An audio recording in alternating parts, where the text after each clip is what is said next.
the old bedtime true crime intro.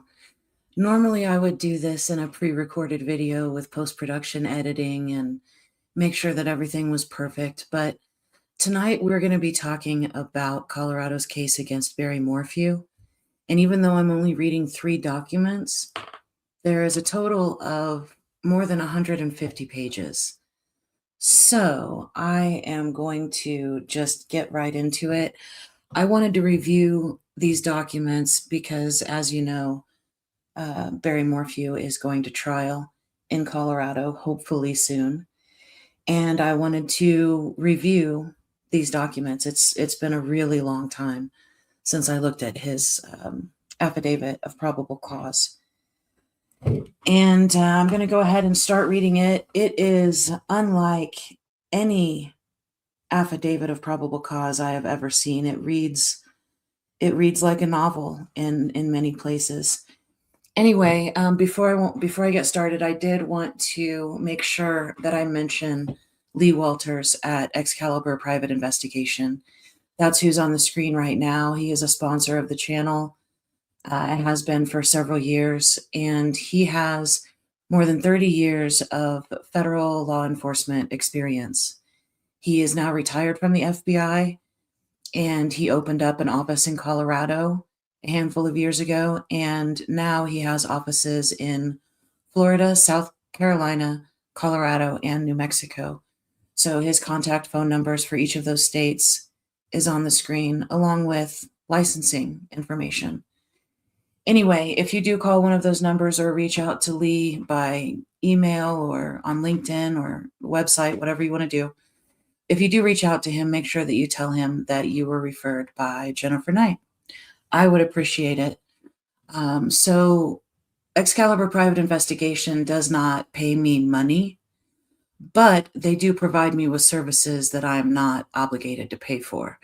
And I appreciate that very much. That being said, there are other ways that you can support the channel if you are interested in supporting the channel or my work.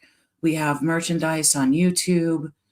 And then if you go to the channel description on YouTube, there are links there for, there's a Buy Me a Coffee link. There's also Cash App and PayPal links, if you're so inclined.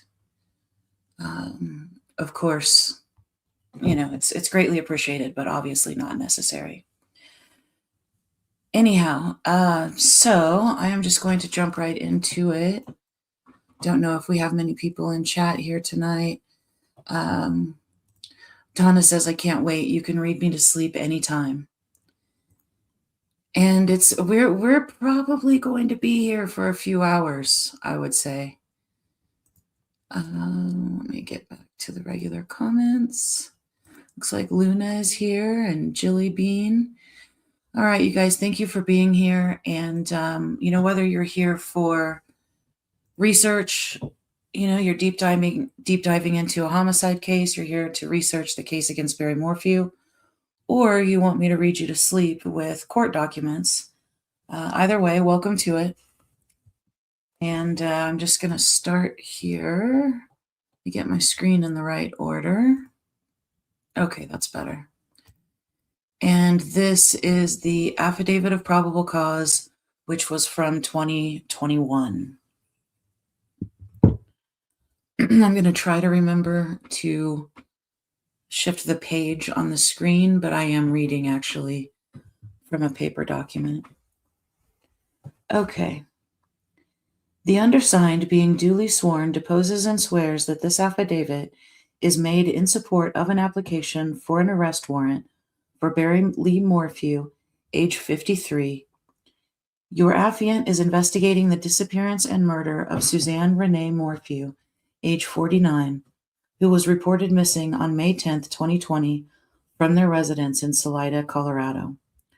Based upon the interviews, information, and evidence collected to date, Suzanne's husband, Barry, violated Colorado Revised Statutes 18-3-102(1)(a) by committing murder in the first degree, 18-8-610, tampering with physical evidence, and 18-8-306, attempt to influence a public servant, and took affirmative steps to conceal the murder in the months following.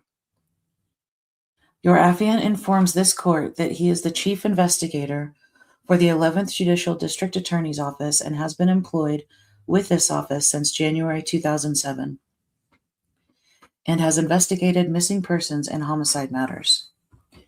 Your affiant has been assigned to assist in the investigation of the case described herein below. Your affiant has knowledge of this investigation from Chaffee County Sheriff's Office, agents with the Colorado Bureau of Investigation, special agents with Federal Bureau of Investigation, and my personal investigation. Your affiant further states that from investigation to date, all incidents described herein occurred in the county of Chaffee and within the state of Colorado. Suzanne took clear articulable steps in January 2020 in attempts to separate from and divorce her husband Barry. She told her family and close friends about her intentions, secretly recorded her notes of abuse in her phone because Barry monitored it, confronted Barry in arguments that she secretly recorded with help from a friend, and finally sent him a text 4 days before she disappeared saying that she was, quote, done, let's handle this civilly, end quote. Barry, however, initially represented 2 investigators from CBI, FBI, and the Chaffee County Sheriff's Office that his marriage with Suzanne was perfect, and she had no intention of leaving him. Barry's statements about his actions on the days before and after Suzanne's disappearance have been proven to be false and misleading by this investigation. Barry knowingly destroyed evidence that his relationship with Suzanne was deteriorating and that he was involved in her disappearance and homicide. Suzanne's bicycle and helmet were recovered close to the Morphew residence, discarded before Barry left town in the early morning hours of May 10, 2020. The investigation to date indicates that these items were not indicative of an accident, an animal attack, Suzanne being a runaway, Suzanne committing suicide, or Suzanne being the victim of a stranger abduction.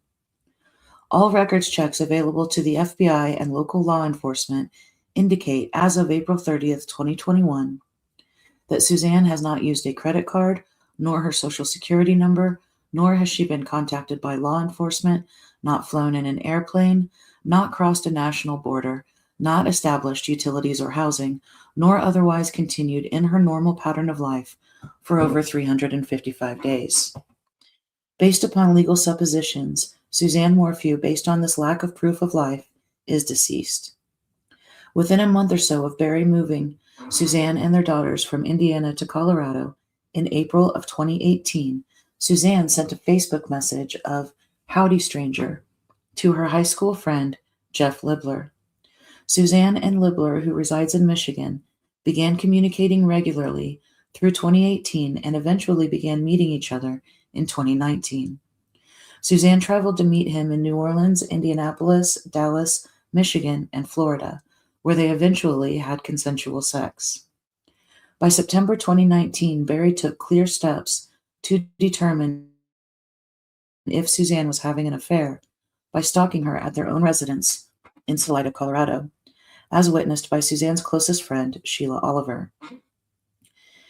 In January 2019, Barry took Suzanne's phone from her when they were in a resort in Mexico while she was talking to Libler, but he was unable to determine Libler's identity. On May 8, 2020, Suzanne saved in the notes section of her phone that Barry accused her of having a boyfriend on May 6, 2020. On May 9, 2020, Suzanne's last proof of life occurred in the 2 p.m. hour when she was messaging Libler with a selfie while Barry returned to the residence. Suzanne did not respond to Libler's return messages at 2:44 p.m. and 2:46 p.m. The same time, Barry admitted to running around their property with a gun and placing his phone in airplane mode at 2:47 p.m. The computer activity, or telematics, from Barry's Ford F-350, the activity of his cell phone, and statements he made to law enforcement in multiple interviews confirm that from 2:47 p.m. on May 9, 2020, until 5:37 a.m. on May 10, 2020, He took steps to dispose of evidence of Suzanne's disappearance and death, create a false alibi for himself, and stage a crime scene.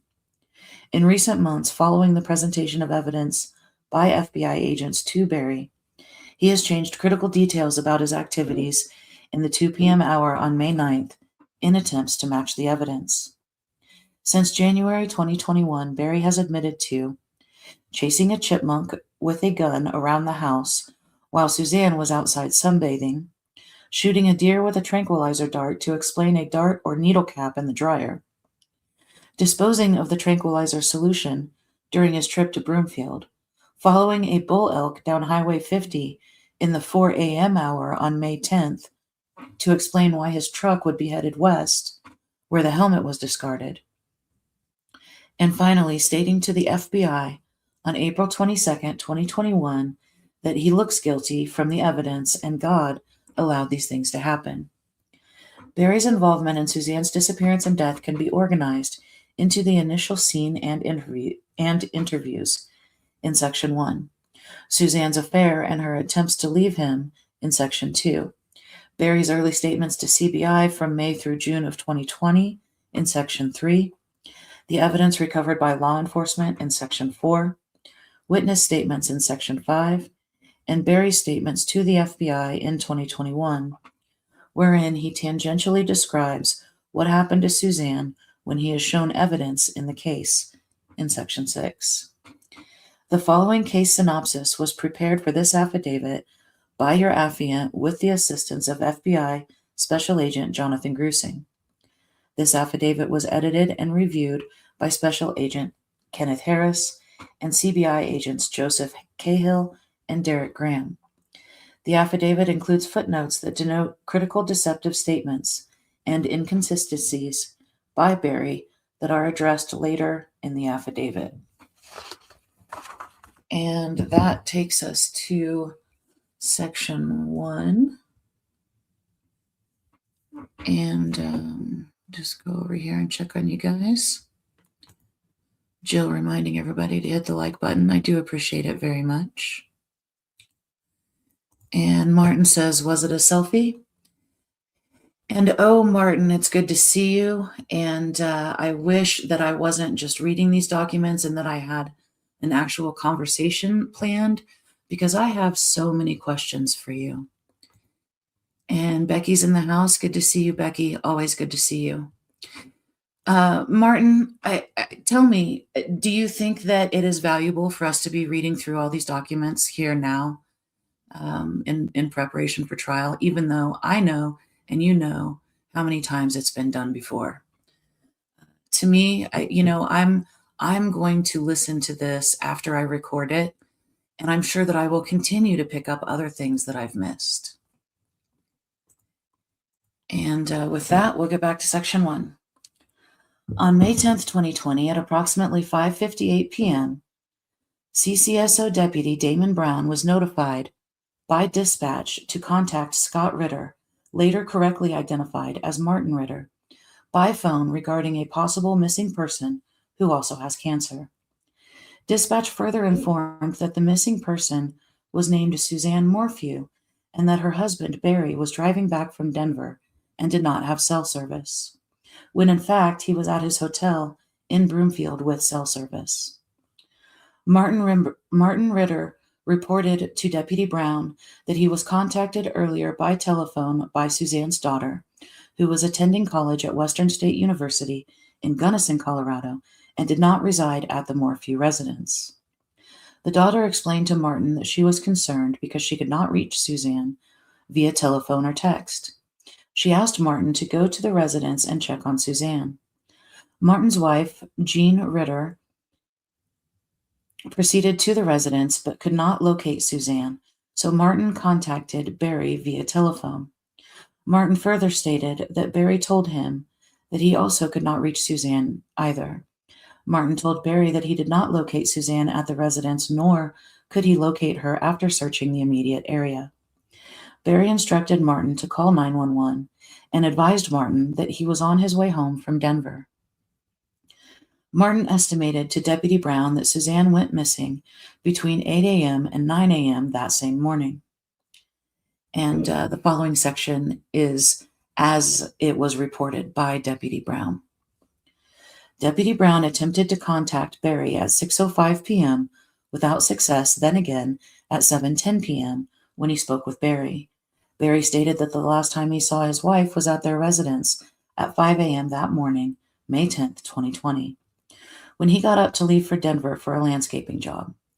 Suzanne was still sleeping and Barry did not speak with her. Barry advised Deputy Brown that Suzanne had recently gained an interest in mountain biking and began mountain biking on a regular daily basis.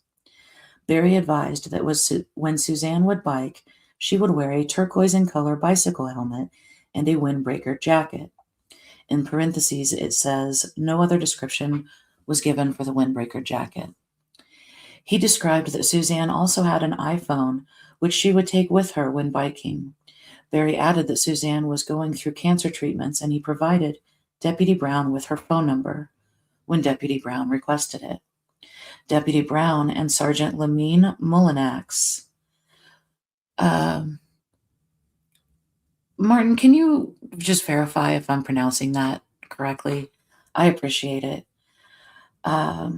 Drove to the Morphew residence and turned onto County Road or CR 225 from US Highway 50 at about 7:31 p.m. They drove slowly, looking along the steep incline along the shoulder of CR 225 for the bicycle. As Deputy Brown turned the corner, he saw a blue mountain bike down near the ravine, close to the bottom of the hill, with the front tire pointed downwards toward the creek. Sergeant Mullinax accompanied Deputy Brown to investigate the blue Santa Cruz mountain bike. They saw no indications of a crash, as Deputy Brown noted. Quote, the vegetation around the bike was not flattened in the area where a human body would have landed, end quote. There was no blood around the bike, nor was there any apparent damage to the bike. Due to the steepness of the incline, the bike should have been damaged if an accident had occurred. When Deputy Brown moved the bike up to the path, he noticed that the front brake pad was seized and the handlebars were turned completely to the left, causing the brake cables to wrap around the bike frame.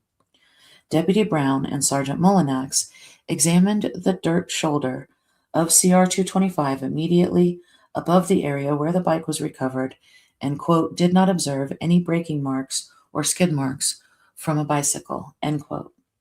At the bottom of this page, there is a footnote that reads as follows. In a separate interview, Martin Ritter told the FBI that Barry said he was, quote, at a work site with workers present, end quote, when he received the final call from Martin. Barry also told CBI agents multiple times that he was at the Via Vara worksite in Broomfield, Colorado, when he received that call and had to drive to his hotel to drop his tools off for workers. The Broomfield hotel video, however, disproved those assertions by Barry. Which takes us to the next page, and Martin, thank you. So it is Mullinax. I thought that it was. It's been a while since I've even watched a video on this case. Okay, so let's go to the next page.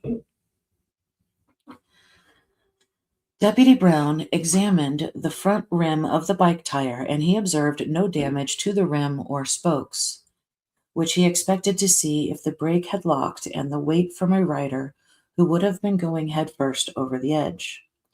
Deputy Brown wrote, quote, after all these observations, I started to question if something criminal had occurred, as it looked like the bike was purposely thrown in this location, end quote. Meanwhile, the daughter's boyfriend, which has been redacted, his father, Michael Harvey, and his sister, which has also been redacted, arrived at the residence and assisted with searching the immediate area, finding no signs of forced entry at the door or any other points of entry into the residence. Deputy Brown walked through the Morphew residence with someone who's been redacted present. Deputy Brown observed that the residence was well kept and orderly, with the exception of one guest bedroom, later identified as Blank's bedroom. In Blank's bedroom, the bed was stripped of the bedding. Deputy Brown observed in the master bedroom what appeared to be one .22 caliber round of ammunition unfired on the floor next to the bed. He then looked under the bed to inquire where the said ammunition may have come from and observed what happened to be a rifle storage case. In the main floor or foyer area of a storage closet, Deputy Brown observed what appeared to be a reddish-brown substance that was smeared midway on the side of the closet wall. In the kitchen area, Deputy Brown observed a laptop computer and documents scattered near the laptop computer. In the three-car garage area, Deputy Brown discovered two white SUV vehicles, later identified as Suzanne's personal vehicle and Blank's personal vehicle. At the time of Suzanne's disappearance, Blank and Blank, which are the daughters, were on a road trip traveling out of Colorado in Blank's vehicle. Therefore, Blank's vehicle was parked in the garage. He also observed that there were home surveillance cameras mounted on the exterior of the residence. Deputy Brown described that the placement of the mounted exterior cameras are ideal for viewing any persons or activity coming onto or leaving the Morphew property. There are a couple of footnotes at the bottom of this page. The first says this reddish-brown stain was processed by CBI laboratory and determined not to be blood. The second footnote just states that the daughter and one of the daughters resides in Gunnison, Colorado. Next page. At 9:37 p.m., Chaffee County Sheriff's Office Commander Avila brought Barry into the house and advised Deputy Brown that they were looking for a piece of clothing from the residence for the search dogs to locate Suzanne. Barry walked to the master bedroom and pointed to the clothing on the floor in the closet. Deputy Brown observed mountain bike gloves and padded shorts in the pile. Commander Avila took a pair of the shorts. Deputy Brown was walking in the driveway when Deputy DeFurio told him that there were barefoot marks inside of the bucket on the Bobcat. Deputy Brown went with him to examine and found that the cutting blade on the bucket of the Bobcat appeared to be newly replaced, along with the nuts and bolts. In this next section, this is going to be Sergeant Mullinax reporting. Sergeant Mullinax documented that he was present when Deputy Brown was speaking to Barry at approximately 7:10 p.m. over the phone. Barry said that Suzanne, quote, rides her bike regularly and usually leaves between 8 a.m. and 9 a.m., end quote.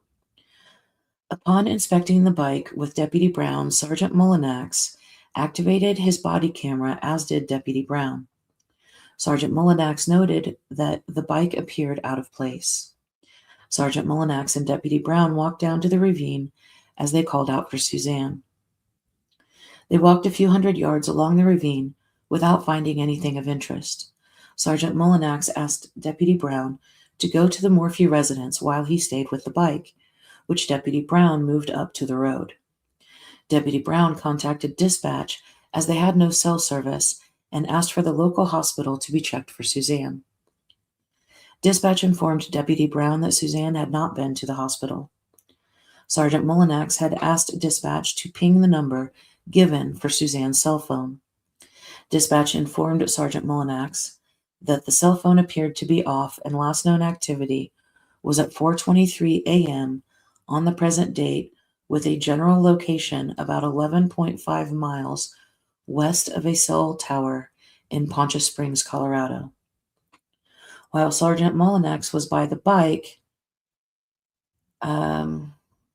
Blank approached and identified himself as the boyfriend of Suzanne's daughter. Blank confirmed that the bike belonged to Suzanne. As Sergeant Mullinax examined the bike, he found no scratches or damage to it. At about 8:42 p.m., Barry arrived on scene in his truck by himself, walked up and touched the bicycle, and identified the bike as Suzanne's. Oh, and here is an interesting pronunciation. So this is a Sergeant His Julian reporting. Chaffee County Sheriff's Office Sergeant Claudette His Julian contacted Blank on scene that same date, and he reported that blank has told him that Suzanne and Barry argue frequently. Blank added that he was the one who introduced Suzanne to mountain biking about a month ago. He described her mountain biking skills as intermediate level. When Blank was asked if he noticed anything out of order in the residence, he described that the bedding from Blank's bed was stripped off the bed. Blank thought that was strange because Blank does not live at home. Blank also thought that it was unusual for Suzanne's bike to not have any damage if she had possibly crashed on her mountain bike. And it's always confusing when they redact, different people out of the same paragraph. Let me try to reread that. Okay. When the daughter's boyfriend was asked if he noticed anything out of order in the residence, he described that the bedding in the daughter's bed was stripped off the bed, and he thought that was strange because she does not live at home. He also thought that it was unusual for Suzanne's bike to not have any damage. Okay. Sergeant His Julian next contacted Blank, redacted, who stated that she had last talked to Suzanne on the night of May 9th, 2020. She had last seen Suzanne at the end of April 2020. At the bottom of this page, we have a couple of footnotes. One says, refer to the portion of Suzanne's Instagram posts and her pattern of life statements from redacted, Melinda Baymunk, her sister, and interviews with Barry. Suzanne routinely rode in the afternoons. And the second footnote says there are no electronic records of Suzanne communicating by any means with anyone after 1411 on May 9th, 2020, when she sends her last message by LinkedIn to Jeff Libler. Phone records show that the last communication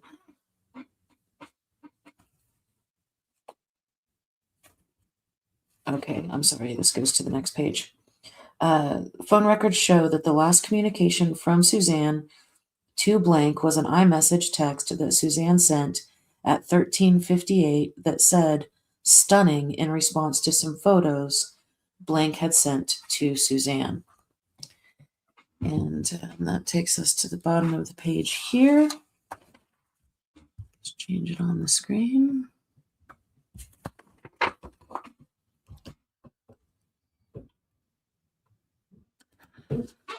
Okay. Sorry, I'm going back and forth between paper and screen and glasses and no glasses. Okay. Nope. I think this is the right page. Okay. At 9:37 p.m., Chaffee County Sheriff's Office. No, wait, I'm sorry. Okay, I'll get it together.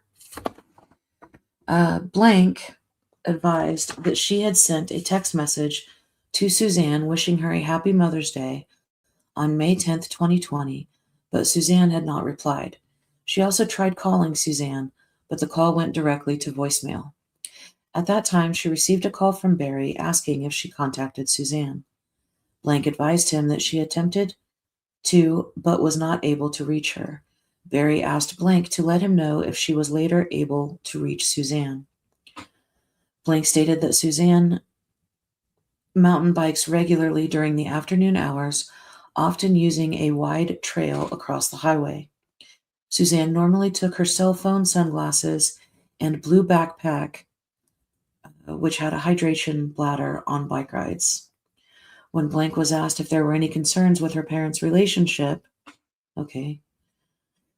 she denied any concerns or issues. When asked if there was any reason why Suzanne may leave the area, she denied that Suzanne would ever leave for an extended amount of time. She also denied any recent incidents or concerns between Suzanne and anyone else. Sergeant His Julian spoke with redacted, and Blank reported that she had last seen Suzanne on Tuesday when she and Blank left on the road trip. So once again, this is going to be the daughters. Sorry for all the redactions, guys. She reported last exchanging text messages with her mother on May 9th, 2020. Blank stated that Suzanne works out at the gym regularly and that recently she has taken up mountain biking daily. She added that Barry has mountain biked with Suzanne a couple of times. Blank denied any marital issues between her parents and described their marriage as very loving. So the next section is May 11th interviews, which obviously would have been 2020. Sergeant His Julian spoke with Blank on May 11th, 2020, and Blank confirmed that Suzanne wrote religious devotionals in a journal. When asked to describe her blank bedding at the Morphew house, Blank said that her bed is always made, her sheets and pillowcases are light blue in color, and that her comforter is brown and reddish. Sergeant His Julian spoke with Blank on May 11th, 2020, and Blank admitted that her parents argued a lot and that she feared they would separate or divorce. She said that they were not doing well and that it was for the best that they would separate. Blank reported that they, Barry and Suzanne, were both in an unsafe place emotionally. Okay. Blank stated, him, Blank, and my dad are different people, and they, Suzanne and Barry, argue. And I mean, they get in fights, and I don't know, they both have just not felt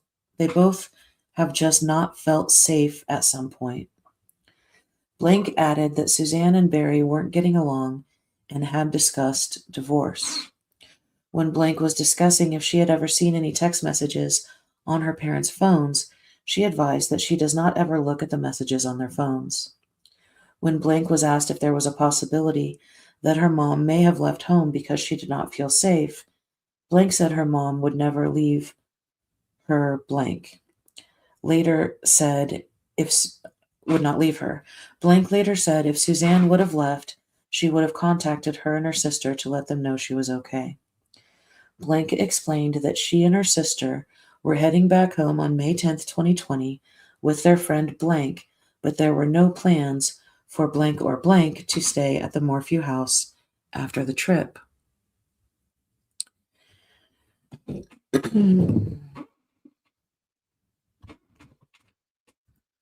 Martin, I appreciate your input, and I could have sworn that at one point I had an unredacted copy of this, but I cannot for the life of me find it.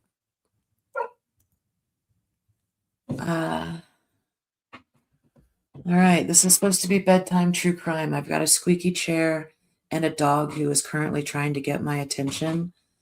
That is no bueno, but we are going to do our best. Okay, at the bottom of the page it says, an iMessage text that Suzanne sent at 13:58 that said stunning in response to some photos the daughter had sent to Suzanne. In multiple interviews with the FBI in 2021, including one on April 22nd, 2021, Barry denied that he and Suzanne discussed divorce.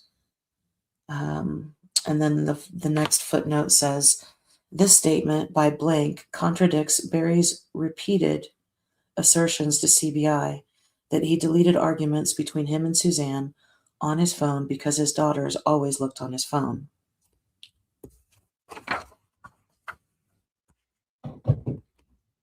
Okay. Make sure I'm on the proper page. Okay. Jelly Bean said to let Kilo in and give him a squeaky toy. Well, he would be happy, but that might ruin some people's sleeping experience. Okay. And Martin says, I can get you a link for a color unredacted copy. Give me 5 minutes. Well, on that note, I am going to attend to Kilo. I'm going to have you guys hang on for a second.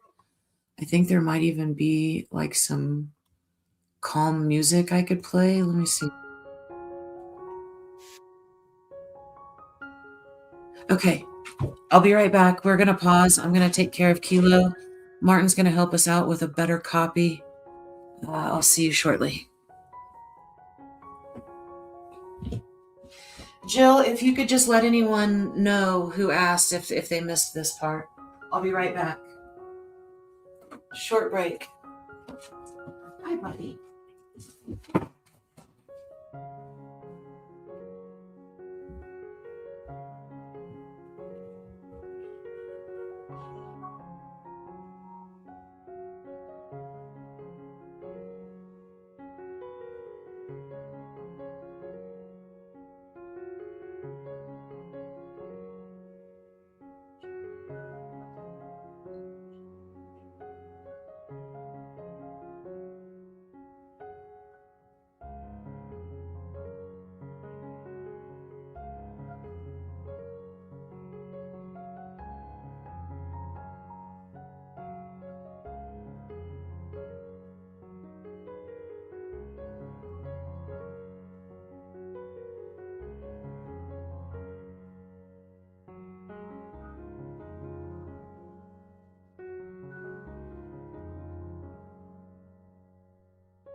And I'm back. Let me see. Okay, sorry, Stacy. We took a little Kilo break, and Martin is working on. Excuse me. Martin is working on getting us an unredacted color copy of the document.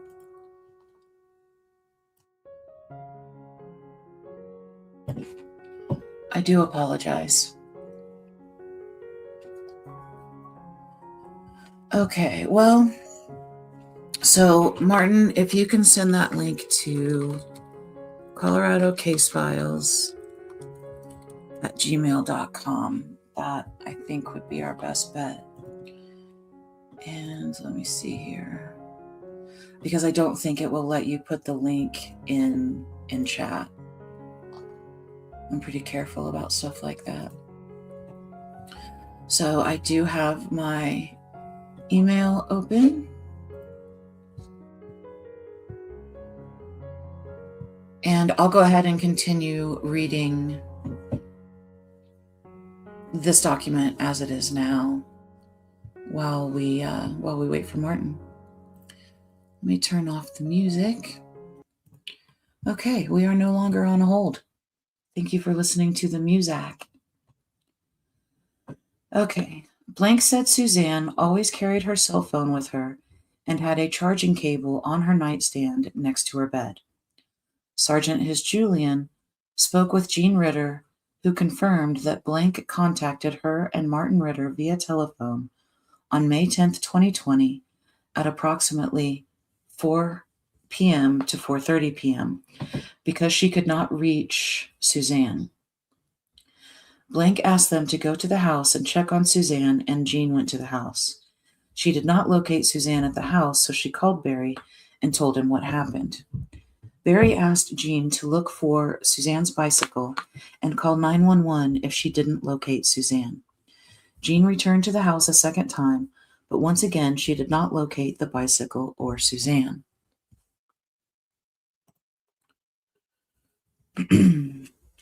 After Jean returned home the second time, Martin called 911 to report that Suzanne was missing. Martin sent Jean back to the Morphew house once more to leave a few notes posted for Suzanne in case Suzanne returned. And this next section is from Barry's interview on May 11th.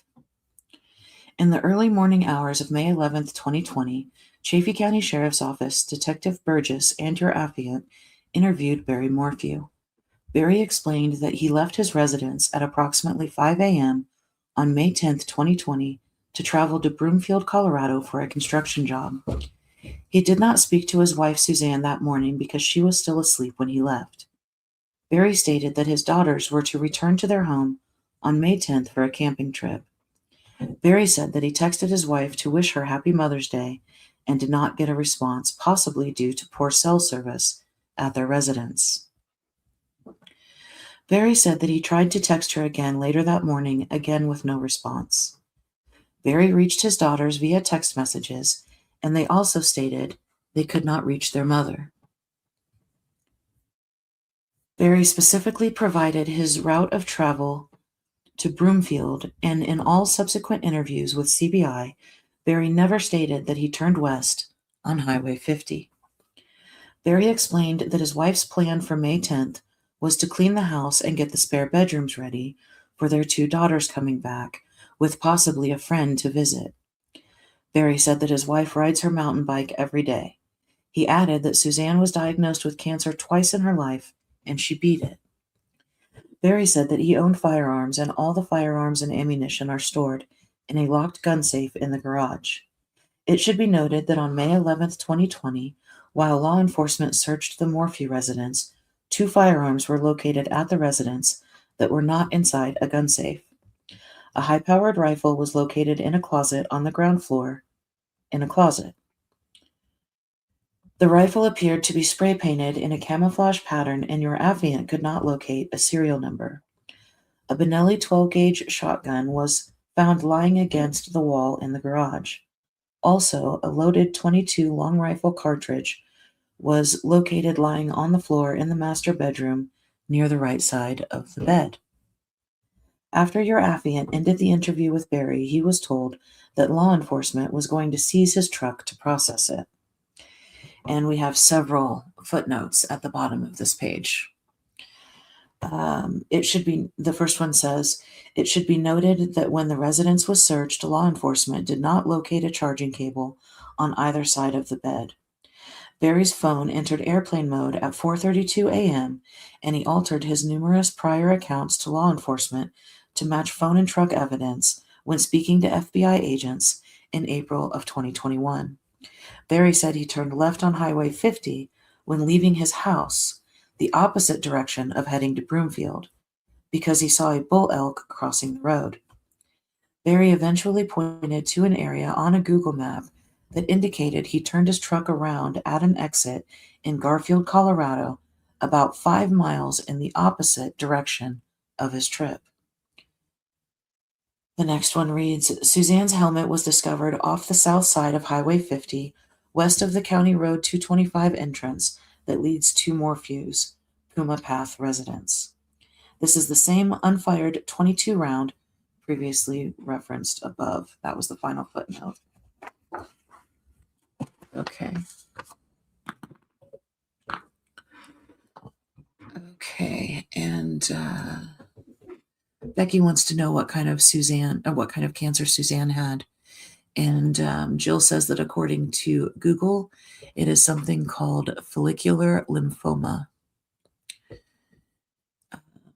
which I guess is a type of blood cancer. Thank you, Jill, for looking that up. So this next page is going to be May 11th, 2020, Search of Puma Path residence. On May 11th, 2020, pursuant to an authorized search warrant obtained by your affiant while assisting with the search of the exterior of the residence, your affiant located what appeared to be suspect blood on the apron of the garage near the east side of the three-car garage. Additionally, it was noted by your affiant and other investigators that there was a Bobcat skid steer parked in the parking area or driveway west of the Morphew residence. Next to the skid steer south was a flatbed trailer. The trailer was in its tilt position. The trailer bed had some loose gravel and dirt on it. The trailer did not have a jack on it, and the tongue of the trailer was lying on the ground. The skid steer was parked to the left side near the trailer tongue. The items were positioned such that the skid steer bucket appeared to have been used to unhitch the trailer from a vehicle, most likely Barry's truck, and set the trailer on the ground. Your affiant examined the skid steer and noted that the cutting edge of the skid steer bucket had been recently replaced, so there was no wear on it. It was also noted several larger bolts and nuts were lying in the skid steer bucket and on the front end of the trailer bed. And I'll go ahead and read the footnote that goes there, rather than waiting till we get to the bottom of the page. It says, in a news story that aired on Fox 21 on August 21st, 2020, Barry stated that he had, quote, an inconsistency with one timeline, end quote, adding that, quote, I was only because when I just didn't know the time that I did something, a mechanical thing to my Bobcat, I was confused and I just found out my wife was missing, end quote. This next section is about Suzanne's helmet. On May 13th, 2020, search teams located what they believed to be the bicycle helmet Suzanne would have been wearing. Investigators located a photo of Suzanne prior to this date, with Suzanne wearing the helmet, documenting its teal color. This item was located at the following GPS coordinates: approximately 0.84 miles northwest of the site the bicycle was located, approximately 10 meters south of Highway 50, and about 1.52 miles from the Morphew residence. Inside the helmet, law enforcement located a piece of paper in the top portion of the helmet with Suzanne's name, phone number, and address, as well as Barry, Macy, and Mallory's phone numbers. Macy and Mallory are the daughters. I don't know if I mentioned that earlier. This item was collected by law enforcement and placed into evidence. And then it appears that the rest of this page has been redacted.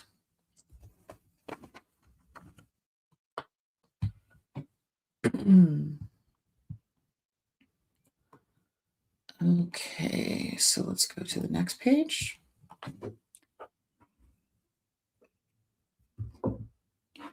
On May 13th, 2020, search teams were still searching areas in the proximity of Suzanne's bicycle and helmet, as well as law enforcement driving roads in these areas, attempting to locate Suzanne.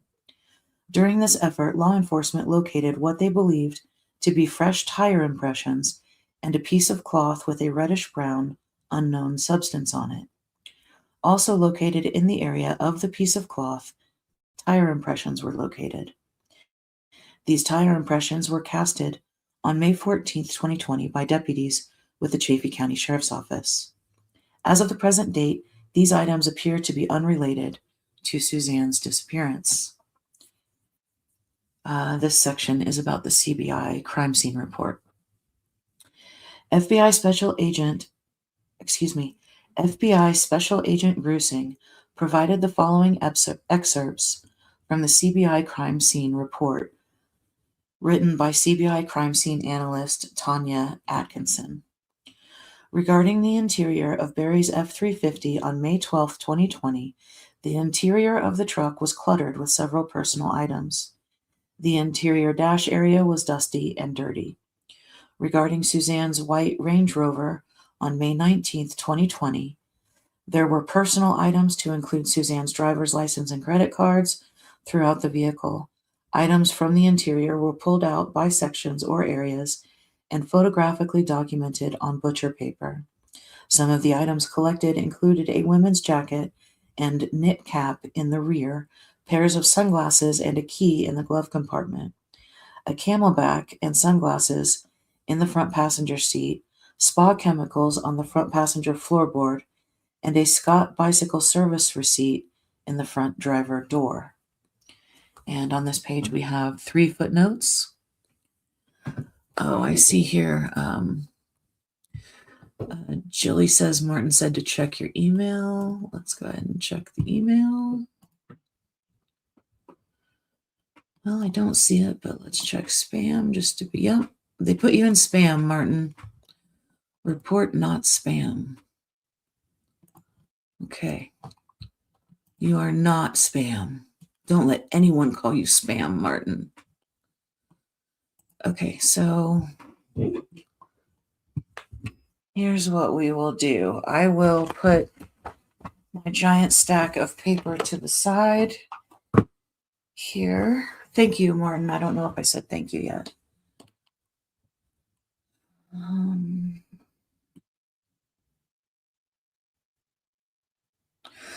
Oh, no, I pulled this up and this looks like actually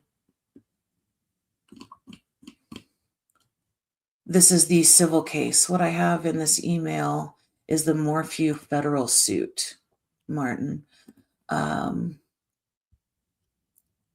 So I think that you sent me the wrong file on, oh, okay. It's both lawsuit and AA. Okay. Let's see here. Let me go back to it. And then what we'll do is we will share the screen.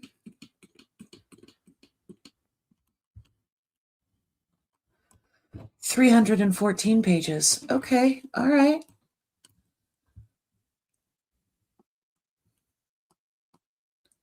And why is my screen not sharing? Bear with me, guys. It's both lawsuit and AA. So will I be able to find the AA portion fairly easily? Okay, now I've reset.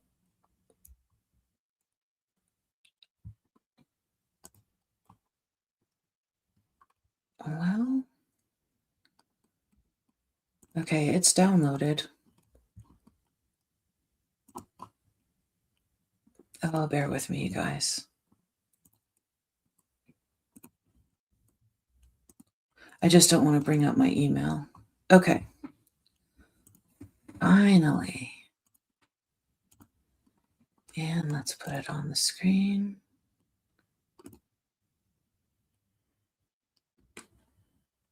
Remove, add to stage.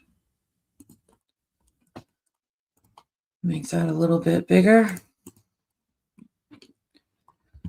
Okay, so will we be page 192?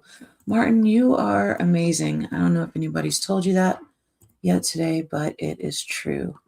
So let's go to page 192. All right. Beautiful.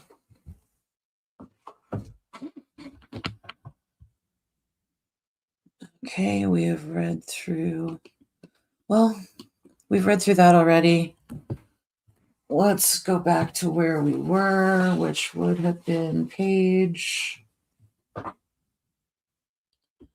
9. Is that right?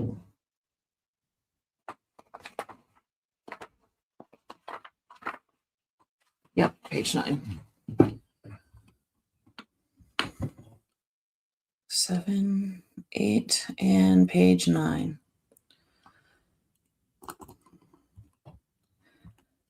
Okay. Got the map there.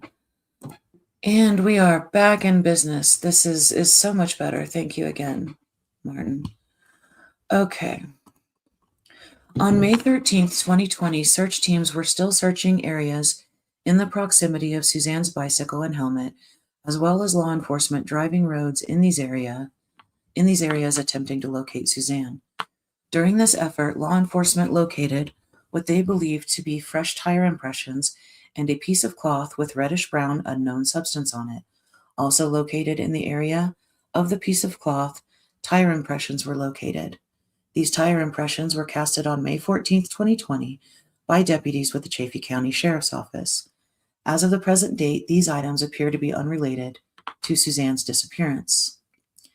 FBI Special Agent Grusing provided the following excerpts from the CBI crime scene report, written by CBI crime scene analyst Tanya Atkinson. Regarding the interior of Barry's F-350 on May 12, 2020, the interior of the truck was cluttered with several personal items. The interior dash area was dusty and dirty. Regarding Suzanne's white Range Rover on May 19th, there were personal items to include Suzanne's driver's license and credit cards throughout the vehicle. Items from the interior were pulled out by sections or areas and photographically documented on butcher paper. Some of the items collected included a woman's jacket and knit cap in the rear, pairs of sunglasses and a key in the glove compartment, and a Camelback and sunglasses in the front passenger seat, spa chemicals on the front passenger floorboard, and a Scott bicycle service receipt in the front driver door. And footnotes here, asking us to note the position of the helmet on west on Highway 50. The interior condition of Barry's truck conflicts with his subsequent statements to CBI and FBI that the purposes of his 5 trash runs in Broomfield were to clean out his truck.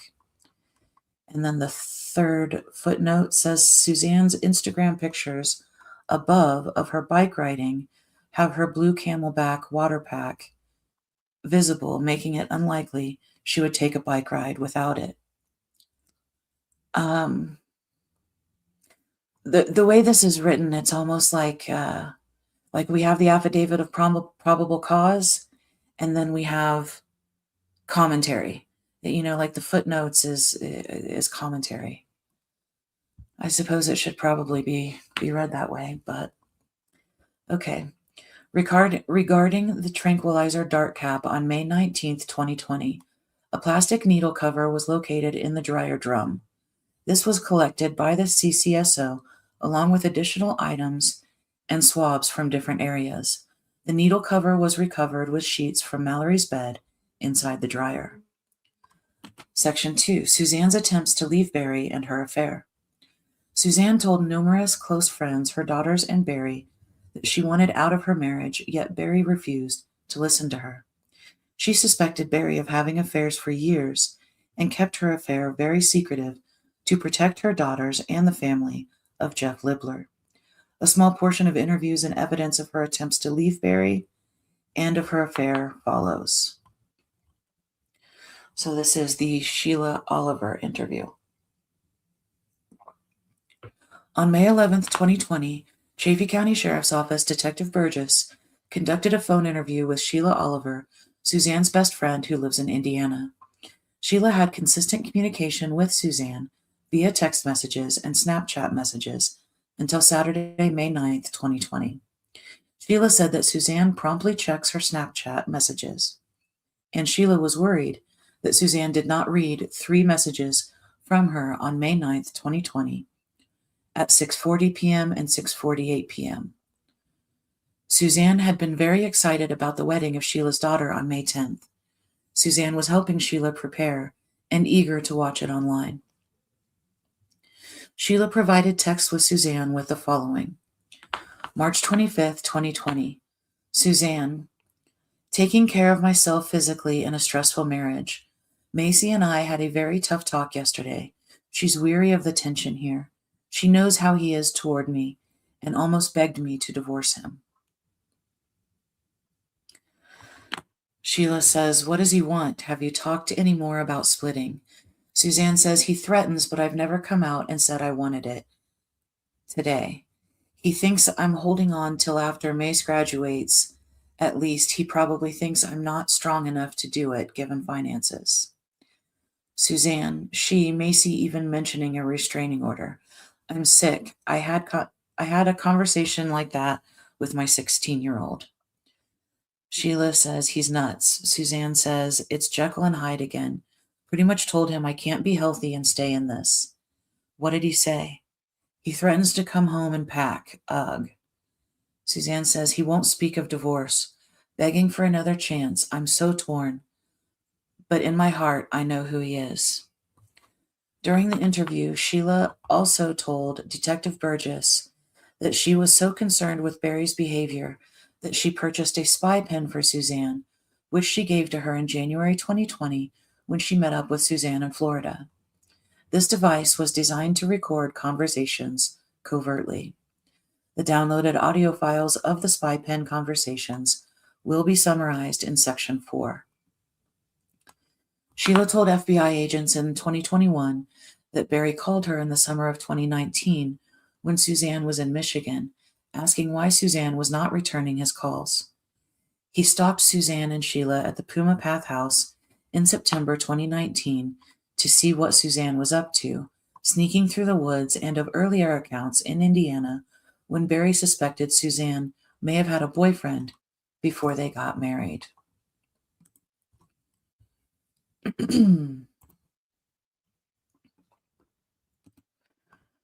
Okay.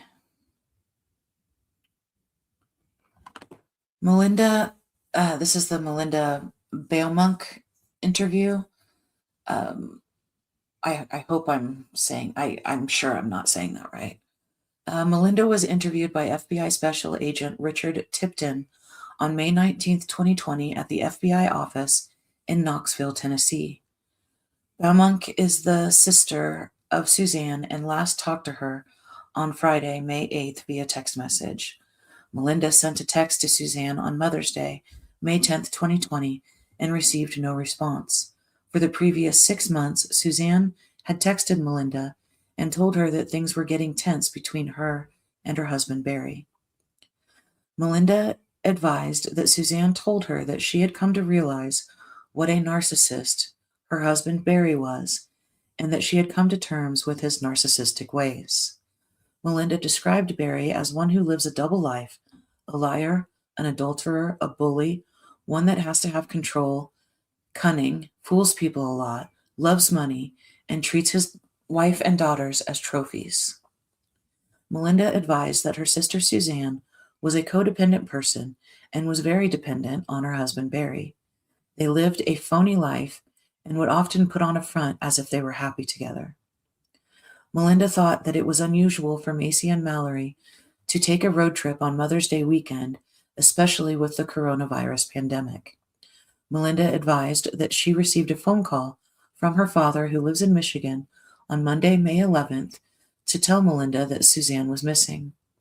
On November 20th, Johnny Grusing spoke with Melinda about the message Suzanne sent to her on Friday, May 8th at 9:28 a.m. There was a footnote that I missed somewhere. At the bottom of the page says, on April 22nd, 2021, FBI agents informed Barry of this message. On March 25th, 2020, that Suzanne discussed divorce with him. Barry stated he did not recall that discussion. Okay, moving on to the next page. It's hard dealing with the harsh abrasiveness and having to show respect. He's also been abusive emotionally and physically. There's so much. I went through a period of acceptance, and I feel more angry now. Anger at what I've allowed. Melinda told Grusing that she did not have context for why Suzanne texted on May 8th that Barry was physically and emotionally abusive. She had not discussed those things with Suzanne and was surprised to see her text that. When Melinda found out on May 11th that Suzanne was missing, she said, "Damn it, damn it, damn it," to herself because she was certain that Barry had killed her.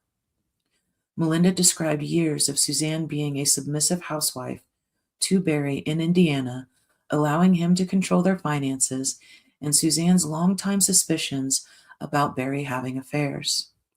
Melinda said Suzanne loved Barry and wanted to be a good wife and mother to her 2 girls. Melinda thought that the primary reason for the move to Colorado was Barry's long-term desire to move there for hunting. She thought Suzanne threw caution to the wind and moved in an attempt to save their marriage and start over. Melinda provided documentation that Suzanne inherited approximately $208,000 from their mother, Adrienne, passing away in 2013, and another approximate $217,000 when her grandmother-in-law, Helen Burnett, passed away in 2016. And it looks like we already read that footnote. Okay. So the next section is notes from Suzanne's phone. On July 7th, 2020, FBI computer scientist Brian Turner recovered a file from the return of search warrant on Apple for the suzemorph@gmail.com account. This file appeared to contain notes that Suzanne wrote to herself in her Apple account on or before Friday, May 8th, 2020. The attachment shows that the notes were backed up to the cloud on May 8th at around 7 a.m. C.S. Turner retrieved the notes that contained 60 lines of apparent issues Suzanne had with Barry. Excerpts from these lines includes Monkey app, which there is a note down here that says that Monkey app is an application on a phone that can function as a dating website. So Monkey app, physical abuse, mental abuse while drinking New Year's Eve, name calling, said I only need him for money, women on Facebook, good for business, lies about deer, pants unzipped, trip to CO, pen on hand, wear bear claw, FaceTime in Arizona angry, stalking Sheila and me in the house without telling, lied and said you needed phone to call Casey, chased me around resort and threatened, took phone, not safe alone with you, can't be trusted, oppressive, slam on brakes when angry.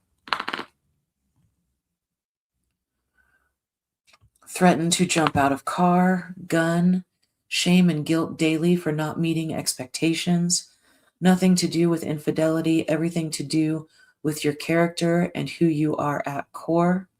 Your lack of control over me equals insecurities, equals a sick relationship. Situation with Marcy when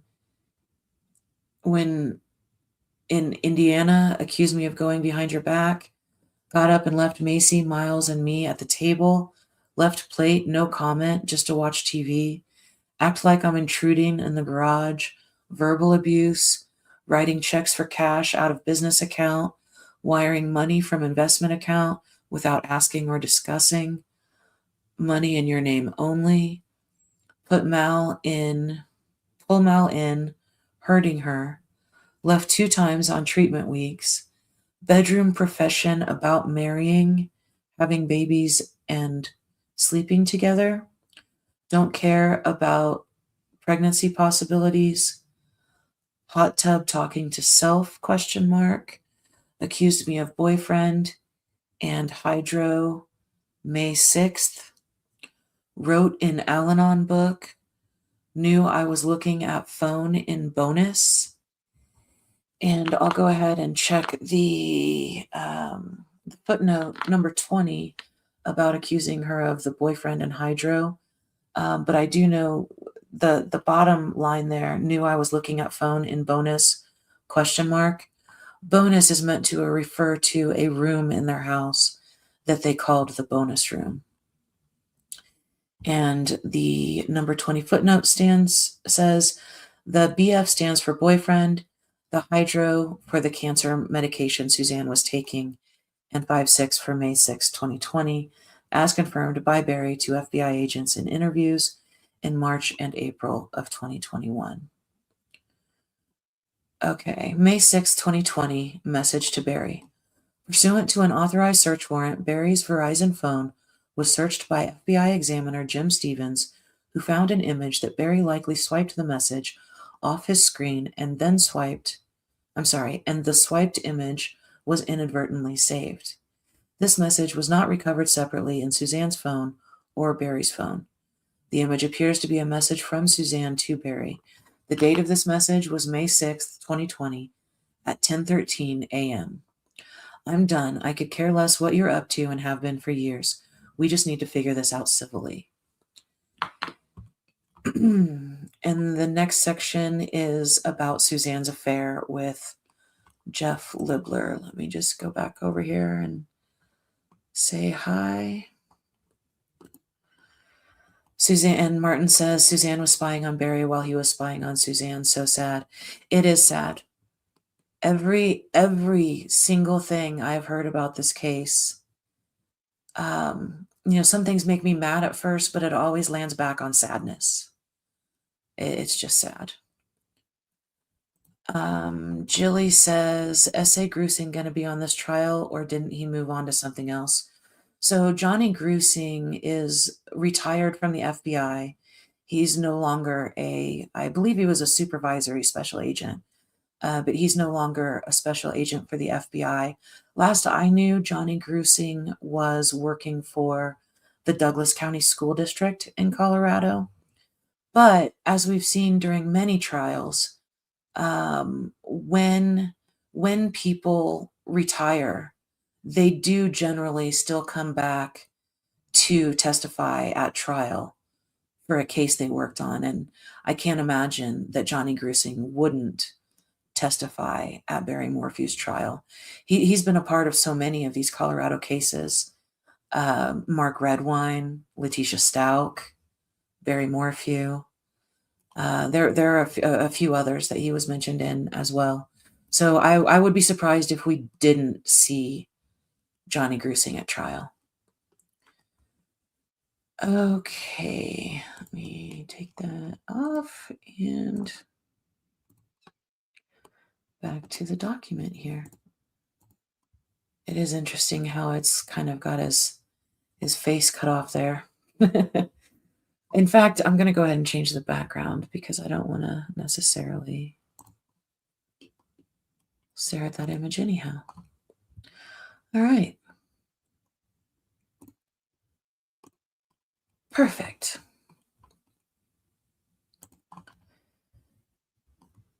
Okay. Upon the recovery of Suzanne's spy pen, S.A. Grusing and S.A. Kenneth Harris began prioritizing anyone named Jeff in Suzanne's social media, phone records, or other accounts. On the pen, Suzanne spoke to an unknown male named Jeff while she was in Florida as if he were her lover, but no last name or phone number was provided. After months of investigation and after working through a list of about 20 or more Jeffs possibly associated with Suzanne, Jeff Libler, a former high school friend of Suzanne, was identified and interviewed. Libler provided the following information. On November 4th, 2020, S.A. Grusing and S.A. Harris spoke with Libler on the phone and recognized his voice as being the voice on Suzanne's pen recording. After discussing his relationship with Suzanne and Libler talking about their secret meetings, he asked to continue the interview in person. He said after he learned Suzanne went missing, he figured there was no way she was alive. He said he is not proud about not coming forward, giving reasons to agents that he has 6 kids and a wife and will lose his job. Libler said when this happened, he thought Suzanne was abducted, so he kept quiet. He stated time went by and he did not want her girls to find out. He does not think Barry knew about him and Suzanne or what set him off, other than the fact that the guy could be easily set off by anything, you know. I'm sure you guys know that. That was a quote, I'm sorry. So he does not think Barry knew about him and Suzanne or what, quote, set him off, other than the fact that the guy could be easily set off by anything, you know. I'm sure you guys know that, end quote. Libler said he did not feel like he had anything to add and did not want to hurt anybody. On November 13th, 2020, S.A. Grusing and S.A. Harris interviewed Libler in Ann Arbor, Michigan. Libler said after Suzanne's first message of "Howdy, stranger" to him in 2018, they began talking on the phone. Libler said he was nervous to talk to agents and what he did was disgraceful. In the summer after Libler's first year of college in Indiana, he attended a party with some friends at Suzanne's house. Barry and Suzanne were a couple, but Barry was not at the party. Libler said he and Suzanne, quote, kinda hooked up, not really, end quote, at the party. Libler played golf almost daily at the time, and Barry worked on the golf course. Barry found out about Libler and Suzanne hooking up at the party.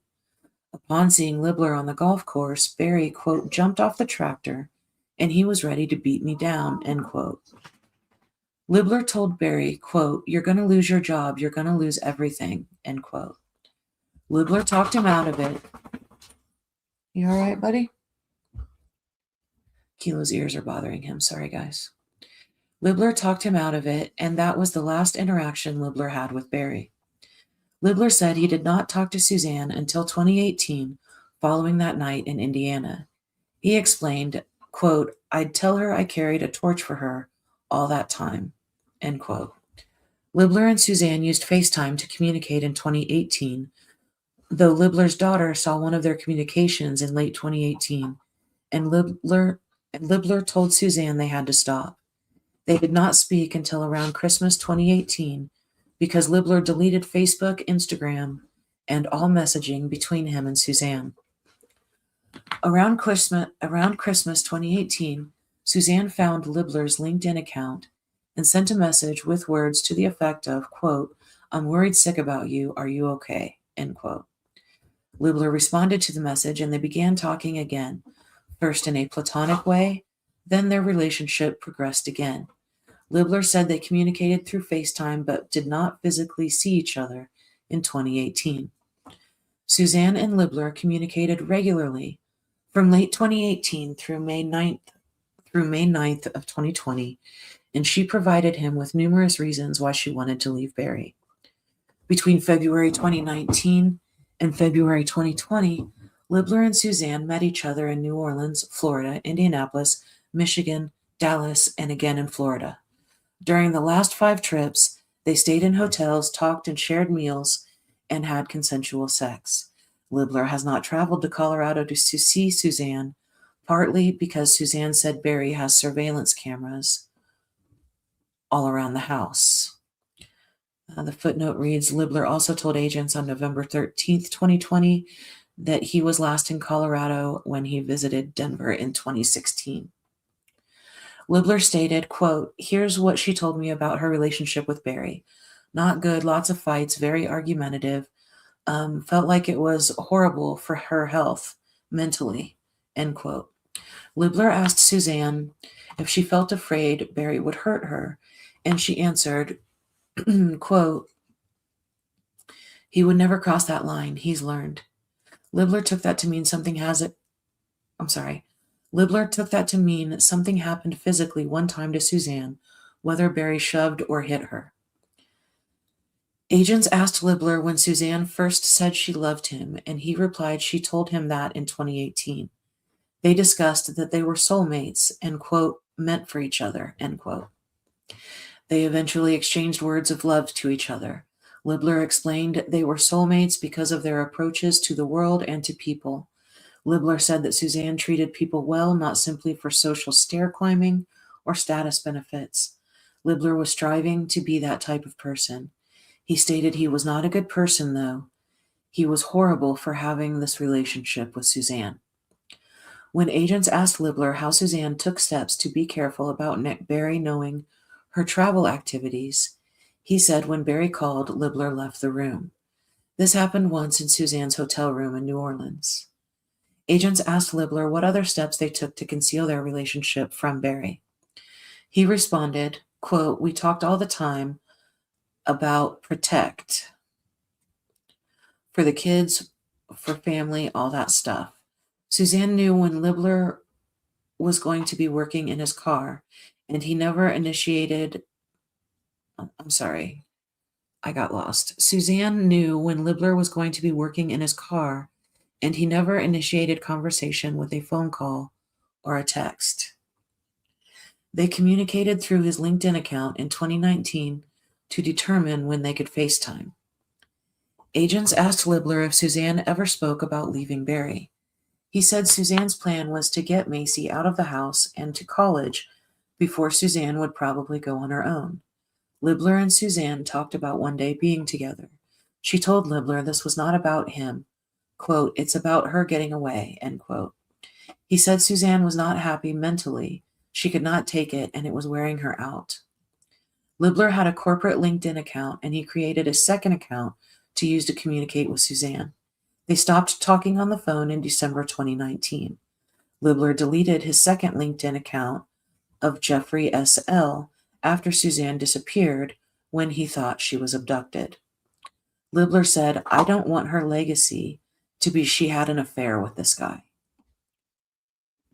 Libler and Suzanne stopped talking over the phone in December 2019 because she told him, quote, "We can't use the phone anymore.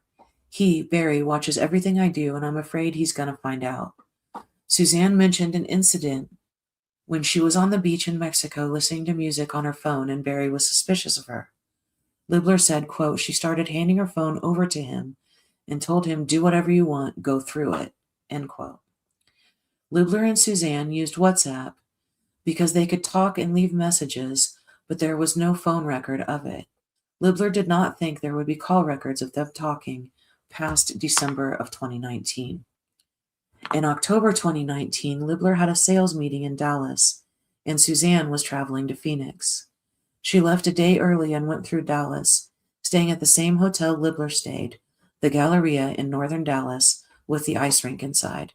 They spent 2 nights at the hotel together. Suzanne was going to the Phoenix conference to become a certified fitness instructor with the mindset of, quote, "What am I going to do if I leave him?" end quote.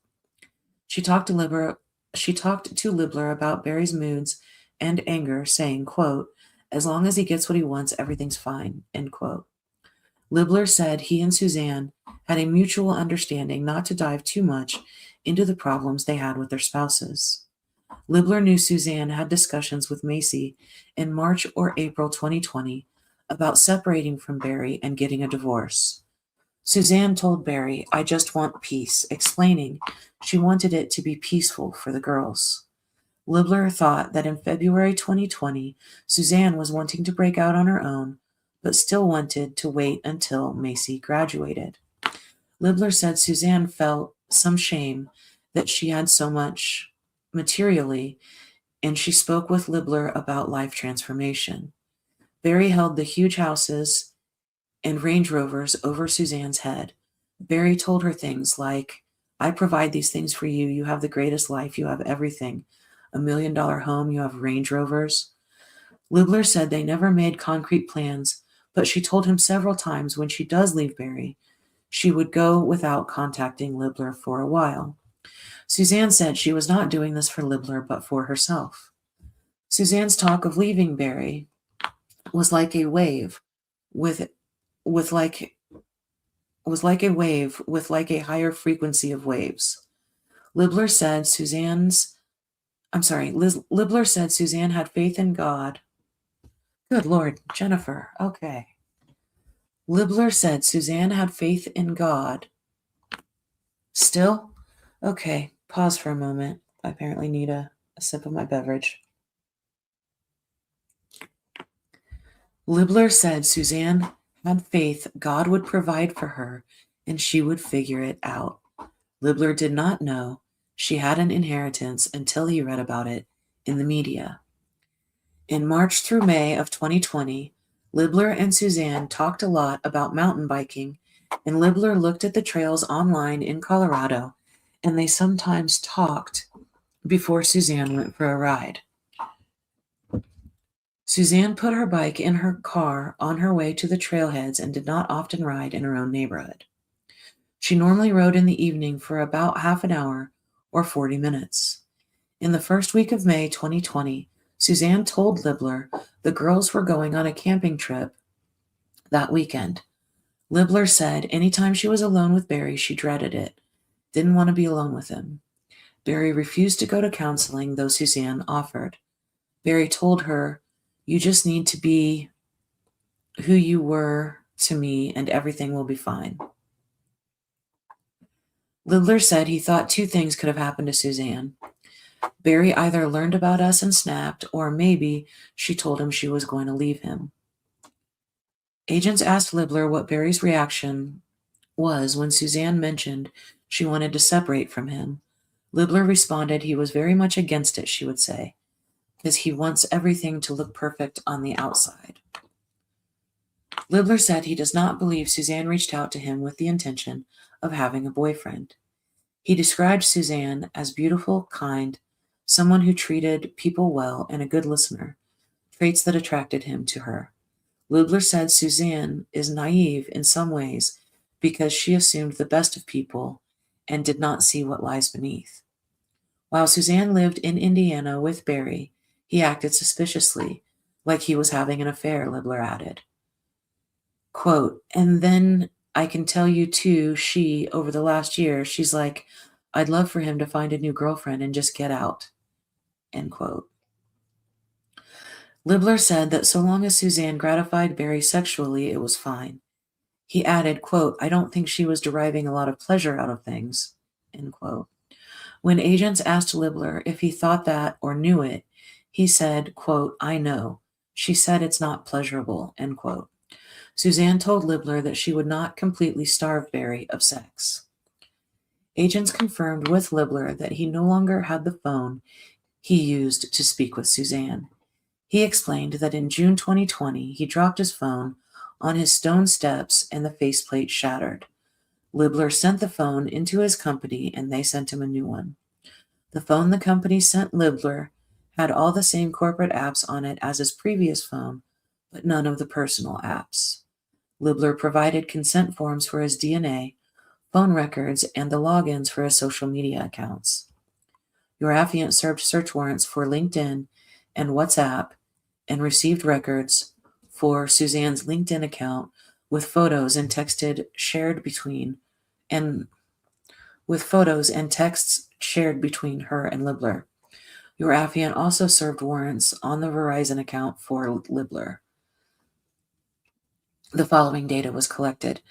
Before I read that, I do want to read the footnote saying Libler's DNA was collected and to date has not matched any known item of evidence collected in the case. Okay, so this is the data from his phone. No, I'm sorry. Yeah, Verizon. Okay. Number 1, from LinkedIn, Libler and Suzanne sent 59 communications to each other on Saturday, May 9th, with the last outgoing from Suzanne occurring at 2:11 p.m. when she messaged, I'm on WA. Libler sent response messages at 2:39, 2:46, and 2:47 that Suzanne did not answer. He also sent messages on May 10th and May 11th that were not answered. Number 2, Verizon records contained 738 calls between Libler and Suzanne's number between October 2018 and December 2019. Suzanne called Libler 74 times under international calls from the Cayman Islands between January 14th and 18th of 2019.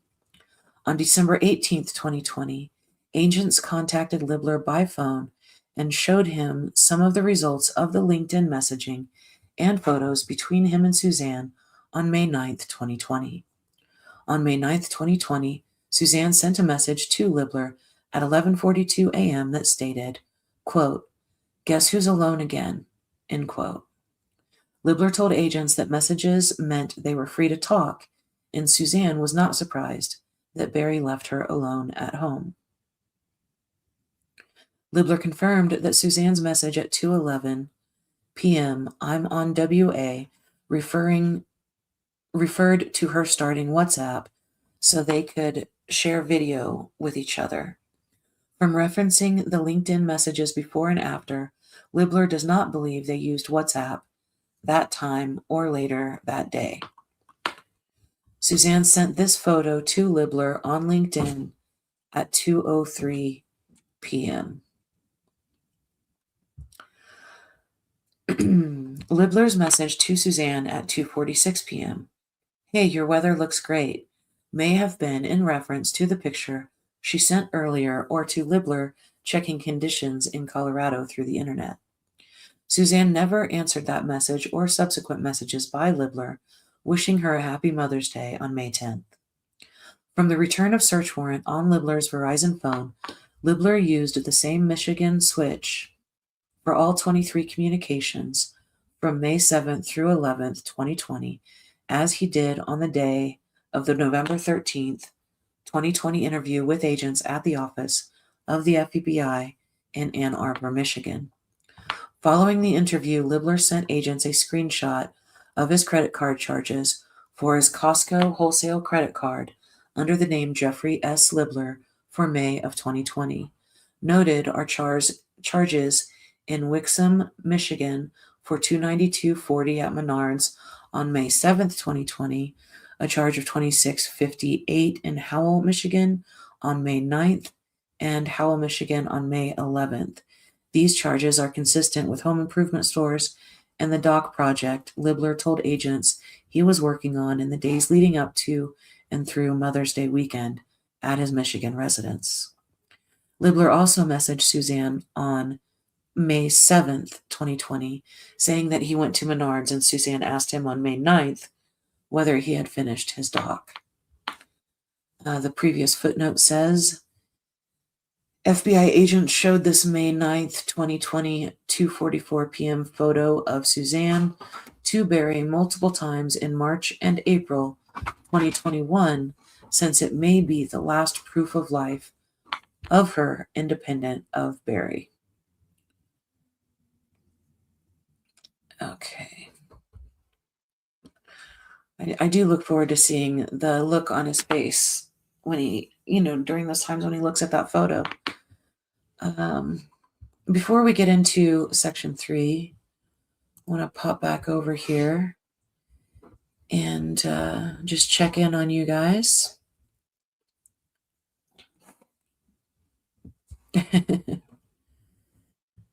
Okay. Again, thank you. Thank you for everybody being here. And Martin, I was just thinking of Stockholm Syndrome today. In fact, I accused my dog of having Stockholm Syndrome and told him that he was not rescued. He was kidnapped. We had a long talk. You have to know me and my dog. It gets weird. Let's see. I hope Suzanne, Amazingly True 62 says, I hope Suzanne's daughters are ready to tell the truth on the witness stand. If not, they will be in trouble for perjury. And Martin Smallwood says, I think it will depend on the evidence that they will see in court, in my opinion. And I agree with that opinion. I think that there is so much that we haven't seen. When you receive an affidavit of probable cause that's like 130 pages, you assume that it is going to be jam-packed with so much information that just makes everything perfectly clear. And this document, in my opinion, does a really good job of prompting people to ask more questions. Of course, it does answer some questions. I'm not saying that it doesn't. But I have so many more questions.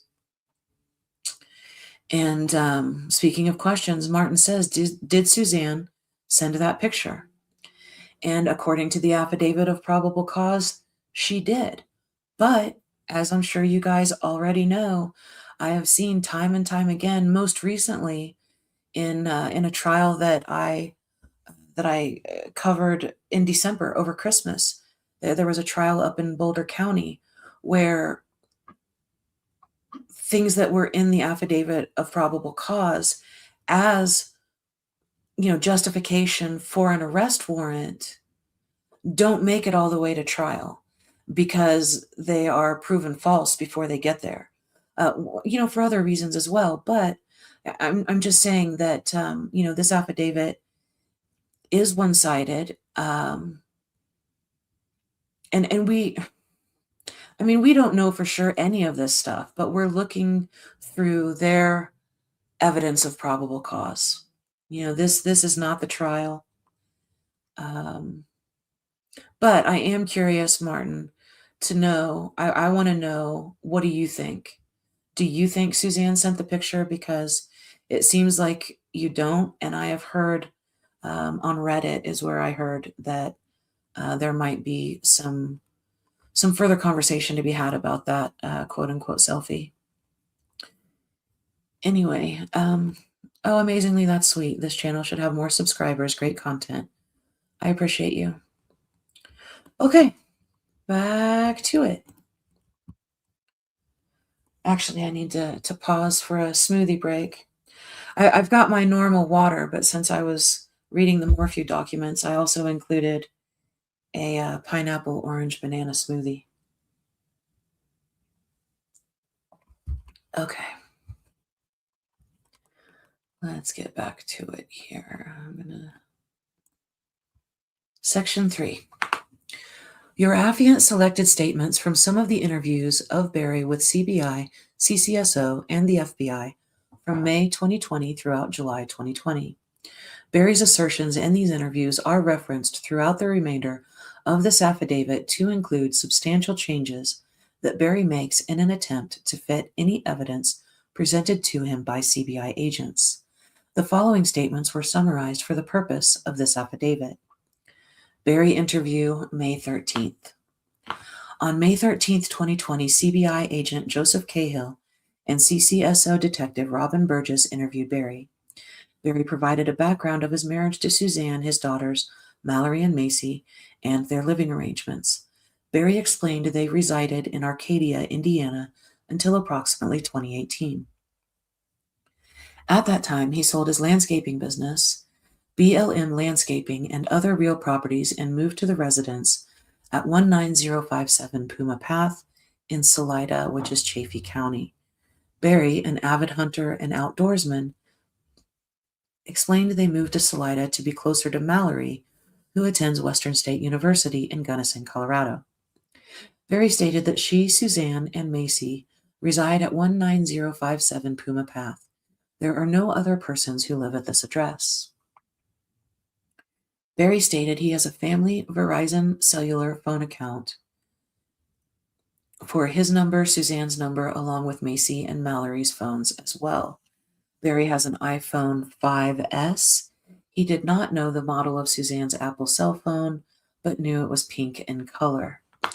Barry stated he is the owner of Sunset Farms, LLC, a landscaping company in Salida. Additionally, he works as a subcontractor for Dislin Structures, DSI, a general contracting company in Salida. Barry stated he has several contracted employees. His primary contractor is Morgan Gentile. Barry stated that Morgan previously worked with him at DSI until she was fired about 1 year ago. When she was terminated, he hired her on as a contractor. Barry stated he is also a volunteer firefighter with the Chaffee County Fire District. He is assigned to Maysville Station 5. Barry stated Suzanne is technically unemployed, however, she would complete the invoicing for Sunset Farms. Barry stated he and Suzanne have all joint banking accounts, Bank of the West, Collegiate Pinks Bank, and a 501c3 nonprofit, Suzanne R. Morphew Hope Foundation. Barry stated they have other holdings with Morgan Stanley, and he uses E-Trade. He also trades in silver and gold. Barry stated he owns a black 2013 Ford F-350, one gray 2015 Ford F-250, which is Mallory's vehicle, one white 2015 Range Rover, which is Suzanne's vehicle, and one white 2007 Range Rover, which is Macy's vehicle. Barry said that Suzanne frequently uses Snapchat to communicate with her friends and daughters. Barry stated Suzanne also uses Instagram and Facebook. Barry's two email accounts are srmorphew at AOL and Sunset Farms Landscaping at Gmail. Barry stated that Suzanne typically wakes up and has coffee. She reads her Bible and emails. She then rides her mountain bike around their neighborhood and does other things around the house. On occasion, Suzanne rode the Methodist Trails area. Barry further explained that on Sundays, she virtually attended their church, Salida Grace. The service is broadcasted on YouTube and generally lasts about 1 hour. Barry stated that he typically works until about 5 or 6 p.m. and returns home. They have dinner and he usually goes to bed around 9 p.m. Barry stated they typically sleep in the same bed. However, if he is snoring, he will sleep in the bonus room on the couch. Barry stated that Suzanne communicates daily via Snapchat with her best friend, Sheila Oliver. Barry said they also communicate via text message. Barry stated Suzanne also communicates daily with Mallory. Macy is typically home at the house, especially with the current school cancellation due to COVID-19. Barry stated that Mallory, Macy, and Holly, best friend of Mallory, departed on or about May 5th or 6th, 2020 for a road trip to Utah and Idaho. They were due back May 10th, 2020. Barry explained that in 2019, his company had been contracted to build a retaining wall at a site in Broomfield, Colorado. Two of his contractors, Cassidy and Cody, were tasked with the work. Barry said that the wall was not completed correctly, and he had lost $30,000 because of it. Barry could not recall the name of the general contractor for the job. Barry stated that on Saturday, May 9th, he worked with Morgan Gentile on a job site in Salida. The task was to complete a rock beach on the property. After this job, Barry communicated with Suzanne by text message. They talked about hiking, and she later requested him to purchase hot tub chemicals. Barry stated his last message from Suzanne was between 11 a.m. and noon. Barry stated at around 2:26 p.m. he texted Suzanne that he was done and was headed home. Barry stated that sometime on Saturday, Suzanne asked him to take her mountain bike and helmet out of her vehicle, which he did. Barry stated that he cooked steaks out on the grill, and they, quote, never even looked at the clock that night, end quote.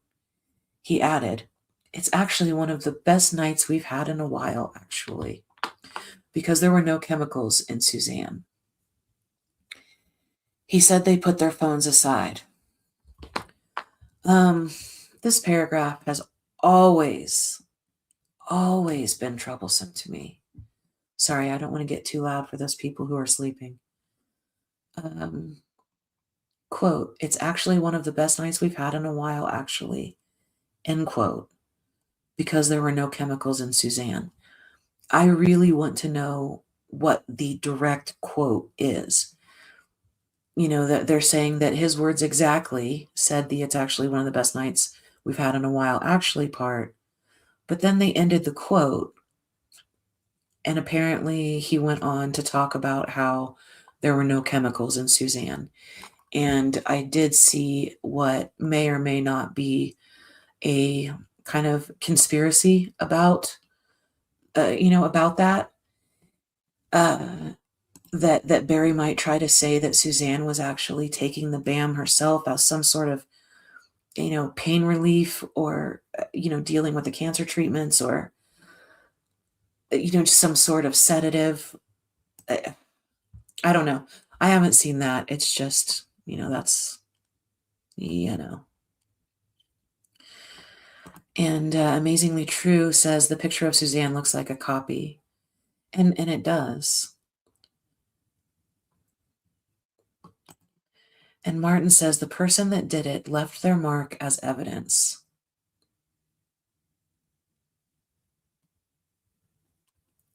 Okay, so Martin, you're saying that the person who is guilty of killing Suzanne is the one who sent that photo. Is that am I understanding that correctly? Okay. All right, back to it. Uh-oh, I don't remember where I left off. Okay.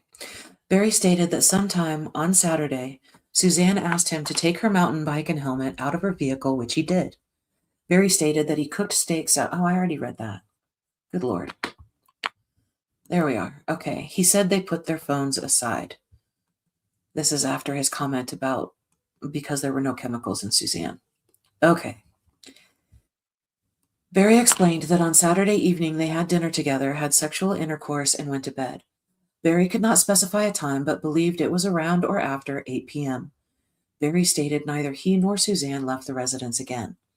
Barry stated that he was scheduled to travel to Broomfield on May 10th to get eyes on the site and fully determine what was needed. Barry stated Morgan was supposed to travel to Broomfield that evening and Cassidy was due to arrive Monday morning. Barry stated that he preloaded his truck on Saturday night. Barry explained he set his alarm for 4:30 a.m.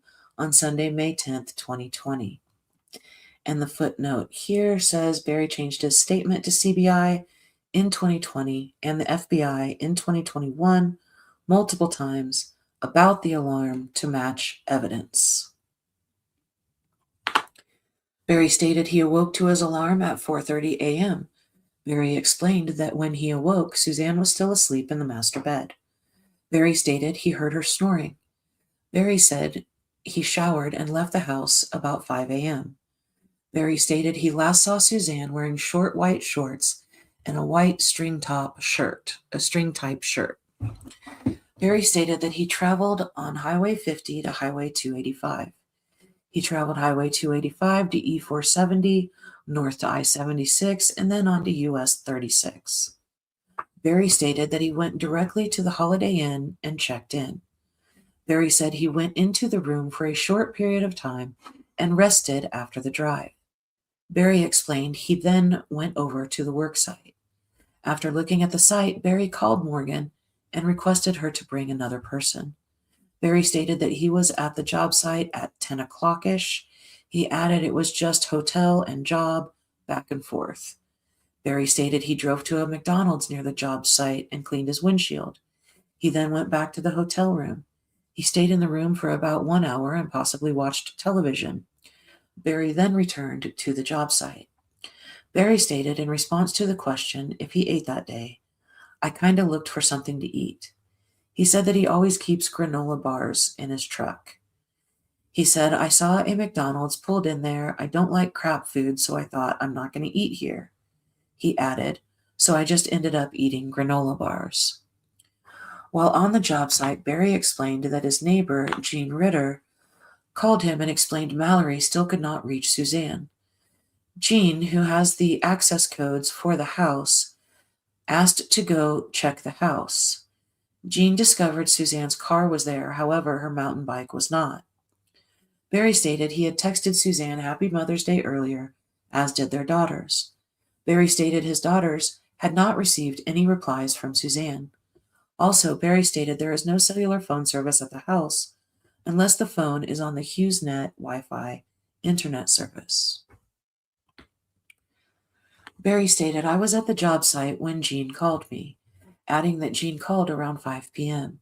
Barry left the job site and drove to the hotel where he dropped the tools off in the lobby. He then drove directly back to Salida. Barry initially said there were no issues with their marriage. Later in the interview, when asked, Barry disclosed they did fight. Barry explained that Suzanne has battled through stage 4 non-Hodgkin's lymphoma several times in her life. The most recent battle started late last year, 2019. Suzanne was receiving maintenance treatments at the Cancer Center in Salida. Barry stated that Suzanne started using hydrocodone and alcohol. Barry stated this drug and alcohol use would sometimes lead to arguments, during which Suzanne would accuse him of being controlling. Barry described Suzanne's demeanor as hateful. Barry stated the last argument they had was Friday morning. He denied any physical use or altercations between Suzanne and him. And I accidentally skipped a couple of the footnotes. This one says, throughout his interviews, Barry moved from referring to a perfect marriage and a perfect Friday night to admitting that he fought with Suzanne often. And then a couple of the other footnotes. Barry changed his last sighting of Suzanne throughout 2020 and 2021 numerous times. All of the statements in this paragraph are later proven false. Which paragraph was that? 27. I assume that's the one about the hotel and the job site or the McDonald's. There it is. There's 27. Okay, so everything in that paragraph ended up being false. Okay, on April 22nd, 2021, FBI agents showed Barry surveillance photos of him being in his hotel room, not the job site, when Jean Ritter called him at 5 p.m. Barry stated their daughters did not know about Suzanne's substance use and demanded that information not be disclosed to them. In fact, when asked, Barry admitted he deleted text messages from his cell phone because he did not want their daughters to access his phone and read those messages. Oh, I'm going to fight the urge to ask all my questions. Other statements by Barry in this May 13th, 2020 interview include, Barry stated, quote, I just know that there's nothing in my truck, there's nothing in my house.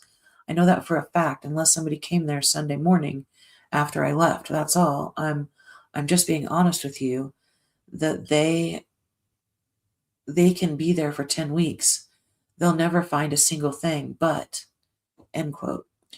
Barry interjected Cody Cox as a suspect, that Cox allegedly threatened to kill Barry. Barry consistently, throughout the interview, questioned why he had not been cleared in the investigation. Barry initially identified the Cushman's cleaning lady's daughter and boyfriend as possible suspicious persons. Barry stated, quote, because if somebody went in and did something and took her and then ditched her bike to make it look like something, then I want you guys to find that evidence, end quote. However, he states multiple times, quote, there's nothing in the house, there's nothing in my truck, end quote. Barry stated, quote, and she would get so angry sometimes and even hateful, which is not her, end quote. Barry stated during these arguments, Suzanne has stated, quote, I'm going to leave you, I'm going to divorce you, and she doesn't mean it, I know she doesn't mean it, but in that state of mind, end quote. When asked about working on Sunday, he stated, quote, it's Mother's Day, it's not like it's husband's day, end quote. He stated he stayed at the work site with the quote, I think I was there until probably 6 p.m., end quote. In regards to the calls to Jean Ritter, he stated, she calls me and says, hey, her car is here. And I said, well, is her bike there? She goes, where does she keep the bike? And I said, well, I pulled out her car. It should be right near the car. She goes, there's no bike here, unintelligible. Look there, look here in the back. And I said, well, she's riding her bike, but I'm a little concerned because I think she was going to take a morning ride. In regards to inspecting the clothing, Barry stated, quote, yeah, she doesn't ride without a helmet, and she has a light blue helmet. Her favorite biking outfit is blue. I haven't been to the house to see if it's there or not, but if you guys didn't find it, then that's probably what she was wearing. Was the blue one missing? Light blue helmet, light blue outfit. She's a matcher, light blue shirt. But was that in her closet, or did you guys find it? Regarding the bedding, Barry stated he observed sheets in the dryer. He stated, quote, was her whole bed Mallory's? Because it wasn't in Mallory's room. Was the whole bedding off? End quote. Barry was asked to voluntarily submit to a polygraph examination, which he declined and said he would think about it. Said he, quote, didn't want to do anything that wasn't 100% accurate, end quote. He also said they, quote, weren't admissible in court, end quote. Agent Cahill observed scratches on Barry's left upper arm. Barry stated, yeah, like that's from a tree when we were hiking in the mountains. And the footnote says these injuries appeared to be healing, several days old scratches. I don't understand why that needs to be a footnote. I mean, why? Okay. I am not here to critique someone else's documentation. Let me just take a drink. Well, it worked on Kilo. He's snoring. Okay. I'll check in with you guys in chat. And back to the picture that I asked Martin about. He says it's a photo of a screenshot on a PC monitor. That is very interesting. Okay. On May 21st, On May 21st, 2020, CBI Agent Cahill and Agent Derek Graham interviewed Barry for the purpose of reviewing the victimology packets of Suzanne that were prepared by the Behavioral Analysis Unit of the FBI. The interview was audio recorded. The following quotes were selected by Special Agent Grusing for this affidavit. Barry stated, I just wish that you knew how amazing she was. He was referring to Suzanne in the past tense. Per Barry, Suzanne began to abuse antidepressants and alcohol to get away from the stress and anxiety of dealing with chemo and cancer. He said, quote, it's the only thing we argued about, end quote. And he cited text arguments. He added, quote, when she was in that mind, it wasn't her, end quote. Barry said that it was Suzanne, not him, who wanted to move from Indiana. He stated, we, men, need sex. That's all we need and we'll be good. Barry discussed the pills Suzanne took and how he begged her to stop taking them. He added that she got mean and angry. Barry stated that Suzanne had friends she kept from him, evidenced by her attempting to text someone and her saying it was none of his business, that it was private. Barry said that Suzanne gave her passcodes to him and he could access her phone, but it was very suspicious why she did not tell him about some of her communications. Barry said that he gave Suzanne $300 to $400 a week for spending. He said, quote, she never went to an ATM. Barry was the ATM, end quote. Regarding Barry leaving Suzanne alone on Mother's Day when she disappeared, he replied that his girls were supposed to come home, quote, and I didn't feel bad because I thought they were going to be there around lunchtime, end quote. Barry stated that Suzanne's alcohol consumption increased after May 6th when the girls left town and she did not have to hide the alcohol from Macy. Barry said on Friday, quote, oh, hi, did you wake up? Kilo's back awake. Okay. Right now? Are you serious? I'm right in the middle of a page. Let me finish this page. Okay, I'll finish the page. Kilo has granted me permission to finish the page. Barry said on Friday, I think we jumped in her car and we went to Moonlight Pizza, got a pizza and a salad. He said that they ate the pizza in the car and brought it home or brought it home to eat. Maybe ate some of the pizza on the way home and ate the salads. Barry stated that Saturday, May 9th, in the morning, he got up early, probably had to put a few tools in my truck, end quote. There was no beginning quote. Barry stated that Saturday, May 9th morning, he got up early, he said he probably had to put a few tools in his truck. Suzanne thanked him for the breakfast and was perfectly normal, giving him a kiss goodbye and said everything was great. He said everything was great. He told her that he would be home soon and that they could go bike riding or hiking or something. Barry added that it was a perfectly normal day and she was in a perfectly good mood. When asked if anything out of the ordinary happened, Barry said, no, it was a perfect day Saturday. When agents asked Barry if Suzanne had been drinking, he said that he did not pay much attention because he wanted to have a good night with her. Guys, Kilo definitely has to go out because he walked all the way to the back door and he is now ringing the bell. Kilo has sleigh bells hung from the doorknob on my back door. Well, his back door that goes back to his backyard. None of it is mine. It all belongs to the dog. Anyway, I will be right back. Another brief hold, which I do apologize for, but we have been going for 2 hours. So let me put that lovely hold music on again, and you guys just chat amongst yourselves. I'm interested to see everything that you guys have to say, and even though I'm probably going to miss a lot in chat now, I will be reviewing this video myself later in further study of the case. So I will be right back.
And we're back. Can you guys hear me okay?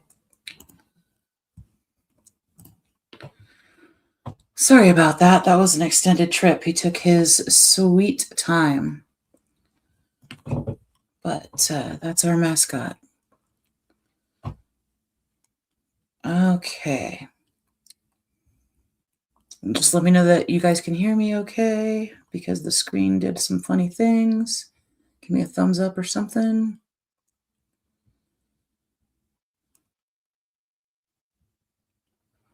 Oh, I'm not seeing anything.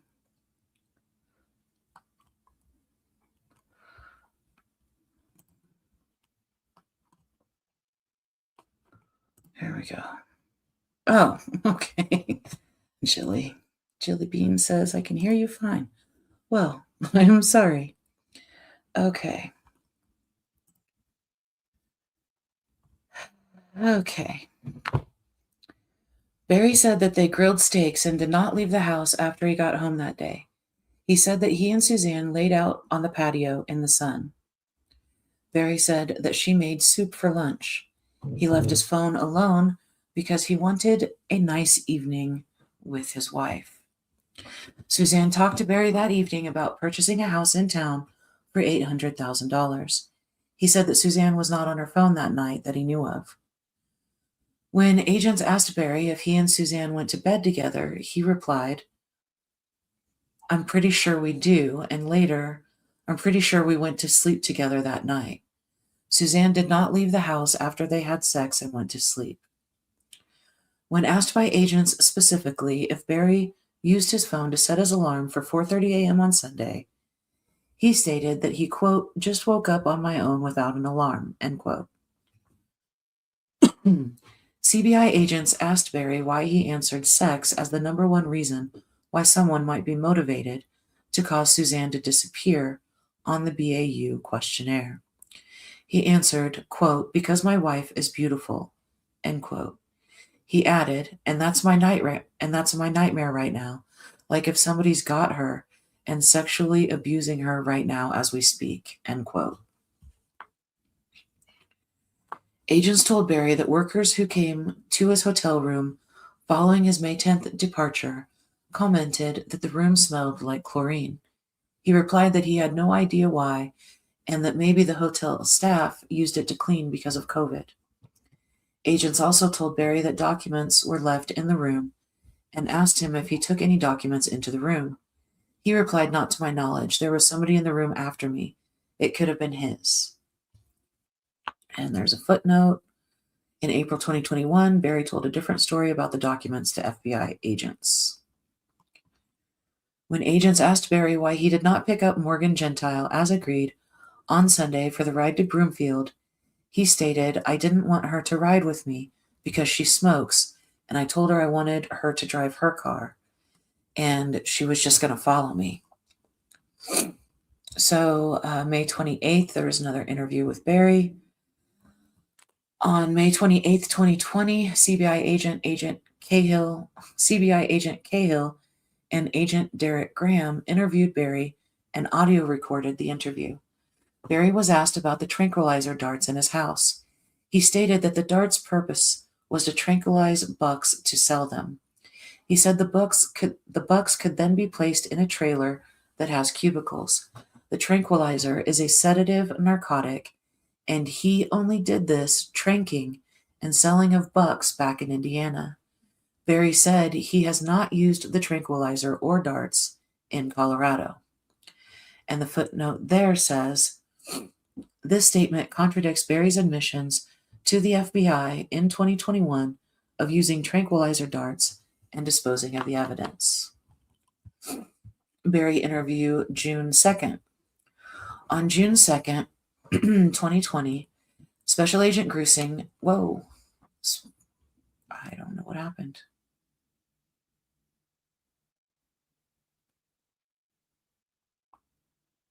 What happened?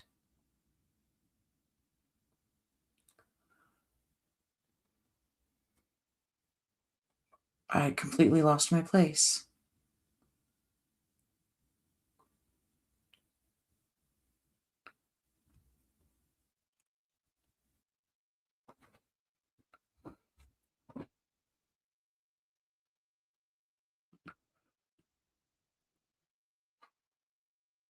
Okay. Whew, found it. Sorry, guys. On June 2nd, 2020, Special Agent Grusing met with Barry at a house near his residence to conduct an interview regarding the victimology or pattern of life of Suzanne. The interview was audio recorded. Barry said that Suzanne might leave him but would never leave her daughters. Barry also agreed that an animal attack was unlikely and that an accident was unlikely based upon the positioning of the bicycle and helmet. Barry talked about Suzanne abusing alcohol and drugs, saying the last time Suzanne was doing well was the first summer they were there, specifying the summer of 2018. Barry told Grusing that he thought Suzanne was abducted by someone.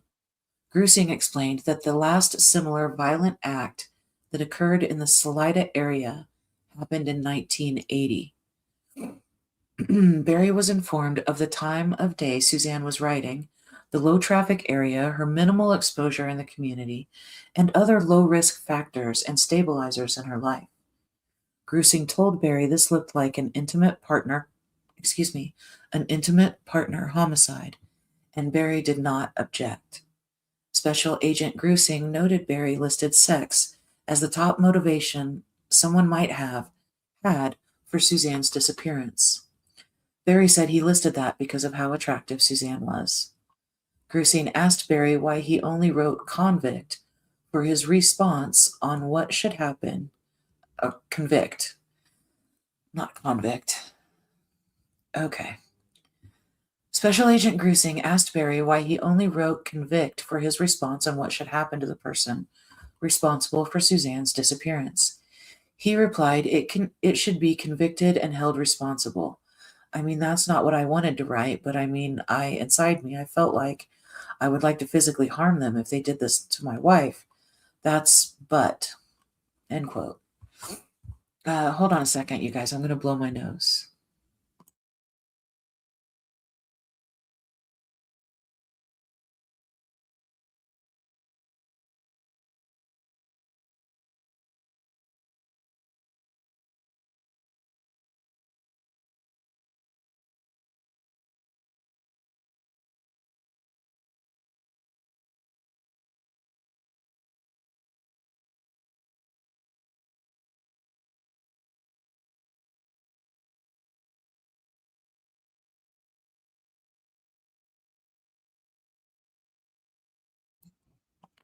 And we're back. Okay, where are we?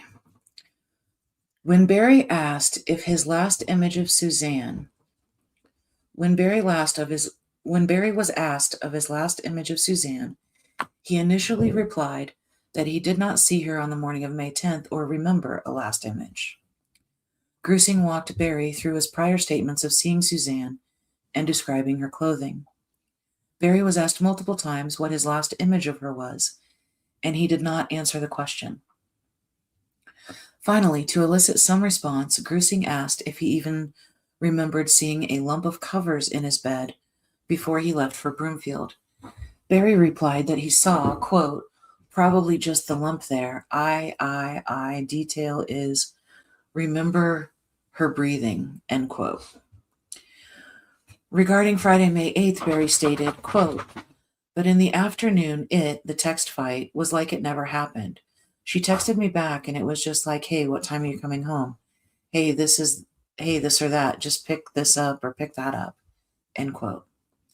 Regarding the afternoon of Saturday, May 9th, Barry said when he arrived home, Suzanne had vegetable soup waiting for them, and they just kind of sat out in the sun. They sat out in the sun, talked, had a good day, and decided they were going to grill steaks out that evening. He said she was perfectly fine because there was no alcohol in her.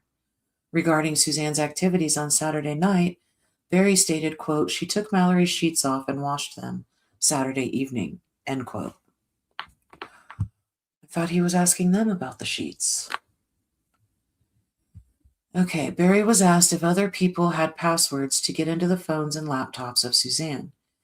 He replied that Suzanne told him what her last password was. This is an interview on June 3rd with Barry. On June 3rd, 2020, CBI agents Cale and Graham interviewed Barry at his residence. The interview was audio recorded. The following quotes are selected for this affidavit. Regarding Friday morning, May 8th, 2020, Barry stated, quote, that we had our text argument. I don't even remember what it was about. She was in one of her moods, end quote.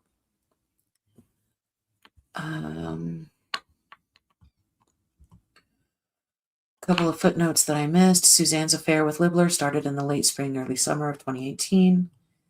And Barry would later tell Grusing that Suzanne was drunk when he was shown her last proof of life photo she sent to her lover at 2:03 p.m. on Saturday.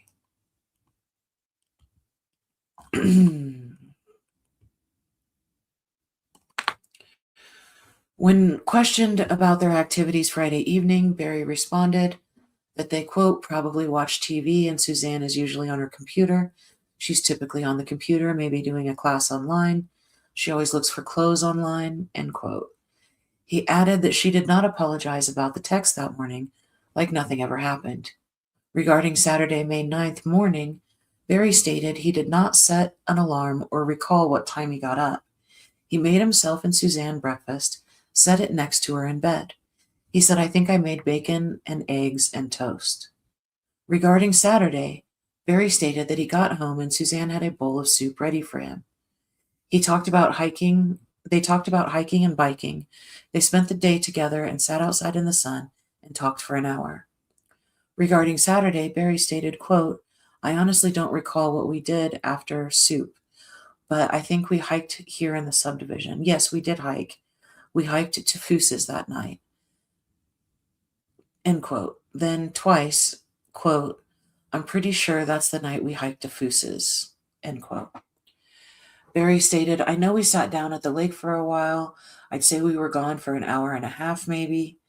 He said, it was actually a good day. She didn't drink at all. It was a normal, nice afternoon. Barry stated that he got back to the house probably around 3 or 4, talked about the dinner, and she said she was going to make some potatoes. He said he, quote, would marinate the steaks.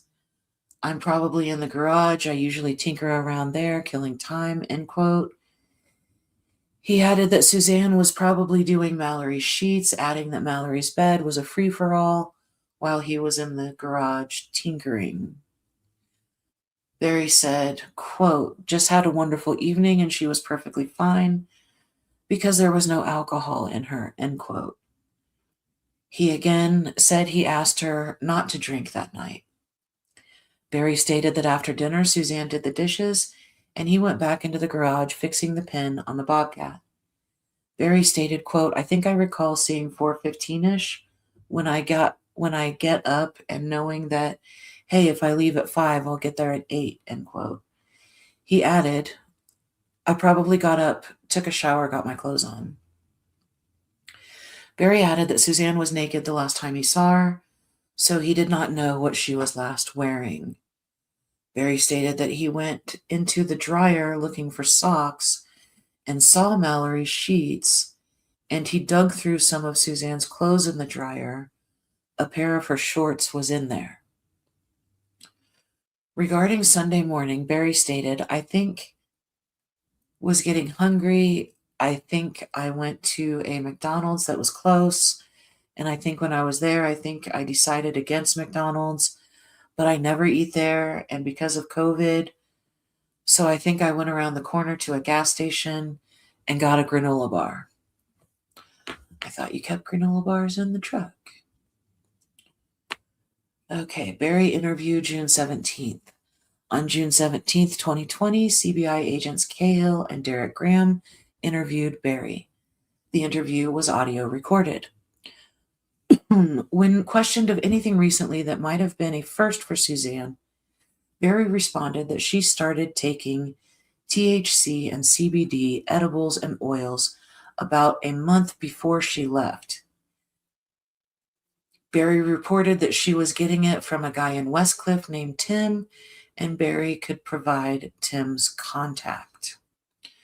The footnote reads, see interview summary of Timothy Agnew in section 5. Barry purchased CBD oil from Agnew in 2019. Near the end of the interview, Barry provided Tim's phone number. Barry separately said that Suzanne was buying drugs off the street and cited that the person from whom she was buying drugs is a viable suspect for her disappearance.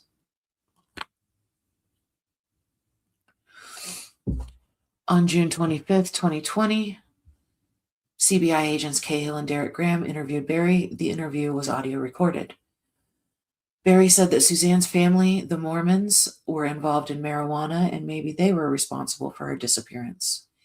He referred to Suzanne's sister Melinda as being wicked and her brother David as being smart enough to do something like this. He's brilliant. After suggesting that maybe Suzanne's siblings should be considered as alternate suspects, Barry stated, quote, "Sometimes when people are guilty, they point the finger because of their guilt," end quote. And there is a footnote. Let's check it out. It says, Barry made a similar statement again in an interview with CBI agents Cahill and Graham on July 1st, 2020.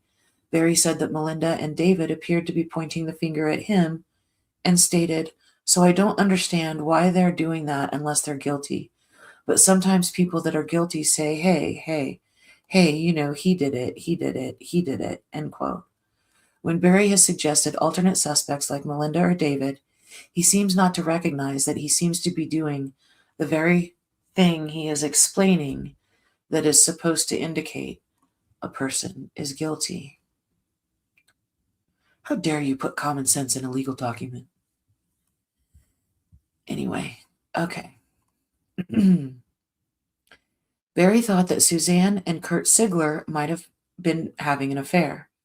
Barry said that he never looked at Suzanne's phone because he did not want to lose her trust, but that she looked at Barry's phone all the time.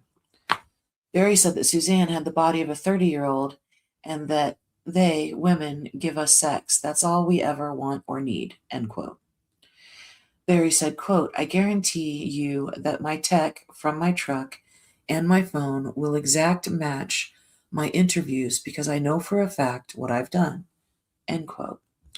Barry provided the phone number for Tim from Westcliff, who might be involved in Suzanne's disappearance. And then we have another interview with Barry on July 8th, 2020. CBI agents Cahill and Graham interviewed Barry at his residence. The interview was audio recorded. Regarding the worst text Barry deleted, he said, quote, "If I remember right, it was Friday morning, I was working, and she was in one of her moods," end quote. Barry stated, regarding Sunday, "I went in, got the hotel room, relaxed for a bit, went to the job site and seen it," then added, "pulled several blocks off and left it." Barry added, "And that's McDonald's, the only places that I remember going," end quote. He adds, "I did nothing else besides went to the job site and went to the hotel." Regarding Saturday, Barry stated, "We sat out in the sun. She was sunning and wanted me to sit out with her. I know we went to Foose's, and I can't remember exactly if it was Saturday, but I'm thinking it was Saturday. We took a walk up around Foose's and came back and she read. I tinkered around outside and did things outside until supper and grilled steaks."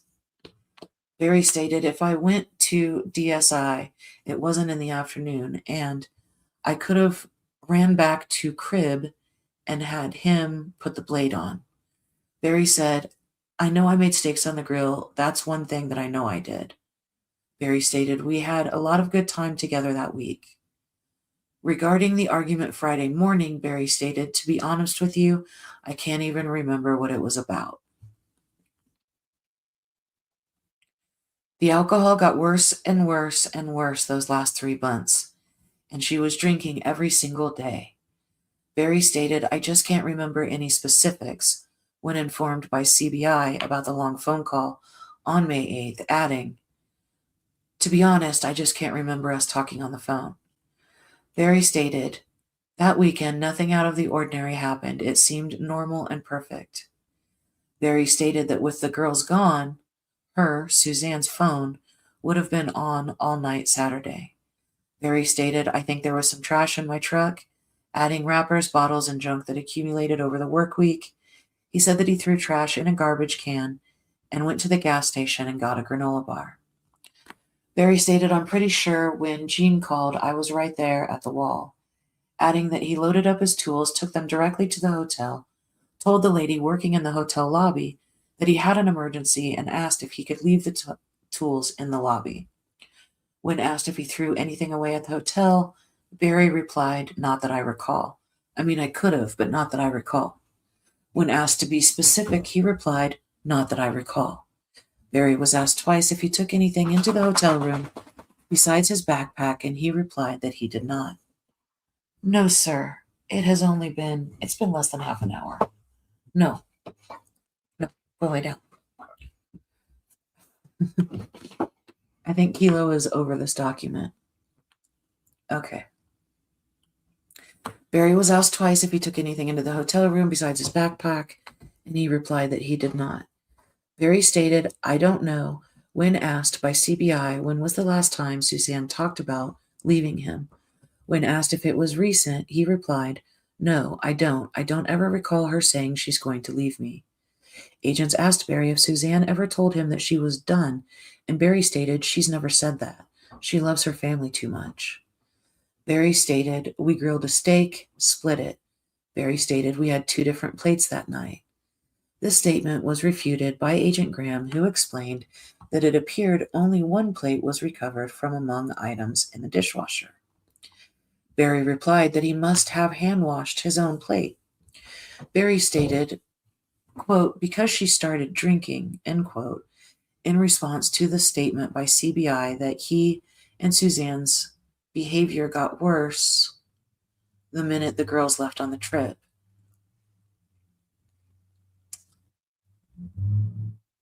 And she was drinking the whole time. Barry stated after multiple assertions that he did not recall what junk he threw away, that he might have thrown away an old pair of boots that had been in the back of his truck. After CBI told him multiple times that he threw away more than boots, he stated, quote, "If there's clothes in my truck, there was probably old clothes I threw away," end quote. Barry was told by CBI that he showered at the house before leaving and showered at the hotel when he arrived. He replied, "Showers relax me." Barry stated, "I change shirts all the time," when told by CBI that he changed shirts twice after getting to the hotel. When asked why, he stated, "I don't even recall changing shirts that day." When confronted by CBI agents that the video footage from the hotel contradicted Barry's statements that he was at the wall on the job site when Jean Ritter called, Barry did not refute the evidence. The property on Puma Path, not including the house, was searched following this interview, pursuant to the issuance of a search warrant for the remains of Suzanne. Results were negative. Regarding tips to CBI. As of April 26, 2021, CBI has received 1,485 tips for Suzanne Morphew's disappearance. These tips are reviewed and investigated as they are received. Numerous people have been identified, interviewed, or investigated due to circumstantial reasons related to them being in the area or associated in some way with the family. Investigation into a small number of these tips is ongoing, though none of them have provided any evidence to substantiate anyone as a legitimate alternate suspect or to counter the evidence against Barry highlighted in this affidavit. Section 4, Evidence. And you guys probably heard Kilo rumbling.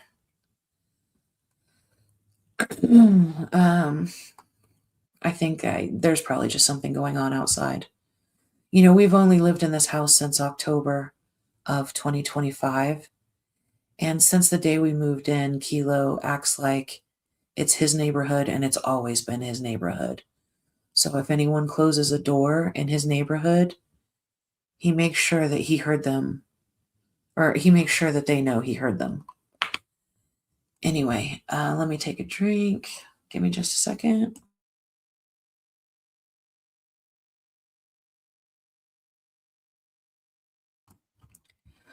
Okay, let's get back to it. We're only on page 27. Good Lord. Well, it might be one really long night.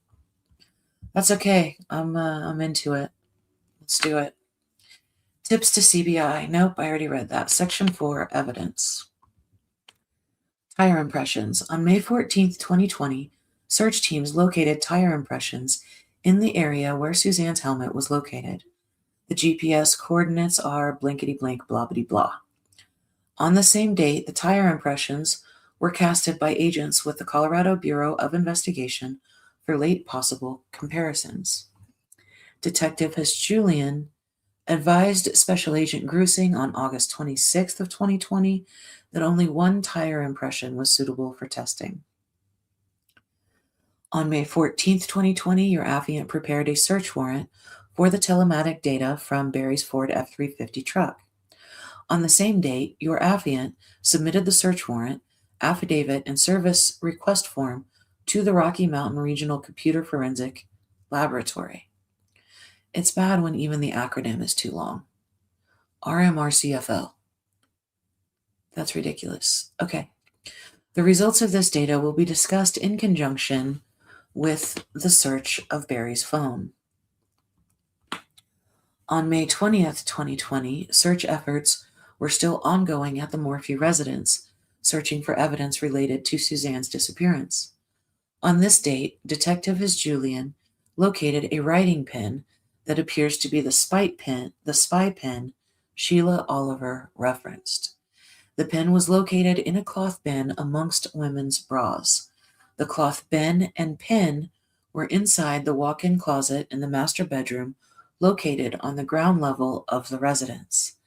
Detective Julian located with the pen the controller and headphones for playback and a USB cable. On May 23, 2020, Detective Julian transported and seized Memo's auto-recording pen to the Colorado Springs Police Department Digital Forensics Unit. CSPD Detective Brian Rogers conducted the search and data recovery of the Memo's pen content. Some of the audio files on the pen were deleted, however. However, 2 of those deleted audio files were retrieved during the search and analysis by Detective Rogers. On May 24, 2020, Detective Julian started reviewing the audio on the recording pen. The recordings appear to run from February 2020 to March 2020 based upon the context. Detective Julian gathered the following information. Suzanne communicated with 2 different male voices, one self-identified as Barry, and the other was identified by Suzanne as Jeff. One of 2 conversations between Suzanne and Jeff sounded to be of an intimate nature. The conversation between Suzanne and Barry is confrontational and their voices are raised. Under the file numbered 32220, Suzanne appears to place her recording pen in the truck of Barry as he took a trip to Pueblo. The pen recorded him listening to multiple episodes of forensic files to include The Killings of Mary Lee Wilson and Donna Payant by Lemuel Smith, the murder of Vicki Lynn Hoskinson, who went missing after riding her bike. Wow, Barry. That's just great. Speaking of falling asleep to true crime, Forensic Files is my go-to fall asleep program. Okay. Hoskinson's sister finds the bike and discussed it was found in the middle of the road. The case began as a missing child. Her family pleaded on TV for her return. Discussion also included the location of Hoskinson's body in Tucson being a remote location, how animals had scavenged her bones, and investigators trying to determine when she was killed. Barry further listened to the Forensic Files case of Walter Scott, a man that went missing but was later determined to be a homicide victim of James Williams. While Scott was married to Joanne, he had an affair with a woman named Suzanne. Meanwhile, Joanne was cheating with a man named James Williams. Williams killed his first wife in a staged car accident and married Joanne after killing Scott. Walter was reported to be acting not himself in the days prior to his disappearance. A phone call is recorded between Barry and Suzanne in which Suzanne calls Barry Shirley, his mother's name, after he tells her how to cook. Barry asked Suzanne why she has to be so mean to him. Much of the conversation is unintelligible because of the truck noise. Barry listened to other Forensic Files episodes of homicide investigations during the 5-hour recording session. Sergeant His Julian and FBI agents Stephanie Benitez and Kenneth Harris listened to the recordings on the spy pen and collaborated with RMRCFL to attempt to mitigate the background noises that interfered with the audio. The following relevant portions were recovered. This is all I hear every day. This is all I hear every day. What I'm not, what I should think. I am not listening to that anymore. Listen to me. Listen to me, Barry interrupting. Listen to me. Listen to me. I have lived for years being told how I should feel, how I should act, how I should look, what I should drink, what I shouldn't drink, what I should put in my body, what I shouldn't put in my body. And then it goes undecipherable. I fell into this. This is not undecipherable. Controlling. More talking. If it's not okay. Front and back. Later in the conversation, Suzanne and Barry were arguing. Suzanne says, "You want me to just?" Barry says, "No, I'm just asking you to." Suzanne says, "Blindly go into this." Barry says, "You don't have to blindly do anything. I'll make plenty of money this year to pay you back." Suzanne says, "I don't want to talk about it since you yelled at me the other day." Barry says, "Okay, I will make plenty of money this summer to pay you back, probably within a month. This is something that I told you that was important, and you decided to go against my wishes." Suzanne later stated, "It's all about money." Then she added, 80% of our arguments are because of money. She added, "It's money, it's about money." At 1 hour and 17 minutes, Barry stated, "If you want your money, I'm going to pay you back. I'm going to make plenty of money. And I told you it was important. You decided to go against my will and my wishes." Suzanne responded with words to the effect of, "Not against it. You brought it up and we talked about it." Suzanne's conversations with Jeff. S.A. Harris provided the following synopsis on Suzanne's recording with Jeff, which is Jeff Libler, that occurred during her February 2020 trip to Florida. And it was hard to hear in some places. So Jeff is driving north on 75 during their conversation. Jeff talks about a potential job and says he can't take it. Suzanne asks why and mentions the weather in Michigan in February. Interstate 75 does travel north and south through Michigan. Jeff and Suzanne appear to be talking possibly about trying to meet up around Valentine's Day. Suzanne seems to reference being sure that Barry will be at home at the time and would not show up. There is a reference in the Suzanne and Jeff conversation to Tuesday the 11th and Valentine's Day, as if they are still coming up and possibly talking about or making plans for those dates. February 11th, 2020 was a Tuesday. At 21:08, Suzanne takes a call on speakerphone. She stated, "Hi, sweetie, I'm good. How about you?" Suzanne and the male, presumably Jeff, discuss her trip in Florida.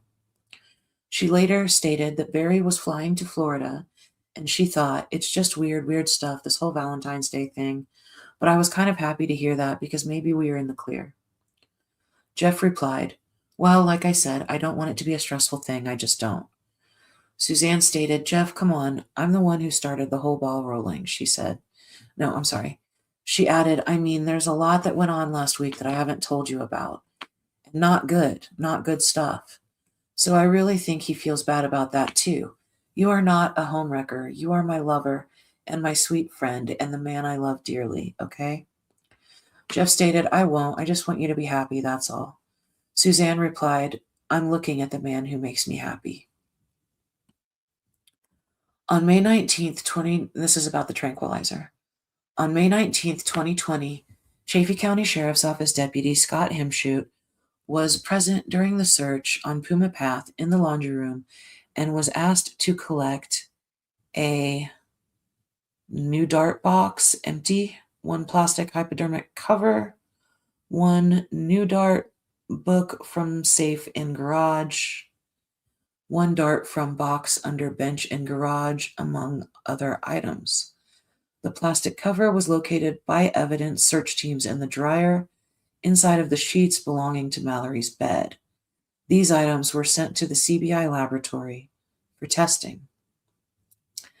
County Road 105 search. On May 22nd, 2020, at approximately 9:05 a.m., pursuant to the issuance of a search warrant, search teams, along with canines and their handlers, Bloodhound Man Trackers, NecroSearch, searched the property at 6962 County Road 105, a site where Barry had been conducting earthwork since April of 2020. A local resident had reported heavy machinery being used late at night on Saturday, May 9th, 2020. During this search, 3 canines were ran blindly and individually across the property. NecroSearch and the FBI Evidence Response Team worked with CCSO and CBI to remove portions of the poured concrete slab and search through the new construction. On May 23, 2020, a second excavation was conducted at the property in attempts to find the remains of Suzanne. Results were negative. Subsequent to the issuance of a search warrant, your affiant received the Facebook business record for the account of Suzanne Morphew. FBI Special Agent Grusing and FBI Staff Operations Specialist Robert Bose reviewed the results. 20 males, 3 of them with the first name Jeff, though Jeff Libler was not on the list, and 3 females were new friends added to Suzanne's Facebook account between Friday, May 8th at 9:04 p.m. and Saturday, May 9th at 6:01 p.m. From a cursory review of Suzanne's account dating back to January 1st, 2020, these friend requests were out of the norm for Suzanne. Though Suzanne received over 20 friend requests from others in 2020, her Facebook account profile initiated no friend requests until May 8th. Of the 23 people who received Suzanne's request, none were able to confirm with Suzanne that it was actually her who sent the request. FBI and Chaffee County Sheriff's Office interviewed over 10 of these recipients, most of whom live in Indiana. Derek Thurston, who received a request from Suzanne's account on May 10, 2020 at 10:12 a.m., said he knew Suzanne from junior high and high school in Alexandria, but it was not a close friend of hers. Thurston thought it odd that Suzanne decided to send the friend request after not talking to him in over 25 years. He added that she did not seem like the type who was desperate to friend people whom she did not know well. Bobby Huff, who became Facebook friends with Suzanne on May 9th at 9:33 a.m., graduated with Barry from Alexandria Monroe High School in Alexandria, Indiana. Huff has not talked to Barry or Suzanne Morphew since 1985. Huff stated that Suzanne, quote, would never see me and friend me on Facebook, end quote. Huff explained that her sending of the invitation felt weird to him and not something Suzanne would do after such a long time of not speaking, especially the day before she disappeared. Huff added that many rumors were flying around Alexandria, that Suzanne and Barry were not happy in their marriage, that Barry was in financial trouble, and that he was involved in shady business dealings.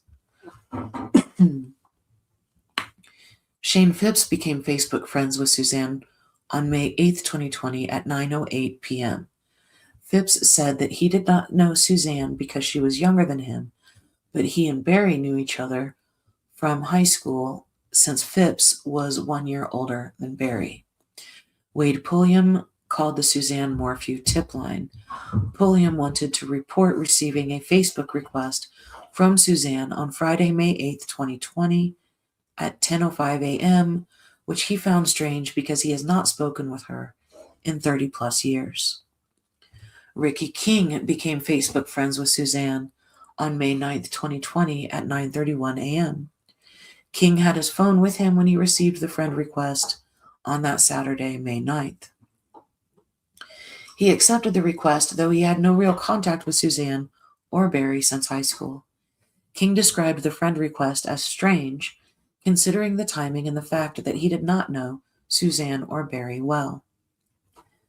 This is about the Range Rovers being seized. On May 16th, 2020, Chaffee County Sheriff's Office seized the 2 Range Rovers located in the garage at the Morphew's residence. The vehicles were towed and taken to the Chaffee County Sheriff's Office secure impound facility to secure them for further evidence processing. On May 20th, 2020, your affiant spoke with FBI Special Agent Dave Donati regarding the 2007 Range Rover and the 2015 Range Rover telematics. Donati explained the 2007 Range Rover would not contain telematic information, but the 2015 may contain this data. On April 29th, 2021, Special Agent Grusing advised that the results of the examination by the FBI's Technology Division for the 2015 Range Rover had not been completed.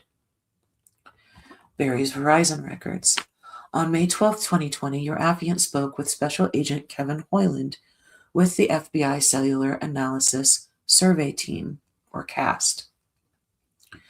Special Agent Hoyland requested that cellular records be obtained for 1 month prior to law enforcement being notified on May 10, 2020, when Suzanne went missing. Special Agent Hoyland explained the records will be useful to establish a pattern of life for Suzanne with her call detail records. Search warrants were served to Verizon Wireless for detailed record information to include all geolocation information on the following people: Suzanne, Barry, Morphew, Mallory, and Miles.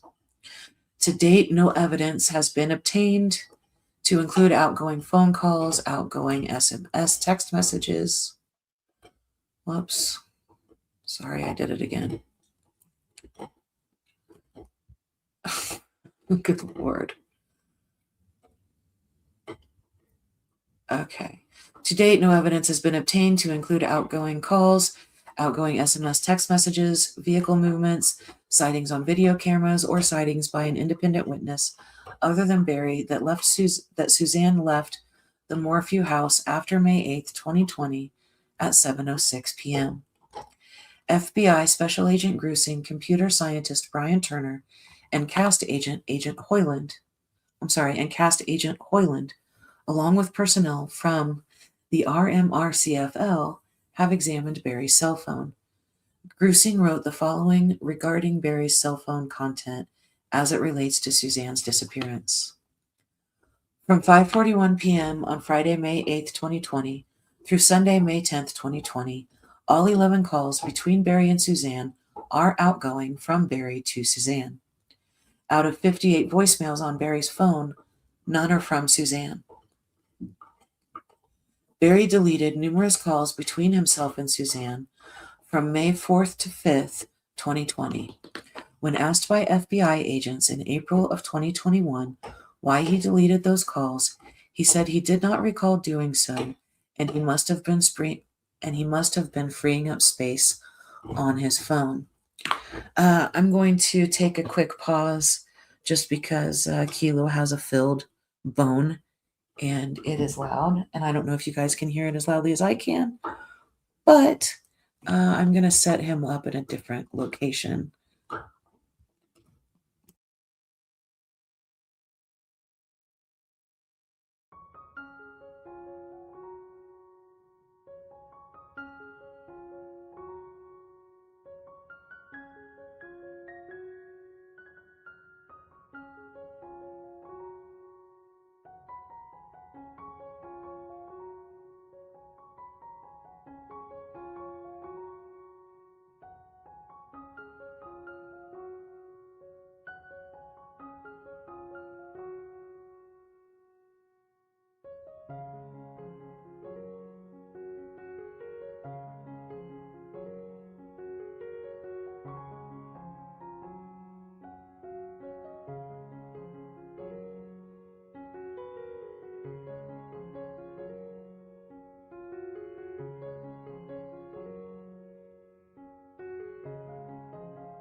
Okay, we took a Kilo break and a Jennifer break. Sometimes we have to do Jennifer stuff too, whether Kilo likes it or not. Martin says, on January 8th, 2020, Barry's phone searched the Facebook help page. I can't reset my Facebook password because I can't access the email or mobile phone number on my account.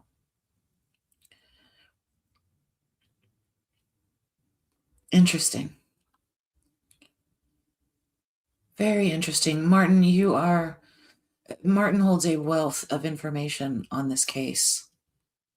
And I appreciate you being here so much. And I agree. I don't think that she was capable of sending those Facebook requests either. And looking back and wondering, what does that mean? I can't wait to get into all of that. But, we're only on like page 30, I think, of, 100 and something. It's going to be a long night. There are going to be more breaks, but I'm going to keep going. Okay. Martin, did you highlight this paragraph or? Well, no, it's a PDF. Anyway, okay. So Barry deleted numerous calls between himself and Suzanne between May 4th and 5th. When asked by FBI agents in April 2021 why he deleted those calls, he said he did not recall doing so, and he must have been freeing up space on his phone. On January 7th, 2020, Barry's phone searched How to Make a Girl Orgasm YouTube. This was recovered from deleted web searches on Barry's phone. Barry's phone searched Older Man, Younger Woman Relationships YouTube. This was also recovered from deleted web searches on Barry's phone. On January 8th, 2020, Barry's phone searched the Facebook help page. I can't reset my Facebook password because I can't access the email or mobile phone number on my account. Help Center. This was also recovered from deleted web searches on Barry's phone. On January 24th, 2020, Barry's phone searched Third Base, My First Hand Job, Dear Teen Diary, 9th grade entry 14, YouTube. Also recovered from deleted web searches on Barry's phone.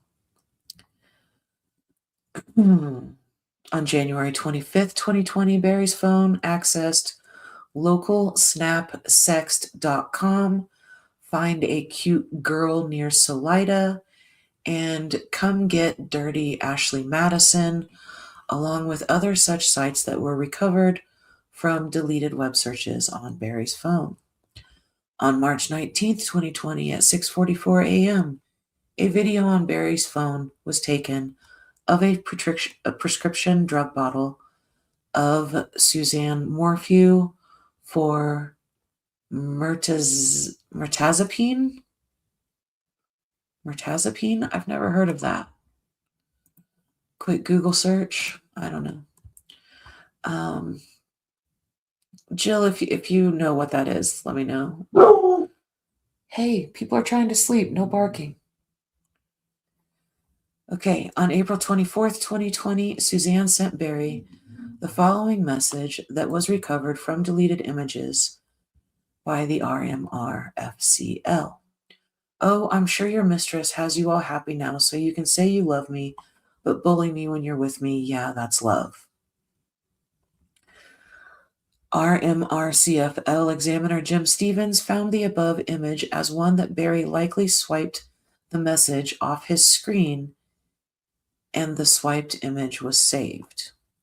This message was not recovered separately in Suzanne's iCloud storage or Barry's phone.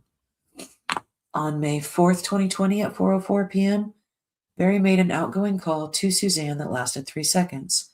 This was the first logged call in Barry's phone to or from Suzanne since February 7th of 2020. An additional 6 calls, incoming and outgoing, between Suzanne and Barry were made that day until 6:07 p.m. And then we have another footnote. Suzanne's Verizon records, however, account for 8 calls between her and Barry that morning. Looks like I missed a couple more. My eyesight is not what it used to be. Number 38, when Barry was asked by CBI if he ever searched online to meet other women, he replied, "No, never," in the July 8th interview. And he added, "Absolutely not, never."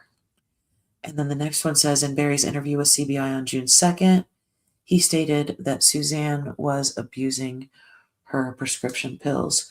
So I know they've talked about hydrocodone, but then he also did mention depression medication, which maybe that's what that is. Let me go back and check. Okay, looks like we got Google's antidepressant. Yep. Perfect. Okay.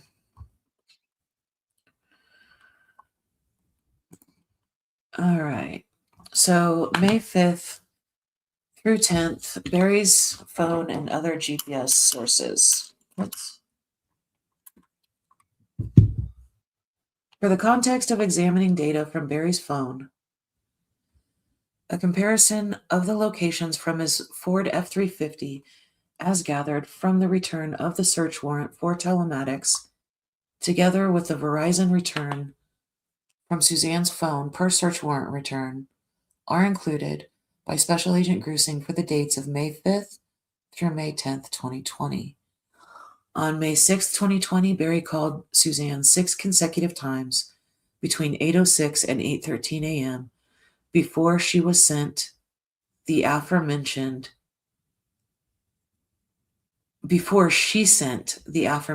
"I'm done, let's handle this civilly" message at 10:13 a.m. Yeah, that was confusing. I read that wrong. Okay.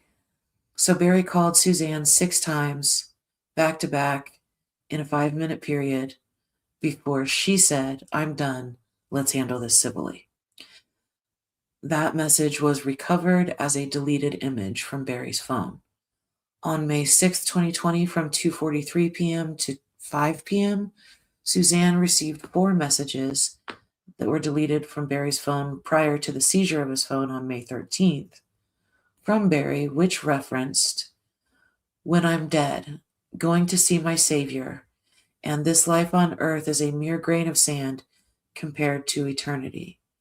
The location activities registered by Barry's phone were abnormally high in frequency during the late nights and early morning hours of May 8th through 9th, 2020, and May 9th through 10th, 2020, while at the Morphew residence. On May 8th, 2020, at 7:06 p.m., Barry's phone called Suzanne while his phone was likely traveling west along US 50. Suzanne's phone location was approximately 3 miles east of Barry's phone. The call lasted 73 seconds and was the last recorded phone call for either device on May 8th, 2020. On Friday, May 8th, 2020, at 7:18 p.m., Barry's phone registered its last event of the day. Its next event was at 6:46 a.m. on May 9th, 2020, when Barry's phone registered power on. On May 9th, 2020, at 6:46 a.m., Barry's phone was taken out of airplane mode.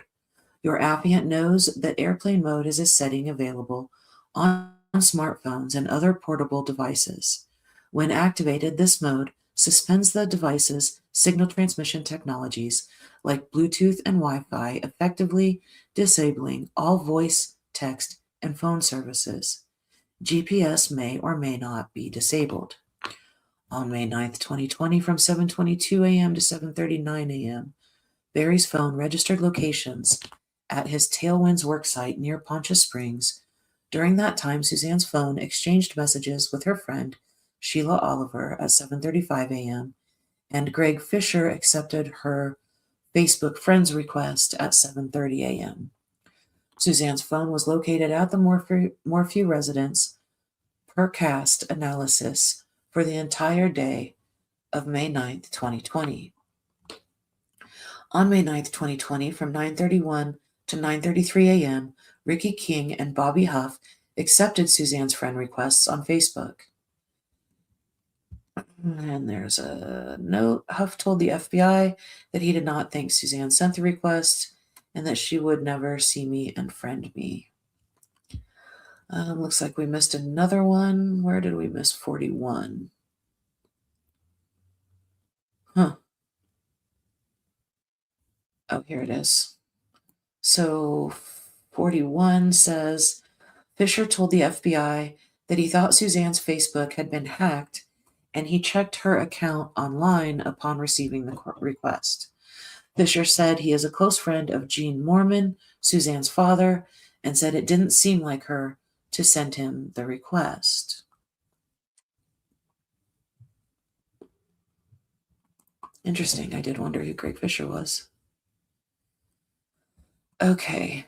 On May 9th, 2020, from 9:31 to 9:33 a.m., Ricky King and Bobby Huff accepted Suzanne's friend requests on Facebook. Barry's phone continued to receive messages from Suzanne's phone and send messages to her phone while he remained at the CR, the County Road 105 site, until 9:37 a.m.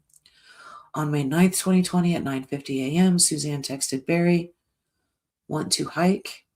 At 10:36 a.m., Suzanne texted Barry, "Want to meet to hike?" At 10:48 a.m., Barry responded, "No, I'll come home." That just seems really odd to me.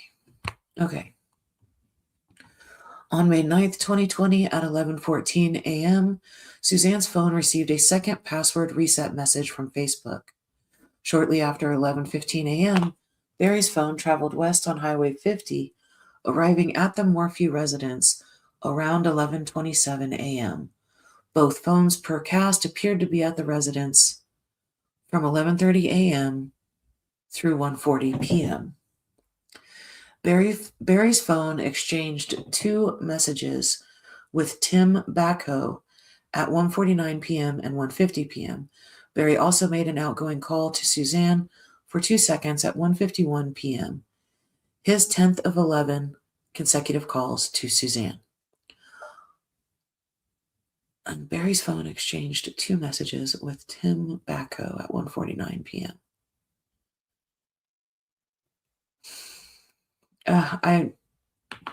Okay. On May 9th, 2020, at 2:26 p.m., Barry texted Suzanne, "Done, headed back." At 2:31 p.m., Barry texted Suzanne, "Did you leave?" By 2:43 p.m., Barry's phone and F-350 per telematics appeared to be at the Morphew residence. On May 9th at 2:47 p.m., Barry's phone appears to enter airplane mode.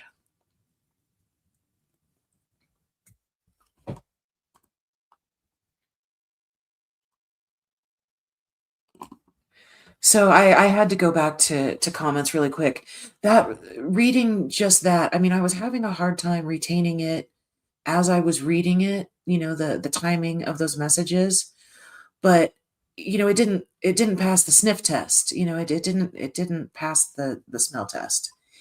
And I also believe there's no way those texts are from Suzanne, but if they were in different places while it was going on, how is that? I mean, did he clone her? I don't know. I can't break off into that because we are only on page 35 of 129, and there are 2 documents I want to read after that. And I might need to go make a pot of coffee. But I agree. I don't think those, my gut tells me those texts are absolutely not from Suzanne.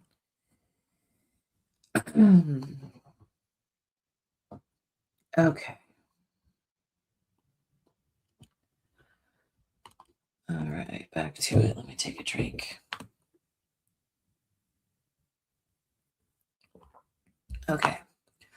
On May 9th at 10:17 p.m., an airplane mode off event started on Barry's phone, and the phone was then powered on at 4:32 a.m. on May 10th, 2020. That May 9th through 10th, 2020 night, approximately 210 locations for Barry's phone registered near the Morphew residence, compared to 0 to 2 locations on previous nights from May 1st through May 8th. Wow. On May 10th, 2020, Barry's phone display came on and his device was unlocked at 3:56 a.m. On May 10th, 2020, from 3:25 to 3:48 a.m., the Ford F-350 registered 0 miles per hour with GPS at Morphew residence as the doors opened and closed multiple times. Special Agent Hoyland noted over 80 events involving the F-350 during this time frame. The location data for Suzanne's phone last registered with a tower near the Morphew residence at 4:23 a.m. Further events of Barry's phone records are documented under the Surveillance Video Broomfield section. Video footage was collected by the Colorado Bureau of Investigation from the Holiday Inn Express in Broomfield, Colorado from May 10, 2020. The following timeline of events include the surveillance video, telematics of Barry's truck, and his phone activities to provide his actions on May 10th. At 8:14 a.m., Barry's phone was at the Holiday Inn Express in Broomfield, Colorado. At 8:41 a.m., Barry texted Suzanne, "I made it to Broomfield. Call me when you get a chance." At 8:46 a.m., Barry walked into the hotel carrying 2 white trash bags, a khaki backpack, a pair of boots, a dark-colored item, and a piece of clothing with blue or teal coloring.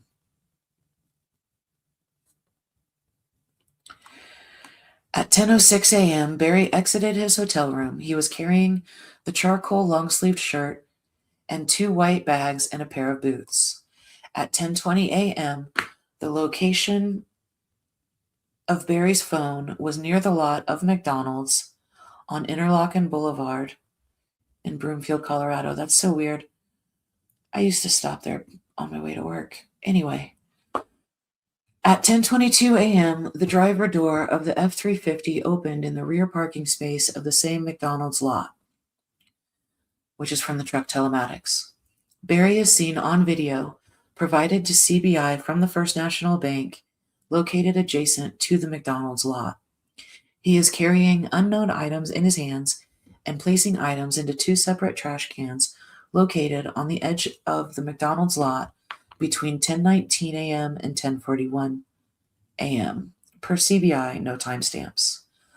From the bank video, Barry exited the truck, walked to a trash can while he held an unknown smaller object in his left hand and possibly his right hand. He placed something in the can, extended his right arm downward into the can, and walked back to the open driver's door. Barry was oriented towards the inside of the driver's door and the driver's side floor for the next few frames. He walked to the same trash can, possibly with an item in his right hand, extended his right arm into the can, then placed both hands and arms into the can. Barry returned to the truck, oriented to the inner portion of the driver's side door. After a few frames, he turned with his hands together and walked to a trash can across the lot. He returned to his truck and drove away. From 10:47 a.m. to 11:18 a.m., the location of Barry's phone was in or beside the lot of a men's warehouse on Flatiron Crossing Drive in Broomfield, Colorado, from 10:50 a.m. to 11:17 a.m. The driver and passenger doors of the F-350 were opened and closed at least 7 times in the parking lot near Men's Warehouse. At 11:23 a.m., the locations of Barry's phone and truck were at the Holiday Inn Express. At 11:36 a.m., Barry walked into the hotel lobby wearing a black t-shirt, carrying under his left arm a black binder and disorganized papers. At 11:56 a.m., Barry exited his room wearing a white shirt and carrying the binder with the papers. Right photo. He walked to his truck at 11:57 a.m. From 11:57 a.m. to 12:25 p.m., Barry's phone was near the Via Varo work site for the wall. At 12:06 p.m., Barry made an outgoing call to Mallory. From 12:28 p.m. to 12:29 p.m., the location of Barry's phone was at the Holiday Inn Express. Telematics of the F-350 also registered the driver door opening and closing multiple times in the hotel lot. At 12:36 p.m., Barry arrived at the hotel parking lot in his truck. He got out of the truck and carried one white trash bag, larger in size than the previous bags, in one hand. In the other hand, he carried a black container along with a green item, possibly a piece of clothing. At 12:38 p.m., Barry placed bags, a black container, and clothing from his truck beside the curb near the hotel lobby. He then walked to his truck, appeared to pick up a small item from inside, picked up the trash bag, coat, and container, and walked towards the dumpsters at the end of the lot. At 12:41 p.m., Barry walked back across the lot towards the hotel lobby with nothing in his hands. At 12:42 p.m., Barry entered his hotel room. Barry does not leave his room, per the film, until 6:03 p.m. And the footnotes read, the first photo depicts Barry walking toward his room. The second is him walking away approximately 19 minutes later, wearing a different shirt. He provided varying statements to CBI and FBI about these photos. On April 22, 2021, FBI agents asked Barry why he did not park near the dumpster to throw away these items and said he did not recall. In March 2021, agents showed Barry photos of him carrying a camouflage coat, a black tree container, and a bag across the hotel lot and asked him what items were in the bag and why he was throwing those items away. He did not provide details and could not recall the items. At 3:30 p.m., Barry sent an outgoing message to Suzanne, "Call me." At 5:15 p.m., Barry received an incoming call from Jean Ritter. At 5:45 p.m., Barry received another incoming call from Jean and Martin Ritter. At 5:57 p.m., the telematics of the F-350 registered GPS coordinates at the Holiday Inn parking lot. The previous GPS coordinates for the F-350 registered at 12:28 p.m. At 6:03 p.m., Barry exited his hotel room wearing a black shirt with his khaki backpack on his back. At 6:05 p.m., Barry made an outgoing call to Martin Ritter. At 6:06 p.m., Barry pulled his truck in front of the hotel and walked into the lobby before walking back out of the lobby at 6:08 p.m. At 6:09 p.m., Barry made an outgoing call to Morgan Gentile. At 6:10 p.m., Barry entered the lobby carrying 2 shovels and placed them beside the front desk. He made subsequent trips, placing more tools in the same spot. At 6:12 p.m., Barry left the hotel lot in his truck. At 6:20, Barry made an outgoing call to Mallory. At 7:10, Barry received an incoming call from the Chaffee County Sheriff's Office. At 7:21, Barry made an outgoing call to Suzanne. At 7:33, Chaffee County Sheriff's Office dispatch called Barry and informed in a 1 hour and 32-minute call that Suzanne's bike was found. No, I'm sorry, in a 1 minute and 32-second call? Surely they weren't on the phone for an hour. Anyway, when asked to describe the bike, Barry did not know the make, but said it was blue with colorful pedals. Barry started crying and asked, "They found a bike?" He said he was heading that way and asked, did they find the phone? At about 10:30 p.m., Morgan Gentile arrived at the Holiday Inn Express and checked into Barry's room. Let me go back to the footnote that I missed. This call to Suzanne was his first outgoing communication to her after learning she was possibly missing, following the 5:15 p.m. call from the Ritters. Barry made no independent effort to determine whether she was simply not answering her phone due to poor cell service before he abandoned his work project, staged the tools in the lobby, and left town. The call was not answered. The location of Barry's phone was on Highway 285, approximately 75 miles from Broomfield. Returns for Suzanne's phone and iCloud accounts. On May 8th, 2020, Apple returned records pursuant to a search warrant for Suzanne's account for email SuzMorph@gmail. That was associated with an Apple account created on January 16th, 2019. This account also listed Suzanne's name, address, and phone number. Apple provides a separate identifier known as Person ID, which is understood to be unique to an individual subscriber. In those same Apple records, that Person ID associated with Suzanne logged multiple updates to applications through the iTunes Store, including for both LinkedIn and WhatsApp applications. This indicates that Suzanne had WhatsApp and LinkedIn installed on her device through May 9th, 2020, when the last update was logged for each. Suzanne's Verizon return.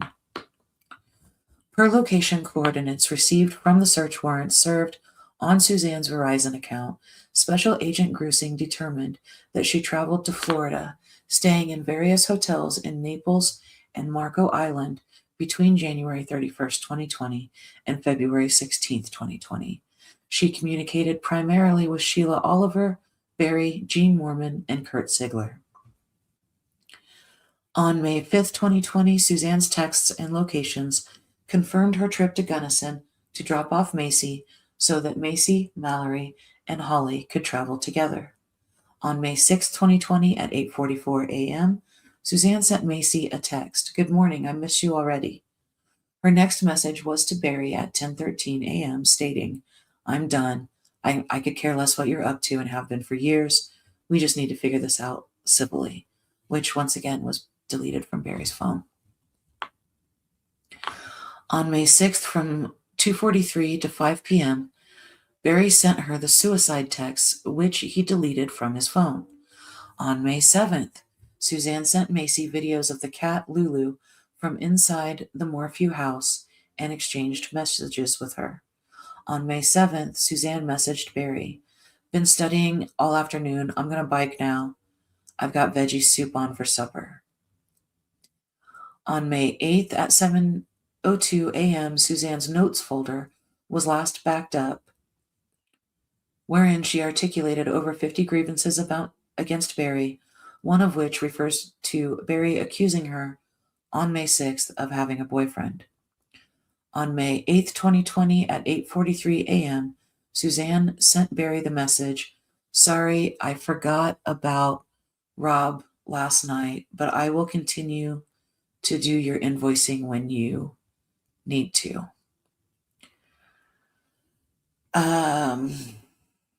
And the footnote reads, "This text of Suzanne's offer to continue to do your invoicing follows her May 6th text request to handle this civilly and her numerous attempts to separate from Barry. Her subsequent text to her sister Melinda indicates she let the mistreatment continue for too long and she was moving in a different direction. When FBI agents showed Barry these texts during interviews in 2021, he said he did not think Suzanne was serious. On May 8th, from 9:01 to 9:28 a.m., Suzanne messaged her sister Melinda, "It's hard dealing with the harsh abrasiveness and having to show respect. He's also been abusive emotionally and physically." The next section is Suzanne's Instagram account. Special Agent Grusing interviewed Robin Binford, a friend of Suzanne's from Indiana, on June 30th, 2020. Binford has known Suzanne Morphew since middle school and was her close friend through high school. She and Suzanne have consistently communicated through Facebook and Instagram over the years. Binford stated that she had some problems with the way Suzanne supposedly went missing based upon Suzanne's normal routines. On the Saturday before the weekend Suzanne went missing, she posted an Instagram story video about her and Mallory, stating that Mallory always surprised her. Suzanne used the Instagram story to take photos to document each of her bike rides. Binford said that upon hearing Suzanne went missing, she checked Instagram and found that Suzanne did not post anything about the ride. Binford knew that Suzanne was still grieving over losing her mother within the past 2 years or so, and that Mother's Day was going to be a difficult day for her. Binford did not think that Suzanne would choose to spend that day without her girls and husband. From a review of Suzanne Morphew's Instagram account, obtained through a search warrant in the state of Colorado, the attached pictures of her, often in biking outfits, were located, with the dates May 6th, with location Little Rainbow Trail, which was 4:30 p.m., April 27th at 4:36 p.m. on Mount Shavano, and April 20th at 2:18 p.m. with location of Methodist Mountain, and captions first single track and broke my first chain, smiling emoji. I did notice that those are all afternoon times. Oh, can you guys hear Kilo whining in the background? I'm just gonna try. I've got my office door closed right now, so he doesn't like it. You can come in if you're gonna be quiet. You have to be quiet. It's not playtime. I know, I've been talking for like 3.5 hours. I know. Do you absolutely have to? Kilo swears to me that he has to go out. I'm going to let him out. I'll be right back. He's not normally this interested in what I'm doing on YouTube. I apologize. Do we need the music again? I appreciate you guys. I appreciate you guys being patient with me.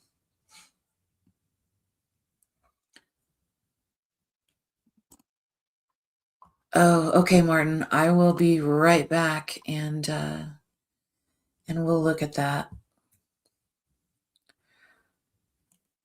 Okay, where's my music? You guys want something different? I have lo-fi. How about lo-fi? We'll do lo-fi.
Okay.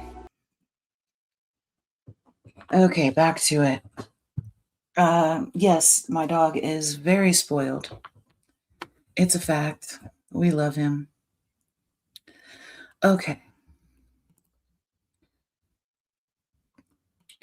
Okay, so I wanted to go back to this. 8:43, Martin says, 8:43 a.m. Rob Mazzell text is important. No biking on May 8th and 9th. And let's see. Where is that text?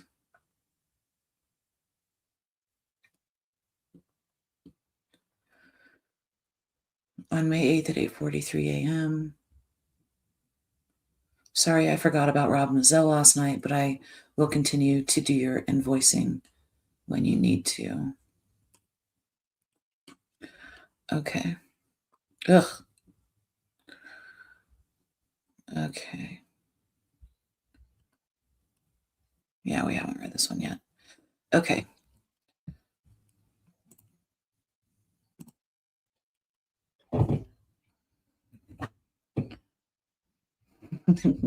Martin's having a tea break. Okay. Back to it. So this is regarding the search warrant for Macy's phone. Per the Verizon warrant served on Macy's cell phone, the following message was sent from Macy to Miles on May 10th at 3:50 p.m., which is over an hour before Martin Ritter reported Suzanne missing. I'm just so sad, and Mal and I texted Mom for Mother's Day, and she still hasn't answered, and I'm scared. Her and Dad probably got in a big fight, and I don't even know. It just made me want to be gone even more because I don't want to be around them. It hurts me, and I know if Mal is working, I might have to be home a lot more, and it'll probably be the worst summer of my life. In regard to the scratches on Barry's arm, on May 13th, 2020, Chaffee County Sheriff's Office Deputy Caricato took photos of scratches on Barry's left arm. Okay. Canine search on May 23rd, 2020. On May 23rd, 2020. Sorry, I was just bothered by seeing that and imagining that those might be from Suzanne's fingernails. It just upset me. Let me snap out of it here. Take a drink.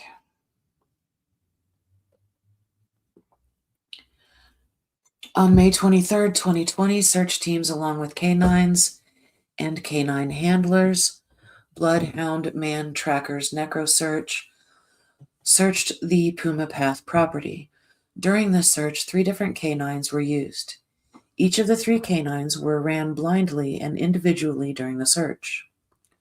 On the west area of the driveway and parking area where a flatbed trailer and Bobcat skid steer are parked, all 3 canines, trained final response, alerted. The canines used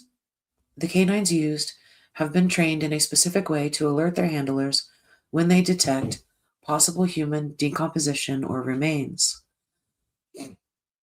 So they alerted on the top of the trailer. It should be noted, on the bed of the trailer, there is gravel and dirt. This is an area the canines alerted. All 3 canines again alerted on the Bobcat, and one of the canines jumped into the Bobcat and tried to lay down on the driver's seat. The Bobcat located on the Morphew's property is identified as a 2018 Bobcat compact skid steer, model number S590, and product identification number AR9R18813. The flatbed trailer and Bobcat skid steer are parked directly next to each other. This says Bobcat sim removal. On May 28, 2020, Deputy Randy Caricato, with the assistance of FBI Special Agent David Donati, removed the SIM card subscriber identity module from the Cal AMP device. This is the device Agent Graham learned about that Barry had on his Bobcat skid steer. This device utilizes Verizon Connect services and is a GPS tracking device. Special Agent Hoyland spoke with Special Agent Donati and requested a search warrant be applied for to obtain what data this SIM card may contain. At present, Barry's use of the Bobcat does not appear to be connected to Suzanne's disappearance. And this is on bank accounts. On May 20th, 2020, your affiant served search warrants to Equifax and TransUnion to identify what credit accounts Suzanne and Barry would have currently and or at the time frame of Suzanne's disappearance. This information was necessary to establish a pattern of life for both Suzanne and Barry, as well as proof of life for Suzanne. On May 28, 2020, Equifax and TransUnion provided the following are open and active accounts for Suzanne and Barry. Indiana Members Credit Union, Capital One Cabela's, Discover, Community Bank, Victoria's Secret, Fifth Third Bank, Credit One. Your affiant has served warrants on these accounts, and the results are being compiled and analyzed by the FBI and a private forensic accountant. Bear with me a second. I need to blow my nose again.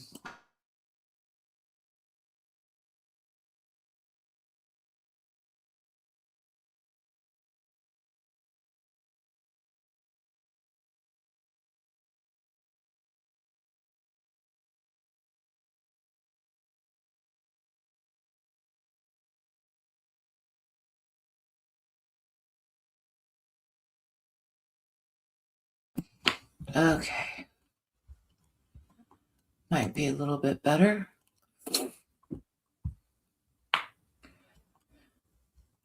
Your affiant has served warrants on these accounts, and the results are being compiled and analyzed by the FBI and a private forensic accountant.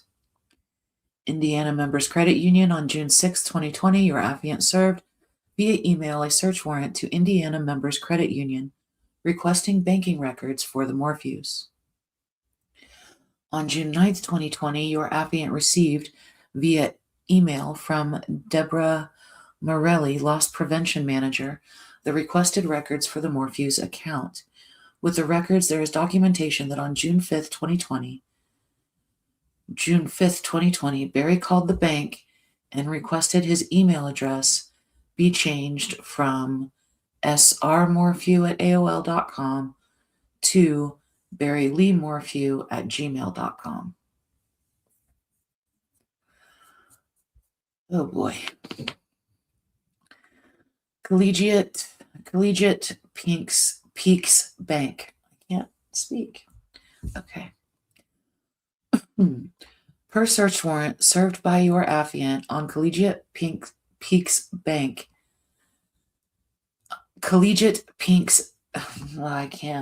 CPB.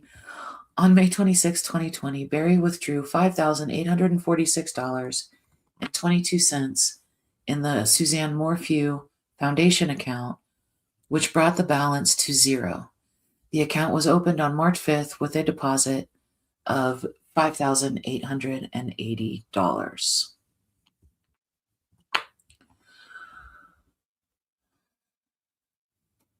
It was opened on March 5th.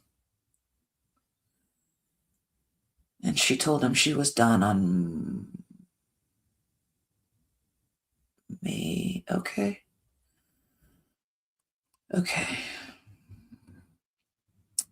Possible second device for Barry. On June 11th, 2020, your affiant received information from FBI Special Agent Grusing and computer scientist Brian Turner that while reviewing data from the cell phone extraction of Barry's iPhone, they found a second device was associated with Barry's iPhone with an SMS at 3:43 and 44 p.m. Mountain Time on May 8th, 2020. This user ID is separate from the primary user. This second device was first used on November 30th, 2019, and was associated with Barry's iPhone 91 times since then, compared to 1,701 associations with the primary user ID since November 2019. Dates this device was associated with Barry's iPhone since May 5th.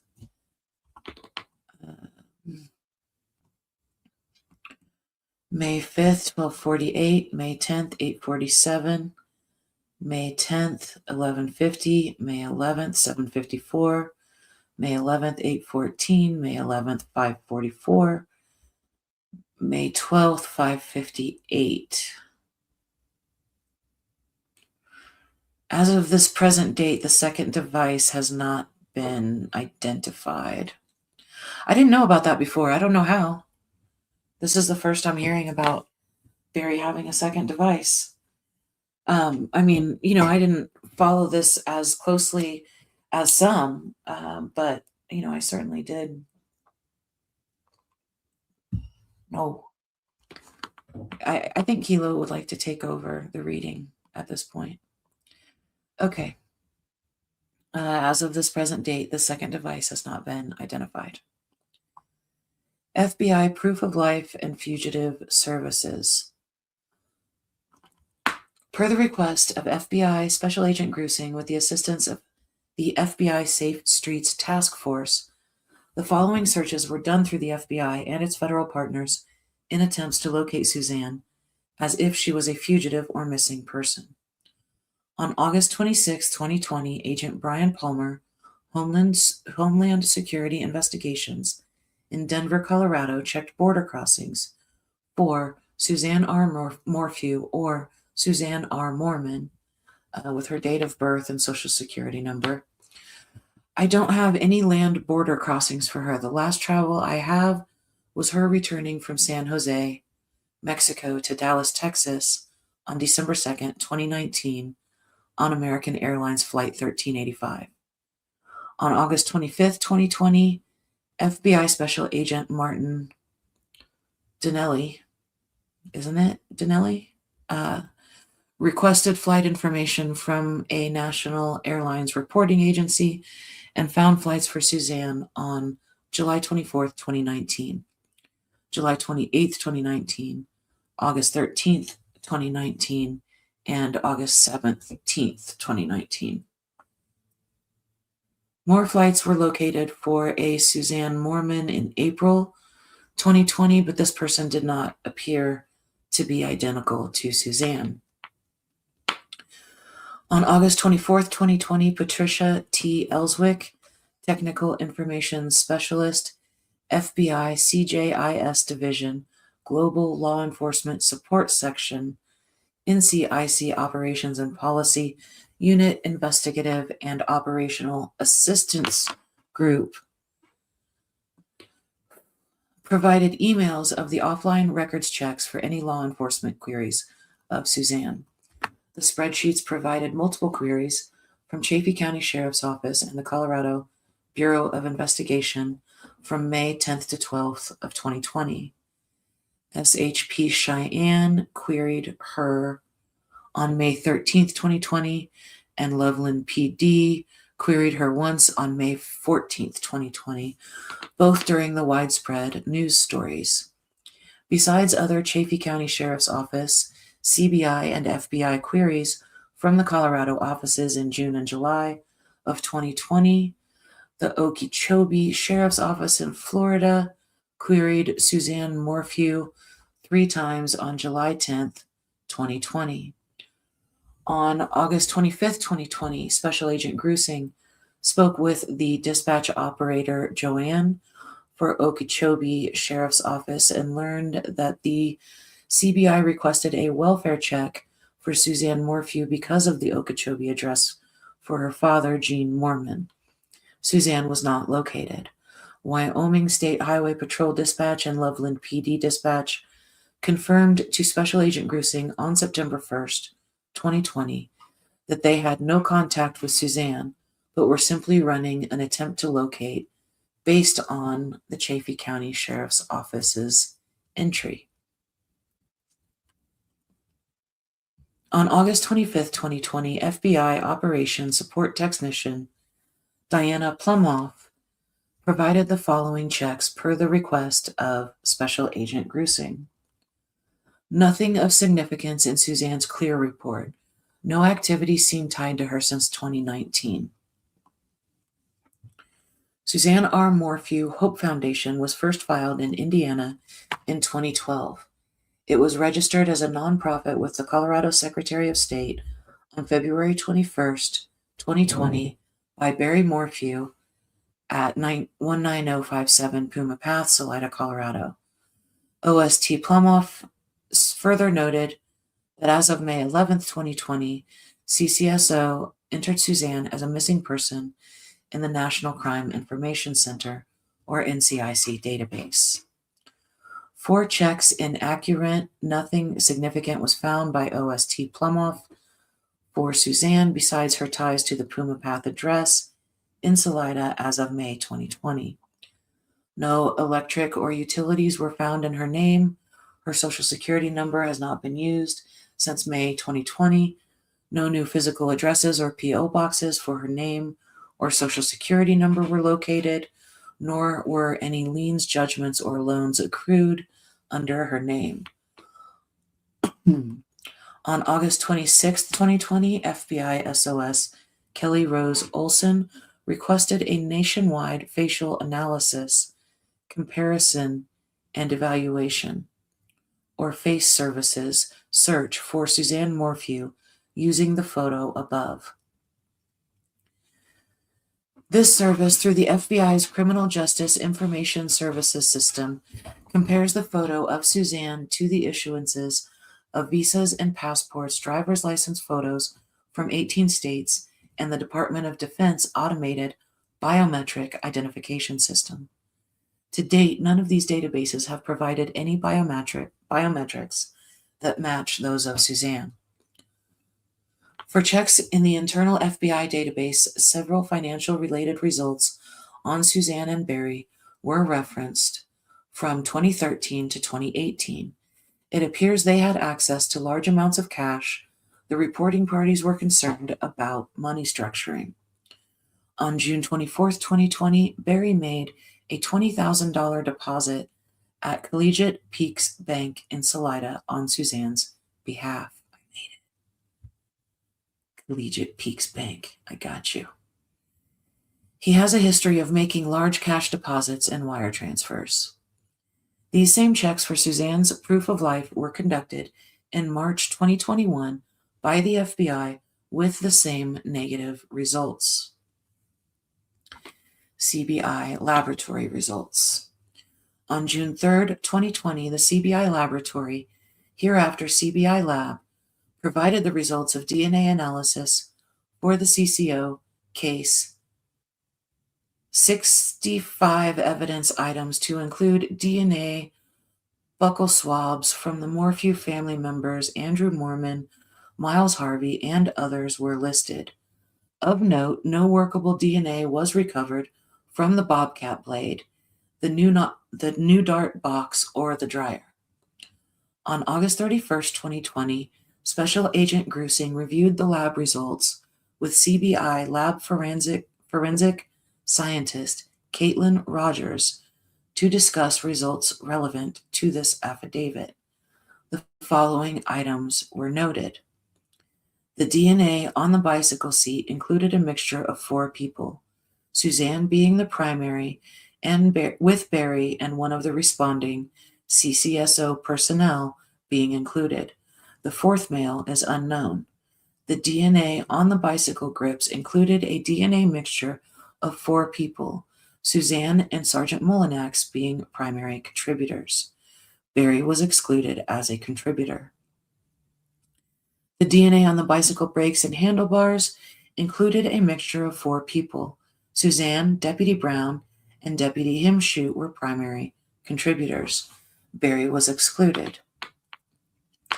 And the footnote says this mixture is at least 12 decillion times more likely to be observed if it originated from Barry Morphew, Caricato, Suzanne Morphew, and an unknown, unrelated individual than if originated from Suzanne Morphew and 3 unknown, unrelated individuals. And in brackets, we have the words, very strong support.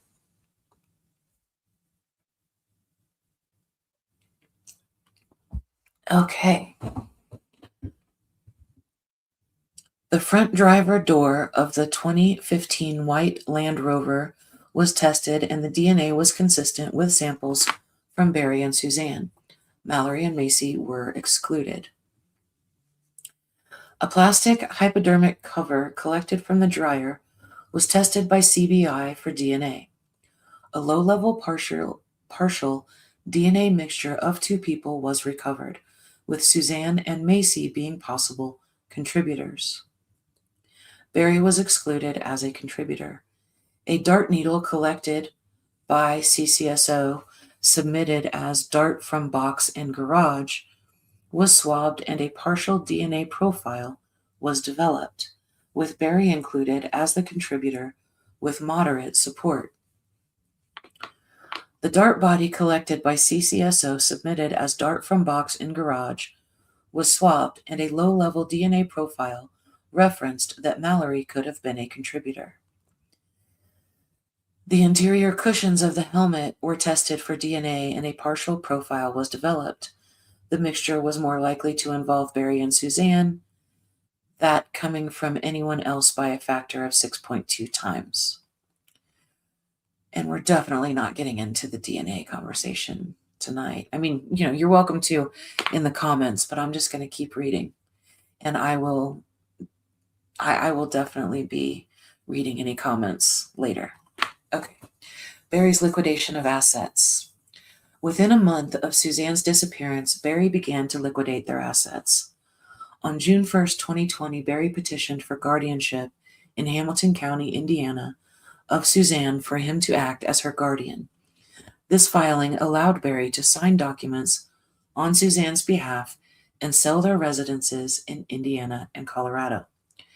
Mallory Morphew filed consent for the guardianship. Below are some screenshots of the court documents.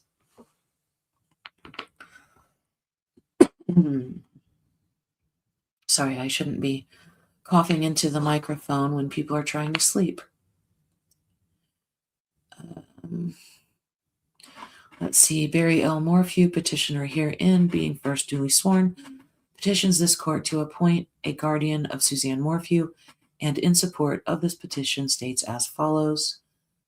The alleged incapacitated person, Suzanne Morphew, is an adult person who is 49 years of age and resides in Salida, Colorado. Currently, she is a missing person, having left her residence on Mother's Day, Sunday, May 10th, 2020, and having not been seen since. Petitioner requests the court to take judicial notice of the investigation surrounding her disappearance, which can be easily located upon an internet search. The next point is the nature of disability. Suzanne Morphew is deemed incapacitated under Indiana law because she cannot be located upon reasonable inquiry. The need exists for the appointment of a guardian of the alleged incapacitated person in that she cannot be located upon reasonable inquiry, and property in Hamilton County, Indiana needs to be sold. Wherefore, your petitioner prays the court to enter an order. So basically, he became her guardian so that he could sell the house in Indiana. On June 6, 2020, Barry closed on the 26040 Cal Carson Road, Arcadia, Indiana property with a closing price of $750,000. Your affiant served Bank of the West a search warrant for accounts associated to Barry and Suzanne Morphew. For an account of Mallory and Barry Morphew, there is a deposit dated February 24th, 2020 for $40,000 from Monex. On June 19th, 2020, there is a check written to Barry Morphew. The signer appears to be Mallory Morphew in the amount of $30,000. On July 1st, 2020, Kent Townsend told your affiant that on June 25th, 2020, Barry paid $160,000 for the Lot 8 property at Longhorn Ranch in Salida. Barry sold this back to Townsend on February 17th, 2021 for $150,000. On July 13th, 2020, Barry initiated a title change for Suzanne's Range Rover, selling it to Troy and Elizabeth Riley of Deputy, Indiana on July 16th, 2020. On March 3rd, 2021, the Recorder's Office in Salida informed your affiant that they had just received a special warranty deed that the Puma Path property had sold to Mountain Renewal LLC for $1,625,000. That is a lot. That is a lot to take in. Man. Martin says Suzanne brought her bike to Scott Banks on May 7th to have a new tire fitted. Wow. This is so much information. Okay. And I've heard other people go through this document before, but I didn't realize until tonight that there was a missing secondary device that Barry used. I didn't know he had a secret cell phone that's now missing. How did I not know that? I don't know. I'm sure there's a ton. I admit there is a ton I don't know about this case. Okay. On May 14th, 2020, Colorado Bureau of Investigation CBI agents Kevin Kobach and Joseph Cahill conducted a consensual recorded interview with Morgan Gentile in Salida, Colorado. Morgan stated that around July 2019, she returned to Salida and started work at DSI. She first met Barry through DSI, and they have worked together frequently. In January 2020, Morgan was terminated from DSI over allegations she used illegal drugs, though she asserted she did not use drugs. After she was terminated, Barry hired her as a contractor for his company, Sunset Farms Landscaping. Barry frequently talks to Morgan about his two daughters. He has never spoken of any marital or other family issues. Barry told Morgan about the Broomfield job sometime in mid-April 2020. Morgan stated the job was supposed to take place between April 23rd and April 30th. However, she was not sure of the exact date. Barry then changed the job to take place on or about the first week of May. Barry then rescheduled the job to begin on May 11th, 2020. Morgan stated on May 8th, 2020, Barry picked her up from Anytime Fitness in Poncha Springs. They traveled to a job site at 6962 CR 105 in Salida. They arrived at around 8 a.m., completed a rock beach project, and left. At around 11 a.m., Barry took her back to her vehicle by Anytime Fitness, paid her in cash for the job, and left. Morgan stated that Barry mentioned he was going to go hiking or biking. Barry was supposed to pick Morgan up at around 5:30 p.m. on Sunday, May 10th, to drive to a hotel in Broomfield. Cassidy Cordova was supposed to drive up separately and meet them on Monday, May 11th, 2020. Morgan stated that at around 4 a.m. on May 10th, 2020, she was confident she heard Barry's Ford F-350 drive eastbound past her house on Highway 50. Morgan stated she did not see the truck, but his truck has a very distinctive exhaust. At about 11:18 a.m. on May 10th, 2020, Barry called Morgan and explained she needed to bring an additional person because of the amount of work needed to repair the wall. She agreed she would bring another contractor, Jeff Puckett. Barry never provided an explanation why he left early or why he did not pick her up. Morgan stated she later picked up Jeff and drove towards Broomfield. At about 6:09 p.m., Barry called and said he had a family emergency and had to return to Salida. Barry had left tools at the hotel and said he would call her the next day. On May 11th, 2020, at about 7 a.m., Barry called Morgan and said that Suzanne was missing and he thought a mountain lion may have attacked her. Morgan explained that Barry was initially crying, but then abruptly shifted to the specifics about the Broomfield job. Got a little thrown off by the mountain lion. I always do. A woman was killed here about a month ago in Colorado by a mountain lion, but it was the first time since the 90s that a woman had been killed by a mountain lion in Colorado. Okay. On May 11th, 2020, at 7 a.m., Barry called Morgan and said that Suzanne was missing and he thought a mountain lion may have attacked her. Morgan explained that Barry was initially crying, but then abruptly shifted to the specifics about the Broomfield job. Morgan adamantly denied there was ever any type of sexual relationship between her and Barry.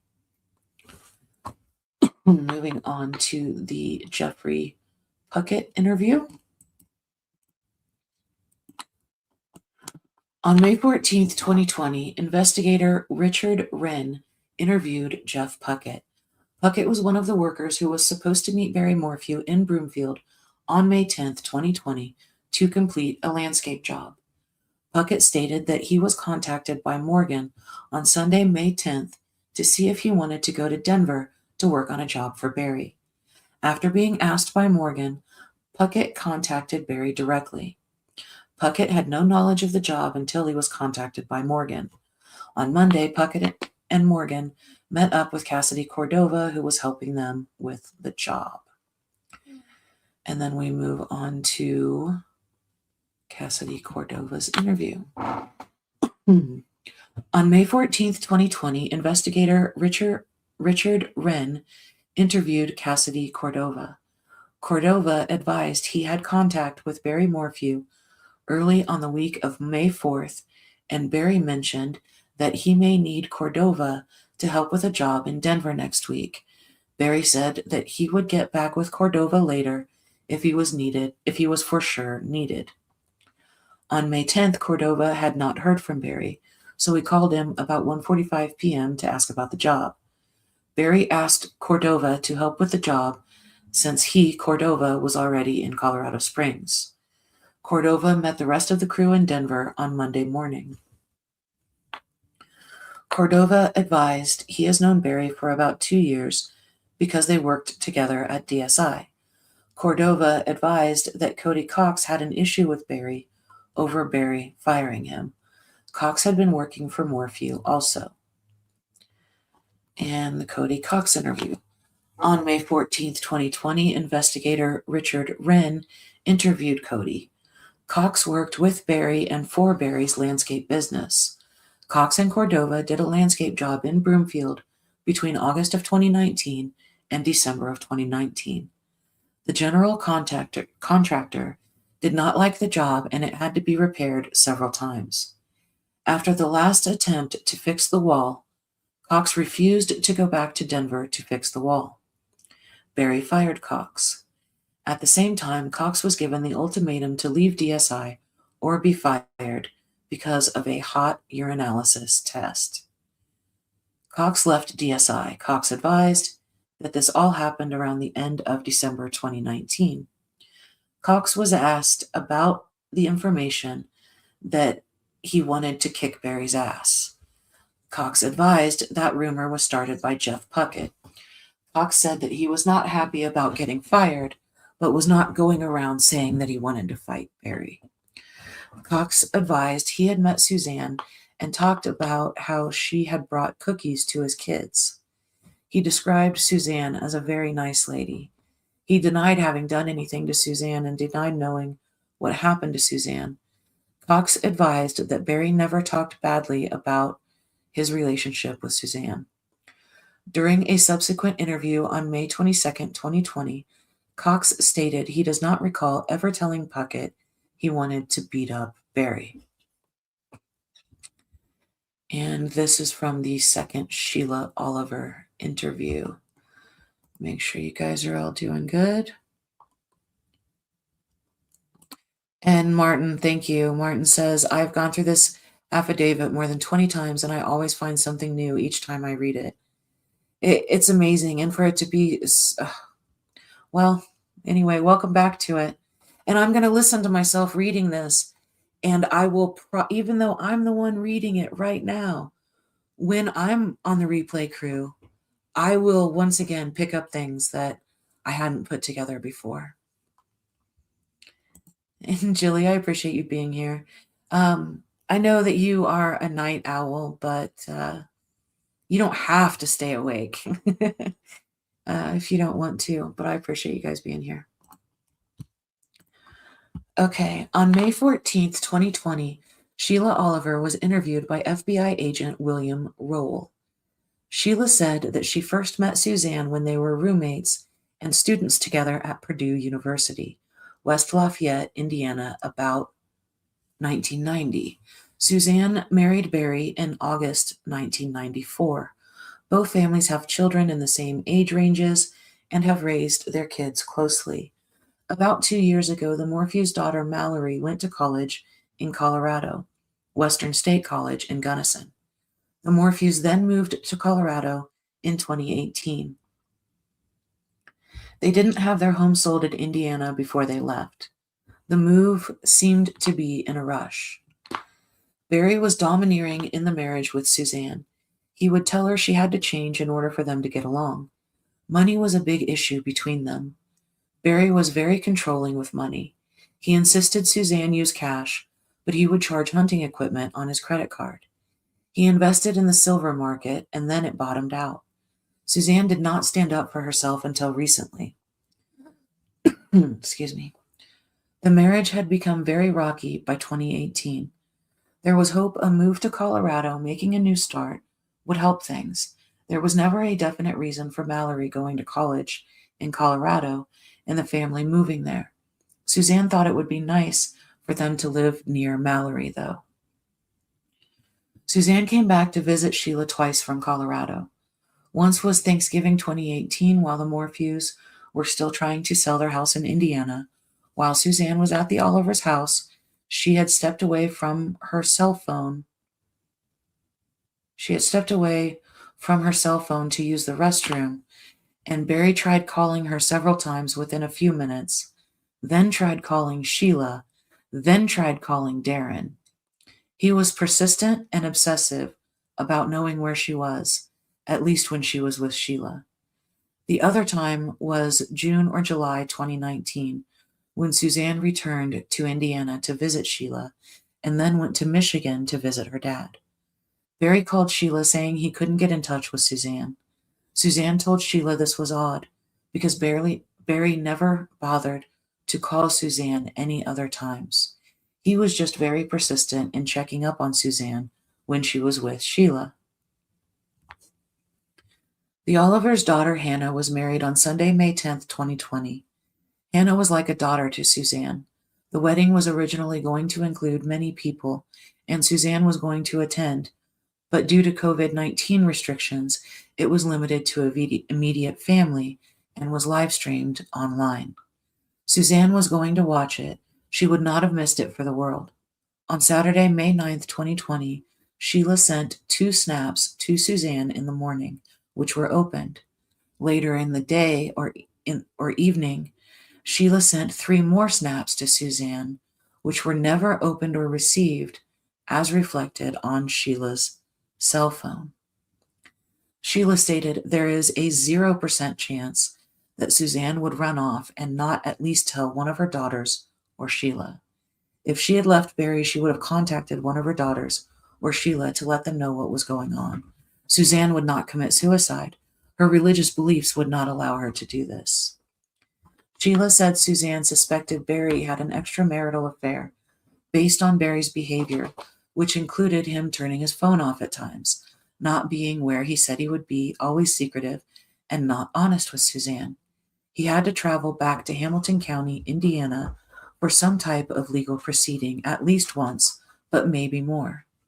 Suzanne had given up asking him why, because he wouldn't tell her. As Suzanne's suspicions were aroused over the last few years, she wanted to find out what her husband was up to. She wanted to buy a spy pen to find out what he was doing, but was afraid of Barry's reaction if he found out.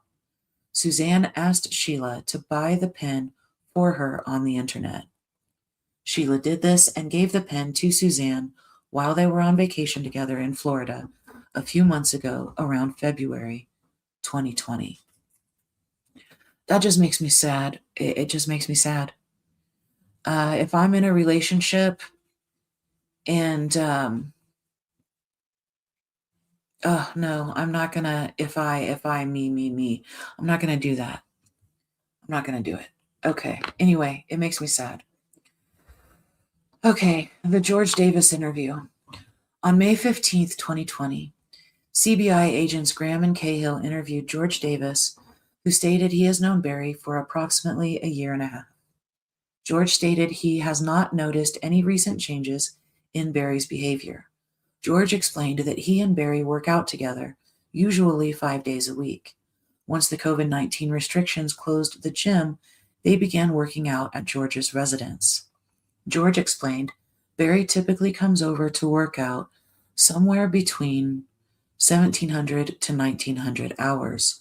George stated he and Barry hunt together and work at the same fire station, which is number 5. George stated he last physically saw Barry either Thursday or Friday when they worked out at his house.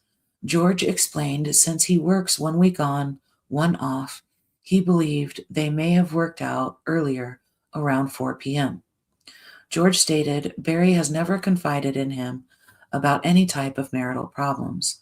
George stated Barry loves his children and his relationship with Suzanne seemed normal. George explained he and his wife, Lindsay Davis, have gone on several dates with Barry and Suzanne. George stated on Sunday, May 10th, 2020, he was at his residence when he received a phone call from CCFDD Lieutenant Tim Nelson, who informed him a bike was located over an embankment by Barry's house. And it looks like I missed another footnote. This June 2019 visit to Michigan was consistent with Suzanne meeting Jeff Libler and Barry suspecting she was having an affair, thus his calls to Sheila. Okay. George stated he turned on his fire radio and called Barry. Barry stated he was just outside Buena Vista on his way back. George believed he called Barry between 5:30 to 6 p.m. George stated he responded to the area where Suzanne's bike was found. When he arrived, he noted the bike had been moved onto the road near a sheriff's vehicle. While still at the scene of the bike, George stated Barry arrived in his black Ford 350. Barry was wearing jeans and possibly a red or orange flannel shirt. George had conversations with CBI and the FBI about his observations and conclusions that an abduction had taken place with a staged scene.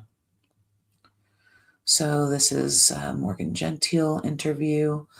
On May 15th, 2020, CBI agents Cahill and Kobach contacted Morgan at her residence in Salida. Morgan spoke about conversations that George Davis had with her in which George might be attempting to influence her future testimony. Okay, so Morgan said that George the fireman might be attempting to influence her testimony. Okay. Morgan stated that she had recalled some additional detail about the hotel in Broomfield. Morgan explained after she and Jeff Puckett checked in, they went to their rooms. Jeff went to number 225, the one originally rented and used by Barry, and she went to 228. Morgan explained that Jeff could not figure out how to open the hotel room door, so she opened it. Morgan explained when she opened the door, she immediately smelled the strong odor of chlorine. Morgan stated this was not the ordinary house cleaning odor. It was more consistent with what you'd smell with a pool. Morgan stated she observed several damp and used towels on the floor. Later, Morgan stated that Jeff found an insurance document under the pillow. The document was thrown in the trash. She could not recall what was on the document. When questioned about the job sites on Saturday, May 9th, Morgan stated she recalled an odd comment made by Barry. Morgan explained after they completed the beach at the river house, she rode with Barry to the next site. Morgan stated she commented pigs could eat an entire human body in 2 hours. Barry commented that he would also be able to bury a body and it would never be found. We spoke with Morgan about Barry's financial activities. Morgan stated Barry contacted his stock trader, Dan, heard over the phone with an English-type accent. Morgan stated he spoke to Dan on a daily basis. Morgan timeline to Chaffee County Sheriff's Office on July 29th, 2020.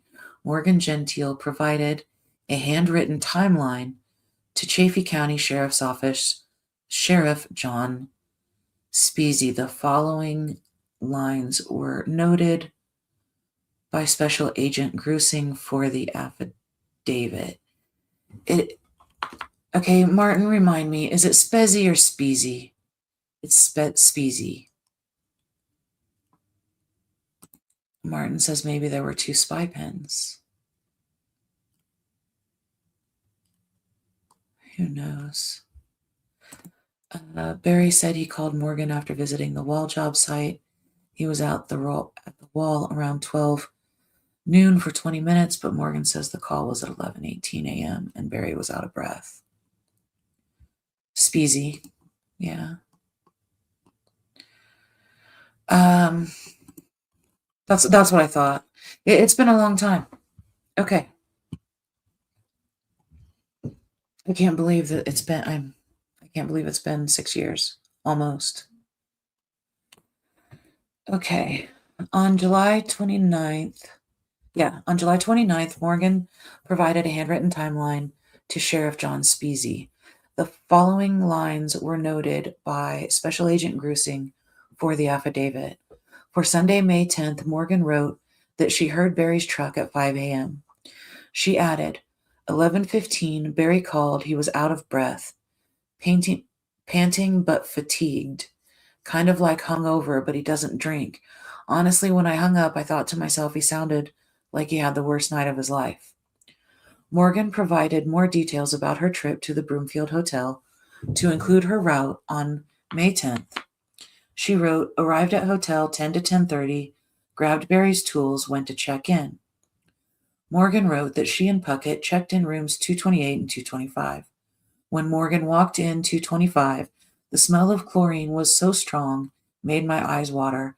I noticed wet towels on the ground in the bathroom, and Barry made the bed.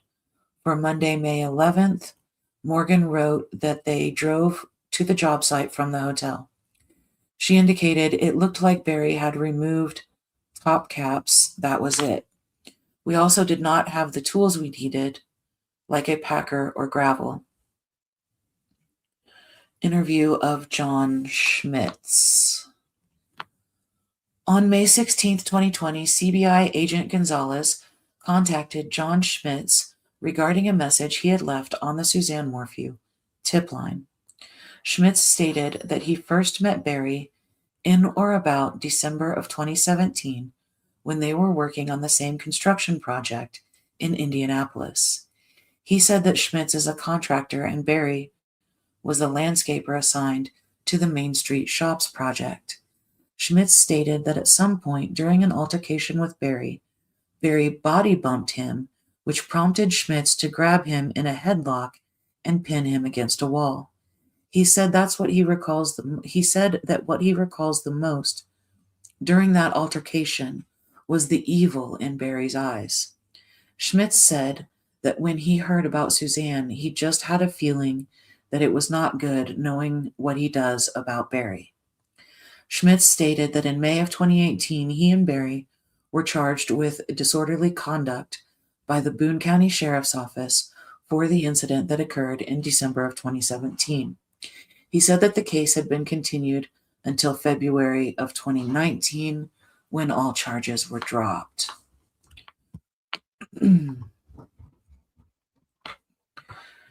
On May 17, 2020, CBI agent Kobach interviewed Brad Oswald, an Indiana resident and deputy sheriff in Hamilton County. Oswald stated that he has known Barry 20 years and they are good friends. Oswald came to Barry's house in 2019 to hunt in a preserve south of Salida. Oswald knew that Barry got into a fight with another guy in Indiana over the other party not wanting to move scaffolding on a construction site. Oswald described Barry as hard-headed and strong-willed. He added that he was, quote, afraid to say what I think, but I think Barry was so pissed off he accidentally killed her, end quote. Oswald guessed that Barry and Suzanne were fighting, or she confronted him and caused him to lose his temper. Oswald said that Barry had all night to plan how to get rid of her. Barry was, quote-unquote, big-time controlling over Suzanne. Oswald said that Barry is very secretive and he would not talk to anyone if he did something. Barry is an excellent skid loader operator and go do incredible things with a skid loader. Oswald said that Barry could have easily buried Suzanne and that Barry is smart enough to turn off his phone or leave it at home. Oswald stated that Barry is never wrong. And that was in quotes. He added that Barry is very prideful and would never confess to killing Suzanne. Oswald believes that Barry would have taken her away from the house if he killed her because she would be too easy to find on the property. On May 17, 2020, CBI agent Kobach interviewed Kurt Sigler, who explained that he has known Barry since Kurt was 8 or 9 years old. Kurt stayed with Barry and Suzanne approximately 2 years ago in Colorado. During that stay, Suzanne told Kurt that Barry was cheating on her with a girl from Indiana. Kurt hunted with Barry near Buena Vista that year, 2018. On May 11, 2020, Marcy, Barry's sister, called Kurt and told him that Suzanne was missing, that Suzanne was riding her bike and a mountain lion got her. The next day, Kurt was in Colorado talking to Barry. Kurt stated that Suzanne is not suicidal. She would not do that to the girls or Barry. During the interview, Kurt made assertions that he did not think Barry was capable of killing Suzanne. After speaking with Kurt on audio recording, Agent Kobach walked out to the parking lot with him. Kurt turned and said, "I think he killed her." Kurt further stated Barry's timeline does not make sense. The bike was thrown down the embankment. The stuff found along the road was placed, and it was like thrown out when Barry was driving back. Curtis also said if anyone found out about Barry's infidelity, they would all turn on him. Barry's also burnt many bridges in Indiana, referring to business deals. On May 18, 2020, Gene Mormon, Suzanne's father, was interviewed in Michigan by FBI agent Lynn Novak. Mormon said that the first time he heard from Barry following Suzanne's disappearance was on Saturday, May 16, 2020. Barry called and sounded distraught, saying that he felt so badly and the authorities were trying to pin Suzanne's death on him. Barry said that he was interrogated for 5 hours. Mormon said that he did not find it odd, however, that Barry waited almost a week after Suzanne's disappearance because Barry was very emotional and going through a lot. Mormon found it odd, though, that neither of his granddaughters or Barry were home on Mother's Day. Barry seldom worked on a Sunday, and it was unusual that he would choose to work on the Sunday of Mother's Day. Suzanne never told Mormon that she and Barry were having marital problems. Mormon believed that Suzanne would have confided in her older sister Melinda, who lived in Tennessee. Barry and Suzanne went through stressful times when they had a hard time selling their home in Indiana and struggled to pay for their mortgages in Indiana and Colorado. A little over a year ago, Mormon loaned Barry and Suzanne $100,000. Barry paid Mormon back with a personal check on a quarterly basis and paid off the loan early, approximately 3 months ago. The last time Mormon saw Suzanne was approximately 2 years ago. She met him in Florida for a vacation. Suzanne was by herself and was supposed to stay with Mormon for 7 days, but abruptly left after 3 days to meet her husband on the West Coast. He was upset of her leaving early, however, did not tell her how he felt. Gene Mormon passed away on November 10th of 2020. Again, it's just sadness. Andrew Mormon. On May 18th, 2020, CBI agent Kobach interviewed Andrew Mormon, brother of Suzanne. Andrew stated that in Indiana a few years ago, Suzanne found a female's bracelet in Barry's truck and confronted him about having an affair. Barry's sister Marcy ended up claiming the bracelet belonged to her. Barry has exceptional hunting skills. Barry told Andrew that his surveillance system at his home has been down for months. Andrew made the statement, quote, "Don't get between Barry and his money," end quote. Following Suzanne's disappearance, Barry told Andrew that Suzanne crashed her bike or was forced off the road. Barry also said he thought a mountain lion dragged her off. Barry used the mountain lion idea for 2 or 3 days before the theory changed to someone taking Suzanne. Then Barry could not get past the idea that Suzanne was being molested. Andrew said that Barry is a very good skid loader operator, and he could have placed her in a tarp and put her anywhere on his way to Denver. Barry knows how to cover scent by using skunk spray and is an exceptional hunter. Andrew did not know Suzanne to have ever been an early riser. Aaron Blondo. On May 20th, 2020, your affiant interviewed Aaron Blondo. Blondo is the IT person for the Grace Church in Salida, Colorado. On Sunday morning, May 10th, 2020, the church broadcasted the service live on YouTube. Blondo is responsible for getting the broadcast set up on the church end and broadcasting it on YouTube. Blondo advised he could not see who logged in to the broadcast. Tim.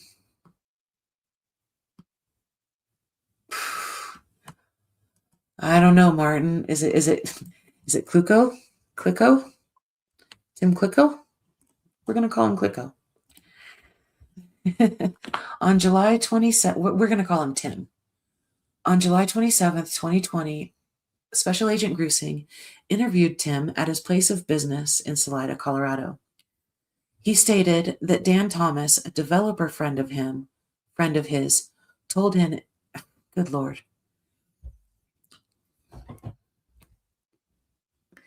Dan Thomas, a developer friend of his, told him in September 2019 that if he was looking to sell his backhoe attachment for a skid steer, Barry Morphew might buy it.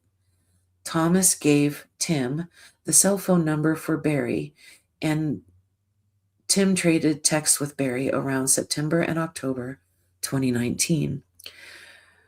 Barry told Tim he was interested in buying the backhoe attachment for the asking price of $5,000, but Barry never met with Tim to complete the deal. So that was in October of 2019, and he didn't buy it. Okay.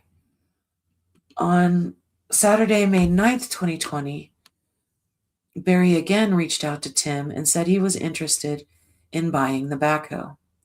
Tim traded texts and calls with Barry that day, and Barry asked via text at 1:46 p.m., "Are you around to look at backhoe?" Tim replied at 1:49 p.m., "No, but you can drive by and have a look, 58 Jones Avenue." Tim does not know if Barry drove by the lot because his surveillance cameras were not functional. Barry sent Tim a text at 1:50 p.m. "Okay, will do. I'll call to discuss." But Barry never called, and Tim did not further pursue him. Tim only found out that Barry was the husband of Suzanne Morphew after the case gained publicity. Tim explained that the backhoe attachment could easily be used to dig a deep hole or trench in a very short amount of time. And then we'll go down to the subtext. In March and April 2021, FBI agents asked Barry about why he needed a backhoe that particular time and day. FBI agents learned that before Barry left Indiana in 2018, he used a backhoe to dig a large hole in his front yard, fill it with items to include furniture, and cover it over, planting alfalfa on top. Barry also dug holes to hide large sums of money in Indiana, per his associates and his own admissions.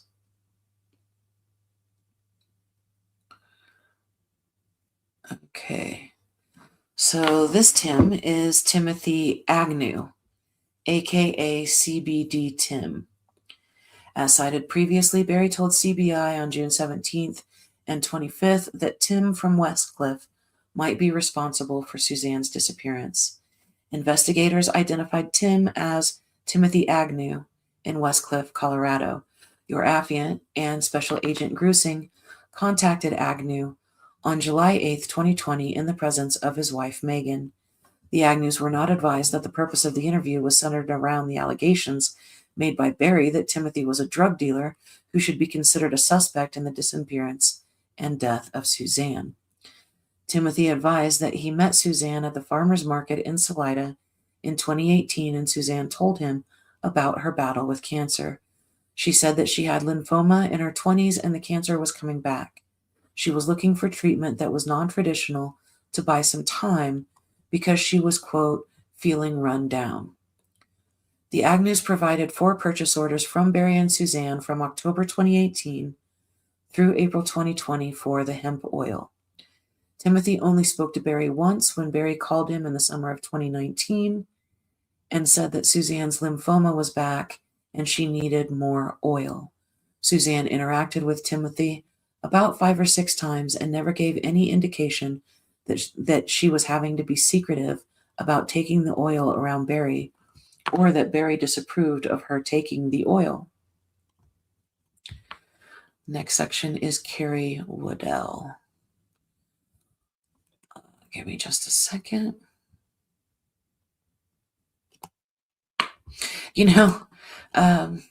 Martin says Andrew might have been very close to what Barry did to Suzanne's remains, and I was thinking the same thing. And he also said, Martin also says, Brad Oswald said that Barry had all night to plan how to get rid of her. He had all of 2 nights, and I was thinking that again as well. I don't believe that Suzanne was killed on the 10th. I believe that she was already gone by the 10th of May in 2020. Okay. On January 11th, 2021, Special Agent Harris and Special Agent Grusing interviewed Carrie Waddell in Salida, Colorado. Waddell met Suzanne at the Exerflex gym in Salida in the fall of 2018 as they worked out during the same time in the afternoons. Suzanne's workouts were very similar to Waddell's, and Waddell asked her if she was preparing for a competition. Waddell began giving massages to Suzanne in March 2019 and continued through September 2019. During the treatments, Suzanne told Waddell that throughout her marriage, including Indiana, she raised her girls by herself. She and Barry moved to Colorado to slow down, but Barry started working for DSI and was trying to start his own business. Waddell estimated that Suzanne and Barry traveled to Denver once every week or 2 in 2019. Waddell told agents that she felt guilty for not accepting Suzanne's invitation in November 2019 to spend more time together. Suzanne approached Waddell in the gym and asked, Carrie, can we start going out? She told Waddell that she needed to start doing things with a friend.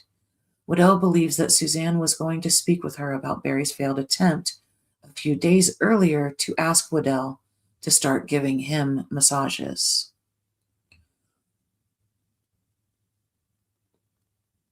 She told Waddell that she needed to start doing things with a friend. Waddell believes that Suzanne was going to speak with her about Barry's failed attempt a few days earlier to ask Waddell to start giving him massages. So, okay. Waddell has been doing massages for men and women for about 17 years. She has worked on numerous wealthy white men who seem like they have a full life but are missing something.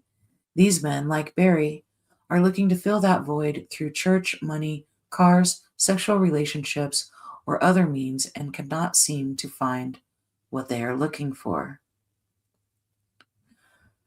Waddell met Barry in September 2019 during her morning workouts at the gym. She did not know that Barry was married to Suzanne until she saw him sign in on the register one morning.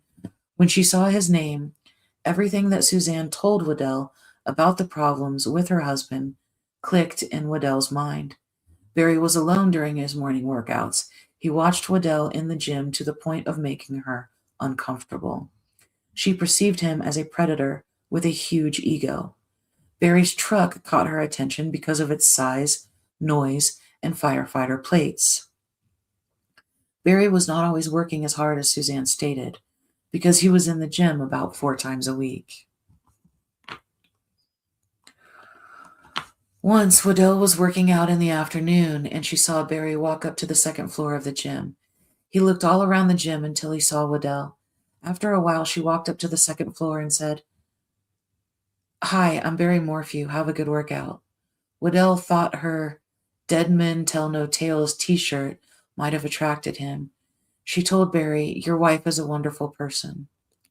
While Waddell and a friend, Connie, who was an active member of Grace Church, were eating in the corner patio area of the Boathouse restaurant in November 2019, Barry and Macy Morphew sat down a few tables over. He glanced over at Waddell multiple times, making her uncomfortable. Barry approached her, stretched his back, and said words to the effect of, "I'm so happy to see you out tonight. My back is hurting. I'd like to schedule an appointment." Waddell did not want to give Barry her phone number or give him a massage, so she told him that she did not have her phone with her and she should schedule through his wife. Waddell told agents that she wondered how many other women Barry pursued who did not steer him to talk with his wife. Waddell felt Suzanne's request to talk a few days later occurred because Barry has a huge ego, felt rejected by Waddell, and he likely bashed her to Suzanne. From the first time Waddell met Barry, she said it felt like he was putting his tentacles out. Laura and Andrew Richardson. On December 1st, 2020, Special Agent Grusing and Special Agent Harris interviewed Laura and Andrew Richardson at their Salida residence.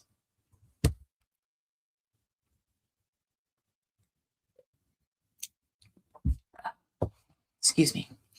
Laura met Suzanne through church in 2018 and heard Suzanne was battling cancer. She approached Suzanne and offered to be her friend, since Suzanne was new to Colorado, away from her family and friends. Laura went to at least 3 cancer treatments with Suzanne.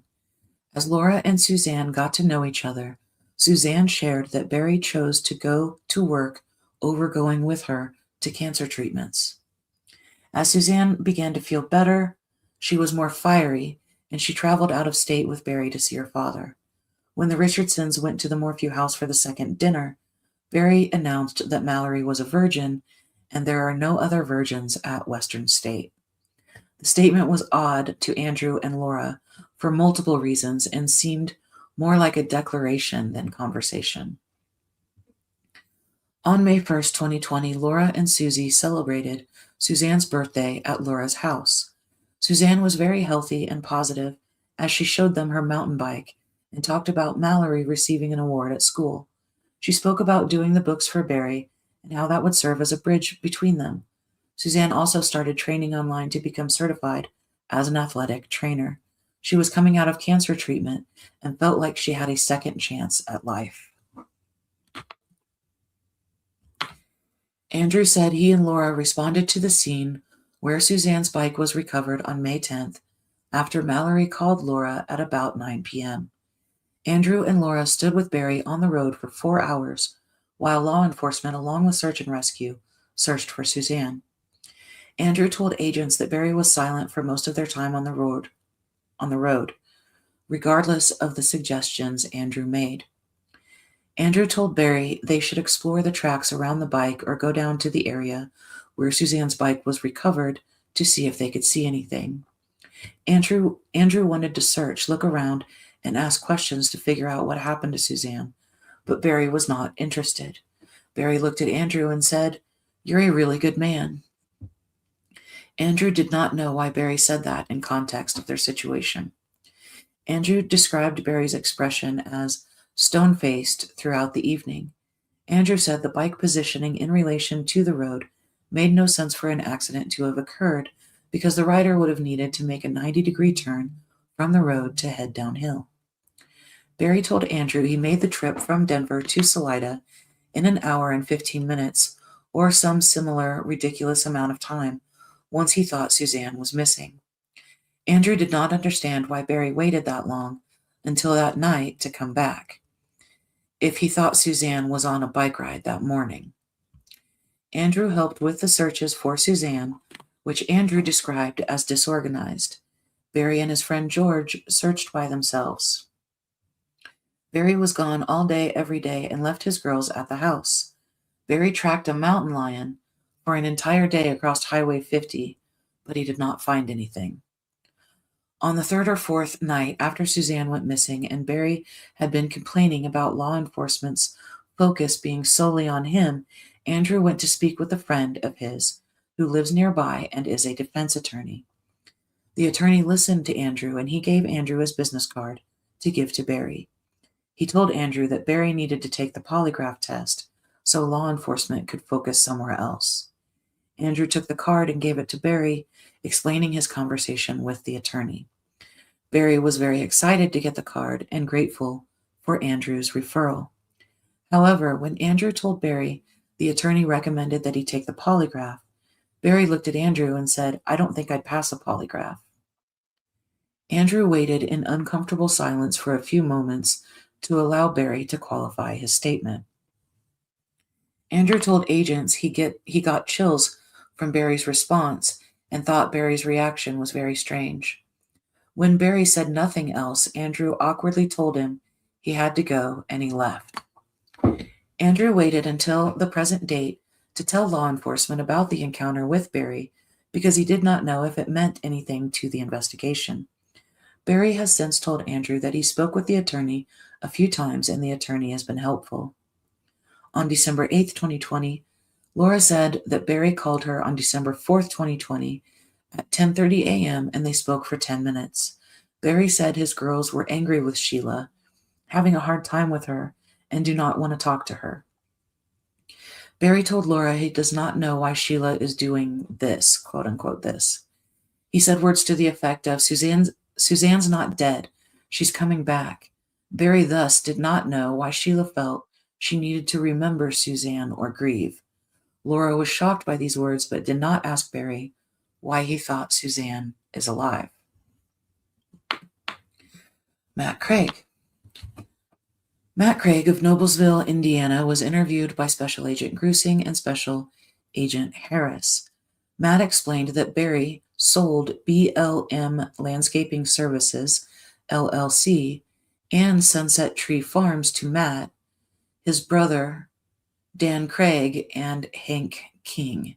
Matt's father signed as a guarantor for the purchase of the business, which occurred on January 12th, 2018, when they paid Barry $189,000. Barry told Matt that he was making $200,000 to $300,000 per year, and the client list in his phone alone was worth the investment. After paying the initial $189,000, Matt and the others agreed to pay Barry $50,000 per year over the next 4 years, due on August 1st of each year. They paid $50,000 to Barry in August of 2019 and $50,000 in August of 2020. Matt told agents that Barry's business was possibly worth $20,000 instead of the $389,000 they paid. Barry used his relationships through the church and his supposed good reputation to fool Matt and his family into buying a worthless business. Matt's father refused to allow Matt and the others to hire an attorney and sue Barry because he did not believe in lawsuits. His father felt it was his fault for agreeing to be the guarantor, and he planned to pay off the debt. Barry sold his BLM business once before to Seth Pickett and Kyle Cambra, though he called the business BLM Landscaping, LLC, and left out services from the business name. Matt found out after he bought the business from Barry that Pickett and Cambra also figured out BLM was worthless, and they refused to pay him the rest of the money they supposedly owed Barry in 2015 or 2016. Matt said he would have stopped paying also, except his father was the guarantor. Okay. Ted Turner. Hope it's not Ted Turner from CNN. That would not be funny. Give me just a second, you guys. I need to take a quick potty break. TMI, I know. What are we going to do for music this time? We did lo-fi. How about... No, we'll just go back to the quiet piano for those people who are sleeping right now.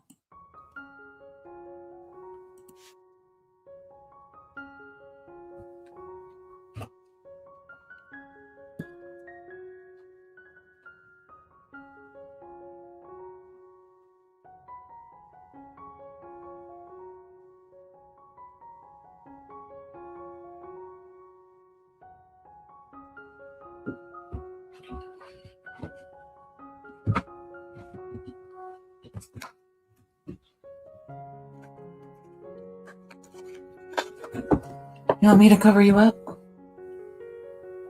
Okay, I'll cover you up. Hold on.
Okay. Where were we? Let's go back to the comments.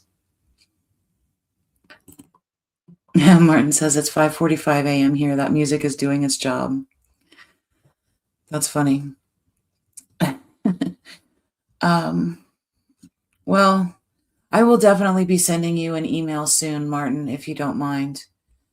I have a couple questions for sure. Couple, that's probably an understatement. Okay, let's go.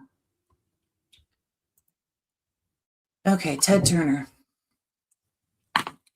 Let's find out if it's the guy that owns CNN. Okay. On October 27th, 2020, Special Agent Grusing and Special Agent Harris interviewed, Ted Turner in Noblesville, Indiana. I think Ted Turner had already passed away by this point, so just the name threw me off. Anyway, Turner explained he and Barry raised deer for hunting purposes, selling the deer for $5,000 to $7,000 so hunters could release the deer and hunt them for their horns. He added the deer are normally I'm going to take a drink since I'm back. We're going to start the whole damn paragraph over.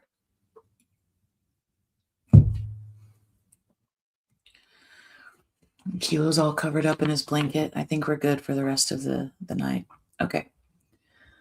On October 27th, 2020, Special Agent Grusing and Special Agent Harris interviewed Ted Turner in Noblesville, Indiana.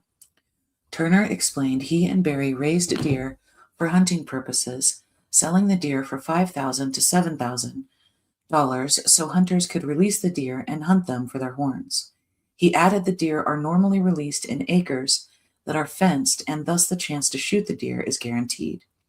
Sometimes the people who bought the deer would act as guides and charge wealthy people who were willing to pay $15,000 to $20,000 to hunt a deer and get a guaranteed set of horns. When agents asked Turner how those who purchased the deer transported them off his property, he stated they brought a trailer, usually a horse trailer. The purchaser most often used a tranquilizer dart on the deer because herding them into the trailer is difficult. Purchasers like Barry had their own tranquilizer darts and guns for such purposes. When the interview was concluding, Turner remarked, "Barry would slit my throat if he knew Turner was talking to the FBI."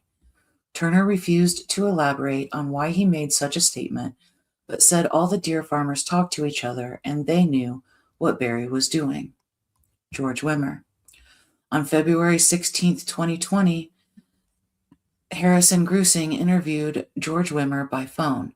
Wimmer explained that he first met Barry in 1998 or 99 when he went to work for Barry at Salisbury Brothers.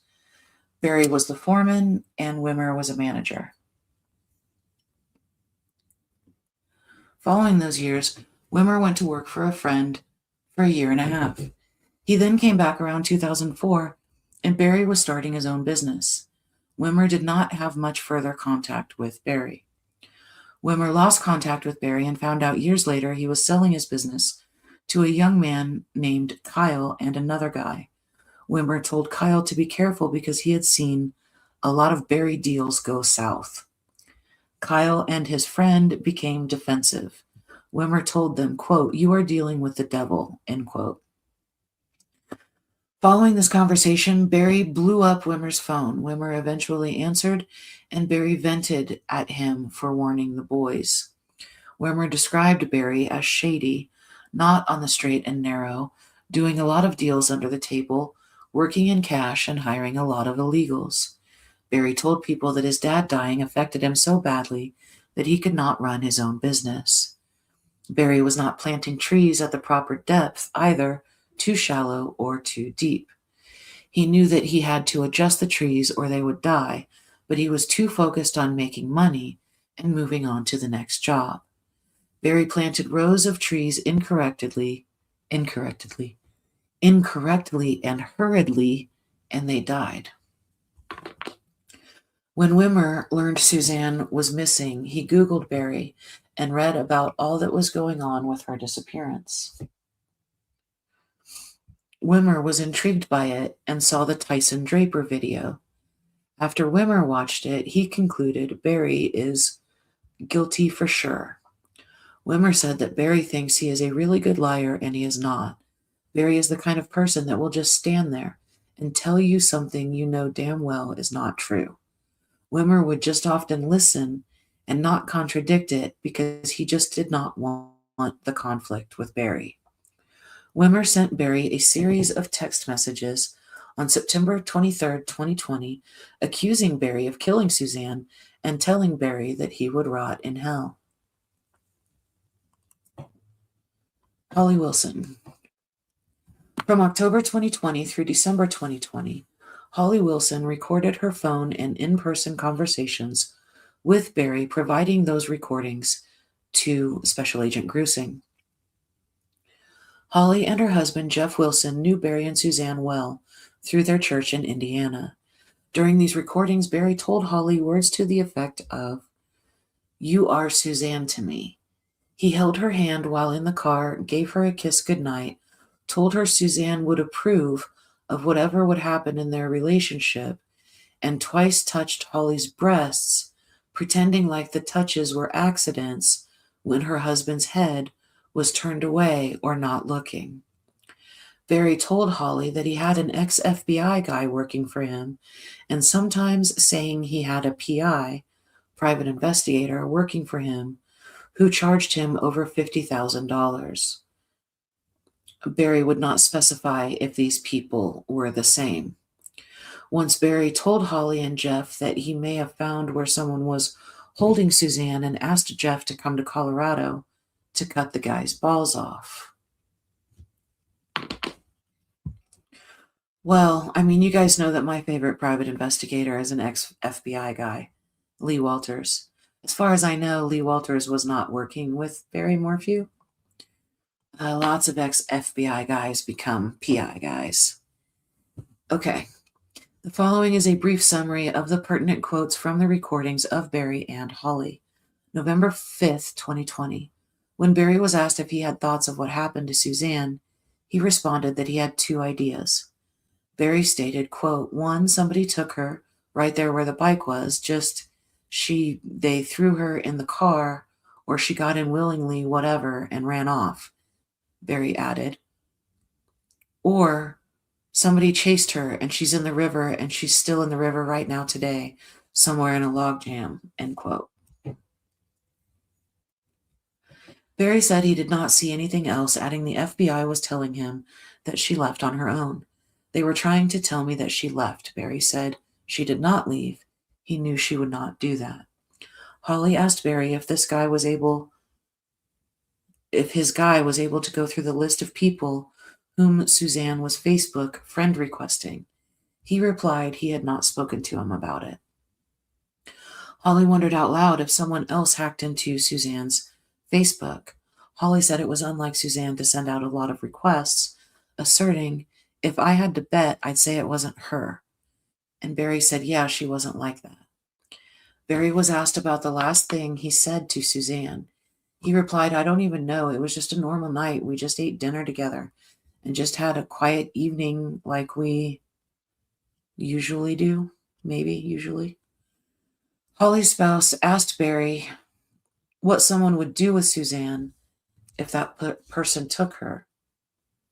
Barry responded that the person would keep her in a basement. Holly challenged Barry that someone would hold on to her for 6 months. Barry said, quote, "And if that's the case, then, it's unintelligible. She's underwater," end quote. He added, "Because there's no evidence of anything else that's surfaced." December 5th, 2020. Holly talked to Barry on FaceTime and he said, quote, "I've been talking to the detectives and the FBI guy regularly now." He added, "They seem to be on my side finally and helping me kind of feel better about things because of what they're telling me." Barry thinks they have Suzanne's phone. He said, quote, "They found it by the bike, or they found it on the search, or they found it in the house. They won't tell me. They won't even tell me they have it, but I'm pretty sure they have her phone," end quote. Barry said, quote, "My guy knows I had nothing to do with it. He's already said he's proven that with his investigation," end quote. Holly asked what the private investigator is waiting for then in talking to detectives. Barry replied, I think because they've been on different pages for so long, and he told me that, and everybody's told me this, that 80% of the time it's the spouse." Barry asserted the FBI told him they never give the house and cars back, and yet they gave Barry his house and cars. Barry said he told them, quote, "I think I know why you did, because you found no evidence. Because there is no evidence, it doesn't exist," end quote. December 17th, 2020, in downtown Salida, Colorado. Barry says, "I don't know if she was I don't know. Wait, I don't know if she was what she was doing, putting in her body behind my back, but all I did was work or hunt, and she had idle time. Idle hands are the devil's tools. She had 21 years of doing absolutely nothing but being a mom, end quote. Holly later said that Suzanne going to Al-Anon helped her detach from Barry. Barry said, "Let's go, I can't hear it." He stood up immediately and walked out of the restaurant. Holly said that Barry could never describe what his last image of Suzanne was to her. Barry said, "Well, I'll tell you right now, we had sex that night, and she was naked when I went to sleep. So she obviously got up and put her pajamas on when I left. The next morning, she was laying right there in bed. I didn't pull up the covers to look what she was wearing, if that's what you're asking me. And it upsets me that women have to have their little secrets behind their husband's back when I'm their best friend, and it pisses me off. It pisses me off that if my wife went behind my back and said that shit about me." He continued, quote, "That's the problem with women. They get their little things going between each other and they have no respect for their husbands," end quote. Barry later said, quote, "Well, she said I cheated on her," end quote. Holly confirmed Suzanne told her the same. Barry said, "But I didn't." Barry later said, "I mean, if I would have done one thing wrong, I would be in jail right now. What you guys had in your little private conversations has nothing to do with the situation that we're in, unless she left on her own. And if that's the case, then I'm sure she'll surface someday for her daughters, but I don't believe that's the case. I truly believe that her disappearance was out of anyone's hands but God's, and God allowed that to happen for some reason, and we might never know until we get to heaven." End quote. Holly said if she had told Barry before Suzanne's disappearance that Suzanne was detaching from him, he would have reacted in the same defensive way. Barry said, "No, I would have sat my wife down and had a heart-to-heart talk about it." He adds he would not have been upset. Barry later said, "And I was afraid that talking to the FBI, and when we talked about this situation and they said she could have left on her own, I said the only reason that she would leave is because she wouldn't have me hounding her about her problems. And she was free to drink, free to drug, and do all that." End quote. And we are now on section 6, which is Barry's interviews with the FBI in 2021. This section includes summaries of audio and video recorded interviews by the FBI of Barry after he was informed of Suzanne's affair. January 27th, 2021. In this interview, Barry stated numerous times he had no idea of the affair, and he asked multiple times to know who her lover was. He initially guessed her lover lived in Arizona, where he was telling Suzanne he wanted to go on Friday, May the 8th, and said that maybe Suzanne's disappearance was a form of God's judgment for the affair. Special Agent Grusing and Special Agent Harris met with Barry at his condo in Poncha Springs, Colorado, to inform him of the affair. Okay, so Suzanne's been missing since May 10th, and this is January 21st of the following year. Upon meeting Barry as he was walking behind his house and telling him agents needed to speak with him privately, he said, "Okay, I'm working right now. Can I get your number?" He eventually agreed to speak with agents. After being informed Suzanne had an affair, Barry asked who the person was and how long the affair had been going on. He then said, "This is a complete surprise to me. I have had no idea of this and would never suspect her of doing this." He later said, "Because I'd never seen it on her phone. How was she?" Special Agent Grusing asked if Barry remembered her handing him her phone in Mexico, that he was trying to see who she was talking to.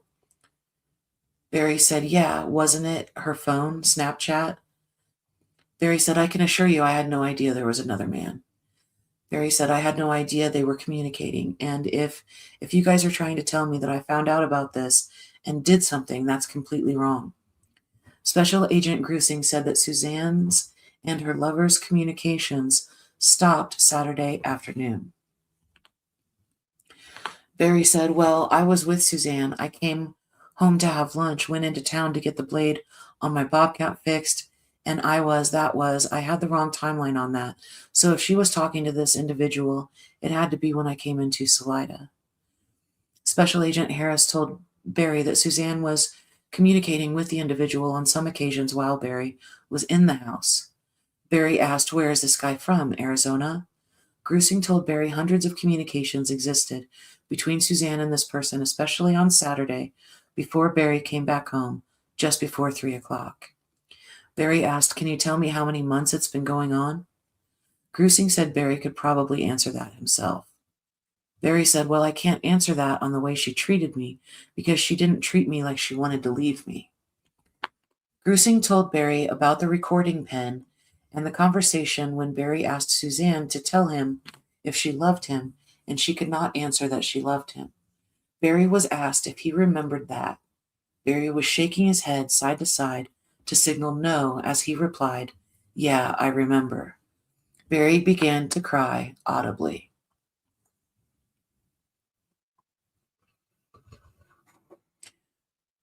And then we have Barry's frowny face. Okay. Barry stated, she's always been insecure because she didn't have a father.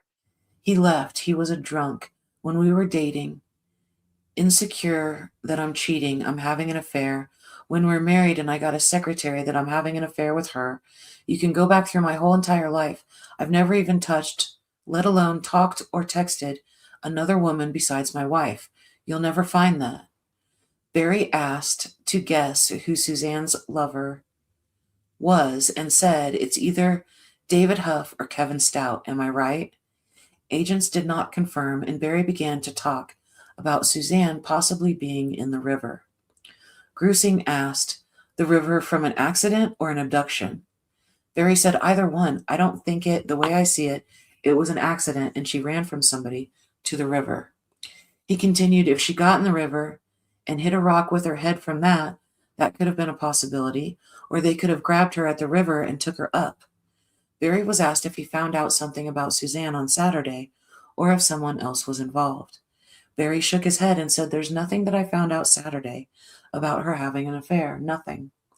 Grusing asked if he found out Friday or Saturday if she was having an affair. Barry said, I told you, I've already told you this. This is the first day that I found out she had an affair. You researched the lady. She's an angel. She's a saint. This just blows my mind, and it's going to blow anybody's mind to find this out. End quote. He added, as soon as they find out, they're going to say, old hothead Barry found out and killed his wife. So he's upset that she's having an affair because it makes him look bad? Okay, very little commentary, Jennifer. Grusing told Barry about the May 6th text wherein Suzanne said, I'm done. Let's just handle this civilly. Barry was working and his responses were that life was not worth living and going to meet my savior and life is a mere grain of sand compared to eternity. Barry said, yeah, and I was just trying to hurt her. That's all I was doing. I would never have killed myself with my daughters. Grusing told Barry that investigators noted Suzanne did not tell Barry not to commit suicide. Barry said, I know. Well, it makes perfect sense now. Why? Back then it didn't to me. I wouldn't want her to say, no, don't hurt yourself, blah, blah, blah. But yeah, it didn't come. Barry said, I appreciate it, but I want you to know that I've been a Christian my whole entire life. I accepted the Lord. I love the Lord, and he knows why this happened, and I got to trust him. I have to trust that he did this for a reason. End quote. He added, I'm telling you, I had no idea of this until today. But looking at everything right now, things are making a little bit more sense to me from God's point of view, because I would never understand why God could take away my wife after I fought these 2 battles of cancer with her, had 2 miracle babies that we shouldn't have had, and had a wonderful life together. Barry continued, I can promise you that I knew none of this until today. Barry said, she never talked Saturday to me about leaving. I mean, did you find communication between her and I Saturday about that? because to me, Saturday was a good day. We had a good evening together. Saturday through Friday, we had an argument. Friday, we had an argument on the phone. Friday, I'm sure you've seen that. Grusing told Barry that for some reason it seems he is placing Wednesday as Friday. Barry said, "Oh." Grusing reminded Barry that it was Wednesday when Suzanne said she was done. Barry said, "Okay, then that was Wednesday, not Friday. Friday, she would go through these times where we would fight like that, and then everything would be back to normal. And it was like nothing ever happened. We'd go eat dinner, we'd go have home, we'd have sex, everything would be fine." Grusing told Barry that investigators have a fuller picture of his actions in Broomfield. Barry said, I told Joe and Derek everything, and Joe's like, "Well, why are you going to 5 different trash cans and throwing all kinds of crap away?" And I said, I've done that my whole entire life. My truck is a mess. I throw things away here and there because I'm a tightwad and I don't want to pay for trash pickup or this or that, or I had time. That day I was going to have more time, spend more time on the wall that day. But when I got to it and realized that my workers were going to come and I could just have them do this stuff, and then I had time on my hands. And there is a footnote, which we will go to. Barry's story that he had time on his hands after working on the wall contradicts his 5 trash runs on May 10th, 4 of which occurred before he went to the wall, then finished with his walk across the hotel parking lot. Grusing asked Barry about coming home on Saturday after errands and whether he remembered where Suzanne was when he got home. Barry said no. Grusing asked if she could have been out on the deck. Barry said, "I don't remember," shaking his head side to side before answering. "I do not recall where she was when I got home. I don't even remember going to town and doing that." Grusing told Barry that investigators have some images to show him. Barry said, "Of that she sent to this guy?" Grusing confirmed and said that it might be the last time outside of Barry that she is seen by someone else alive. Barry said, "I'm telling you right now, there was nothing out of the normal Saturday afternoon, nothing. It's almost like that evening, nothing ever happened to us that week. She's like one person one day, another person the other day. And when she acts like that, I'm going to accept it and take it all in, because when she's distant and cold, I don't get any affection. And Saturday there was no problems, none. And I don't understand that you're telling me that she's communicating with this guy Saturday all day. I'm working till noon, come home, eat lunch with her, leave again, and come home and then spend the evening with her, eat supper with her, have sex with her. I can assure you that Saturday night was a good night for us. And I can assure you that we made love that night.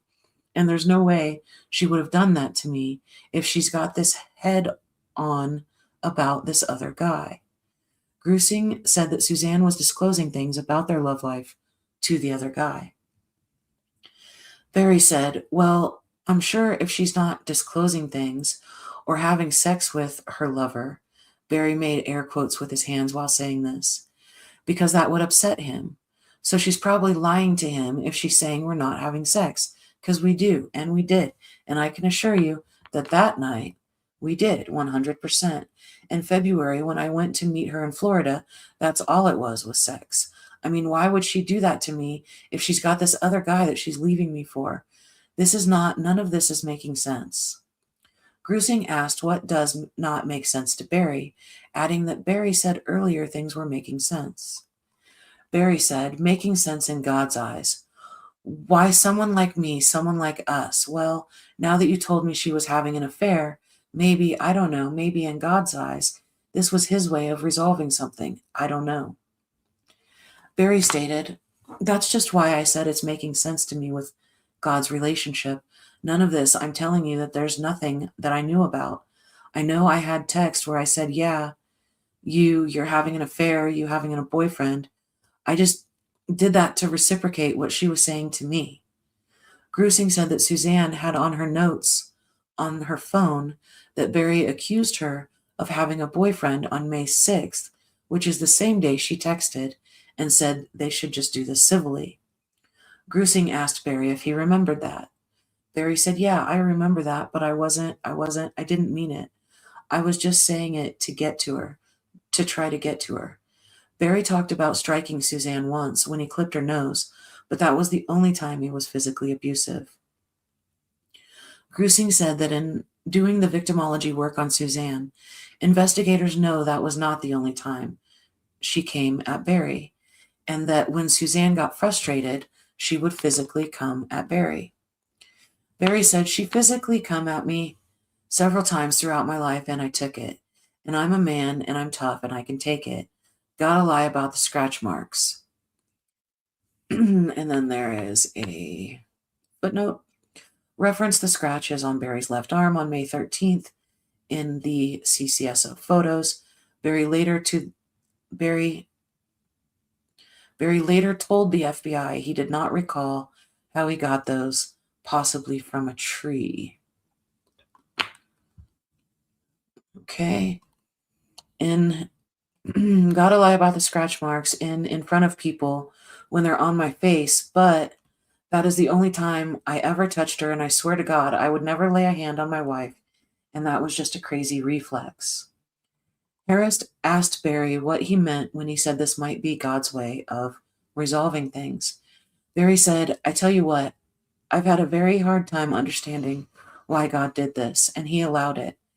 And if you know what you know that he allows bad things to happen. But all that we've been through, and all that we are, I couldn't understand it. And maybe we'll never understand till we get to heaven. But if I would have known this in the beginning, I wouldn't had to suffer for 9 months not knowing why God did what he did. I'm not saying he did it to punish Suzanne because of her affair, but it makes more sense than what I knew before you guys came today." Barry said he wanted the news of the affair to be kept between agents and him, adding, "And if we can all keep this private between us forever, that's all I would ever want." End quote. January 28th, 2021.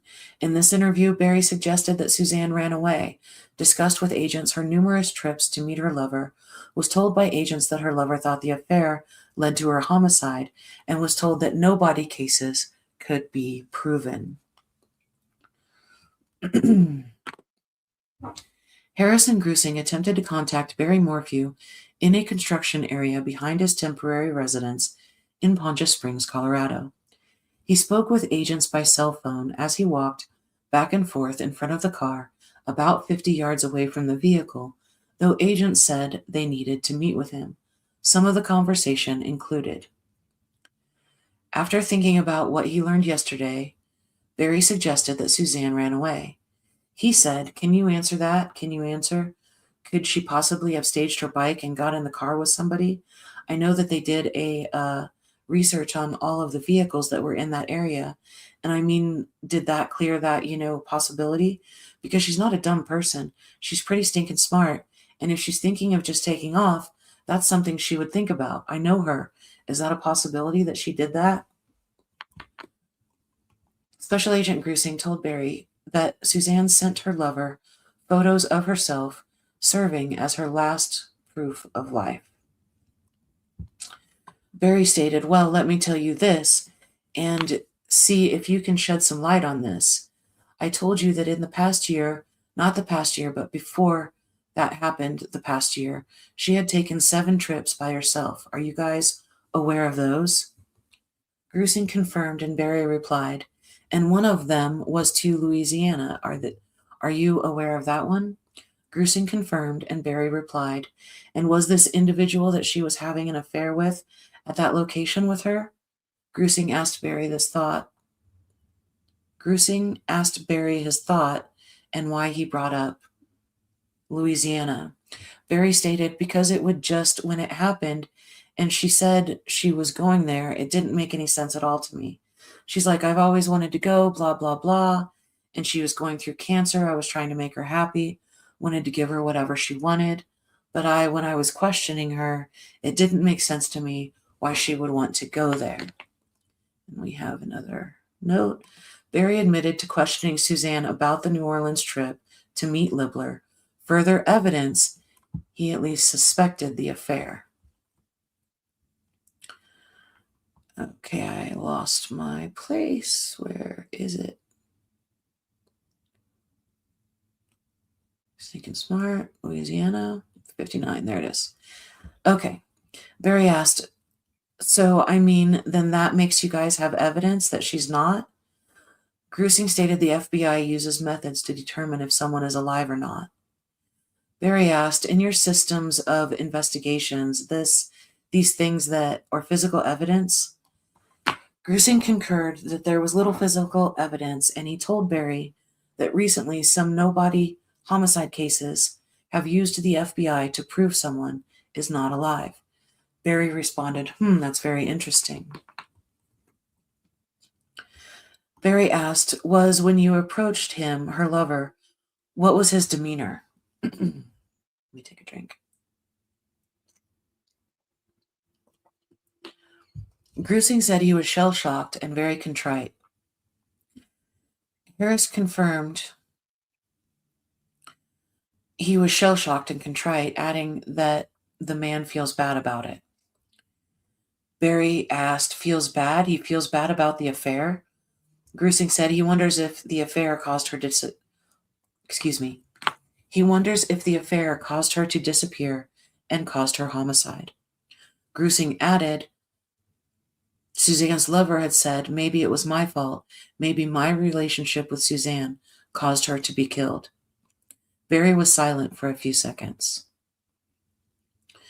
Barry stated, see, now you guys are talking you're talking in a way that it really bothers me. Grusing asked, why? Barry said, because I have no evidence of my wife being dead. And you guys are absolutely certain of it. And that's very troubling to me. Grusing said that yesterday Barry said he thought she was under the Beaver Dam, and Grusing does not think that she would not have survived down there.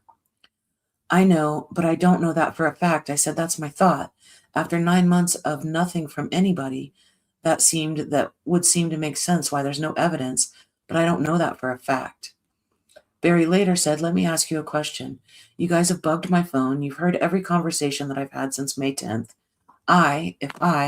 If there was one thing that I said, I mean, you've done this for 25 years. I mean, there's no conversation that I've had anybody that would make you guys look at me as a suspect. Grusing reminded Barry about the problems he cited earlier with CBI, adding that Barry's statements do not make sense with some of the evidence. Grusing told Barry the FBI was not after him, but just trying to find Suzanne.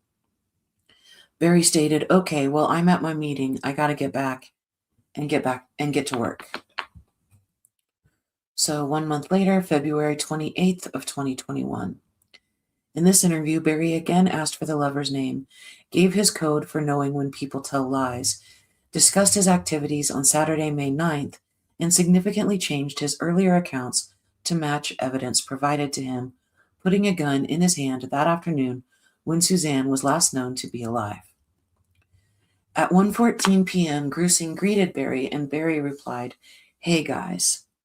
Grusing told Barry that agents needed to share information with him. Barry stated, I got a meeting here in about 10 minutes I was going to head for, but how long will it take? There's Barry in a hurry. The random images is why I said earlier that,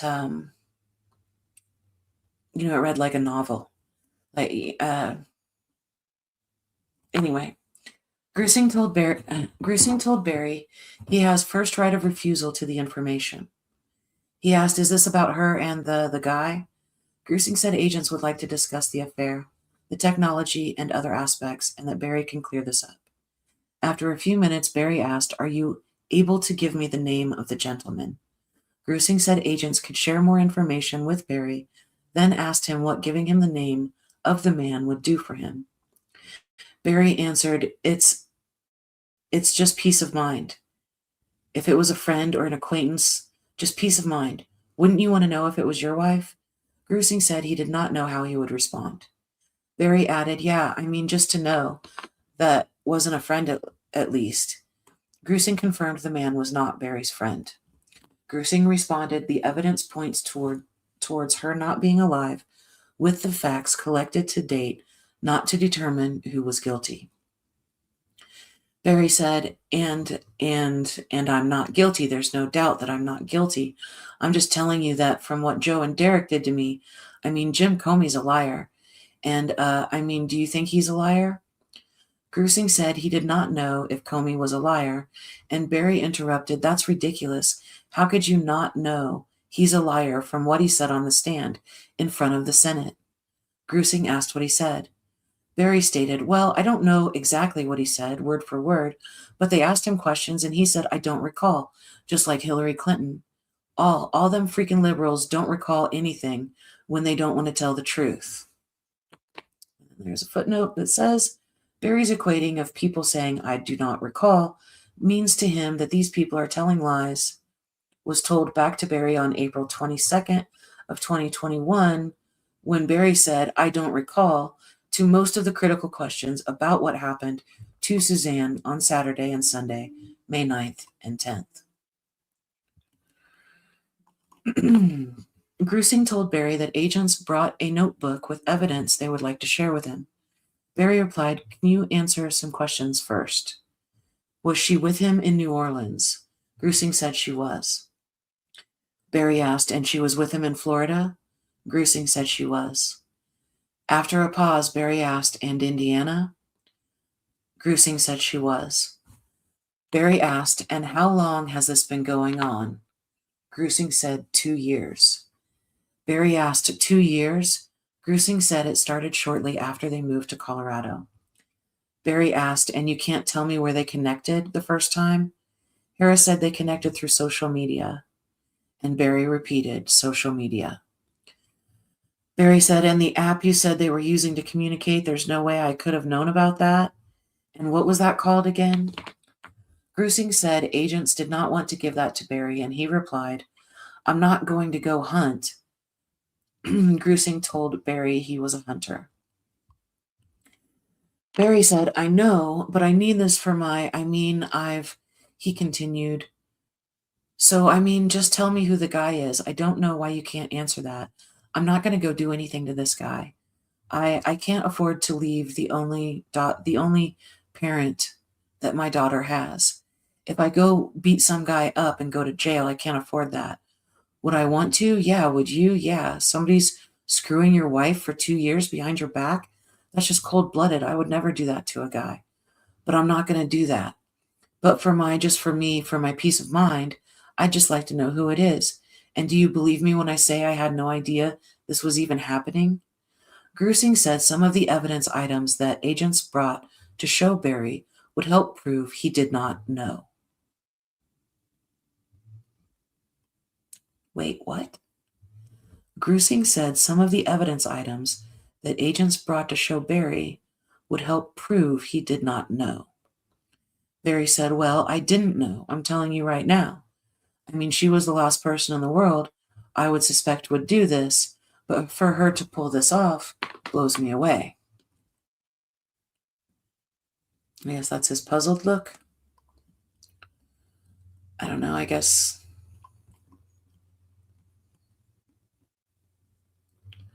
I don't understand the illustrations. Barry has made at least 13 assertions by his third interview with the FBI, most of them unsolicited, that he had no idea about the affair and asks agents to say they believe him. This contradicts other statements made to the FBI and his actions in 2019 to find out who Suzanne is talking with and who she is seeing on her trips. Excuse me. Barry stated, did she leave that night? Because I told Joe and Derek that we had sex and went to bed and I went to sleep and I work so hard that when I go to sleep, I'm out till 3 o'clock. Grusing asked about the hike to Foose's Lake, if that happened. Barry said, well, I was confused on the hike too. I thought it was that Saturday, but after talking to Joe and them, it could have been Friday. It could have been Thursday. I remember us doing that, and I thought it was Saturday. Grusing asked if Barry came home Saturday and went for the hike or bike ride. Barry said, when I came home, we did lunch then. Grusing asked if that was veggie soup, and Barry replied, yeah, lunch. Grusing asked if they hiked after lunch. Barry said, I don't recall, because I don't even recall taking my bobcat back to Crib. Harris confirmed Barry texted Crib that he was at the house and needed a few minutes. Barry said, okay, yeah, and I don't know why. I've got a great memory. I don't know why I don't recall that. Grusing said Barry called Tim backhoe, and Barry said backhoe attachment for the bobcat, and I looked at that. I don't know if it was that day or what. Grusing told Barry he drove to where the backhoe attachment was, and Barry interjected, looked at it. Barry said, well, I didn't like it. I looked at it and didn't like it. Yeah, I called him and told him I wasn't interested. Barry eventually said he wasn't interested because of the price. And we have a footnote. Reference earlier interview with Tim. Barry already knew the price of the backhoe attachment and never told Tim why he did not want to buy it after that Saturday, May 9th. Okay, back up to the footnote number. Okay. Grusing explained that Suzanne took her last proof of life picture while Barry was out on this errand, but it was not apparent where she was. Barry said, oh, she had to be at the house because... Grusing said that Suzanne's location at the house was unclear and asked Barry if he would look at the picture. Barry said, yeah, and like I said, I'm running really late. I don't have an hour, but let me look at this. He added, and I would really like for, guys, since I'm being cooperative, trying to help you, that you would give me the name of this guy. That's all I want for peace of mind. Grusing told Barry he had not been cleared yet in Suzanne's homicide, citing the evidence in the affair and the other collected evidence, and that some of the evidence is contrary to his statements. Barry said, yeah, but it can't contradict my statements. There's just no way. I told Joe word for word, place for place, everywhere I was. Grusing asked Barry about his first statement of setting his alarm for 4:30 in the morning. Barry stated, I don't remember setting the alarm. I might have told him that. Grusing confirmed he told him that. Barry said, but not my phone alarm, the clock alarm. But I set that thing so many times. I mean, maybe I didn't remember, but I know I wanted to get going early, and sometimes when I know I got to get up early, I set the alarm. Grusing told Barry the FBI knew he was moving well before 4:30. Barry said, I get up, I got an enlarged prostate. I get up and pee all through the night. Grusing interrupted and told Barry he was outside in his driveway.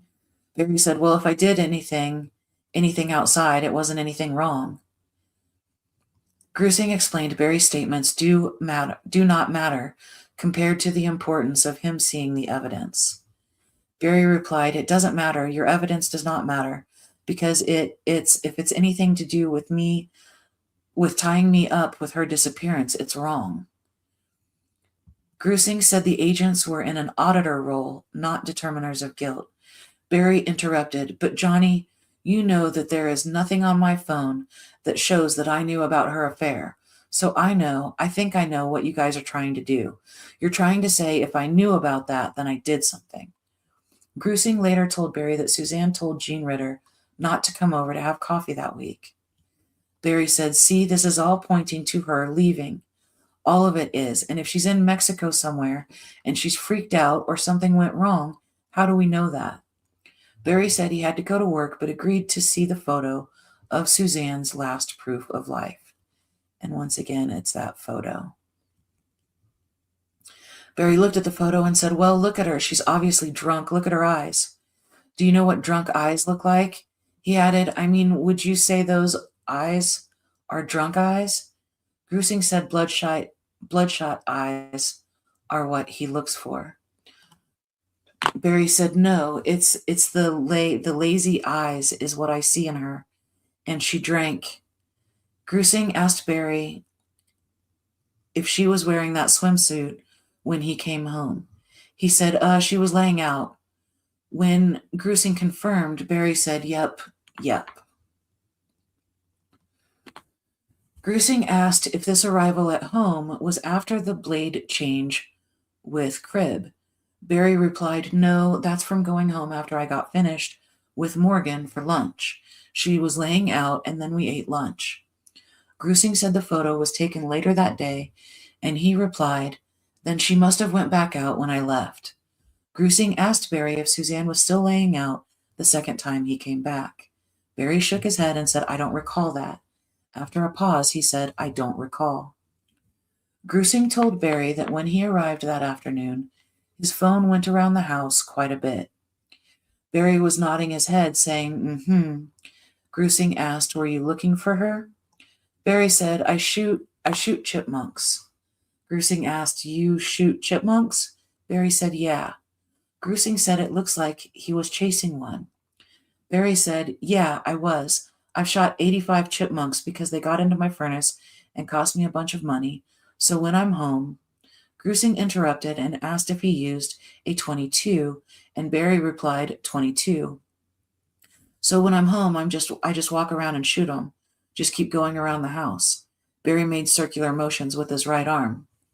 He said, "Every time I go around the house, I'll see another and I'll shoot it."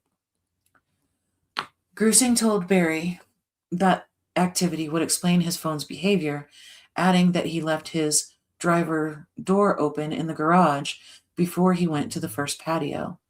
Barry said, and said, "Yeah, shootin'," while nodding his head during the description of his movement. He added, "No, I'm shooting chipmunks. I've done that ever since we've moved in." Grusing asked Barry if he remembered doing it that day. He nodded his head and said, "Mm-hmm, oh yeah." Grusing asked Barry what happened next. He shook his head and said, "I don't recall." Grusing asked about the hike happening then. Barry stated, "It could have been I know there was one in the 2 or 3 day period where we went to Foose's, excuse me, but I don't know. I can't tell you exactly when it was, and I don't recall it."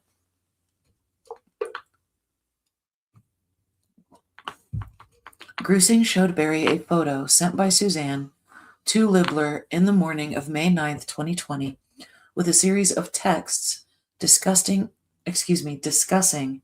Barry's desire to move to Arizona. When Grusing asked if that was her closet, Barry said, "Yep." The text discussed pizza from the night before, and Barry said, "Yeah." Hold on, I need to cough.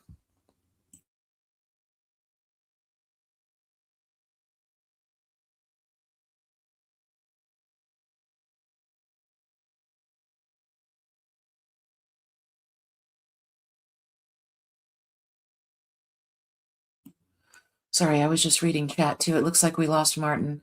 Jilly Bean, thank you so much for taking care of chat.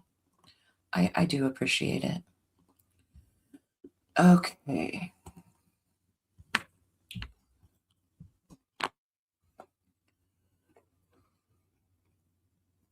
When the text, "He's still wanting Arizona," was read, Barry asked, "Who's he? Me?"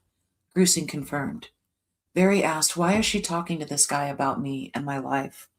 Grusing reminded Barry of him asking agents about Suzanne being in Arizona, if he was suspicious about Suzanne's guy being in Arizona at that point. Barry asked, "Is this guy from Arizona?" Grusing answered he was not. Barry asked, "Can you tell me what state he's from?" Grusing said he was from Barry's home state, and Barry repeated, "Indiana, from my hometown?" Grusing said he could not tell Barry that. Harris said if anything happened to the guy, agents would be placing Barry in a bad place. Barry interrupted, "I understand that. I understand. And nobody knows but you guys? Not Chafee, CBI?" Barry was shown a picture of the locations around the Morphew house of Suzanne's phone activity at 4:10 a.m. and 4:15 a.m. on May 10th, 2020. He said, "Well, if she did that, I have no idea that it went anywhere but the house, but if you ask me, I'd say it was at the house the whole time." Interesting. I find it very interesting that her phone was showing activity at that point. Grusing told Barry that agents wanted to complete this with him this evening. He asked, "Is it going to be done?" When told it would be done, Barry asked, "Done?" Grusing told Barry if he sat down with agents and went through the binder, agents would be done talking to him. Barry asked, "But what if I tell you something wrong that was unintelligible, different with Joe and Derek?" Grusing and Special Agent Harris explained that Barry was helpful today and that other interviews would be the same. He said, "I mean, these things are just, they're not even relevant. Grusing said agents have a lot of data and Barry is the one who knows. He said, "All right, I'll call you when I get finished." And he walked away. And there's a picture of him walking away. So, February 29th, 2021. While S.A. Grusing and S.A. Harris were parked about 1 block away from Barry's condo, Barry drove his truck beside the agent's car at about 5:03 p.m. and handed a weathered .22 caliber altered rifle with a newly mounted rifle scope to the agents. Barry said that was the gun he used to shoot the chipmunk, and he had to leave to work out at the gym. March 1st, 2021. Okay.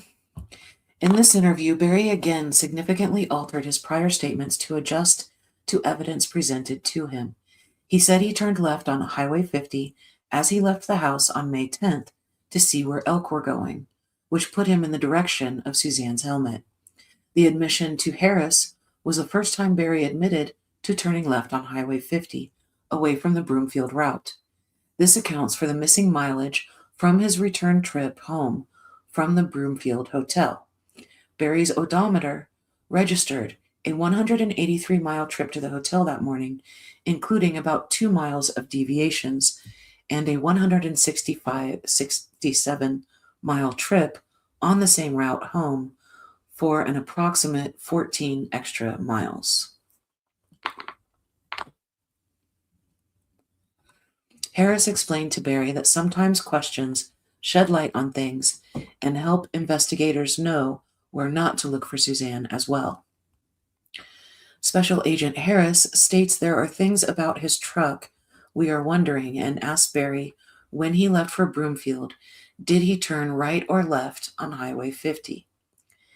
Barry said, "Yeah, there was a herd of elk in the road, and there was one bull, and he was a nice bull, and they all went up the gully there where that old washed out road is, and they went up there, and I'm like, oh, I want to see how big this bull is.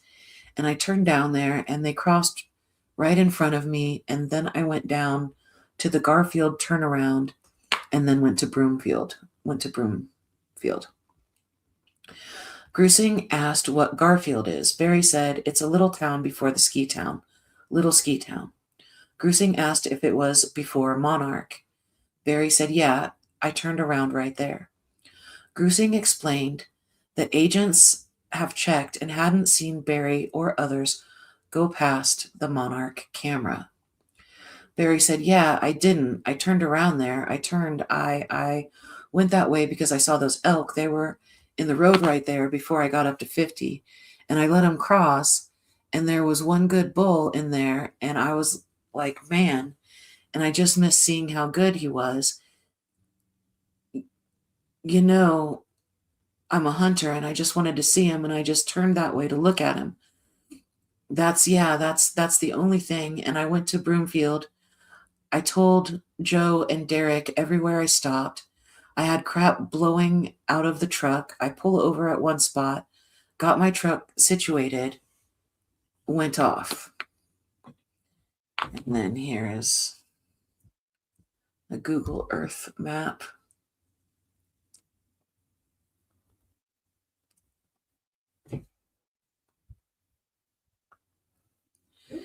Barry's trip to Garfield adds an approximate 5 miles each way to his morning trip and places Barry and his vehicle in the direction the helmet was discarded, west from the bicycle. March 5th, 2021, Part 1. In this interview, Barry asked for immunity, asked not to get thrown in jail, said there was no evidence, demonstrated how he placed his phone in airplane mode, said Suzanne made him a monster and things just blew up, and further explained the chipmunk and bull elk stories. Oh boy, can't wait. Hold on, let me cough.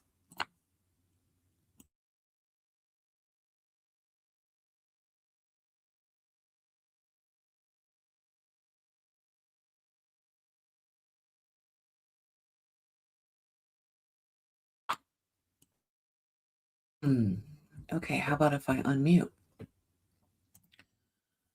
All right, back to it. March 5th, 2021, Part 1. Oh, I already read that part. At approximately 6:07 a.m., Grusing and Harris contacted Barry Morphew at the DSI facility. Agents had an appointment with Barry from the previous day to meet at 6 a.m. at his residence. However, Barry left his residence at about 5:40 a.m. and pulled into the DSI lot at approximately 6 a.m. Barry stated, "Yeah, I had a package at UPS I had to pick up. They closed at 6 and I had to get there at 6 to come back to the gym. I didn't lie to you." Grusing said agents were working a homicide case and desired to work with Barry and clear him if possible. Barry said that should have been done months ago. Grusing said the FBI's job is to collect facts, review the warrants, and Barry was the main person to explain the facts. Excuse me. Barry was told his cooperation was voluntary, and if he chose not to help explain the facts in the case, that was his decision. Barry continued, "But everybody's got eyes on me. They see me talking to you. There's people seeing me talk to you right now. There's cameras right now, and it's going to get out." Grusing told Barry that him talking to the FBI should appear normal to other people and help them calm down. Grusing told Barry that him talking to the FBI, I just read that. Grusing told Barry that Barry's explanation of going to Garfield helped explain the missing 7 miles each way from his truck, something Joe did not know in July. Barry talked about how speaking with the FBI was bad for him because what he told them got out in public. Grusing told Barry that he considers talking to agents as a bad thing. Barry was told what normally happens if a dad is missing a daughter or a husband missing a wife is that they knock on the FBI door all the time. And it looks like this is a quote from Barry. "I want to believe you want to help find my wife, find out what happened, but the things that you've told me has crushed me. It's crushed me, and I don't know. There's no way you guys can know how I feel. I went 9 months thinking one thing, and then all of a sudden, you guys come to me and boom, my whole mindset has changed about this whole thing. I'm crushed. I don't know what to do. I don't know what to say. I can't leave my daughter. You guys throw me in jail. I've got a 17-year-old that's on her own. You guys don't want that." And then we have some more images of Barry here. He looks a bit perturbed. Barry later stated, "And I know there's no evidence on me because it doesn't exist," he added. I'm telling you that." Grusing said things exist that are not explained, and Barry can help with those. Barry said, "You told me that if I explained them to you that you would clear me publicly." Grusing agreed. Barry added, "Because that's what I need, because this whole world is friggin', they've trounced me." Grusing told Barry that talking to agents is not a bad thing. Barry stated, "It's not a bad thing for you, but if something happens and I say something wrong, or I don't recall something that I told Joe this and I told you something else, boom, I'm done. I lied." Grusing told Barry that agents would tell him when his accounts to Joe differ from current statements. Barry said, "You know, when I talked to Joe, I was frantic in my mind. I was out of my mind. Even being able to talk to him like I did blows my mind that I was able to do that because I was crushed. And Barry said, "And I gave you my gun. That's my chipmunk gun. They didn't even take it." Grusing said the gun did not appear to have been fired in a long time. Barry said, yeah, it has. He added, I'm just telling you right now that if I was guilty, I wouldn't hand over weapons to you guys.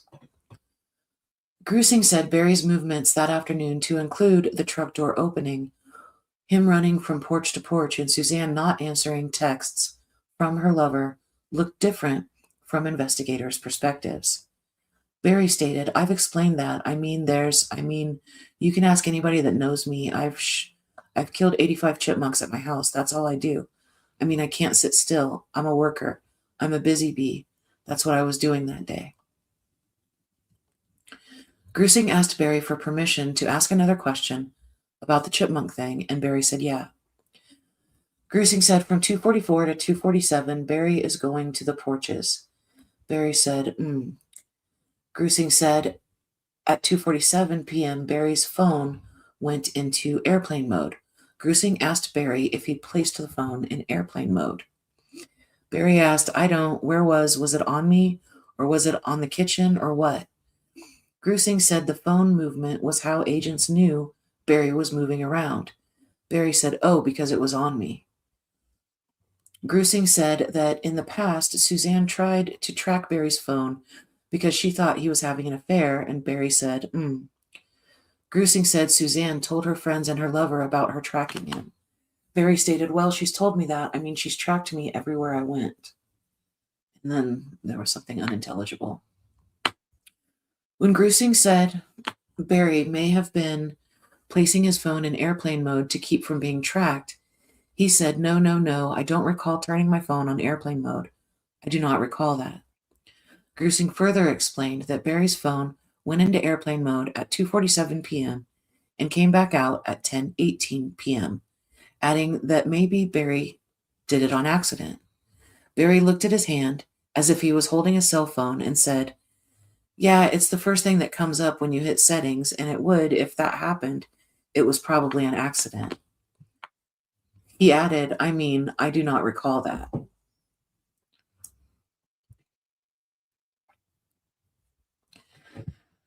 Oh, man. Okay, brief. Jill says I need a lemon and honey lozenge, and I actually have one. Hold on just a second.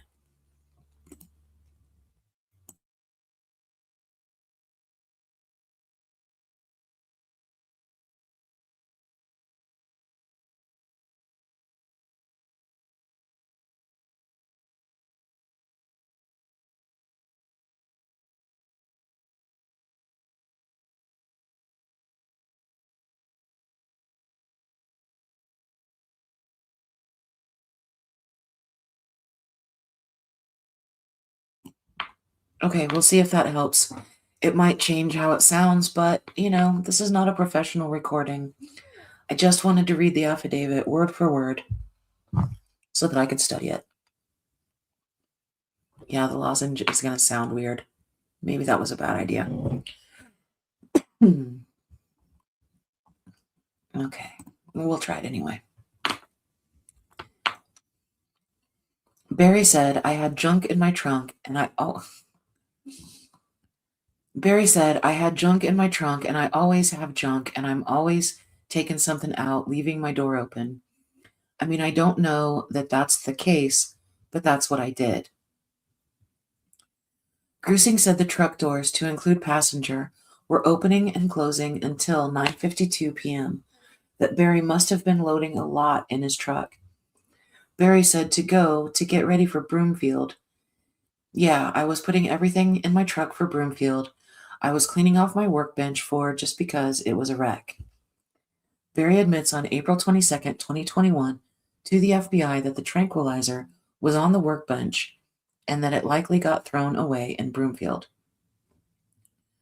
And I'm sure I was just loading for Broomfield. Harris later explained the affair started because Suzanne needed someone to talk to. Barry asked, was it an old boyfriend? At least tell me that. And Grusing said he was not. Barry asked, they didn't know each other in high school?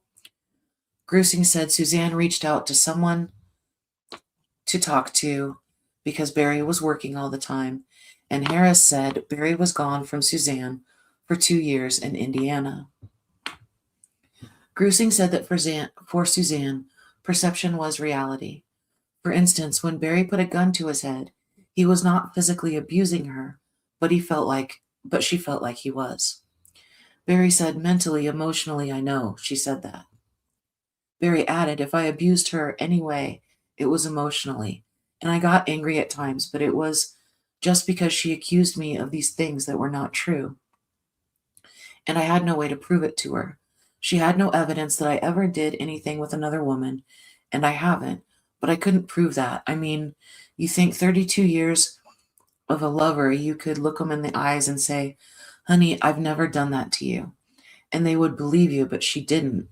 And I think she took that mindset with her alcohol and her pills, her depression, her cancer, all of this. And I think she made this monster in her head, and it just blew up. Grusing asked Barry about accounting for mileage when he saw the bull elk, whether he climbed or how he turned around. Barry said, no, I just turned around.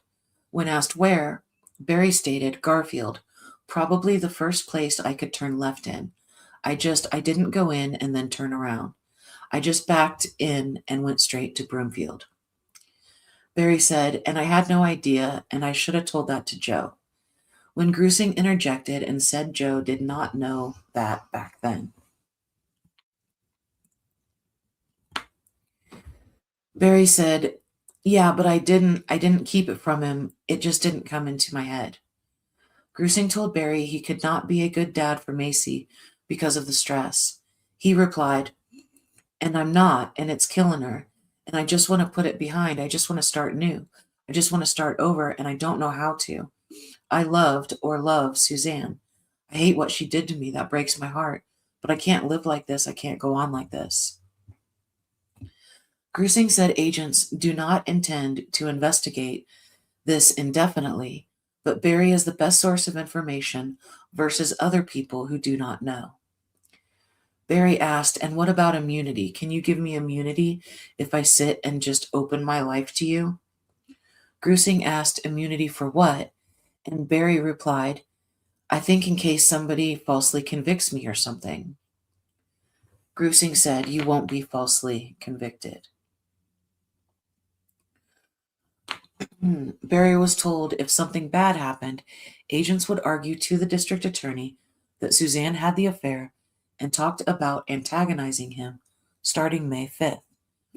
Barry asked, she actually set a date? Barry was told it was that week. Barry asked, did she actually say to him that she wanted to leave me and be with him? Grusing confirmed, and Barry replied, she actually said that? Grusing said agents could show him the texts that she wanted to start a new life with him. Barry said he had to get to work and asked agents to check on his rifle scopes and tax paperwork, whether they could be returned to him. And this begins March 5th, part 2. In this interview, Barry asserted that Suzanne's phone should have been found, that he had an intuition about her affair, that he could not recall what he threw away on May 10th, though he was shown photos, and Suzanne was drunk when he came home on Saturday afternoon. Grusing and Harris met with Barry at his Tailwinds worksite behind his condo in the afternoon of March 5th, 2021. When Barry is told that all of the people sent the Facebook requests said it didn't seem like it was Suzanne sending them, then agents wonder if Suzanne was just doing this to make him mad. Barry said Suzanne has never done that in her life. When asked if Suzanne told him she befriended these people, he said no, and then said, but I have her phone. She gave me full access to her phone. She gave me the passcode. I mean, do you guys have her phone? Do you have her phone? Go down to the footnote. FBI agents asked Barry about the statement on April 22nd, 2021, and he said he did not have Suzanne's phone or passcode, just her iCloud password. Okay. When agents tell Barry they don't have her phone, he says, Nobody found her phone, and then I figured you guys had to have it. He then says, see, that's really weird, because I thought from day one you guys had the phone. When Barry was asked where he would look for the phone, knowing where the bike and helmet were, he said, in between. Barry talks about Suzanne's affair possibly getting out on social media, and if it does, quote, you know darn good and well what everybody is going to say. I mean, I don't know if you guys think it, end quote. Barry added, but they're like, oh, Barry found out she had a boyfriend and killed her. He continued, I mean, that's what people say. And I'm hoping that you guys believe me that I didn't know that one bit until that day you guys came to my backyard. Agents talk about some things related to Suzanne's 7 trips and her behavior in Mexico that likely made Barry suspicious, like when he wanted to see her phone, because he was not a fool. Barry said, I have some intuition, but I would never think it was a physical thing.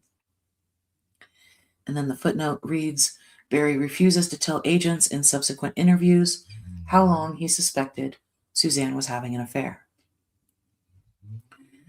Barry was told that doesn't make him guilty of her disappearance. Barry does not protest. So this isn't him admitting that he knew she was having an affair. He said that he had some intuition, but he would never think that it was actually physical.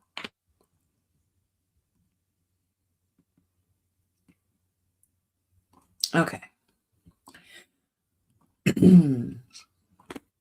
Barry is reminded of the argument that was recorded on the pen and Suzanne saying it was about money and asked what that was about.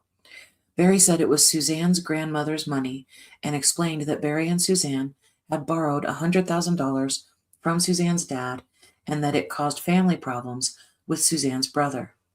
Barry said Suzanne wanted to pay it back with her grandmother's money, but Barry said he made a lot of money and he would pay it back.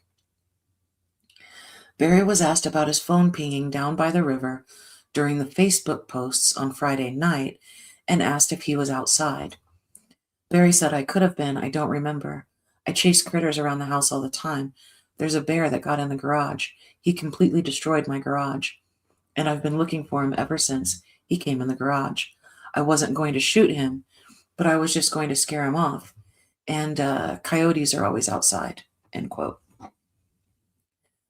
Barry was shown a map printout of Highway 50 near the Garfield area west of his Puma Path house and asked about where he turned around at Garfield when he left his house. He asks where his road is and is told that it is off the map. Barry said, I can tell you exactly where I turned around, but it was probably, I can't tell you exactly where I turned around, but it was probably the first road or drive going into Garfield.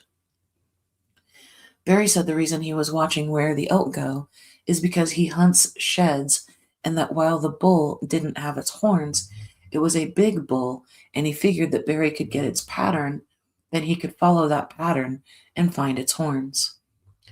Barry talks about the country road where the helmet was found and said he was pretty sure he went past that one because he was still looking at the herd.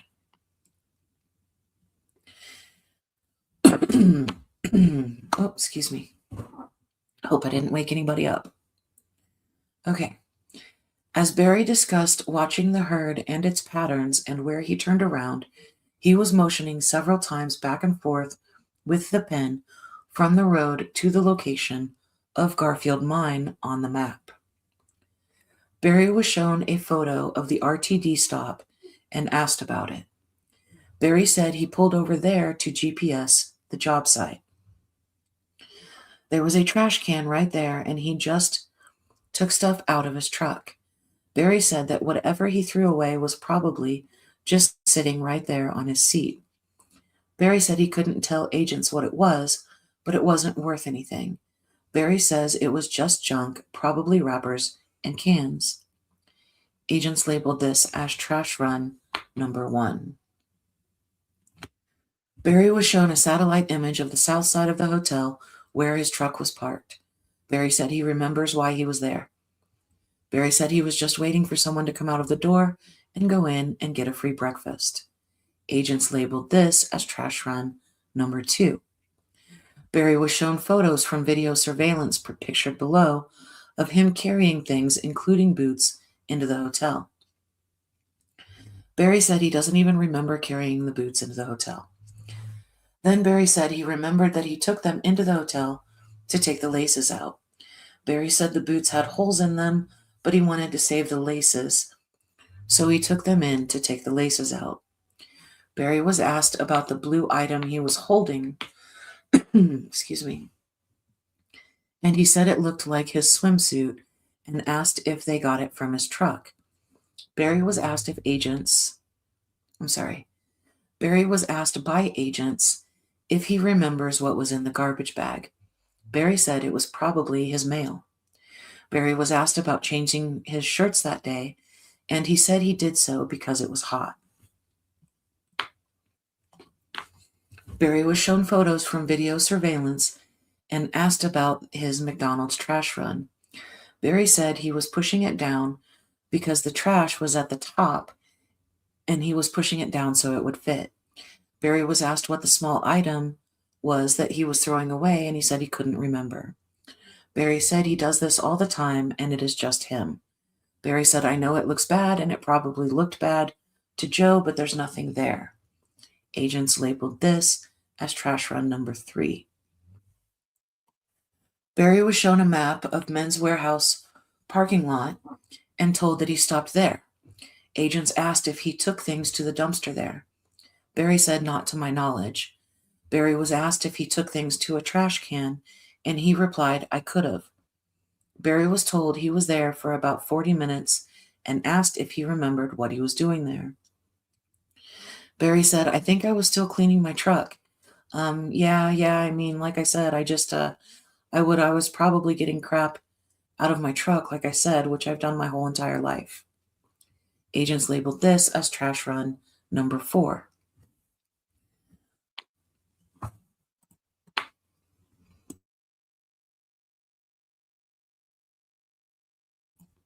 Oh, sorry, that was a loud cough. Okay. Barry was shown the photograph of the binder he is carrying into the hotel. Barry said it was papers related to the job so he could study and prepare for the job. Barry was asked about changing from a black to a gray shirt. Barry said it was because gray would reflect the sun. Barry said again that from what he has seen, Suzanne left and he wants to go to Mexico to find her, adding that Suzanne doesn't have to go through a border, and wondered if she had $70,000. Grusing said if it wasn't Suzanne, the FBI would consider it. Barry said, but she turned into a different person. She was working out. She was never this fit and this ballsy in her life. Barry said her mind was altered from drugs and alcohol, adding that substances alter people's minds, and that he is positive Suzanne's mind was altered. Grusing asked if her mind was altered Saturday afternoon when he came home, referencing Barry's statements of her drunk eyes in the photograph. Barry said, I thought it was, but I thought this might be good because it might make for a better night if she's cut the edge off with something, so I wasn't going to. Grusing says Barry wasn't going to fight her on it. Barry said, so I wasn't opposed to that day, and I surely wasn't going to bring it up. If I bring those things up, it just causes a fight. She'll start something, so just let it go. Moving on to March 10th, 2021, Part 2. In this interview, Barry said Suzanne might be in the river, described the Elks Path across Highway 50, said if he disposed of her between Salida and Broomfield, agents would see evidence from his truck, discussed why Mallory's bed sheets made him look bad, and that the tranquilizer dart evidence could be explained from him shooting 2 deer with a dart gun near his house. Barry met with Grusing and Harris at Fire Station 4 in Poncha Springs. Once seated, Barry asked about his scopes. Grusing replied that the scopes could be removed from the rifles, but if the agents can clear Barry, he could get everything back. Barry agreed to wait and said if he was guilty, he would not be talking to agents, adding, "Because I'm not stupid." He said he has answered every question and wants it to be over. He commented that agents sitting at his workplace makes him uncomfortable. Grusing said Barry does not return texts or calls, so agents wait until he appears ready because he appears too nervous to talk. Barry said, "I think we've gotten through that," adding that he lost trust when Joe and Derek turned on me. Barry stated that Suzanne told Sheila about things that has pitted Sheila against me. He said he thought Sheila would counsel her that marriage is for life. Barry said he told Suzanne when they got married it was for life, specifically saying to her, "I'm a godly man, and you better make sure that you want me because it's for life." Barry said, "I don't understand. I mean, she's a good woman. You guys probably think she's a piece of crap." Grusing said agents do not think that. And Barry said, "She's as good as they come. I don't understand what got her to this point." Barry said he did not want to fight with Suzanne because of her cancer. He added, "The next night it would be like nothing ever happened, and she'd be wonderful. She'd make love." Barry added, "We had a great night that Saturday before. We made love that night. There was nothing that happened at 2:30. I mean, I looked back, nothing. I grilled steak at probably 5, 6. We ate dinner, went to bed. We made love." He added, "I always fall asleep right away because I'm dead tired from work. Surely she stayed up, but I don't know," shaking his head. "I don't know if she stayed up or went somewhere and texted or did something." Grusing asked where they had sex, and Barry answered, "In the bed in the master bedroom." Barry then referenced the second Valentine's Day in a row when Suzanne met this guy, when she said she was meeting her dad. Barry said he told Suzanne, "Honey, unintelligible, I'm coming to Florida. Let's just spend a few days." He said he went and they had an unbelievable time. "We had sex 3 times a day. She was incredibly romantic with me. She gave me the most beautiful card that was heartfelt." Barry said Suzanne must not have been in her right mind to be in love with another man and treat Barry like she still loves him. Harris told Barry that Suzanne's life with her lover appears to be more her true life than her life with Barry, and that agents did not doubt they still had sex, but she was placating Barry.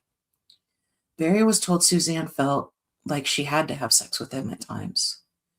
Grusing referenced her music, books, drinking IPAs, and the bike riding as being pieces of her new life with her lover, that he was encouraging her to find her true self, and Suzanne was looking for a new life. Barry asked, "So what's this guy's relationship with his wife?" He asked if the lover's wife was ugly, and Grusing said she was not. Barry asked for more information about the lover, and Grusing told Barry he was not cleared as a suspect and would have to be cleared before knowing such things and getting his guns back. Barry said, "I would agree with that, but there's not one gun in that safe that's been fired for months." He added, "The only thing I've fired is my chipmunk gun, and I guarantee you I fired that even after Suzanne went missing." Barry confirmed that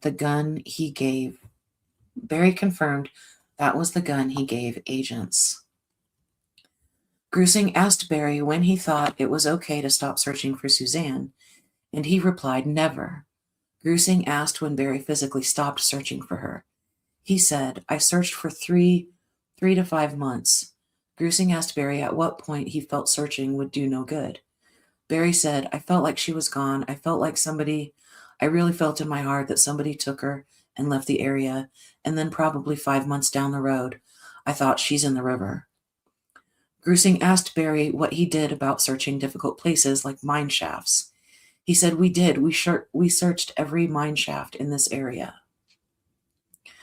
Grusing asked if vertical shafts were in the area, and Barry replied, "Yeah, there's one behind the house that's on the very top, but it's plugged by a boulder. They plugged it. It doesn't go. I mean, it goes straight down. and they plugged it. When asked if there were more, he added, "There's another one, but it's been blown up by the house. I don't know of anything open by the house. The ones in Garfield are open. The ones up 240 are open." Grusing asked if search and rescue covered those, and Barry said they did not search much past the first day or go across the highway. He said, "And I was certain that first day that a mountain lion got her. I was certain of it." He added, "I've been hunting that lion for 2 years." Barry said he tracked the lion 6 times and knows his habits, coming down the hill behind his house, up the road, across the bridge, across Highway 50, and east across the mountain. He added, "I've seen him do it 100 times. Grusing asked Barry if the lion was seen by the helmet, and Barry replied he did not know. Barry said he was told there was no blood evidence at the scene, but he and George said too many vehicles drove through it. Grusing asked how far the lion could carry Suzanne, and Barry replied, "To the top, to the very top." Barry said that is the first place he looked because he has seen TV shows where lions dragged people up a mountain. Grusing asked Barry how a lion would eat a person, and he replied, "Lions go for the neck." When asked if the lions completely eat a person, Barry replied, "He's not going to eat her clothes. When a lion eats a deer, he's gonna, something unintelligible, the fur." He added her clothing should have been found. Grusing discussed the initial response and lack of information law enforcement possessed. Barry was asked what he presently thinks happened to Suzanne, and he said, "I think she left." He added the money is gone, and he thinks, quote, "she left and something went wrong," end quote. Barry said she would not leave her girls. Grusing asked Barry where Suzanne would go if not to her lover. Barry said she would be the kind of person that would say, "I'm just going to disappear and see what happens and then try to start my life." Barry said there is no way she cares more about this guy than her girls. He added, "I just have no clue. I thought she was in the river." He said search and rescue assured him that she was not there after they used poke sticks. Barry stated, "At the end of summer, I'm like, what if she's there the whole time? What if she is there?" He talked about using an excavator from work and tearing up a beaver dam, but needing 240 or 320 size excavator because of the hundreds of trees. Barry asked, could she be there right now? "Absolutely, I don't understand why they spent $140,000 digging up my job site. If they would have put that money in the river, cleaning it and making sure the body's not there, they would have been put to good use." He continued that the neighbor who heard the machine was 90 years old and senile, and the contractor who worked at the job site asserted no work was done recently where the dig occurred. He said the media got a hold of that, and everybody jumped on, beating the freaking crap out of me. Grusing asked Barry if after he looked at the bull elk, he continued past the exit to 285 to Denver or continued on Highway 50 into town. Barry said, "No, I went straight there." When asked how long he watched the bull elk and if it was walking along the highway, Barry said, "No, they crossed. I was trying to see where they were going up the mountain because that's where I was going to look for his horns, because they do the same things. They're going to drop their horns in the same pattern." He added, "They had already crossed.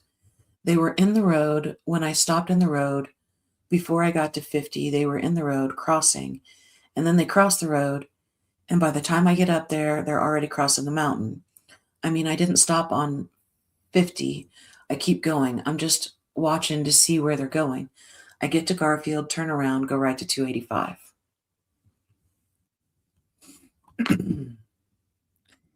Investigators have driven from the intersection of Highway 225 and Highway 50 to Garfield, a distance of 2.73 miles, an impossible distance to see an elk at or around 4:32 a.m. and follow it a short period of time. Barry had about 30 minutes to head that way, turn around, and head back towards Highway 285. Barry's truck was seen passing video surveillance on Highway 50 right near the junction with Highway 285, and then again just north on Highway 285 at around 5:14 and 5:16 a.m.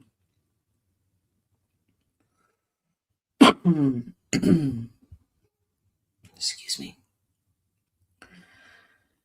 Barry continued, and the thing about it is, if I had anything to do with this at all, there would be evidence of me and my truck doing something with her between Salida and Broomfield. Barry added, and if I had her and took her to Broomfield and disposed of her somewhere between there, you guys would see that with my computer. You would see where I stop. I told Joe every stop I made, and I know for a fact it had to line up with my computer. If you guys are good at forensics, it had to line up. Grusing told Barry that agents could not see every location point when he was in the mountains, which is why the bull elk story made sense. Barry said, yeah, cleared his throat. I know that you had my truck for several days. I know that you had my house. I know that you had her car, and there's just no possible way that you found any evidence in any of that because it doesn't exist. He added, I know that you took my bed sheets. I know I didn't even know until after the fact that Mallory's sheets were off her bed upstairs. I mean, what a coincidence. Her sheets are off her bed, and then all of a sudden, it's like that's where he did it, and the sheets are gone. He washed them, blah, blah, blah. I had no idea they were off.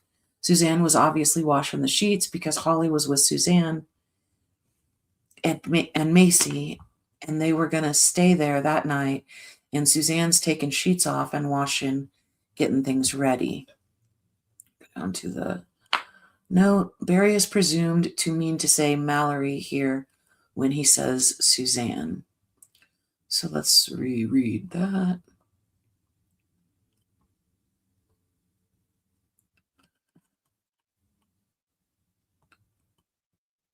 I didn't even know until after the fact that Suzanne's sheets were off her bed upstairs.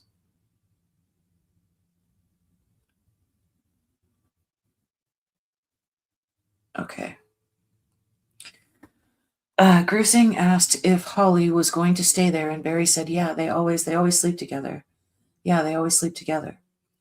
So I didn't even know that those sheets were off the bed, but boom, that makes me look bad. And I was not even aware of it, but I guarantee you that there's no evidence on those sheets wherever they're at. I don't know if you can have evidence when you wash them or not. I've never done your job, but there. I know for a fact that you guys have found no evidence on me doing any of this. It just doesn't exist. That's why I just don't understand how it can go 9 months. Grusing said the odd thing about the sheets and the house was that a tranquilizer dart had been fired in or around the house. Barry replied, and I have shot, and again I have told you I don't want to get in trouble with the DNR. Grusing inserted that he was not. Barry continued, I'm telling you right now, I've shot 2 deer with my trank gun because I used to raise deer and I collect horns, and I'll tell you exactly what I did. He continued, they're in the yard. They're in the yard. I shoot them, they go to sleep, I cut their horns off, and I wake them up, and they go off with no horns on their head, and I cut their horns. Grusing said Barry's friends in Indiana talked about that, and he replied, and it's totally illegal. And so I'm not going to share that with the DNR. The way they are, and exhale, they come and arrest me. So things like that in my head, what should I say? And nobody even asked me about that trank dart, but you're going to find trank darts around my property because I've done that. Grusing asked Barry when he last did that, and he shook his head and replied, I don't recall, but it would be when deer had antlers, and that's usually until late April. Grusing said that made sense because investigators could not explain a tranquilizer dart. Barry said, I'm just telling you right now, I'm a redneck, and I'm the first thing I thought of when I came here and saw deer in my yard with big horns. I'm like, I'm getting them. I'm getting them horns. Not going to kill it, not going to poach it, but I guarantee if DNR knew I did that, they'd slap my wrist pretty hard. Grusing said agents are not here for those reasons. Barry said, I know, and that's why I'm sharing this with you. I'm just being open with you. Obviously things line up against me, coincidentally or for some reason. I mean, I look back and see some things that happened, and I'm like, gosh, that makes me, why would God allow that? Those things in the situation to make me look like the sheets, the bed unmade, the next page. Grusing asked why those things made Barry look bad, and he said, because it looks like if I did something and ripped the sheet and got blood on them and ripped them off and washed them, to me, looking at it through a detective's eyes, that would make me look a little suspicious. Barry continued, so obviously I didn't, and just little things like that. And I'm like, and just like throwing my crap away. I've done that my whole entire life. And I told Joe, I said I was in a hurry. I was going to put it in the dumpster. And I think the dumpster exhale, bulging anyway. But I had all this freaking crap in my truck, and I've done that my whole life. I see a trash can, I pull over, I throw something out. I've done it my whole life. Barry continued. So whatever we have to do to get this over, I need it over for me. I need to move on, move forward somehow. Of course, what you told me about the affair broke me. I'm still broken about it. I will probably never get over that.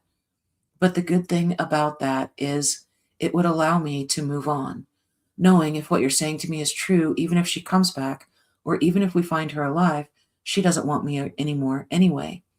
So why should I put all of this, all of my heart and my love into this relationship if she doesn't want me anymore? Barry continued, I can't go on like this. This is no way to live. It is not fair to my daughters that I be so upset, but you want to talk about the relationship, which I think is where we were when we left. I'll answer anything about Suzanne and I, but obviously she had two different worlds. I just can't believe what she's telling this guy, and I can't believe what she's telling her friends and her family.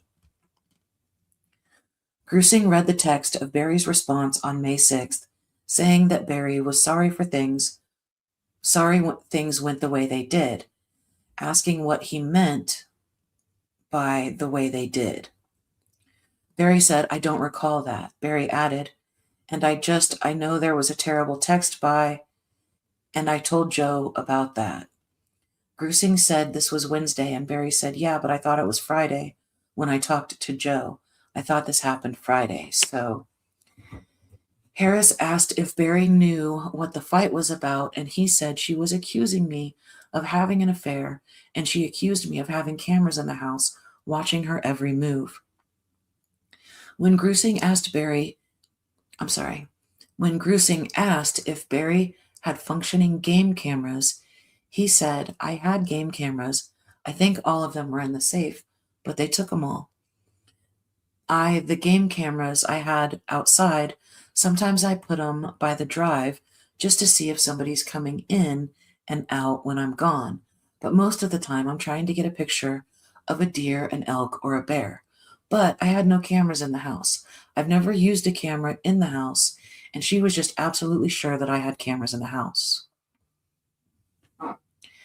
Barry said he monitored the cameras with a little SD card that he could put into a computer. He added, yeah, and even the outside cameras, she thought that, oh, you're watching, or your girlfriend is watching you on the outside cameras. I said, honey, the outside cameras don't even work. But she was just certain that if, I was outside with her and doing something in the yard, she would say, I know she's watching you. Just stupid stuff. And I'm like, that's why the only reason that these fights happen is because she's accusing me. And I never understood them until now. She's accusing me because she wants to justify her relationship. Grusing said Suzanne's affair did not start until 2018, and she suspected he was having an affair while they were in Indiana. Barry said it goes way back, but it had never gotten to this point where she was it's almost like before when she said she wanted me to admit it and be done with it. Barry continued, and now it's like I don't care. I got somebody. I don't care. That was her attitude. Grusing said on May 6th, Suzanne wrote in her notes that Barry accused her of hydro and boyfriend.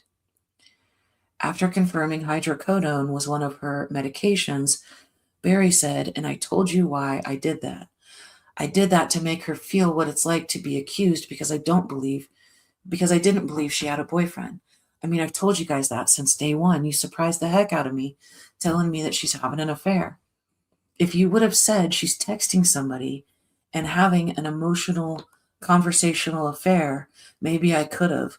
But physical, unfortunately, that is footnote number 69. In April 2021 interviews with the FBI, Barry asserted he did not suspect an emotional affair, though he admitted to agents in February and March interviews he suspected such going back to 2019. She loves the Lord. She knows God's word. I mean, we got to answer to the Lord when we do things like that. And Grusing interrupted with Barry's earlier reference to King David's affair. Barry was told that agents see bad things about people in investigations like this all the time, adding this was an intimate partner investigation from the beginning. Barry talked about a couple from their church whom they grew up with, and the wife went off with another man, destroying the family. Barry said, the thing about Suzanne is, I wouldn't think that she could ever destroy her family because we were we were very close, all four of us. That's why I'm like, Suzanne couldn't do this, just knowing who she is, knowing our love story. Barry talked about meeting Suzanne, talking all night, falling in love, and having children. He spoke of the 2013 incident when Suzanne almost died from cleaning the shower with bleach and peroxide, and the fumes interacted with the chemo and put her mind into an anxiety mode. Barry said he was a workaholic and a huntaholic and cheated her out of what a woman needs emotionally. Excuse me. He said he was never home and worked daylight until dark, going selfishly hunting. Barry added, she's the love of my life. She'll always be the love of my life. I've forgiven her for what she's done to me.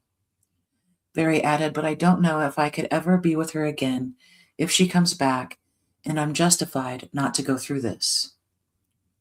Wait, what? But I don't know if I could ever be with her again if she comes back, and I'm justified not to through this. Barry said he has to trust God because God knows, quote, more than us, and I can be angry with God and say, you can't take my wife, you can't take their mother, end quote. Harris said Suzanne wrote in her notes she talked to Barry about divorce as early as 2019. Barry said, I don't recall ever talking about divorce. I recalled her mentioning it in a fight, but when we're both sober and sitting down and having a heart-to-heart talk, I don't ever recall her telling me that she wants a divorce ever.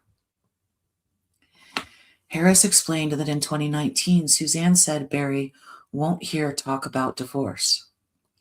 Barry asked to whom Suzanne told that, and agents said it was a friend. Harris said she brought up the topic and said Barry won't even hear it. Barry said, and I wouldn't. I mean, if she said, hey, we're going to have a talk about this tonight, which she never did, I would say, I'm not discussing this because it's never going to happen. Grusing asked if Barry or Suzanne discussed such things with the girls. Barry said, absolutely not. Grusing asked if the girls ever saw them fighting. Barry said, there's a couple of times where they saw us fighting, but it was about the other woman thing, is when I was just fed up, and I'm like, one day I was like, they were both upstairs, and I said, girls, get down here. We got to have a talk. Your mom thinks I have a girlfriend. I don't know what to do. And I drug them into it, and it was the worst thing I ever did, because Suzanne, she didn't appreciate that, bringing them into that. And but I was desperate. I needed help. I needed somebody on my side, and I drug them into it, and it was a bad thing to do, and she never forgave me for that. Harris said Barry did not want to hear about divorce. Suzanne was talking about civil separation. Barry said, none of that, none of that. I didn't take any of that with a grain of salt that day when she said that. There's no way I, in my mind, thought she would sit down and say, I want a divorce. That statement right there was in the middle of angry outburst via text, and I never understood it. Now I do. But then I blamed it on alcohol or drugs or something in her system. Barry added, because she would have those outbursts and I would come home and it was like nothing ever happened. It was like two different people. So I understand, and I told this to Joe from the beginning. This looks bad. When we had this fight, I thought it was Friday. That's another thing I said that coincidentally looks bad.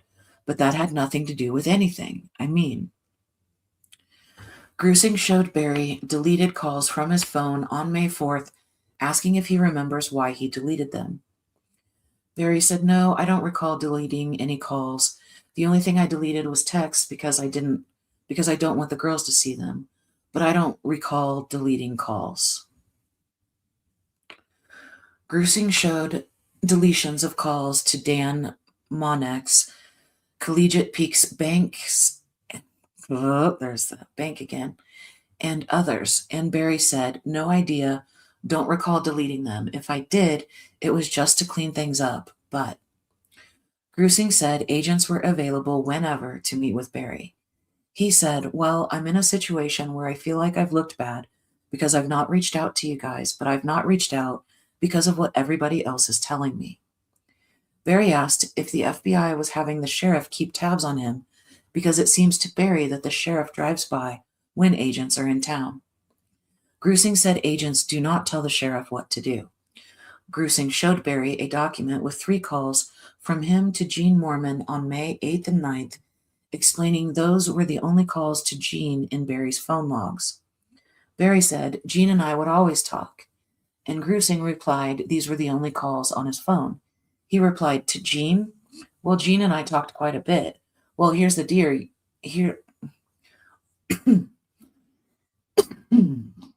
Excuse me.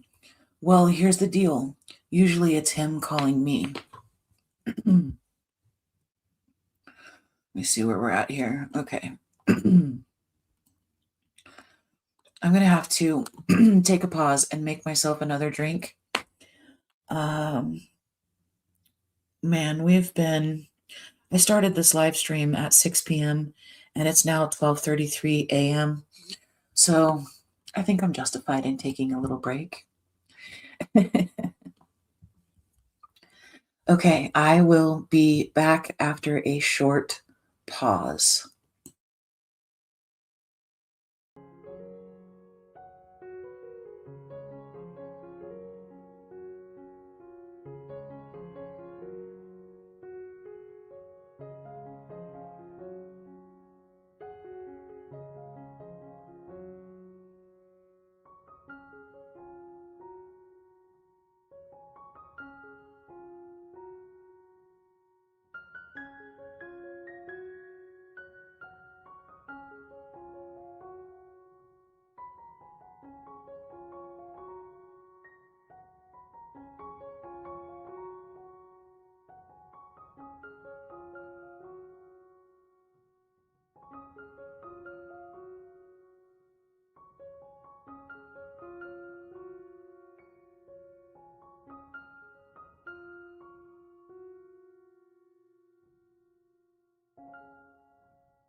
Man, when I got up, I became immediately aware that I really haven't hardly moved for 6.5 hours. Okay. All right, we kept our place. Let's see. Okay.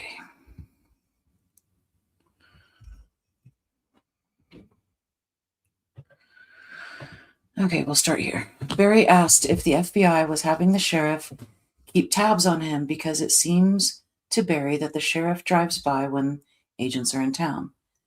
Grusing said agents do not tell the sheriff what to do. No, wait a minute. I already read all of that. Sorry. Okay. Agents explained. Hold on, I need to open my caffeine. I hope that didn't wake anybody up. If I just woke you up, I'm sorry. We're on page 90. Okay. Agents explained the last call happened on the way back from Moonlight Pizza on Friday, May 8th. Barry said he thinks that call was him telling Jean to tell his son that all the money was paid back. Grusing placed a page documenting Barry's use of airplane mode on his phone in April and May 2020, saying agents thought he was keeping Suzanne from seeing where he was, and it did not appear accidental. Barry asked something unintelligible, and Grusing said it was a record of his use in 2020 since April 15th. Barry said, "Oh, you're talking about not that day. You're talking about, yeah, I did that to let her not, because she tracks me everywhere I go." And then it says, see attachment 1, end of affidavit. Oh man, I want to lose my place. We'll see that at the end of the affidavit. Grusing asked what events made Barry decide to turn it on and off. He said, just not that I'm doing anything wrong, but just to try to get her to say, oh, I couldn't track you, or just shook his head side to side. Barry added, well, she would show up at my job sites in a rage, thinking that I was having sex with one of my clients. He clarified that incident occurred in Indiana, saying it made him look bad in front of his clients. Barry said, I know for a fact that if you guys could find out what she did, there's no doubt in my mind you could have found out if I had a girlfriend. True? Nobody, right? Grusing said he did not bring the photos of the sex site searches that Suzanne was supposedly framing him on. Barry said, I never went to a porn site. I'm against watching porn. I do not watch porn. And then something unintelligible. Have I looked at naked women on one of those sites? I have before, but if there was ever a site that was searching for a woman, it was not me. Barry said, I've never even inappropriately texted another woman since I've been married, probably since I've been in love. He said there is no proof out there he did so. Barry said he can see agents are genuine and honest, and he appreciates the work for him. He added, quote, and I just would beg whatever you could do to clear me, end quote. Grusing said agents want to clear him and find Suzanne. Barry was told that the FBI researched Suzanne as if she was a wanted fugitive to include facial recognition and have not found Suzanne. Barry said, I just think if something happened and she left, that something went wrong. And how could we know that? Grusing talked about the difference between a fugitive trying to disappear from someone with Suzanne's lifestyle disappearing. Barry asked, is suicide and would that be? Grusing said investigators believe her body is close to where the bike and helmet are. Barry said, Joe said that you had planes that could detect disturbed soil. I mean, didn't they do that? Grusing said the mountainous and rocky terrain makes that method difficult. Grusing talked about mine shafts, and Barry shifted in his chair. The possibility was posed to Barry that she could not be seen in one of those, also considering the staging of the bike and helmet. And then here we have a picture, I guess, of Barry shifting in his chair for some reason. Barry said, if that is the case, then why wouldn't we have as many thousands of agents as they've said has been on this case? And why don't we have thousands of people doing a grid search looking for anything that could be a dig site, a bury site, a piece of clothing? Barry posed scenarios of a drifter taking Suzanne or a hit and run. He continued, that's a scenario that's possible. What if a lion grabbed her, took her up? I've never heard of a lion consuming a whole human body. Maybe it's happened, I don't know, but the lion's not going to eat the clothes. So those should be found if it was a lion. Barry agreed to meet again to finish answering agents' questions for the case audit. April 5th, 2021. Part 1. During this two-part interview, FBI agents placed 26 exhibits in front of Barry, including photos Suzanne sent to Libler, cell phone data, search photos, timelines of his activity on May 9th and 10th, and surveillance photos. At approximately 10:25 a.m., Grusing and Harris contacted Barry at his residence in Poncha Springs. Barry said, mentally still kinda in that just confused mode about, I've shared this with you guys, about I was one way, and then you guys told me about the affair, just did a 180 in my mind. I don't even know if it's a fair way for me to think sometimes.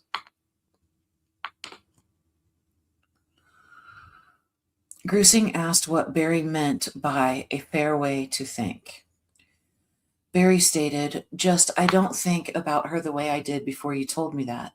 Obviously, I think any guy would say that. I love her, I forgive her, but the betrayal is just harder, and I never was unfaithful on my part, so I just don't understand it. I want to blame it on the cancer, the chemo, the drugs, the alcohol, and if I could blame it on that, I would feel better. I mean, I don't even think the girls would talk to her if they found out she did this. And there is a footnote. At the end of this interview, Barry tells agents he has told the girls about Suzanne's affair.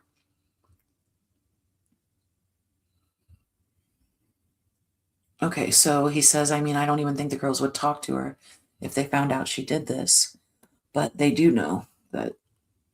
Okay. Grusing asked about the time when Barry texted Macy in Mexico about Suzanne not being the one receiving texts from Macy.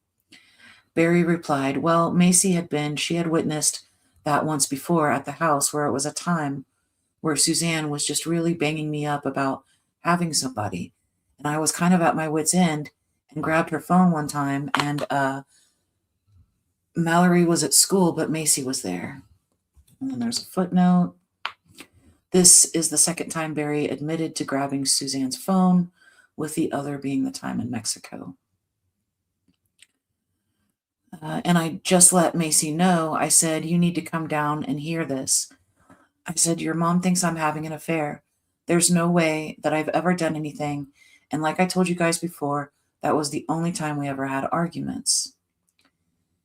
Harris said agents are concerned about Barry's end-of-life planning steps, to include selling off assets and his statements of not being around anymore and his weight loss.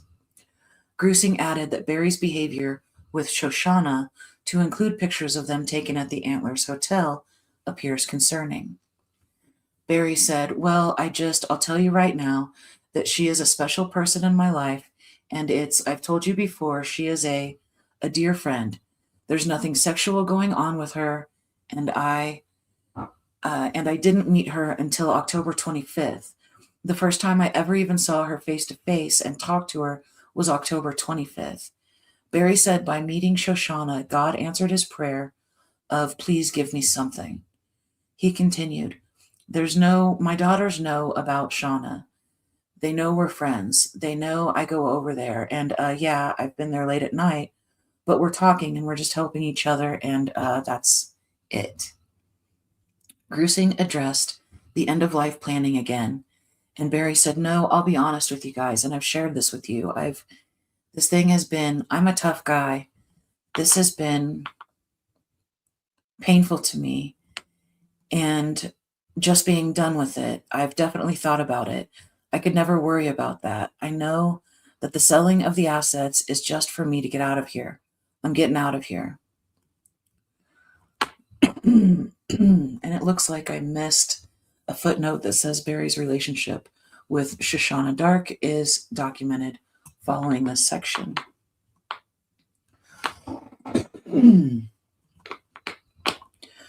Grusing discussed the goal of agents to complete the audit with the gaps that exist and intention to complete the investigation through the best means possible. Barry asked, "And you assured me that if we get unintelligible for you guys, you'll clear me?" Grusing agreed, and Barry continued, "I just need to move on from this and to start healing." And this says discussion of Exhibit 1. Grusing introduced the first page containing a photo of the surroundings of Barry's house and titled Sheila's Visits in 2019. When asked what was going on, Barry laughed and stated, "And I told Suzanne this, and I don't know what she told Sheila, but I was in Arizona hunting, and I had been camping for 7 days, smelled like crap, looked like crap. I thought they were out in town eating, and I just wanted to make sure they weren't in the house, and I just wanted to get in there and take a shower. And I looked, and it didn't seem like anybody was there. Just went back, and I went up on the hill, and I looked. I didn't see anything. And they were in there, and I guess they called the Cushmans, and then Pete comes flying out with his pistol." Barry continued, "I smell like freaking crap and looked like crap, and he wanted to see if they were in the house." Harris asked if Barry pulled his vehicle into the driveway, and he said, "No, I pulled into Betty's drive over here in the cul-de-sac," as he pointed towards the top of the page. Grusing asked why he parked away from his house, and Barry said, "Just because I wanted to see if they were there." He said he could shower somewhere else if he needed to, but "I haven't seen my wife in 7 days. I'm going to shower. I didn't want Sheila to see me like this. That's all I was doing." That doesn't sound true. It just doesn't. Sorry. Grusing, in my opinion, allegedly, speculation. It just doesn't sound true. Grusing said agents were wondering if Barry suspected Suzanne was at the house with her lover. Barry replied, "No, I knew Sheila was there." When S.A. Grusing repeated, "You knew Sheila was there," he said, "Absolutely, yeah, absolutely." And then it says, see attachment 2, which we will get to when we get to attachment 2. Barry has articulated numerous times he has considered suicide, has liquidated his assets, and plans to leave town. Discussion of Exhibit 2. Grusing told Barry that Agent Derek Graham previously reviewed with some of the items on a list made by Suzanne last backed up on May 8th. Barry was asked if Suzanne ever went through this list with Barry. He said no, but there's things that she would throw at me when she was accusing me of doing something, so if you want to go through that. Grusing said agents would like to discuss a few items, but not the entire list. Barry was shown the line, quote, "Can't be healthy and stay in this relationship," and asked if she told him that, to which he replied she did not. Harris told Barry about the recording from the pen when Suzanne said Barry controlled what she could eat or wear, and Barry interjected, "But I've never done that. I've never controlled her like that." He added, "And there was one time where we did get into a fight where she said, 'My cancer came back because of you, the stress that you're putting on me,' and she did blame that on me during an argument." Grusing asked if that argument occurred here or in Indiana, and Barry replied, "I believe it was here, yeah." When asked how he responded to her, Barry said, "I'm like, there's just, how can you say that? He added, how can she say these things about me if I never understood it till now? Now she's got a lover. Well, yeah, she's going to try everything she can to get friction between us. Grusing cited the May 6th text from Suzanne saying the marriage was over, and Barry's response that he loves her and he was trying to control his hurt heart.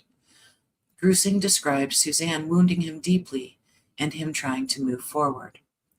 Barry said, yeah, the wound is her falsely accusing me, and I just never understood how to handle that. I can't prove anything to her, but you would think after 32 years, all the dedication and love, that she would trust me, that I'm not going to lie to her about it. Barry stated, and if I did have a woman and I wanted to get it off my chest and get counseling and move forward, that I would probably do that with her because I loved her. If I made a mistake, it was a mistake. Barry added, but I didn't, and I just couldn't get it in her head. Grusing interjected to point to the knew I was looking at phone in bonus line from Suzanne's grievance list and asked Barry about that. He stated, she thought I had cameras in the deer eyes of my mounts. She thought there were cameras in there, and I threatened to rip them out and prove it. I didn't want to tear my deer mounts up, but Grusing interjected to ask if Suzanne talked to Barry about him seeing her on her phone. Barry said, yeah, I've never seen anything on her phone that would just divulge what she was doing, never. Grusing asked about the May 6th texts when Barry told Suzanne, I'm sorry that things went the way they did. He responded, the argument. He continued, and I said this all the time to myself, Barry, you do not need to get fired up and just show her love. Barry stated, so with Suzanne, that's what I was saying through this thing. I'm like, Barry, you gotta love her. Just show her love. Don't let her get you fired up and get into an argument. Grusing reviewed the Wednesday morning text with Suzanne and Barry's responses, then asked if the argument happened before he went to work. Barry said, no, I think it was during work. I was actually on the Bobcat working here, texting her and now, I didn't understand it that morning, but I do now. I mean, she was trying to make me do something or make me leave her or something because of this guy. Grusing asked what Suzanne said that morning, and Barry asked, via text? He sighed and said Suzanne was accusing him of being with a woman. Grusing asked what Suzanne said that morning, and Barry asked via text. Oh, I just read that. Grusing asked Barry, since Suzanne had a lover for 2 years at this point, why she should care if he has a girlfriend. He said, the only thing I can think of is because it would justify her thing to the girls. Grusing mentioned divorce, and Barry said, yeah, it would justify her divorcing if that's what she wanted. Or it would justify her having her affair if she thought, in her mind, which there was sometimes where I truly believed that she really thought that. And I thought that her mind just went crazy in that place. But now I find all this stuff out. I'm thinking she did that purposely to try to manipulate the situation with her family. Special Agent Harris said Suzanne thought Barry was having an affair at one point. Barry was asked what her distant unlovingness from his text to Suzanne meant to him. Barry said, just being cold towards me. I didn't understand it at the time, but now if she was in love with someone else and didn't want me, it makes perfect sense now, that she was just being distant. Harris asked if he felt that for a while. Barry responded, talking about Valentine's Day in Florida being amazing. And looking back, she'd talk to this guy and she'd get a different face on and then be cold, and then she would come to her senses. He continued, I just blamed it on her cancer. She's been fighting this in her mind since we left Indiana because that's when she was diagnosed. So I didn't want to ruffle any feathers during her treatment, but it was hard for me to just show her love and take care of her during this time and not get my feelings hurt when she was cold or when she did something, drugs or alcohol. Grusing asked Barry if he bought a VPN on Mallory's credit card, reference Suzanne's note, bought VPN security using Mal's name or card. A virtual private network allows users to create secure connections to another network over the internet. Barry said, no, if I did, it was an accident. And I think I told, and I don't even know what that is, but I think I told Mallory and Mom that I was trying I think somebody called me about fraud and said, you need this to protect yourself. And if that's what you're talking about. Grusing said the purchase was in February 2020, and Barry said, yeah, if that was it, I thought I was buying fraud protection. And I didn't know what I was buying, but obviously, if my memory recalls what I was buying right, I think Suzanne thought I was doing something, secretly, which I wasn't. Grusing asked about Suzanne's note. Bedroom profession about marrying, having babies, in reference to someone else. Barry laughed and said, no, we was having sex one time, and I said it to her. Just in the heat of the moment, in a sexual frenzy, I'd said it directly to her. I said, I want to marry you and have babies. But she thought I was talking to my hand. This woman that's in my hand in a chip. Okay. Grusing addressed Suzanne's complaints regarding security cameras, asking Barry if he removed the DVR or recording device for the home system, that wires seemed disconnected. Barry said, I don't remember, and I would almost bet $100,000 that she took them out. They never worked when we got there. They did for a little bit, and I hired a company to come, and I don't know if they didn't work because of her sabotaging them or what, but I could care less about them, so it didn't matter to me. So Grusing asked Barry if he could use his phone to see the camera's footage, and he said, well, that's what I do with my door security. I just got the alarm set, so if somebody comes in, they think the cops are coming, but it's not hooked up directly to a company. Grusing asked Barry if he synced the cameras from his house to his phone. Barry answered, I don't think I could ever get them, and I thought it was because of the bad reception, the cell service in the mountains. So after everything happened, I could do that, but I couldn't always get them on my phone because of the cell service, but sometimes I could. Grusing asked, sometimes you could? Grusing and Harris asked Barry what wireless service he used to send the signal from the cameras to his phone. Barry said, I don't know if it happened through HughesNet, was our internet provider. I didn't know. I just know that when he, the new guy, put the new ones in, he showed me the app. Grusing asked if Barry could get the camera feed sporadically. Barry said, yeah, I could never open them when I just wanted to. It just seemed like sometimes they would open, sometimes. Grusing interjected, asking Barry what app he used. Barry replied, Luna, I think Luna, yeah. Barry stated, under my best recollection, all of my cameras were in my safe because I never used cameras in hunting season. Every once in a while, I'd put one on the driveway just to see a car coming in and out. Grusing said agents tried to find Barry chasing the chipmunks on the cameras recovered and could not. He said, well, I don't think any cameras were there. They were in the safe. He added, everything was in the safe. They took everything from the safe. Grusing asked Barry how he knew the chipmunk was outside to chase it that day.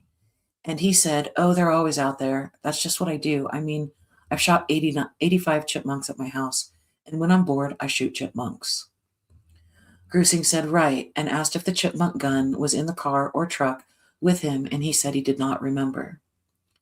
Grusing noted from the evidence it appeared Barry made it from the garage to the porch in 7 seconds and asked Barry if he remembered where the gun was. Barry stated, I don't recall. It could have been in the trunk. It might have been, but I don't recall. Grusing asked if the scope was mounted on the gun at the time, and Barry said, yeah. nodding his head. Grusing asked Barry what he did with the chipmunk after he killed it, and he said he either threw it up on the hill where the crows come and get them or down by the river. Grusing asked Barry about Suzanne's statement, just wrestled free, and Barry said, I've never constricted her with my arms, never. He added, and if we were ever in an argument, I would push up against her maybe, and then she would maybe slip around me, but I have never grabbed her and constricted her. And I told you the one incident where I struck her. That was the only time in my entire life where I ever did anything. So if she's saying there was anything physical besides that, it's absolutely 100% not true. Barry was asked about Mallory's sheets being a free-for-all, statement by him related to a tranq dart being used. Barry asked, in the house? Grusing said it was unknown if it was used in the house, then asked if it was related to the sheets on Mallory's bed. Barry said, absolutely not. I told you that what I do is I will open that back door and I tranq a deer in the backyard that's sitting there eating my grass. And if there's any tranq dart anywhere, it's from one of those. Grusing said the evidence of the tranq dart was found inside the house. Barry replied, yeah, or I've shot deer from that little breezeway from between the garage and the laundry room out that back door. And let's check the note. The breezeway is located directly beside the lawn chairs where Barry earlier said Suzanne was sunbathing when he came home at 2:44 p.m., when she provided Jeff Libler with her last proof of life. Okay. Grusing asked about the back door, and Barry said, the back door is outside the kitchen window where the bird bath is. Yeah, if there was a tranq dart out there or outside or in the house, it's from me shooting deer. And then discussion of Exhibit 3. Grusing showed Barry an exhibit labeled 12 Consecutive Calls, May 9th, and explained that investigators thought Suzanne may have disappeared Friday night until seeing the texts between her and her lover. Barry was told Suzanne's thinking at this point in the marriage was summed up by the May 6th text and opposed to Barry's assertions. Grusing said that from 2:47 p.m. on Saturday forward, she was not responding to her lover. Barry said that's because we were together and we had talked about having a good evening together and putting phones down. Harris explained how investigators looked at evidence and statements, considering people's biases versus the lack of bias from evidentiary items like cell phones and telematics. When things don't add up, investigators consider the bias component and most likely side with the evidence. Grusing told Barry that investigators want the truth from him even if it does not look good for him. He said, affirmative. But he didn't say affirmative. It's in parentheses. Barry was told that he, like many in his position in similar investigations, is hesitant to talk about Saturday afternoon because he thinks agents would rush to judgment and say he did this. Grusing said Suzanne's phone was either taken or shut off, not under her control, on Saturday. Barry said, well, that didn't happen. I didn't take her phone that day. I didn't know she was communicating with somebody, but we did discuss having a good evening together and turning phones off. And maybe I put mine in airplane mode instead of turning mine. I don't remember what I did. Grusing said Barry took his phone out of airplane mode at 10:17. Barry asked that night. Grusing confirmed that night. Barry said, or she did. Grusing asked, she brought yours out of airplane mode? Barry said, yeah. Grusing said that would be odd because Suzanne's phone had no activity. Barry replied, yeah, I'm not unintelligible. I don't recall taking it out of airplane mode. Barry stood up and walked towards a cell phone that was charging. The phone rang about 5 minutes previously. He said, let me make sure that's not my work calling. Discussion of Exhibit 4. Grusing Grusing turned to the communications between Suzanne and her lover, Fred. Barry was shown the photo of Suzanne, dated April 14th, 2020, and asked if he thought she looked high. He said, yeah. Grusing clarified, she looks intoxicated to you? Barry stated, yes. Do you mind if I read? Barry asked, is this him or her? Agents explained the messages and photos were Suzanne's sides of the texting to her lover. After reading a few pages, Barry said, yeah, she looks intoxicated on every picture I've seen so far. Grusing pointed to a photo of Suzanne wearing a red shirt on April 18th, 2020, and asked, that one? Barry said, yep.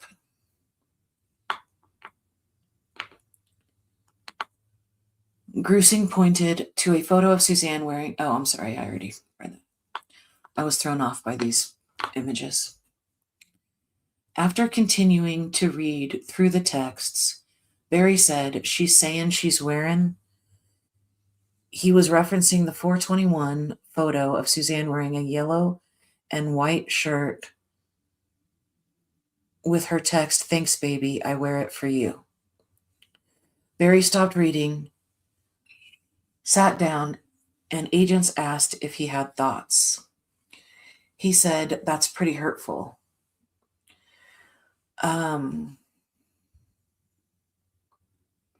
So that would have been April 21st, 2020.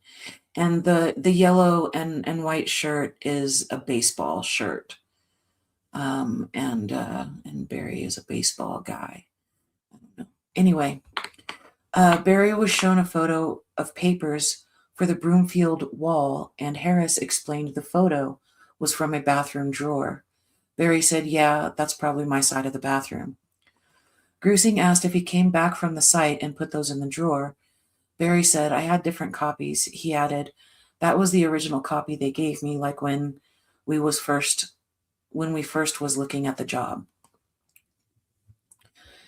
In discussion of Exhibit 6, Grusing showed Barry a photo of a .22 caliber round in his bedroom, asking Barry if he knew where it was from. He said, no, I don't. He guessed it came from his pocket when Suzanne was folding laundry. Grusing showed Barry a photo of damage to the door frame of their bedroom, explaining the prior owners said it was not there previously. Barry asked if it was the result of an argument or him being locked out. He said, I have no idea what that's from. When asked if he knew it was there, Barry replied, no. Grusing showed Barry a page showing friend requests on Suzanne's Facebook on Friday, May 8th, and asked him if he was responsible. Barry said no. He added, I never did anything on her Facebook. Grusing said by this date in May, Suzanne had the text fight with him, and they were accusing each other of having lovers. Barry was asked if he was sending the requests to see if she had a boyfriend. He said absolutely 100% no. No, I absolutely did not. I never went into her phone, into her Facebook, ever. The only time I touched her phone was in Mexico when I thought she was secretly doing something. I think I told you that story, and she said, here, and gave me, and you can look. And she gave it to me and let me look because there's no way I could find out what you guys found.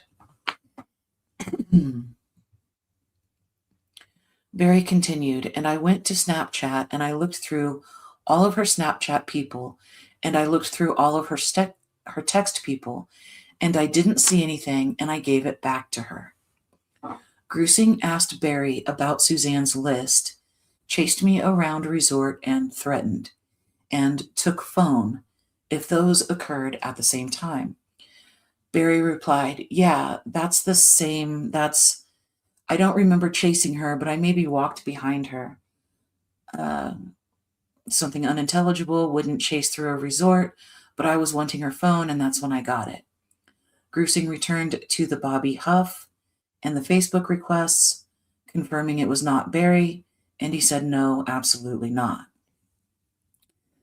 Barry continued, if you look at my Facebook account, you'll see that I've never communicated with anybody, maybe a high school friend here and there, but never any of these women I don't know.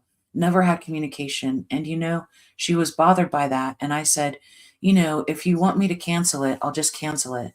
And I ended up just canceling it. And it wasn't worth me having to fight my wife about it. And we've talked about Facebook before because we had a friend's marriage blow apart because of a Facebook contact with an old boyfriend. And I said, I just don't think it's good for us to even have it. So obviously, look what happened. Barry continued, she had it, contacted somebody, and here it is. Harris asked Barry if he had any thoughts now of why she did those friend requests. Barry said, because she would probably know that I would get upset if she would friend men. And she's probably, from everything we've talked about, in a state of mind where she just don't care anymore about what I think. Grusing asked if Suzanne would know Barry would see it, and he said probably not. Grusing questioned why she would do it to upset Barry if she did not think he would see it. Barry said, I think she knew, I just didn't touch her phone. I mean, maybe she thought I did, but... Grusing said it seemed like she set a trap for Barry, and he said, I mean, it sounds like that to me. I don't think she did it I don't know why she did it, but I don't think that she would think that I am going to look at her Facebook account because I just don't do it. Grusing said Barry told agents prior that their phones were tied together through Apple and he had the main. Barry interjected, yeah, but she changed hers. She got her own private and obviously now I see why she did for this boy. Barry added, but yeah, she had her own Apple ID and password and stuff I knew nothing about. Grusing asked Barry if he knew by now who Suzanne's lover was, and he said, no, I'm still in the dark about that. Grusing asked if he cared at this point, and he said, well, I want to know. I'm afraid of doing something I'd regret. But I would not kill the guy, but if I would see him, I would probably hit him pretty hard in the nose. Macy came home and Barry asked to continue the interview at the fire station. At 11:41 a.m., agents followed Barry inside the station while he spoke on the phone. While being seated, Barry said he was working on a project at the river property. Grusing said investigators were trying to determine if anyone independent of Barry could provide a last proof of life of Suzanne. He asked, what about the two people that saw her Sunday? He added, I just heard there were two people. Grusing interrupted, saying those leads had been covered. Grusing told Barry that after 2:44 p.m. on Saturday, no other person besides Barry could say Suzanne was alive. Barry was asked if he could try working backwards through the events from Sunday morning to Saturday afternoon to see if more leads could be developed. Grusing asked if the last thing Barry remembered about Suzanne was hearing her breathing. Barry said, no, last thing I heard her do was snoring. He added, lightly snoring. And Grusing asked if she was in bed. Barry said yes. Grusing asked where Barry was when he heard her. He said, I was going from the bathroom to the kitchen just 'cause I get ready in the bathroom.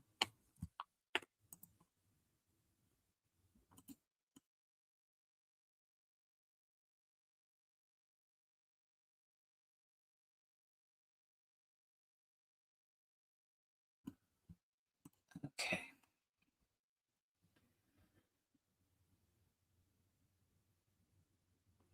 Barry was asked the last time he saw or heard Suzanne prior to that, and he said just probably before we went to sleep, after we had sex.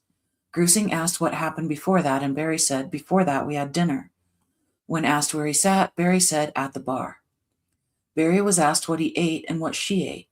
He said, we split a steak because she never eats a full meal. When Grusing asked what else he or she ate, Barry said, I don't recall. Grusing asked before that. Barry said, before that, I think it had to be when I got home from doing the Bobcat with crib, and she was outside laying out in the sun. He added, I think I sat out there with her. I don't know if that's when I did the chipmunks or did the chipmunks before I went to crib. I don't recall. And then there's something unintelligible and a footnote. This account of Suzanne laying out is consistent with her photo to Libler at 2:03 p.m., but counter to Barry's previous assertions that she was laying out when he got home at 11:30 a.m. Grusing said because of Barry's phone activity, the chipmunks would have occurred after the crib trip. Barry stated, okay, then the chipmunks. She was laying out. I was looking. I probably went to sit with her while she was laying out, seen a chipmunk, and got my gun and shot the chipmunk. Grusing asked Barry to work forward from the chipmunk, and Barry said, I truly don't recall that. Grusing told Barry that on Saturday at 11 a.m., he told Morgan Gentile he was planning. I'm sorry, I just realized I may or may not be pronouncing her name wrong. Anyway, he told Morgan Gentile he was planning to take a hike or bike ride with Suzanne, but now he was unsure if his Fusis hike was that day. Barry stated, I've not recalled what day that was. It could have been Saturday, but I just don't recall it, he added. But I know it was in that probably 3-day period. I do remember that much, but it could have been Saturday. It could have been Friday. I just don't recall. Grusing showed Barry a photo of a Google Earth image around his house, and sorry, I had to turn my phone off. It heard me say Google Earth. Anyway, Grusing asked Barry if he was preparing for his Broomfield trip. Barry said, yeah, just packing clothes and tools and stuff. Grusing asked Barry if he wanted to review the times on the sheet, explaining he did not have much time to cook steak when his doors were opening and closing. Barry looked at the sheet and said, and I was grilling the steak outside and probably doing things in my truck at the same time. I mean, I can assure you we grilled steaks and ate steaks that night. Barry added, I mean, you should have seen the dishes. Did they see the dishes? Grusing said Agent Graham found one set of dishes was used. Barry said we just shared the same plate. While Barry was reviewing the telematic times, Grusing asked, you were guessing sex happened. What, do you know when? Barry stated, I know it was after the steaks before I went to sleep. Grusing asked if there was a gap, possibly an hour or two in between, and Barry said, I don't remember. Grusing said agents were trying to fill in, and Barry interjected with, I want to help you guys. I want to help you guys get this clarified for your sakes. And for my sake, I, to this day, don't even remember taking my Bobcat to town to crib to do that Saturday. I don't know why that is gone from my memory, but I just don't recall it. He added, and I told Derek and Joe that same thing. I said because they were beating me up on that time frame, and I'm like, I don't recall that. I don't even recall that. And I know that I went through a lot of trauma before those questions, emotionally and mentally, and maybe that was it, but I got a pretty good memory. Grusing asked Barry when the last time he saw Suzanne was that night, since he only heard her snoring Sunday morning. He replied, I would say between 8 and 9, if I was guessing. Grusing asked if she went to bed nude or with pajamas, and Barry stated, no, she never sleeps in the nude. I don't know if she was nude after when we had sex, but I don't know if she, what she put on, when she put it on, but she always puts stuff on. She doesn't sleep in the nude. Grusing asked Barry when he last saw her, and he answered, probably during sex. He added, because like most men, I probably fell asleep pretty soon after that. Grusing said that from the truck activity, sex must have happened after 9:25 p.m. Barry said, and it could have been depending on the light of day then.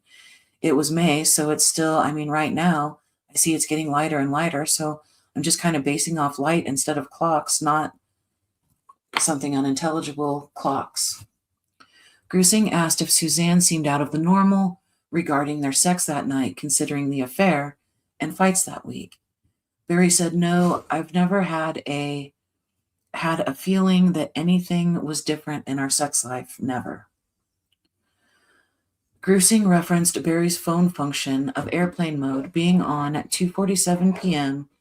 and off at 10:17 p.m. on Saturday. I thought you were sleeping. What are you doing? Barry stated, and see, I don't recall that. And I think I told you that I don't recall that, and I'm wondering if that could have been her. Grusing told Barry his phone was back in airplane mode at 4:32 a.m. Sunday morning, asking if he noticed that, and noted Suzanne was not awake. Barry shook his head and said, I just don't recall.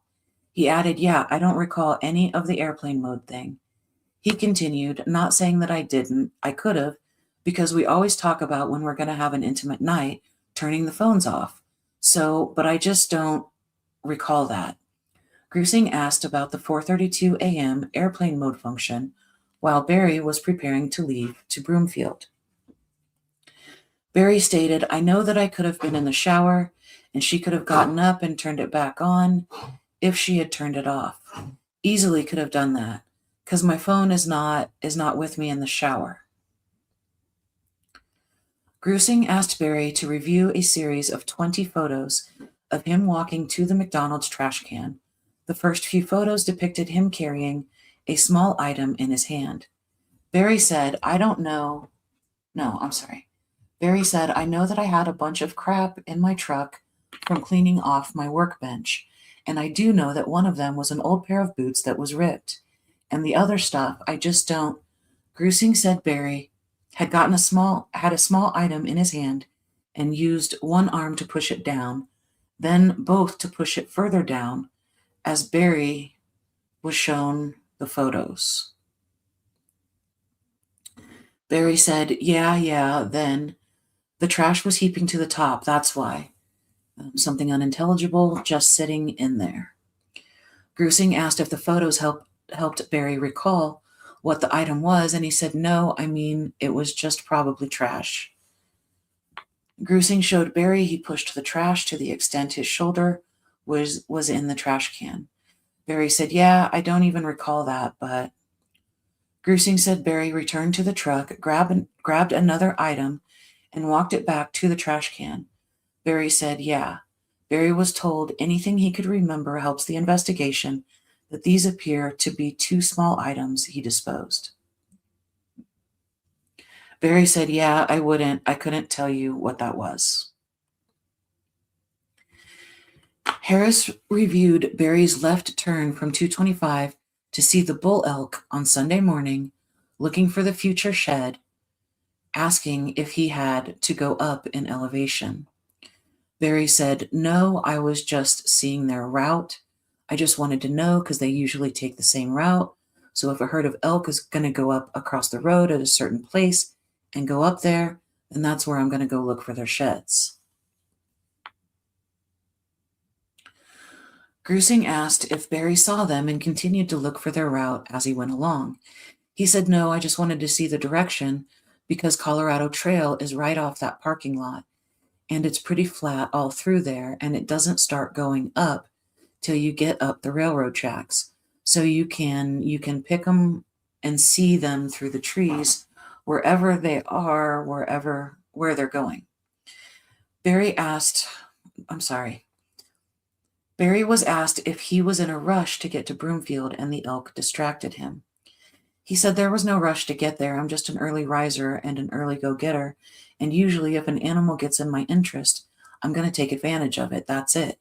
But I just went down, I watched where they went, turned around, and went right to Broomfield. Agents showed Barry the photo of a mini DV operating manual for a camera, which Harris explained was recovered from in the bathroom drawer. Barry said, yeah, and I never used it. I bought it because I thought I would use it as a game camera, a little thing, and it was cheap in my game cameras. Grusing interrupted and said the camera was not found in the search of the house. Barry stated, I don't even know what happened to it. I know that I bought it and it was tiny, and I think As soon as I got it, I tried to get it working and couldn't and thought it was just junk, and I got ripped off. Grusing asked when he bought the camera compared to when Suzanne went missing. Barry replied, I don't recall. Harris said the manual was found at the top of items in the drawer.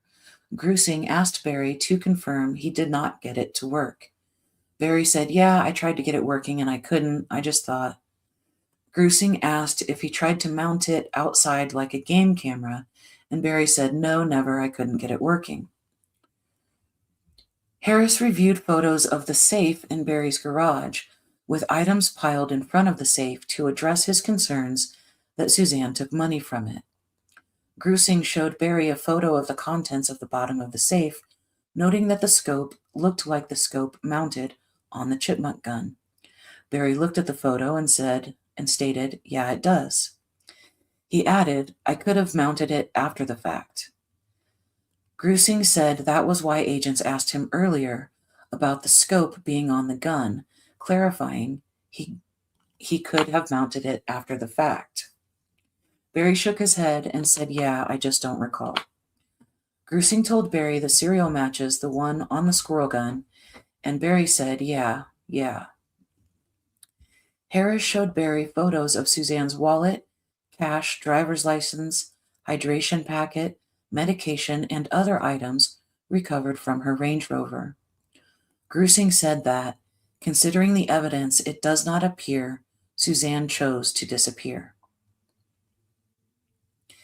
Barry said, and I've never thought that.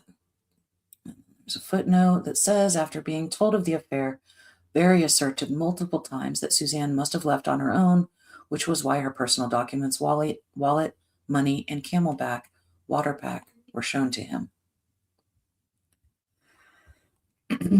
Grusing showed Barry photos of the binder recovered in the search of his truck and the documents inside, which appeared to be mail. Barry was told no documents from EA Outdoors for the Broomfield site were recovered, and Harris said Barry previously told agents he was studying documents for his job in Broomfield. Grusing asked him if he threw the job documents away. Barry replied, no, I left them there for the workers. Grusing asked if he left the documents in the hotel room, and he said, yeah, I should have. Grusing asked if Barry told Morgan he was leaving the papers, and he said, I don't know. Everything was so crazy that day. Barry was shown photos of the dart boxes recovered from the search and asked if he recalled what all areas around the house he fired them. He replied, no, I don't. I know I have fired from the breezeway before. I've fired them from the garage at deer that were up on the hill behind the rock wall. Barry was asked if he ever missed a shot, and he said, a deer? Oh, no. He continued, no, I used to raise deer. I've shot hundreds. Grusing asked if it was ever fired in the house. Barry said, only if it was open in that door in that breezeway, but no, not inside the house. Grusing asked Barry how he wakes up a deer when it is out. He said, yeah, you got to reverse it. He continued, just give it a shot, chemical in there, unintelligible. Barry was asked if he had that chemical at the house, and he said, I don't know if I had any left or not. I don't recall. Okay, so there's a tranq dart to knock it out and a shot to wake it back up. Okay. Barry was asked the name of the chemical, but he could not recall it. He said he could make a phone call and added, I don't recall having any left.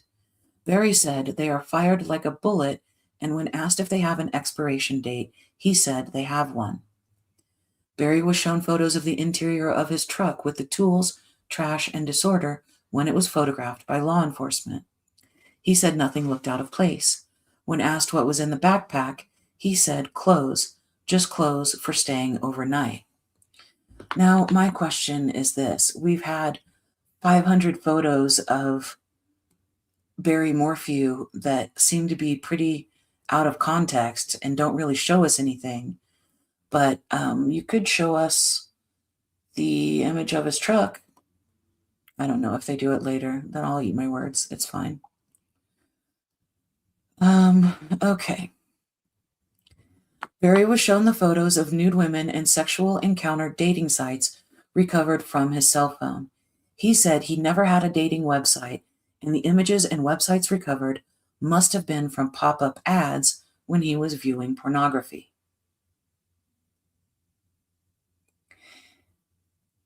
Agents agreed such images and dating sites could have come from Barry viewing porn on his phone. When asked about any searches for meeting girls, Barry said, "Well, you can obviously see that I never looked for a girl on my phone or online. I mean, there's nobody out there. So, I mean, if there was, you guys could. If anybody could, you guys could." Grusing discussed Macy's texting and said his girls and Suzanne shared things he did not know about. Barry said, "Me and my daughters are pretty close. I mean, if there's bits and pieces there, then yeah, that doesn't surprise me. But if it's a long conversation about, I guarantee you my daughters had no idea about the affair." Grusing asked if his daughters still did not know as someone walked in the room, and Barry stood up. Agents followed him outside and spoke by his truck. "Oh, you asked me if they knew about the affair. I did tell them." Barry was asked how that went, and he said, "Not very good." Barry was asked if he told them both at the same time, and he said, "Yep, I just sat them down, and I said, 'Girls, I don't want to ever keep anything from you, and I don't want you to think bad about your mother, but I think this is important for you to know.' And I told them, and they cried hard. They got angry, but I think it was the right thing to do." And this contradicts Barry's earlier statement that same day to the FBI that he had not told his girls about the affair. Barry said, "Yeah, well, I gotta get back." Grusing said the last item was Barry's texting to Suzanne from July to October of 2020, and he was asking why he was texting her. Barry said, "It was just an outlet for me to try to deal with my pain." Barry was asked if he was actually texting her message content, and he said, "I texted if she could see it. I was texting as she was, as if I could read it. And I knew deep down in my heart that she probably wasn't reading them, but it just kind of gave me comfort that I was talking to her." Barry said, "I'll look into it. I can tell you right now what everyone was, I love you, I miss you, I'm not going to stop looking for you. Just things like that to make me feel better." Yeah. Barry added, "And I assumed that you guys had the phone. But I thought if there was a chance, if she had it and could see something. But like I said, I mostly did it to make me feel better." Interesting. Grusing said the FBI would search with law enforcement for the phone and for Suzanne, asking Barry where he thinks we should concentrate. Barry replied, "I would say the river. I mean, that makes more sense to me than anything. I don't understand why somebody hasn't been out there before now, when the river was low. I mean, heck, they spend $140,000 to dig up a job site that there's no way she was at." Grusing said the issue investigators have with the river is Suzanne's helmet being placed away from the bike, placed as possibly a diversion indicative of foul play. Barry said, yeah. April 22nd, 2021. In this interview, FBI agents showed Barry their audit results and discussed them, directly telling him in the end that Suzanne was not conscious Saturday evening, May 9th, or Sunday, May 10th, and Barry agreed with yeah. Barry admitted to disposing of the tranquilizers. He confirmed his last encounter with Suzanne was hearing her light snore. He explained his locations in the woods around his house on May 9th as looking for a turkey, and agreed the evidence in this case makes him look bad, but it's in God's hands. Agents told Barry that from his own words, when he says, "I don't recall," that means he's lying, because he answered almost all of the audit questions with, "I don't recall." At approximately 10:45 a.m., Grusing and Harris met Barry at Franz Reservoir in Salida, Colorado, at his request. Barry arrived driving his Bobcat, parked, and then greeted agents and thanked them for meeting him. Barry stated that he was sorry. "Yeah, I'm working right here. Sorry we couldn't get somewhere a little less windy. And I got a couple workers over there, so hopefully we can move pretty quickly." Grusing told Barry that it was up to him how much he wanted to accomplish today. Grusing asked how Barry is doing, and he says it has been tough for me and Macy with Suzanne's birthday on the 30th, and the 10th is coming up. Grusing explained that he and Harris have put together an audit that is sort of like an inspection, and that agents would like to show it to him and discuss some of the answers that he has given and determine where Barry is today. Grusing said he would like to hand it to Barry and go through it with him, and he agreed. Grusing directed Barry's attention to the second sentence and said that Barry, as her husband, is the last person that saw her, and that it seemed that May 9th is the last time Barry saw her, and May 10th is the last time he heard her breathing. Grusing asked Barry if that is correct, and Barry said yes. And we have a footnote. This is the paragraph shown to Barry. The Federal Bureau of Investigation, Denver Division, is submitting the results of the interviews with Barry Lee Morphew and how those results compare to the evidence collected by investigators as of the present date. Barry, as the spouse of Suzanne, is the last person to see her alive on or about May 9th or May 10th, 2020. Independent of the spouse, the last proof of life for Suzanne was verified as being shortly before 2:44 p.m. on May 9th, 2020. Grusing then mentioned the last proof of life independent of Barry is when she is talking to her lover when he comes home. Barry was asked where the $30,000 from the GoFundMe page for Suzanne went and whether it was used to pay for the Longhorn Ranch property. Barry said, "I don't recall where money went, but like I said, a lot of that money, I paid George $4,000 because he stopped working. I paid a lot of things out of that money, but I don't recall a lot of what it was."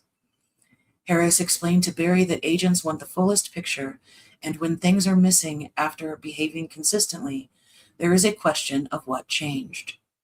Harris explained to Barry that Suzanne's phone behavior is one of these places because Suzanne consistently sent either good night or good morning messages to her lover, and that there is an absence of those messages on Saturday evening and Sunday morning.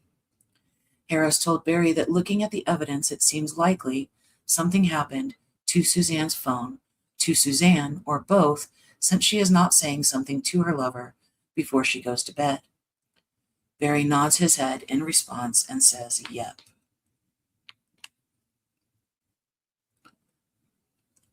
Okay.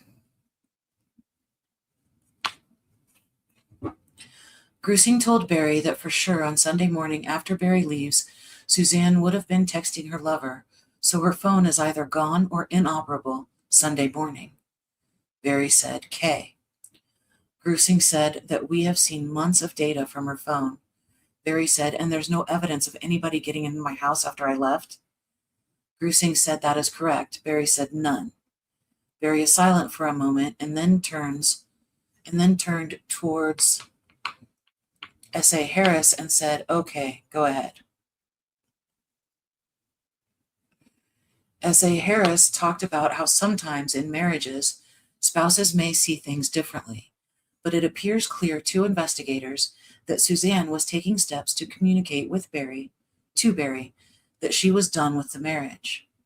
Harris referenced the text she sent asking to do it civilly, and also Suzanne saying that she forgot to say she would still do Barry's billing for him. Barry said, "Well, like I said, she never sat me down and said that to me, ever. She's made comments via text, but she has never sat me down and said, 'Barry, I want a divorce.' Never. So I can see through an investigator's eyes that they would look at something like that and say, well, yeah, if they were going to get a divorce, then Barry, might do something. But that just was not the case. I mean, absolutely not the case.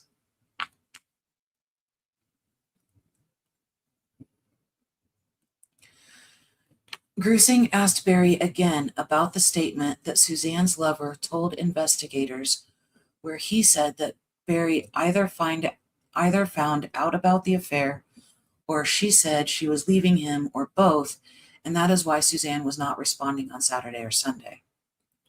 Barry pauses, shrugs his shoulders, and shakes his head from side to side, and then said, I don't know what to say about that.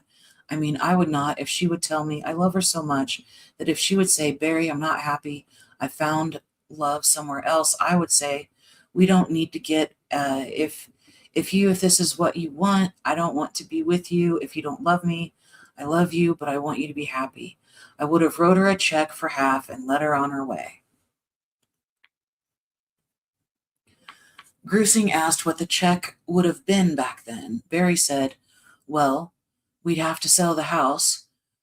Wouldn't have been much back then. I'm just saying we would sell the house and split everything. I wouldn't get a pay for a divorce lawyer or anything like that. I love her enough. I got a relationship with her. I'm a good-hearted guy. I want my girls to be protected. I would say, I don't agree with this. I love you. Here's your half. I'm sorry it's got to be that way. That's the way I would handle it if it ever came to that.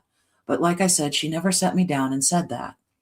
If she would have, knowing what I know now about her life, her second life that she was leading, all she had to do was be honest with me. I'm not going to like it. It's not going to feel good, but I'm a God-fearing man.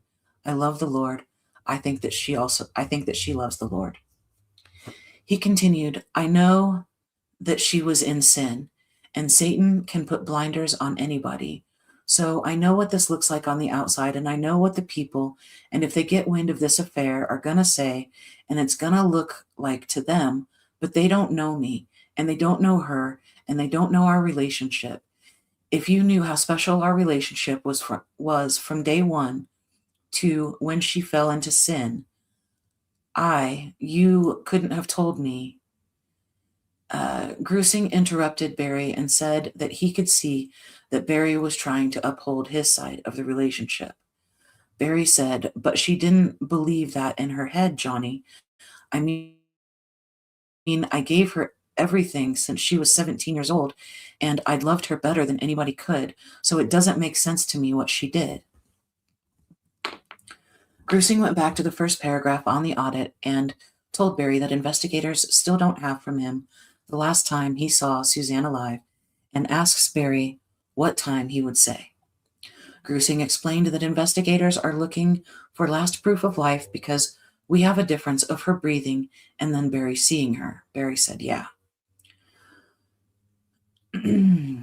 Grusing asked when Barry would say he last saw her alive. Barry said, well, I would say 5 o'clock in the morning when I seen her in the bed. Looks like I missed another note. This statement contradicts Barry's texts threatening suicide after Suzanne said, I'm done, his statements of controlling his hurt heart, and hothead Barry found out and killed his wife, and God's judgment on Suzanne for cheating. Grusing asked Barry what he saw. Barry said, I just see a lump there because the light from the bathroom, the light in the room's not on, but bathroom right there lights up a little bit. And we have another footnote. It says, Grusing introduced the lump concept to Barry on June 2nd, 2020, when Barry refused to answer what his last visual sighting of Suzanne was. Okay. Grusing asks Barry what he sees. Barry said, I don't specifically see anything, but I know from peripheral vision walking in and out that she's laying there. I just know she's laying there. I'm not saying I looked directly at her, but I specifically 100%, no doubt in my mind, heard her snoring lightly when I left. Grusing asks if Suzanne normally snores lightly. Barry said sometimes she does, it's not all the time, but when she's in a deep, deep sleep, yeah. Gruesing clarifies that it is not an all-out snore, but a light snore. Barry said, yeah, I mean she does it. I mean, she's done it her whole life, just not every night, but yeah, it happens. Gruesing asks about detail. Barry said, I would say 5 o'clock in the morning, thereabouts when I walked out. Gruesing clarifies again that Barry, the last thing he hears is Suzanne lightly snoring. Barry said, yep, and there is no doubt 100% that she was in that bed because of that. Like I said, I don't specifically remember looking directly at her, but I remember the snoring. 100%, no doubt in my mind. And then they actually put a footnote on the photo, which is Barry with his hands tucked in the front of his pants. And the footnote says Barry often stood or sat in this manner while speaking to agents.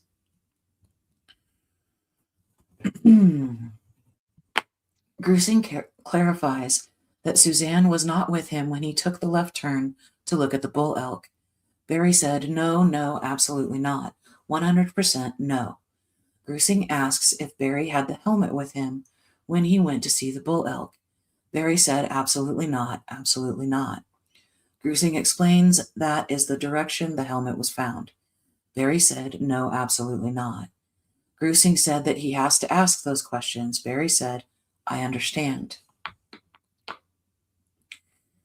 Harris asks Barry about the timing of when he left because he is saying 5, but he had looked at earlier times on the sheet and he was shown,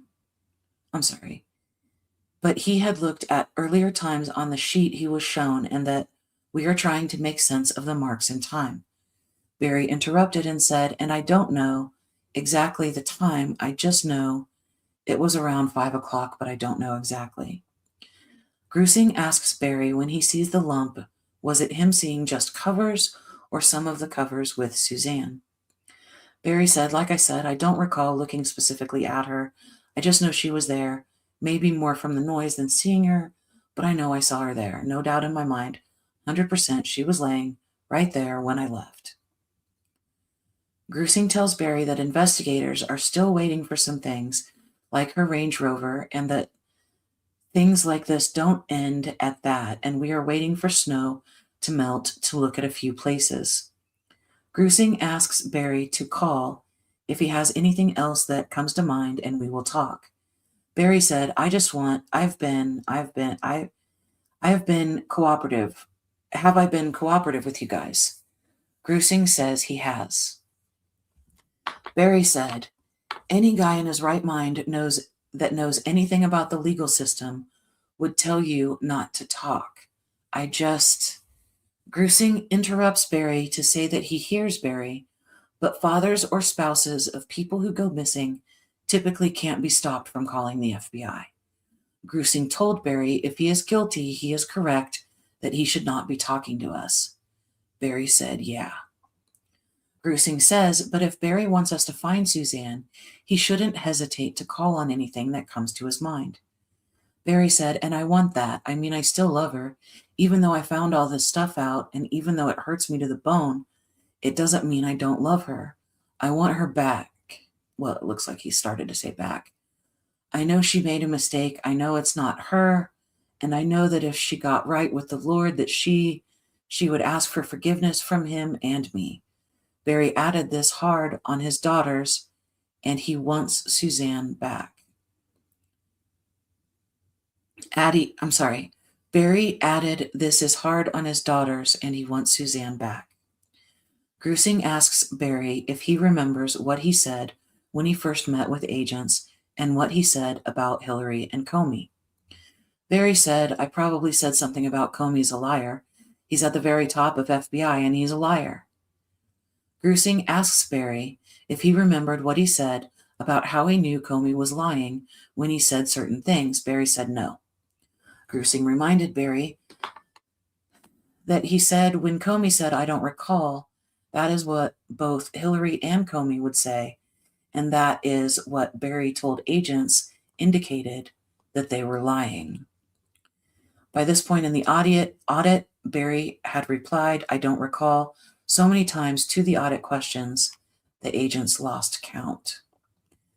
Barry said, "Yeah, well, I just don't trust the whole thing about Comey and Hillary. So, I mean, I don't know if you're trying to twist that around and put it on me, but when I tell you I don't recall something, I don't recall it." Grusing says, "Okay." Barry said, It's not that I'm lying. There's nothing in every question you guys asked me. There is nothing that I had to lie about it." Grusing said agents didn't know if it was a subtle way of Barry telling us that. Barry said, "No, absolutely not. If I told you guys that I don't recall something, then I didn't recall it. The reason I said that about Jim Comey is because I heard the questions that they were asking him, and there's no way in heck he couldn't recall that. There's no way." Grusing tells Barry that he might not believe this, but he doesn't pay attention to the things that happen in D.C. because that is not why someone signs up for the FBI. Grusing tells Barry he hopes that people can see this is not who we are.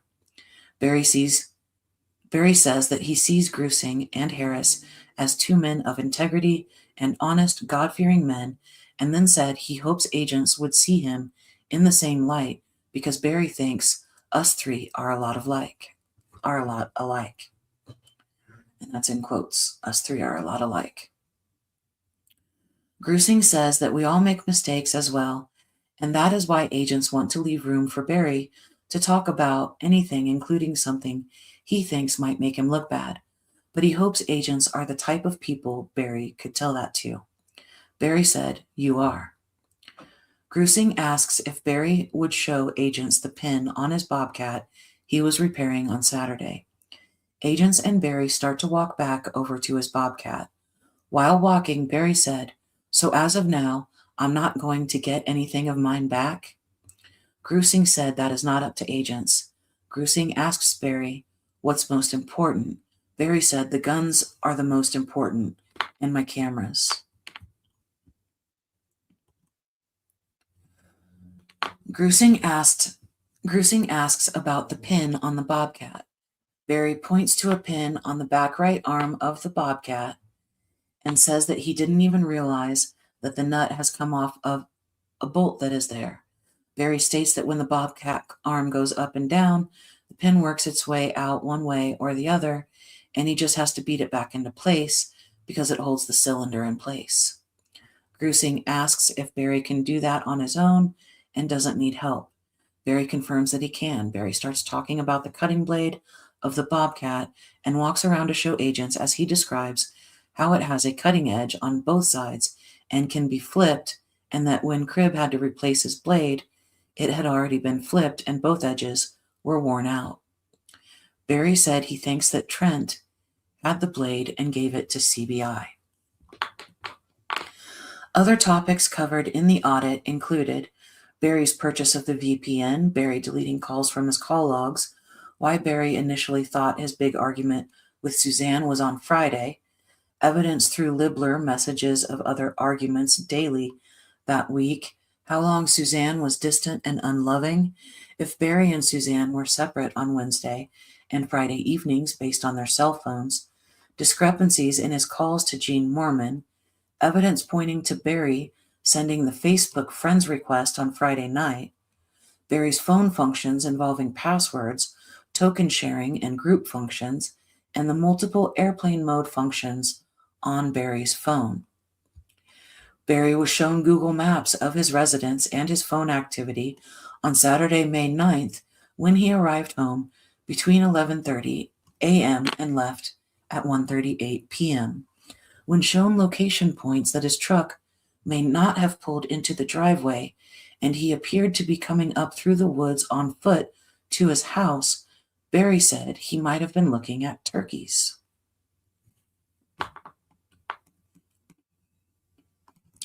Barry was shown a second map below of his movements from 11:52 a.m.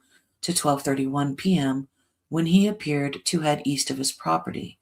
During the time, he was supposedly having veggie soup with Suzanne. Barry said he was looking for a turkey that Mallory had shot previously with a bow, but they had never found.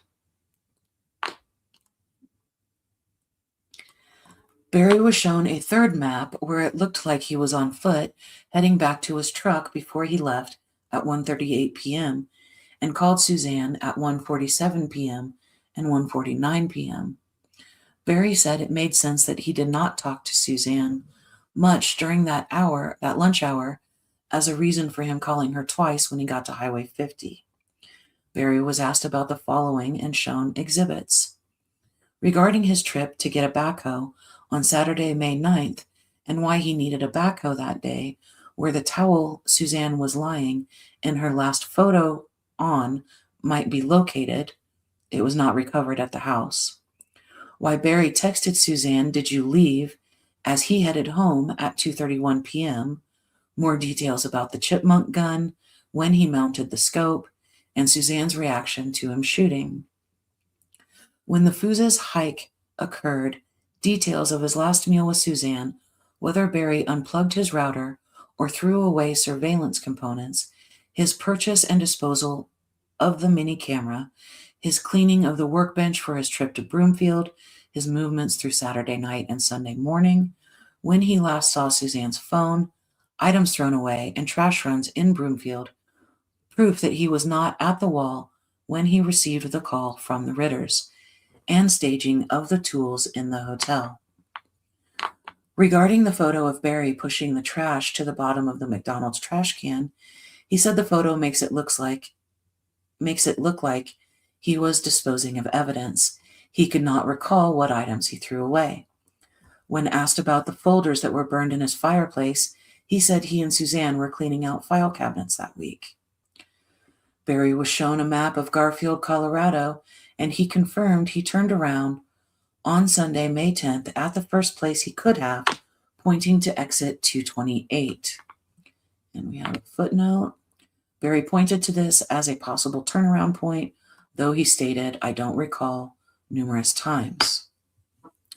Barry said that he did not climb that road leading up into the mountains, nor did he go into any of the mines.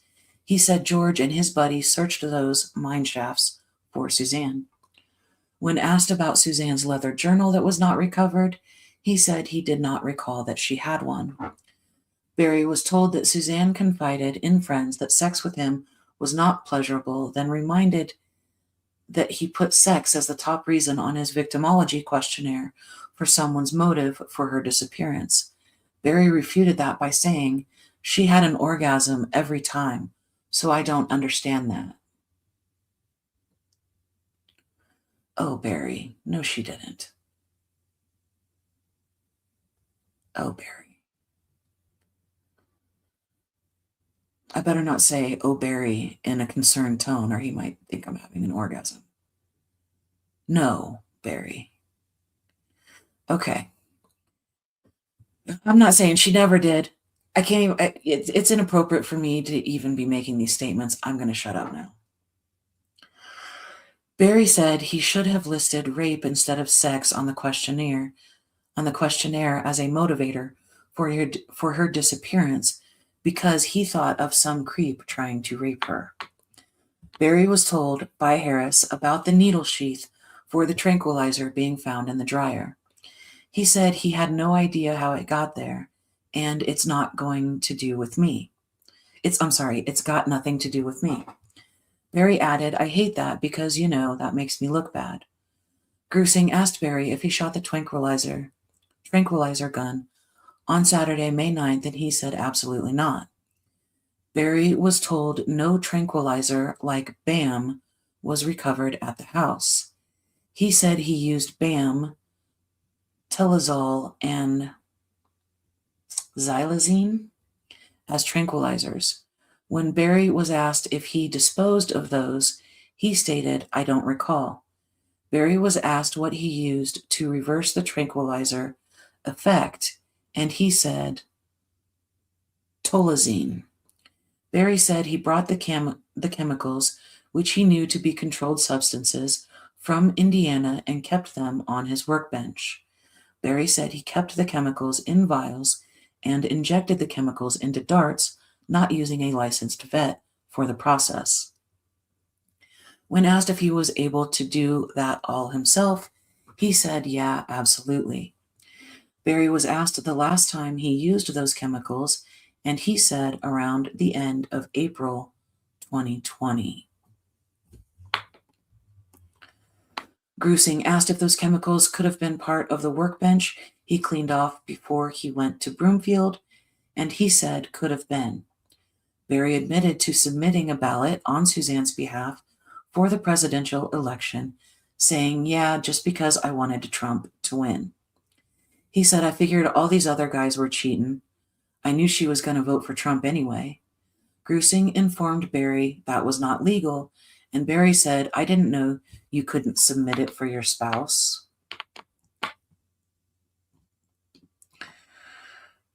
Okay, we are getting closer and closer. Looks like about 9 pages, but I do need to take a bathroom break. Poor Jelly Beans. I would totally understand if you know, went and did something else like, sleep. Anyway, I have to put on the music for a second. I mean, what? I've only been here 8 hours. Yeah, it's time for another break. We're getting there.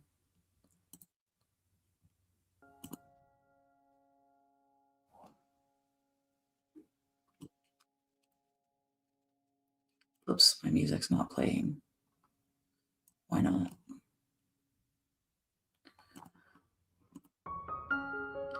Good Lord. Okay, I'll be back.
Okay, and we're back.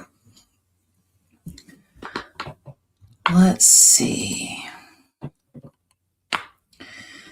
Barry said, "All I have now is my hunting. That's all I have." Excuse me, sorry, I chugged Diet Coke during my break, so I need to mute the mic for a second.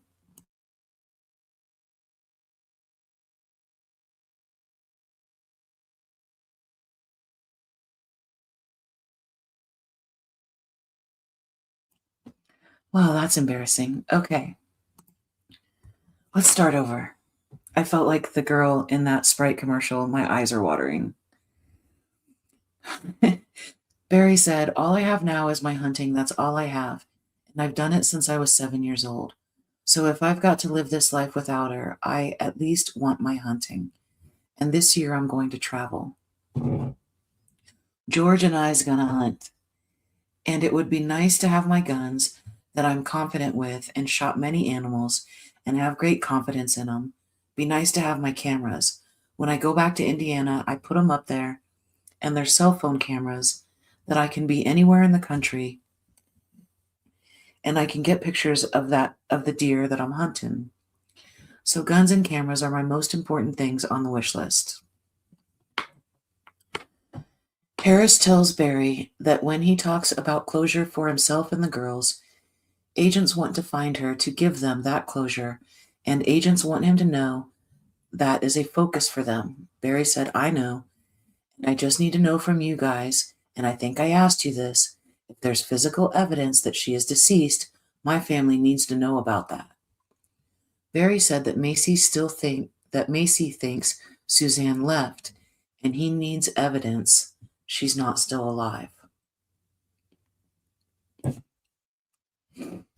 Grusing tells Barry that there is no way that Suzanne is not communicating on her phone Saturday night and Sunday morning if she is conscious and if she is able to access her phone. Barry said, yeah, shrugs his shoulders, and looks down. Grusing says it would not happen and compares agents knowing Suzanne's phone the way Barry knows how to use his Bobcat and how it behaves. Barry interrupted and said, but Johnny, when you say that, that makes me look like the bad guy. Grusing tells Barry that he is the one who was there. Barry said, I know, but it just didn't happen. Grusing says that if it is not Barry, somebody took her phone then. Barry said, like I said, I don't know what. I mean, you guys have got to give me, you've texted me, you're going to be my advocate. What did you mean by that?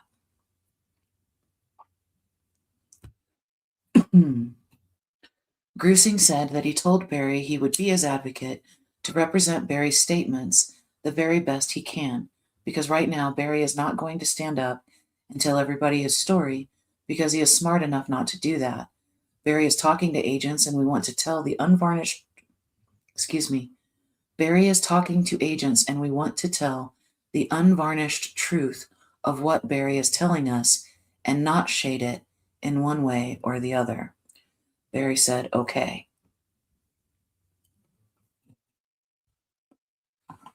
Grusing says that if Barry took her phone, agents can see that Barry is wanting to repair the relationship and Suzanne is trying to do the opposite. So that if Barry would come home and take her phone Saturday night, that would look bad for Barry if she went missing the next day. Barry begins sliding his foot back and forth on the blade of the bucket on the Bobcat. Grusing continues telling Barry the burden would be on agents to find out what happened to Suzanne and not him. Barry responded, yeah. Grusing says it would make sense to agents that when he comes home around 2:44 p.m. on Saturday, that he would take her phone and she runs off or disappears or whatever happens. Barry said, yeah. Grusing says again, it is our job to find her. Barry said, yeah. Barry again slides his foot along the cutting blade of the Bobcat. Grusing said if there is something bad happened and it looks bad for Barry, he should tell agents and put the burden on them to do the rest of the investigation. Barry said, yeah, well, I've told you everything truthfully, both you guys, so it's in God's hands. I mean, he allowed this whole thing to happen. Grusing talks about how the pieces like Barry chasing around a chipmunk with a gun or the left turn for the bull elk are pieces that we need. Barry said, I know all that stuff looks bad, but it's just crazy that that stuff's even part of this. I mean, it's crazy how that stuff, ironically, is part of this. It just makes no sense to me. Like, why would God allow pieces like that have to be answered in this situation? I don't get it. Grusing asks Barry what his thought is on why. Barry said, I have no idea. I don't know his ways. He's greater than us. I don't know. I've often thought, God, why? I thought that I'd be cleared in 2 months, and I've often asked God, why are you dragging me through this? You know, physically, this is not good for me, mentally, emotionally, spiritually. I am not angry with God. I fear him. I love him, respect him, know that he allows things to happen for reasons. I try to figure out why. I try to say in my head, if she's going through all this stuff that I found out since January, and maybe God wanted to protect the girls from heartache. I mean, I don't know, but Grusing talks about personal sacrifice and how this never goes away and gives an example. Barry asks how he could live like that. Grusing continues and tells Barry that if there is something that happened that makes him look bad and he would trust agents with something like that, they could help him. Barry said, I gotta have help. I mean, if these people in Chafee hate me like the word is they hate me, and they get the DA, and they get to the DA, and he says he made our sheriff's department look bad, and we're gonna blame it on him, then my daughter, who's gonna raise my daughter if they lock me up for something I didn't do? Grusing said, even if it is something you didn't do, but something you know about that would help us, maybe that is Barry's sacrifice. Barry said, yeah. Grusing tells Barry he is not saying it will be easy, but this will not go away. Barry said, yeah, well, what happens from here? When do you guys go to them? What's the next step? Grusing explains that agents will share the results with the district attorney's office, and it will be up to them. Harris offers again that Barry could take a polygraph. Barry said that he would pray about it and that he needs to get going. Barry tells agents to be careful going back, and the interview ends. Can you hear Kilo snoring? That's funny. I said that and he stopped. Okay. On April 20th, 2021, Grusing interviewed Lisa Wolf, field veterinarian retired from Colorado Parks and Wildlife, who advised she developed and testified who advised she developed and tested the solution BAM, an anesthesia combination that is used to immobilize a broad range of species of animals. Wolf practiced as a licensed veterinarian for 35 years and taught courses on the effects of sedatives on wildlife. Wolf said BAM has not been tested on humans to her knowledge, but she predicts a tranquilizer dart would cause considerable hematoma to human skin because it was developed to pierce through deer hide. And Martin said earlier that, as a matter of speculation, he doesn't believe that Suzanne was shot. He believes she was simply injected. Anyway, Wolf estimated that a female of Suzanne's size would likely be fully sedated from a dose of BAM in 8 to 12 minutes and in complete sedation from 2 to 8 hours, depending on how her body reacted to the tranquilizer and her resting position. Wolf suggested the dart would be very painful and estimated a female would be likely run for 2 to 3 minutes and she would feel a little bit drunk before complete sedation, appearing wobbly and unstable. The only safe place to fire the dart would be into the buttocks area because the impact to internal organs would cause considerable damage, and the dart should not hit any bones. Wolf said that a person's breathing would be difficult while sedated from BAM due to brain hypoxia, since oxygen coming into the blood would be low. If a person was lying on her back, her breathing would sound like a snore, as the tongue could be pushed into the airway. Wolf said a BAM dose to a human could be fatal, depending upon the health of the person, and a second dose would likely cause brain damage. A licensed veterinarian must prescribe BAM for it to be used legally.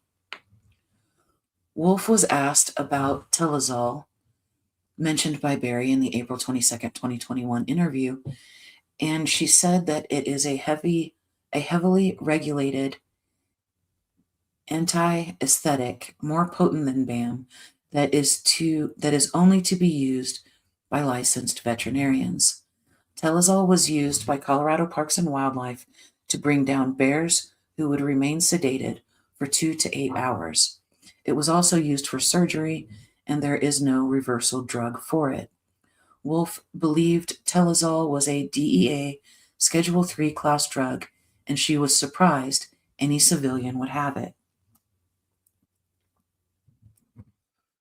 Wolf said that xylazine is similar in nature to BAM and is a sedative sometimes used to smooth out the effects of Telazol. She stated that tolazine reverses the sedative effects of xylazine. Wolf said something atapamezole would likely be used to reverse the effects of BAM. On April 20th, 2021, Grusing called Mary Wood, a current veterinarian for Colorado Parks and Wildlife, who confirmed that CP&W uses BAM to sedate animals, and complete sedation occurs within 4 to 20 minutes. Wood said that the company Zoo Farm in Fort Collins, Colorado, manufactures and ships the BAM to licensed veterinarians across the United States who can provide the drug to private citizens with a prescription. Wood knew of a human receiving 1/100th of a dose of BAM as a sedative in an IV, but she thought a full dose to a human might be fatal, depending on the physical characteristics of the human. Wolf said the dart should be targeted towards areas of muscle with no bones, possibly the buttocks. The next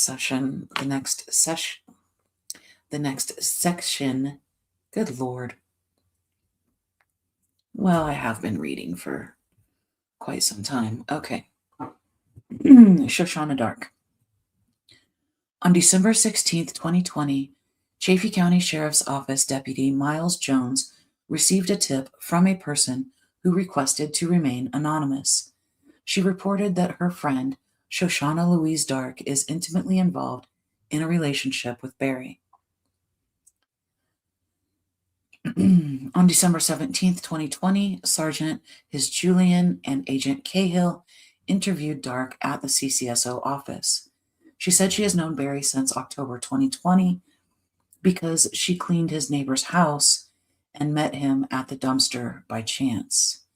She denied being in a romantic or sexual relationship with Barry. Dark deleted items on her phone, one possibly being a second phone number for Barry, in front of investigators, and was evasive in answering questions. Dark said she called the CBI tip line in May 2020 to report strange vehicles being in the area around Puma Path around the time Suzanne disappeared. Dark said in the December interview that she did not know Suzanne, and Suzanne, she's my age. A lot of people say I resemble her. No. From December 2020 through April 2021, numerous Salida residents have reported that Dark is in a relationship with Barry. Their relationship is reported to date back to July 2020, though investigators have not confirmed that. A poll camera installed by the FBI has captured Barry's truck consistently coming and going from Dark's residence, often between 9 p.m. and 11 p.m., sometimes staying through the night. CBI agents Graham and Cahill confirmed that Dark and Barry checked into the Antlers Hotel in Colorado Springs on February 12, 2021, and checked out on Valentine's Day, as captured on surveillance footage below, with Barry carrying Dark's luggage and Dark holding a bouquet of flowers. Barry's cell phone was either off or in airplane mode during a majority of this trip. Sorry, I had to cough again.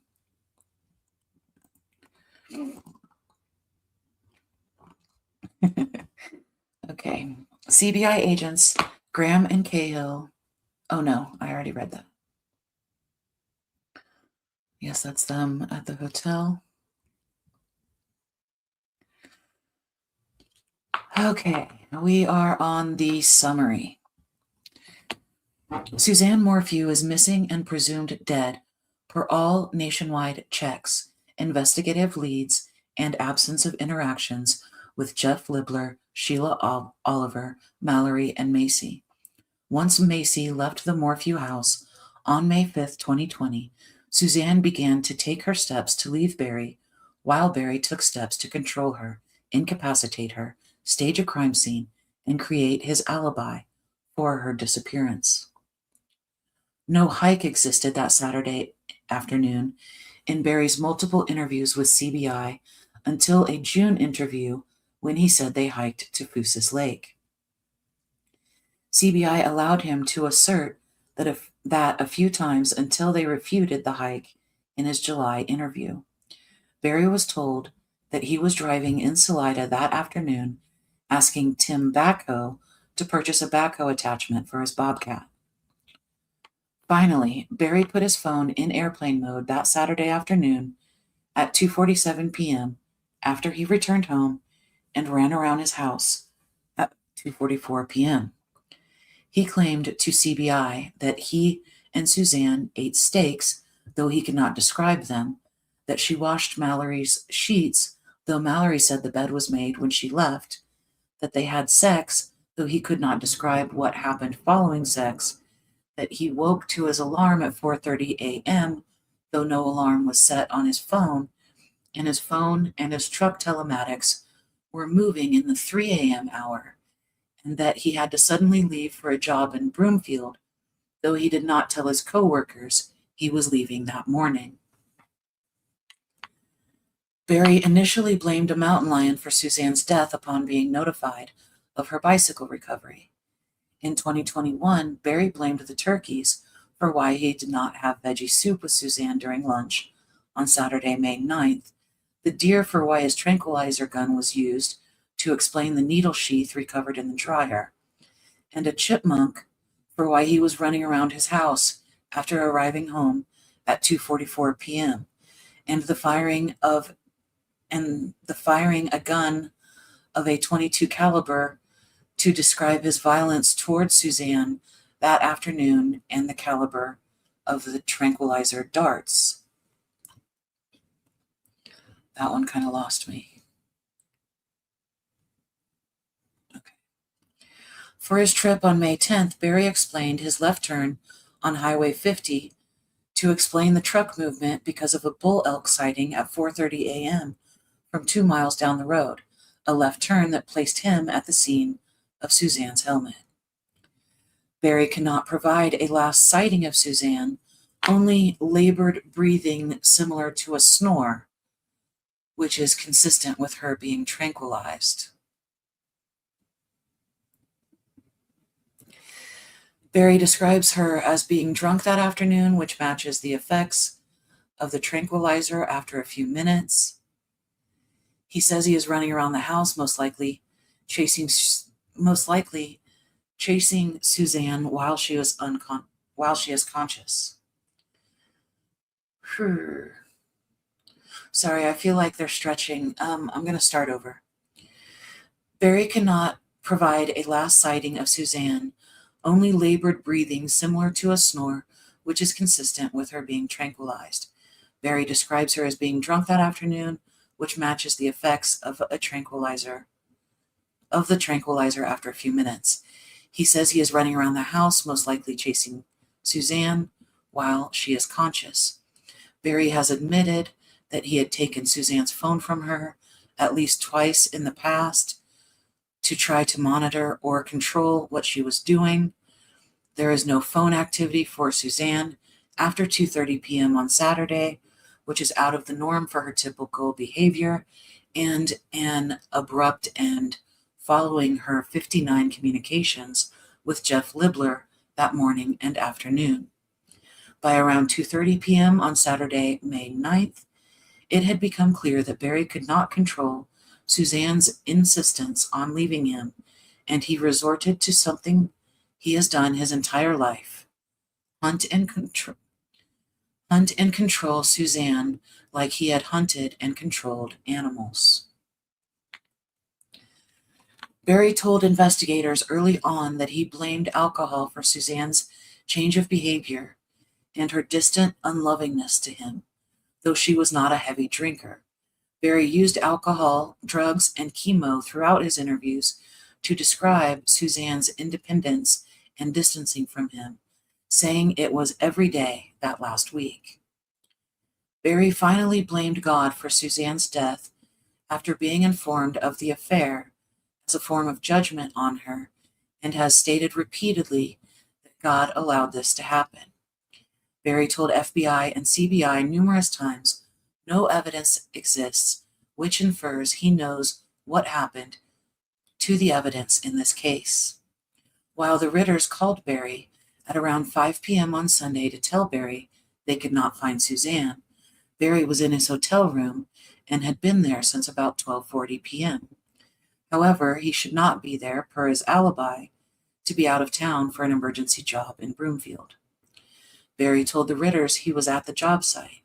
He told the FBI, CBI, and Chaffee County Sheriff's Office he was at the job site. He left his room, took tools out of his truck, and put them in the lobby to make it look like he was returning from the site. Barry made very little attempt to contact Suzanne on his way home or look around his house or the bike scene because he already knew what happened to her. Setting the tools out that day was similar to what happened earlier that morning when Suzanne's bicycle was placed on the incline. As Deputy Brown commented, quote, "I started to question if something criminal had occurred, as it looked like the bike was purposely thrown in this location," end quote. As of May 4th, 2021, Suzanne Morphew has not been located. I affirm that this affidavit and warrant has been reviewed by the following attorneys with the 11th Judicial District Attorney's Office, District Attorney Linda Stanley and Senior Deputy District Attorney Jeff Lindsay, on May 4th of 2021. Therefore, your affiant respectfully requests that a warrant be issued for the arrest of Barry Lee Morphew, and pursuant to CR 16-4-101, the warrant be no bond. Further, your affiant saith not. Okay, well, further, your narrator readeth not. So the attachments are here. I assume that Martin would have no problem with me putting this document out on the website, so I will do that right now because the document that is currently there, and I'll go ahead and put that in the chat. So it is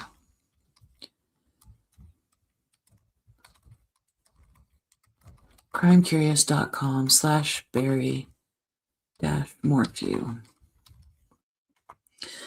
It's not there yet. The old version is there, but like I said, when I get off of this live stream, I will add this document to that page. The next thing that I wanted to read, and I certainly don't expect anyone to stick around, but the real reason I'm doing this is so that I can study it later. Also, for nights when I can't sleep myself, maybe my voice will put me to sleep as well. Who knows? Let's see, what is the next thing here? Okay, so there are two more documents that I want to read. Everybody's sleeping anyway, doesn't matter. But I want to get this done before I start diving into all of the new stuff with Barry Morphew.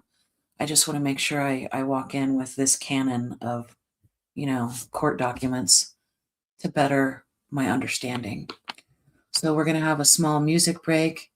I'm going to smoke a cigarette, and then we'll come back for these other documents. Also, when I do go through and review all of this for myself, I will try to add timestamps that match up to points in the affidavit for future use. Okay, I will be right back again.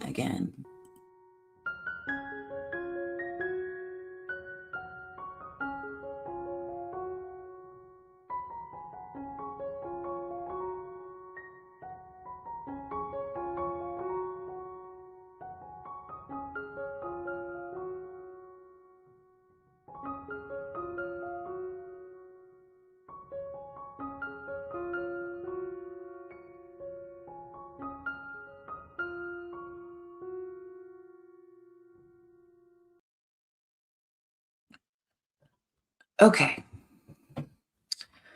All right, so I am going to take this document off of the screen. We are no longer looking at the affidavit of probable cause.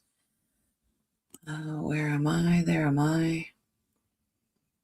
You know what? I would like to change the background for no good reason.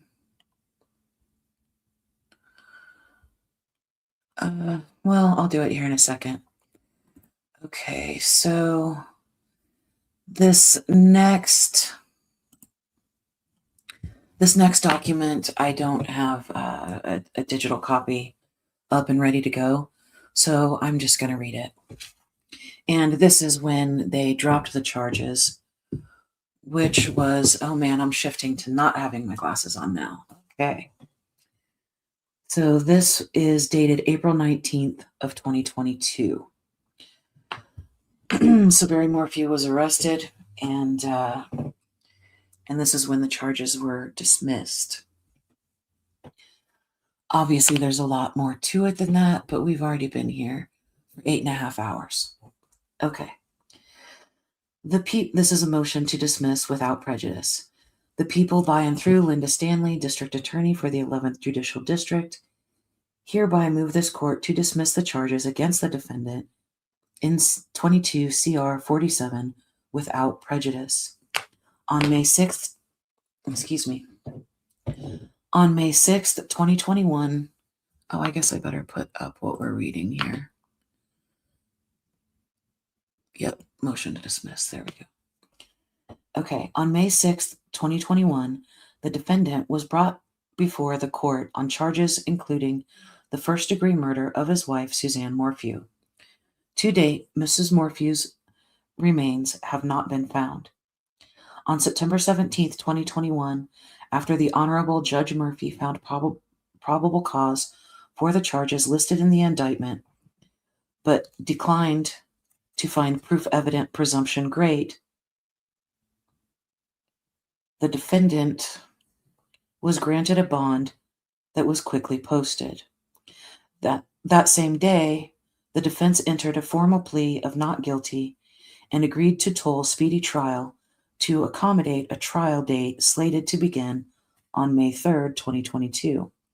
In subsequent filings, the court added an extra few days of trial in anticipation of a more extensive jury selection period. Trial is now scheduled to begin on April 28th, 2022. Sorry, I had to break out the highlighter for a second. Throughout the pendency of this case, the people and law enforcement have been unrelenting in our search for Mrs. Morphew. For some time, a single location has been the target of ongoing investigation. For the reasons expressed below, the people have a good faith reason to believe further investigation into this matter is essential to answering the most consequential questions presented by this case. As this search cannot be accomplished in the coming weeks, Due to weather and snowpack conditions, the people respectfully ask this court to dismiss the current indictment against the defendant without prejudice. The prosecution has the constitutional power to exercise its discretion in deciding which of several possible outcomes to pursue in a criminal case. Specifically, the decision to charge a suspect, consent to a deferred prosecution, or requesting dismissal are matters within the district attorney's sole discretion. At common law, the prosecution has the unilateral authority to dismiss criminal charges. This authority was limited by the enactment of Crim P 48A, which states, in relevant part, quote, A, by the state, no criminal case pending in any court shall be dismissed or a null proceed, something in Latin, not meaning, to not prosecute, therein entered by any prosecuting attorney or his deputy, unless upon a motion in open court and with the court's consent and approval. Such a motion shall be supported or accompanied by a written statement concisely stating the reasons for the action. The statement shall be filed with the record of the particular case and be open to public inspection. Such a dismissal may not be filed during the trial without the defendant's consent. This statute parallels the federal rule in Crim P 48A. This provision is intended to give the court some supervisory power over the prosecution for cases to the extent the interest of justice, as well as the interests of the defendant and society, are implicated. And then we've got some case law. The trial court, still case law. In elevating this standard, the court must look to the reasoning behind the dismissal and whether or not the decision to dismiss is made in good faith. The court in Storley, which is another case, later clarified that, quote, the prosecution is presumed to have acted in the best interest of the public unless it is shown that it acted in a manner inconsistent with good faith, end quote. And that is citing from the People v. Storley, Colorado, 2014.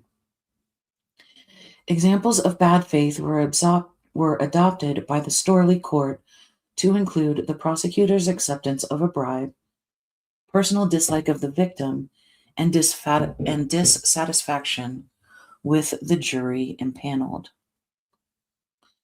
This exercise in discretion to dismiss cases has been tested in many Colorado cases over the years. In Liechtenstein, the Supreme Court of Colorado considered whether a trial court abused its discretion by denying a motion to dismiss by the prosecution for a single severed count against a defendant, leaving the remaining count eligible for a jury rather than a court trial. Specifically, the court held, in this case, the dismissal of the lesser charge was a decision made by the prosecution to maintain its right to require a jury trial on the issue of sanity for the more serious of the two counts. The prosecution was attempting to obviate any potential conflict between two inconsistent statutory rights and protect the people's interest in a jury trial on the issue of sanity for the Class 3 felony in accordance with legislative intent. The court held that the trial court abused its discretion because the prosecution's decision to dismiss the lesser count was a good faith exercise in prosecutorial discretion. This is all going way over my head, and it's case law citing other cases. I would rather talk about this case. Oh well, this is what they gave me. Okay. Similarly, the court in Storley was asked to review a trial court's denial of a motion to dismiss charges of sexual assault on a child by the prosecution. The prosecution pointed to concerns they had with victims' memory, the credibility issues with a different 404B victim, and competency issues with a key witness, the victim's mother, While the prosecution initially stated the victim did not object to the dismissal, a subsequent letter to the court, authored by the victim, revealed the opposite. The trial court, upon hearing the victim's objection, denied the prosecution's motion to dismiss. The Colorado Supreme Court made factual findings that the prosecution in this case based its motion to dismiss the charges against Storley on its candid assessment of the strength of the victim's and potential witnesses' testimony. This determination is the quintessential example of a good faith exercise of prosecutorial discretion. Sorry. Okay. Further, the court could not find any basis for concluding that the prosecution acted in bad faith. The trial court argued that it properly exercised discretion by acting consistently with the victim's wishes and broader societal concerns, but these arguments were not relevant to the ultimate determination at hand. The court held that the discretion to dismiss lies with the prosecution, not the trial court. Therefore, the question is not whether there might be good reasons to deny the prosecution's motion to dismiss, as respondent suggests. Rather, the question is whether the prosecution sought to dismiss the charges based on a good faith exercise of its discretion. Accordingly, the court found that the trial court abused its discretion in denying the prosecution's motion to dismiss the case in its entirety. Good Lord. Okay, and again, we've got more and more case study. I would rather not go into the other examples. Basically, all that's happening here is Linda Stanley wants the case dismissed without prejudice, meaning that they can try it again. She doesn't want to get in trouble for it. She doesn't want the judge to deny it. And she's giving examples, for why the judge should grant the motion to dismiss so that they can get their shit together and put him on trial again in the future. Okay. All right. Little JK summary. Okay. Good faith basis to dismiss. As an offer of proof, the people and law enforcement believe we are close to discovering the victim's body. The people were hopeful that the search for and the discovery of the victim's body would be concluded well before trial, but weather has complicated the efforts.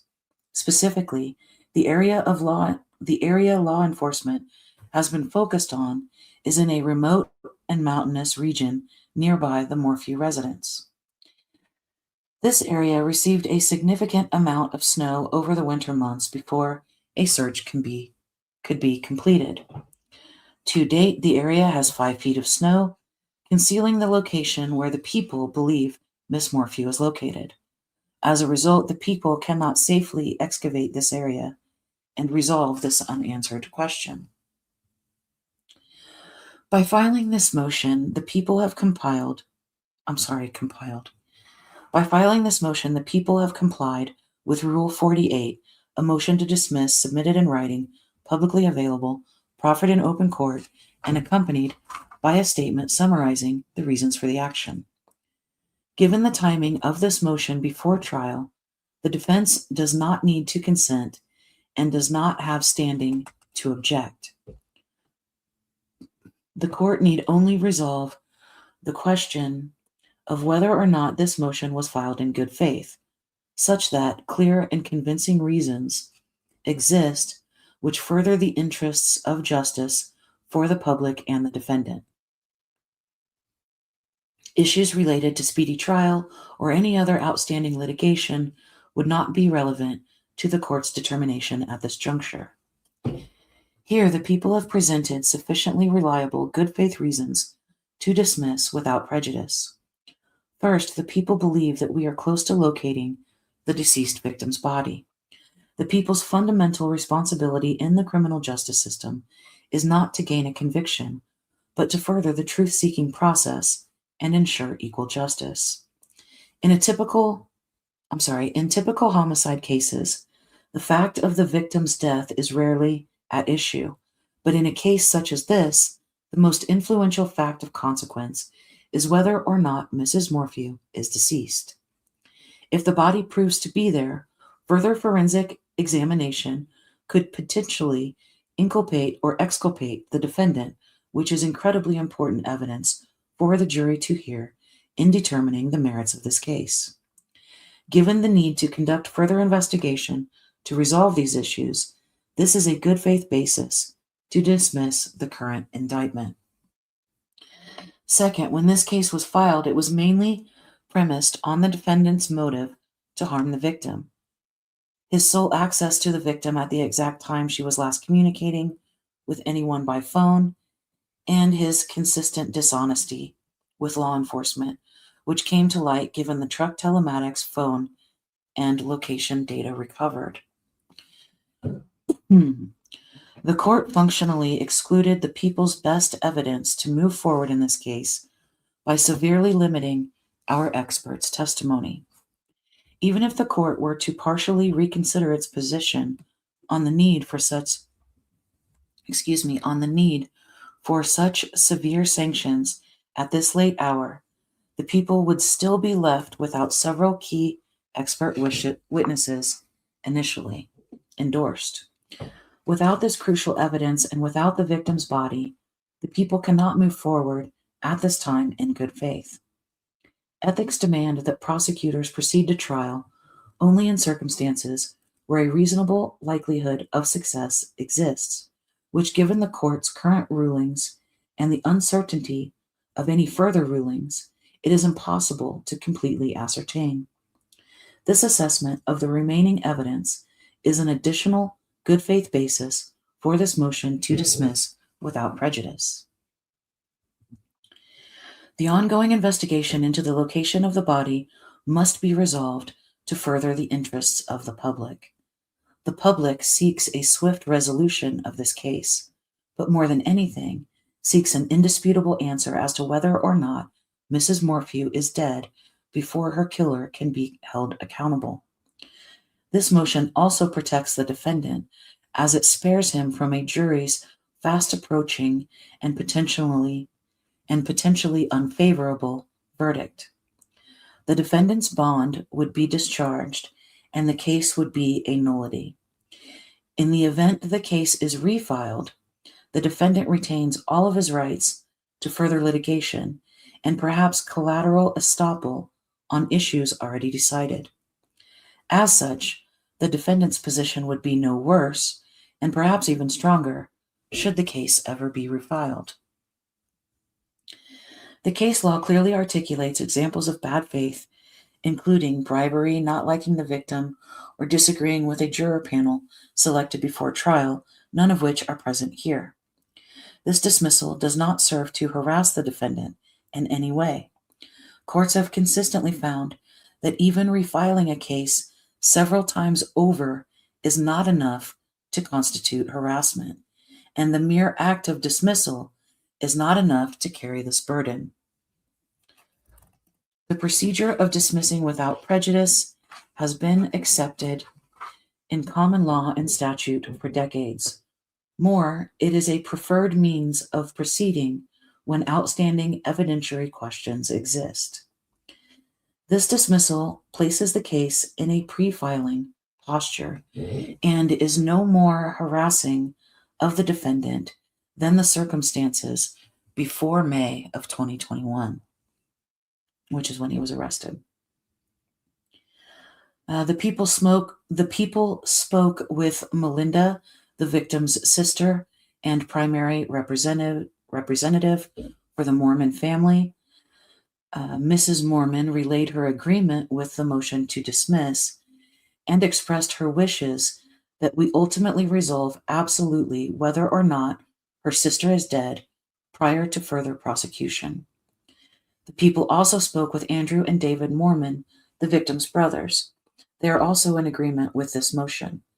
For obvious reasons, the people have not endeavored to speak with Macy or Mallory Morphew, but would be happy to hear their position in court. As such, given the ongoing investigation, the state of the evidence, and the position of the victims, the people ask this court to dismiss the case at this time. This dismissal is in the best interests of justice, the people, the defendant, and the public. So that was the motion to dismiss. And finally, we have the recharging documents. This time it's a grand jury indictment. And then I myself am going to go to sleep.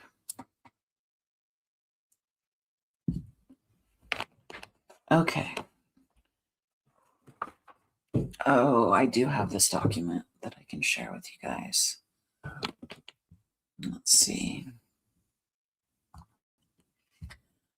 Okay, and now I'm going to change the background to something a little more Suzanne-esque. Let me change the banner. And this is the final thing.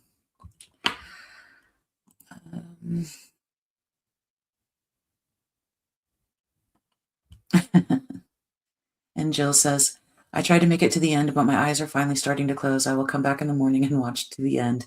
Good night, all. Hit that like button and show some love. Thank you again for helping me tonight. I know this was absolutely insane. I wanted to read the documents again, and I figured I might as well turn it into content because I'm going to be doing it anyway. So thank you again, Jill. Okay, so now originally they were in the 11th Judicial District, and now they are in the 12th.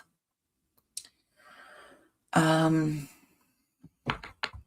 don't need to have myself in here. There we go. Ann E. Kelly, District Attorney for the 12th Judicial District of the State of Colorado, in the name and by the authority of the people of the State of Colorado, informs the court of the following offense committed or triable in the 12th Judicial District of Colorado. Count 1, murder in the first degree after deliberation. On or about May 9th to May 10th, 2020, in or triable in the State of Colorado, Barry Morphew unlawfully, feloniously, after deliberation, and with the intent to cause the death of a person other than himself, caused the death of Suzanne Morphew in violation of Section 18-3-102 of the Colorado Revised Statutes. Probable cause for count 1 is as follows.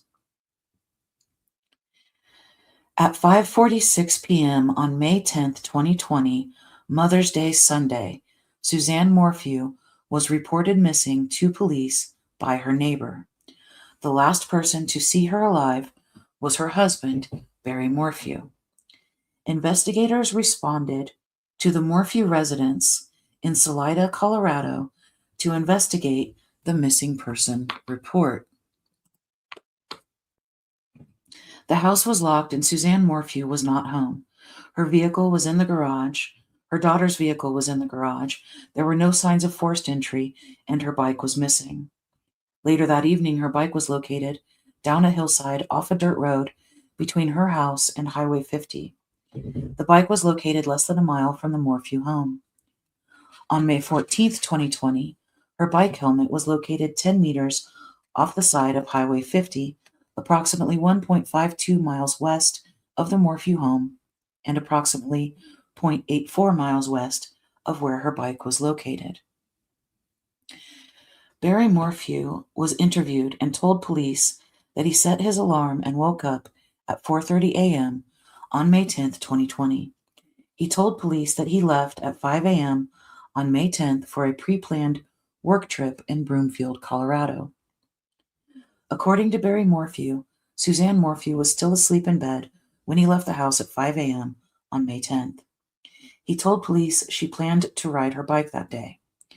Barry Morphew stated that upon arriving in Broomfield that morning, he checked into a hotel before leaving shortly after for the job site. Excuse me. He told police that he received a call around 5 p.m. on May 10th from his neighbors while physically at the Broomfield job site. The neighbors told Barry Morphew that his daughters were concerned because they could not reach Suzanne all day.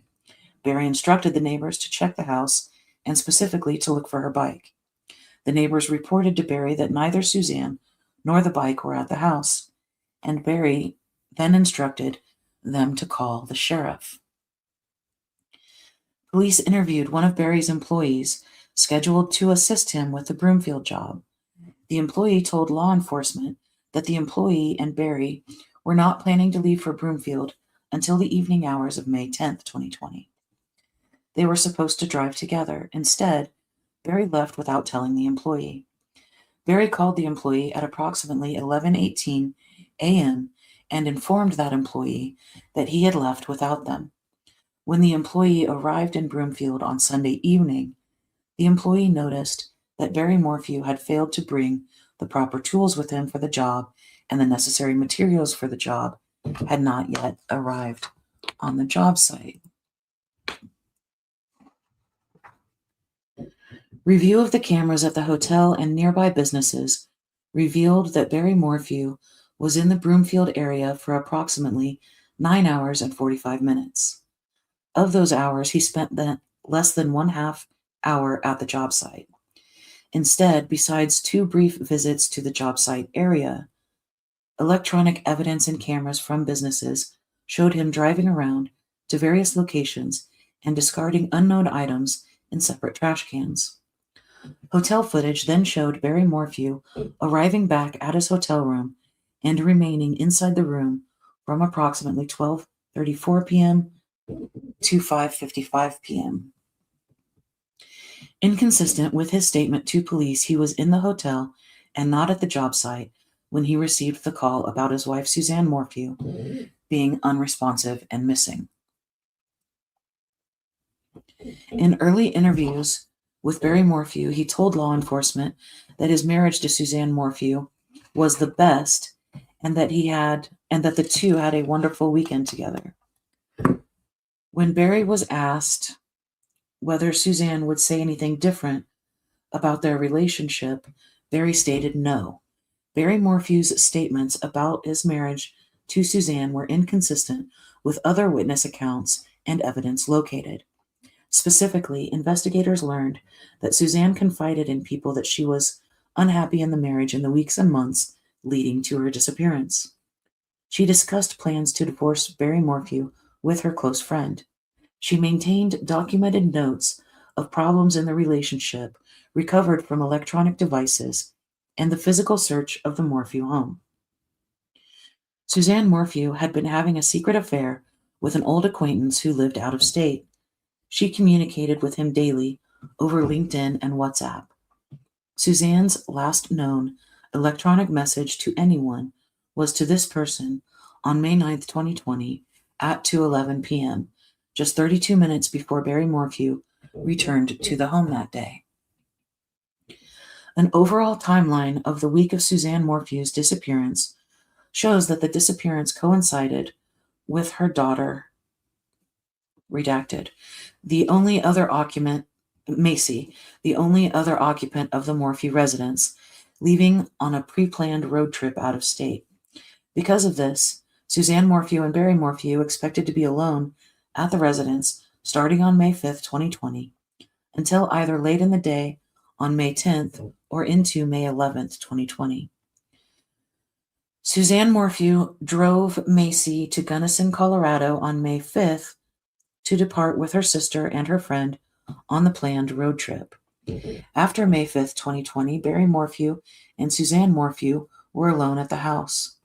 A forensic download of Barry Morphew's cell phone revealed that Barry Morphew had deleted a text chain with Suzanne Morphew from which an image of a single text remained. A screenshot of this single text message was saved on Barry Morphew's phone on May 6th, 2020. That image revealed a text from Suzanne that stated, "I'm done. I could care less what you're up to and have been for years. We just need to figure this out civilly." On May 11th, 2020, authorities commenced a search of the Morphew residence that spanned several days. The state of the residence and vehicles showed no signs of break-in or intruder. Even with no signs of a break-in or intruder, law enforcement collected items of potential evidence and DNA swabs. DNA analysis of the swabs collected produced several DNA profile mixtures consistent with what would be expected in the common areas of a home or a vehicle. The mixture profiles were processed through offender databases and were compared to the profiles of known individuals who may have been present in the vehicles or the residence. The results did not lead to any stranger or intruder suspects. An expert in DNA analysis testified that law enforcement provided analysts with one of the partial profiles developed from the glove box of Suzanne Morphew's vehicle for further investigation using a keyboard search. This allowed for additional comparisons to profiles in more databases with less stringent quality control standards than the National DNA Index System for the limited purpose of creating possible investigative leads. That expert further testified that there were matches to outside databases nationwide. The term match used by DNA analysts does not mean identical. Rather, a match only means that there were other profiles that could not be excluded at the limited number of loci available from the partial profile for comparison. The expert believed that the expert explained that she then compared the matches from those databases to the partial profile from the mixture on the glove box and excluded those out-of-state profiles as not originating from the same contributor in all but 3 instances. Finally, the expert explained that just because the profiles from those databases matched at the limited loci available for comparison, it did not mean that any of the people from the out-of-state profiles were the same person that contributed the partial profile to the mixture on the glove box.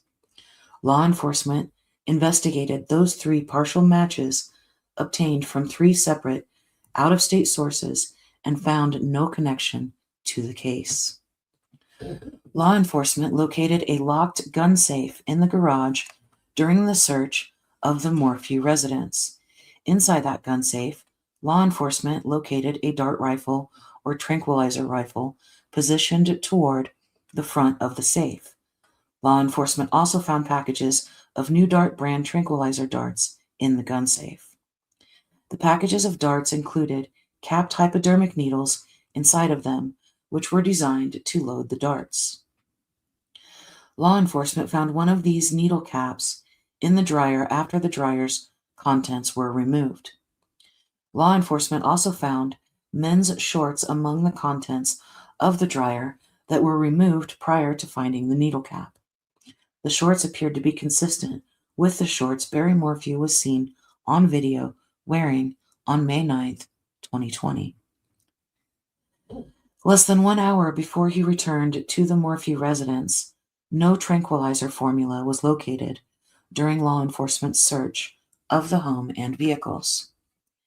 Police investigated numerous electronic devices and Suzanne Morphew's social media accounts, searching among other things for proof of life. That investigation revealed that Suzanne Morphew had not communicated electronically with any living person after 2:11 p.m. on May 9th, 2020. Excuse me.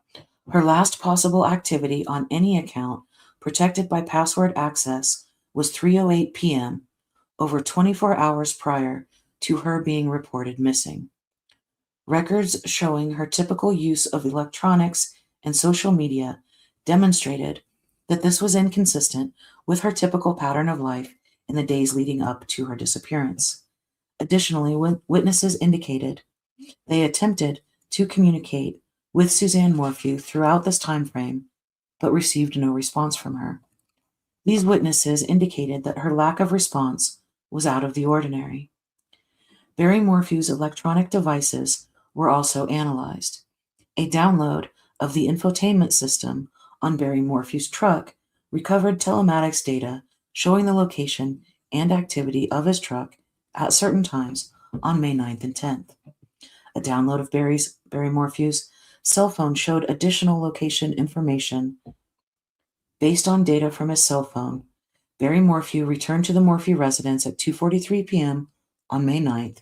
The data did not show his phone or truck leaving the residence again until the morning of May 10th, 2020. The download of Barry Morphew's cell phone registered events related to his phone. An expert forensic analyst determined that some of these events were in fact Barry Morphew's phone being turned off during the time frame of May 9th into May 10th, 2020. Turning off a cellular device effectively disables its ability to record location information. Specifically, the forensic analyst noted that Barry Morphew's phone download showed it was turned off at 2:47 p.m.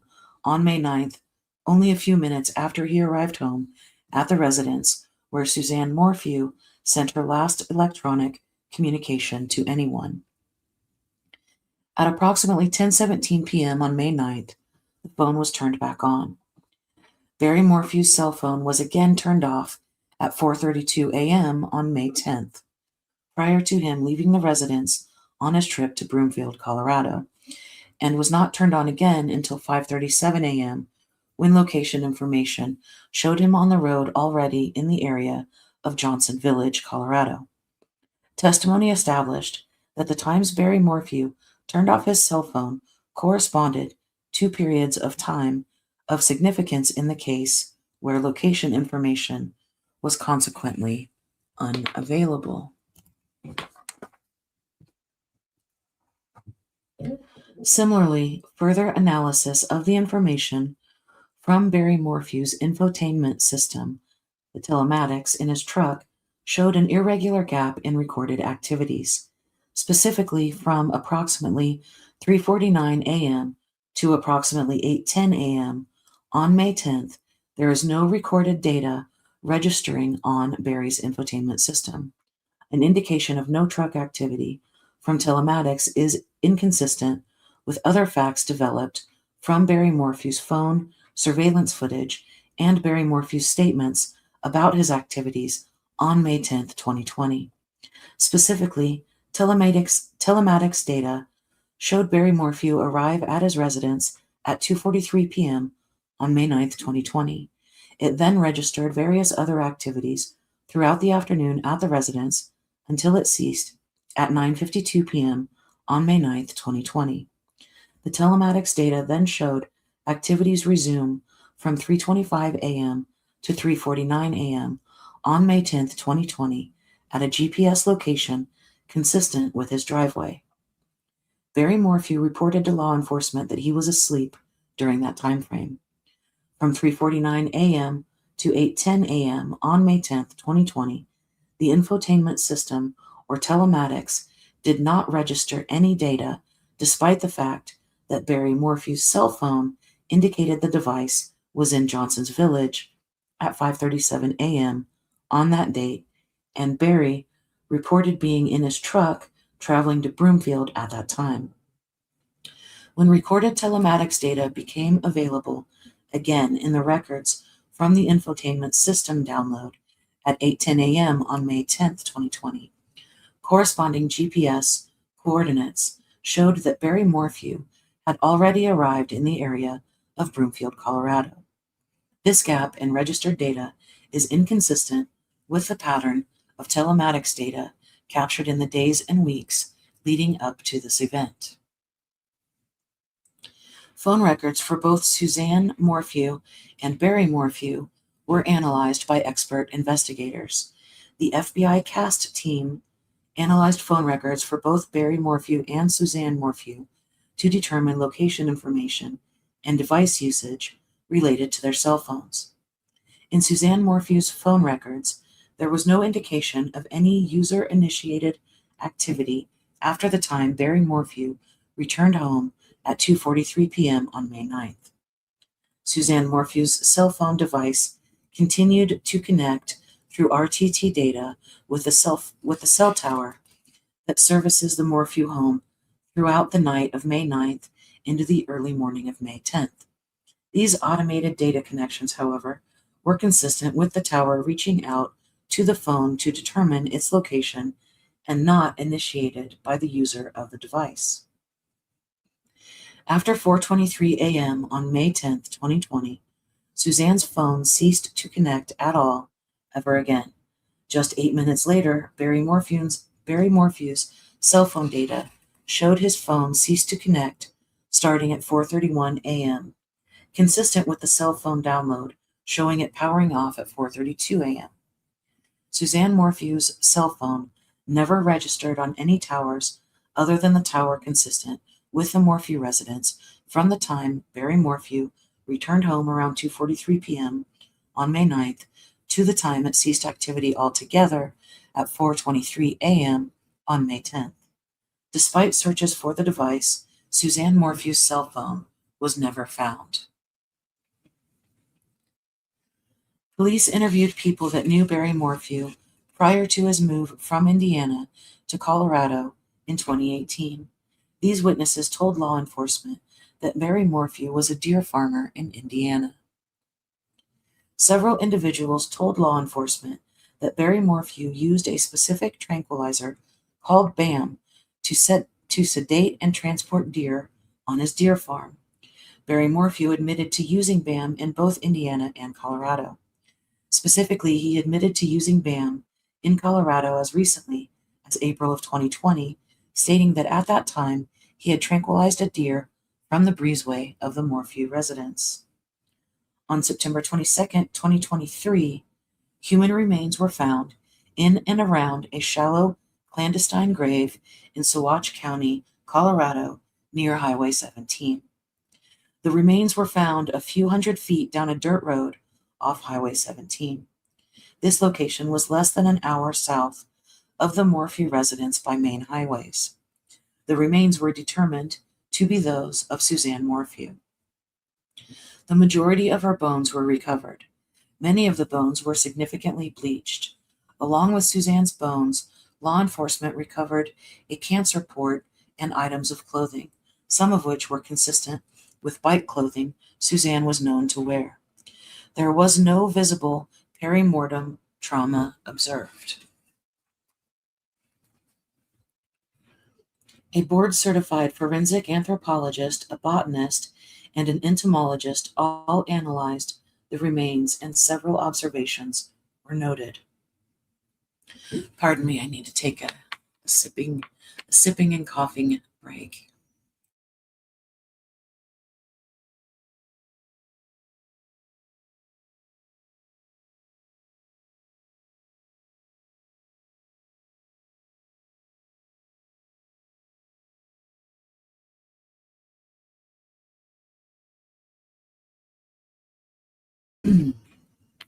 Okay, and we only have a couple more pages. A board-certified forensic... Oh, I'm sorry, I already read that. Let's see. Where was I?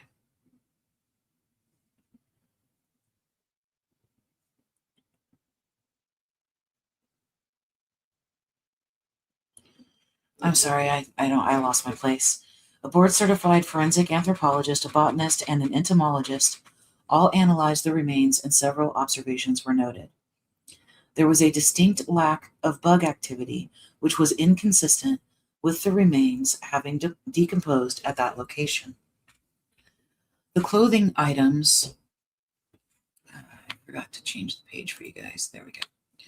The clothing items lacked evidence of decomposition, which was inconsistent with Suzanne Morphew wearing the bike clothes at the time her body decomposed. Additionally, there was a lack of animal predation on the bones. There was only a very small amount of desiccated soft tissue found on a few of the bones, and there was no hair mass located. All these features would have been expected if this had been the original gravesite where decomposition had occurred. The forensic anthropologists opined that based on these factors, it was unlikely Suzanne decomposed from a fresh body to a skeleton at this location. The El Paso County Coroner's Office conducted an autopsy. In addition to the standard toxicology testing, the Coroner's Office conducted additional toxicology testing at the request of law enforcement for the presence of a chemical mixture known as BAM, or the combination of three words I don't really want to try to pronounce after reading for more than 9 hours straight. The chief toxicologist tested Suzanne Morphew's bone marrow for the presence of BAM. All three of the individual chemicals that comprise BAM were present. Additionally, the metabolite for butorphanol was present.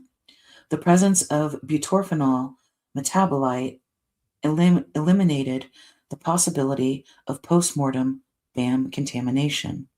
The metabolite's presence also indicated that her death was not immediate following BAM exposure because Suzanne Morphew's body had begun to metabolize the drug before she died.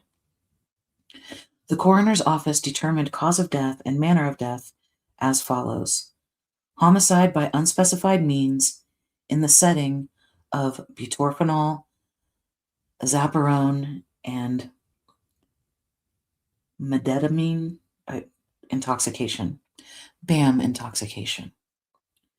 A pharmacologist and medical doctor testified about the toxicology testing done to determine the presence of BAM in Suzanne Morphew's remains, about the chemical compound itself, and about the possible effects of that compound in humans. The expert explained that the toxicology testing done by the coroner's office met scientific standards of reliability and accuracy. He further testified that BAM is a chemical mixture of three specific compounds used as a tool for sedating animals for medical treatment or movement. Back in 2020, and the years leading up to Suzanne Morphew's disappearance, BAM was sold by only one company in the United States and could only be obtained by prescription from a veterinarian. BAM must be administered into the bloodstream, through intravenous or intramuscular injection to be effective, as the skin and GI tract do not absorb it effectively. BAM does not cause sedation instantaneously, but takes several minutes to take effect. BAM is designed not to be lethal and comes with reversal agents in the prescription kit. However, BAM is not FDA approved for any human use. For that reason, there are no scientific studies available that address the possible effects the compound would have on humans. The pharmacology expert testified that the compound would render the recipient wholly immobile, vulnerable, and unable to resist any constrictions to the recipient's ability to breathe. Records were obtained for BAM prescriptions related to Barry Morphew. Records were also obtained for BAM prescriptions for all persons within the counties and adjacent counties to where the Morphews lived and where Suzanne Morphew's remains were located. Those records showed that Barry Morphew obtained and filled several prescriptions for BAM while living in Indiana. Barry Morphew's last purchase of BAM by prescription was in March of 2018. Barry obtained multiple kits that each contained multiple doses just a few months before the Morphews moved to Colorado. Records further showed that no other private citizens or private businesses in any of the surrounding counties had purchased BAM prescriptions from 2017 to 2020. Colorado Parks and Wildlife and the National Park Service were the only entities that received prescriptions of BAM in those counties from 2017 through 2020. Investigators learned that each of these government entities enforced tight regulations to monitor the BAM prescriptions' storage and use. None of the BAM from those agencies was accounted for. Ultimately, the prescription records show that when Suzanne disappeared, only one private citizen living in that entire area of the state had access to BAM, Barry Morphew. All offenses against the peace and dignity of the people of the state of Colorado. And the final page is just the affirmation, and then we have defendant information, and then we wrap it all up with a blank page. Okay. Wow. I feel like I accomplished something today. Thank you guys very much for helping me through this. Let's go ahead and take that off the screen. Take the banner off. Okay, well, on that note, what time is it? 3:23 a.m. Yep, I started at 6 p.m. I think it is time to take a little break. I have a lot to do tomorrow. Planning a trip. The thing I'm looking, I have a writing session tomorrow with a client, but then I also am planning a huge trip to the thrift store, and it's going to make me very happy. Becky's back. Becky says, "You're amazing going through all this. I've been in and out all night. I'm up for the day now." Well, with all the caffeine I've had, I might not be able to go to sleep either, but I do have big plans for tomorrow, so I'm going to try. But you know what I just thought about? I don't know if I can remove, let me see if I can remove the outro for the people who have fallen asleep. Because if I end the stream right now, it's going to play an outro that is not super quiet. Okay. All right. It let me delete the outro video. All right, guys. On that note, I will see you again soon. Good night. Good morning. Good whatever. Goodbye.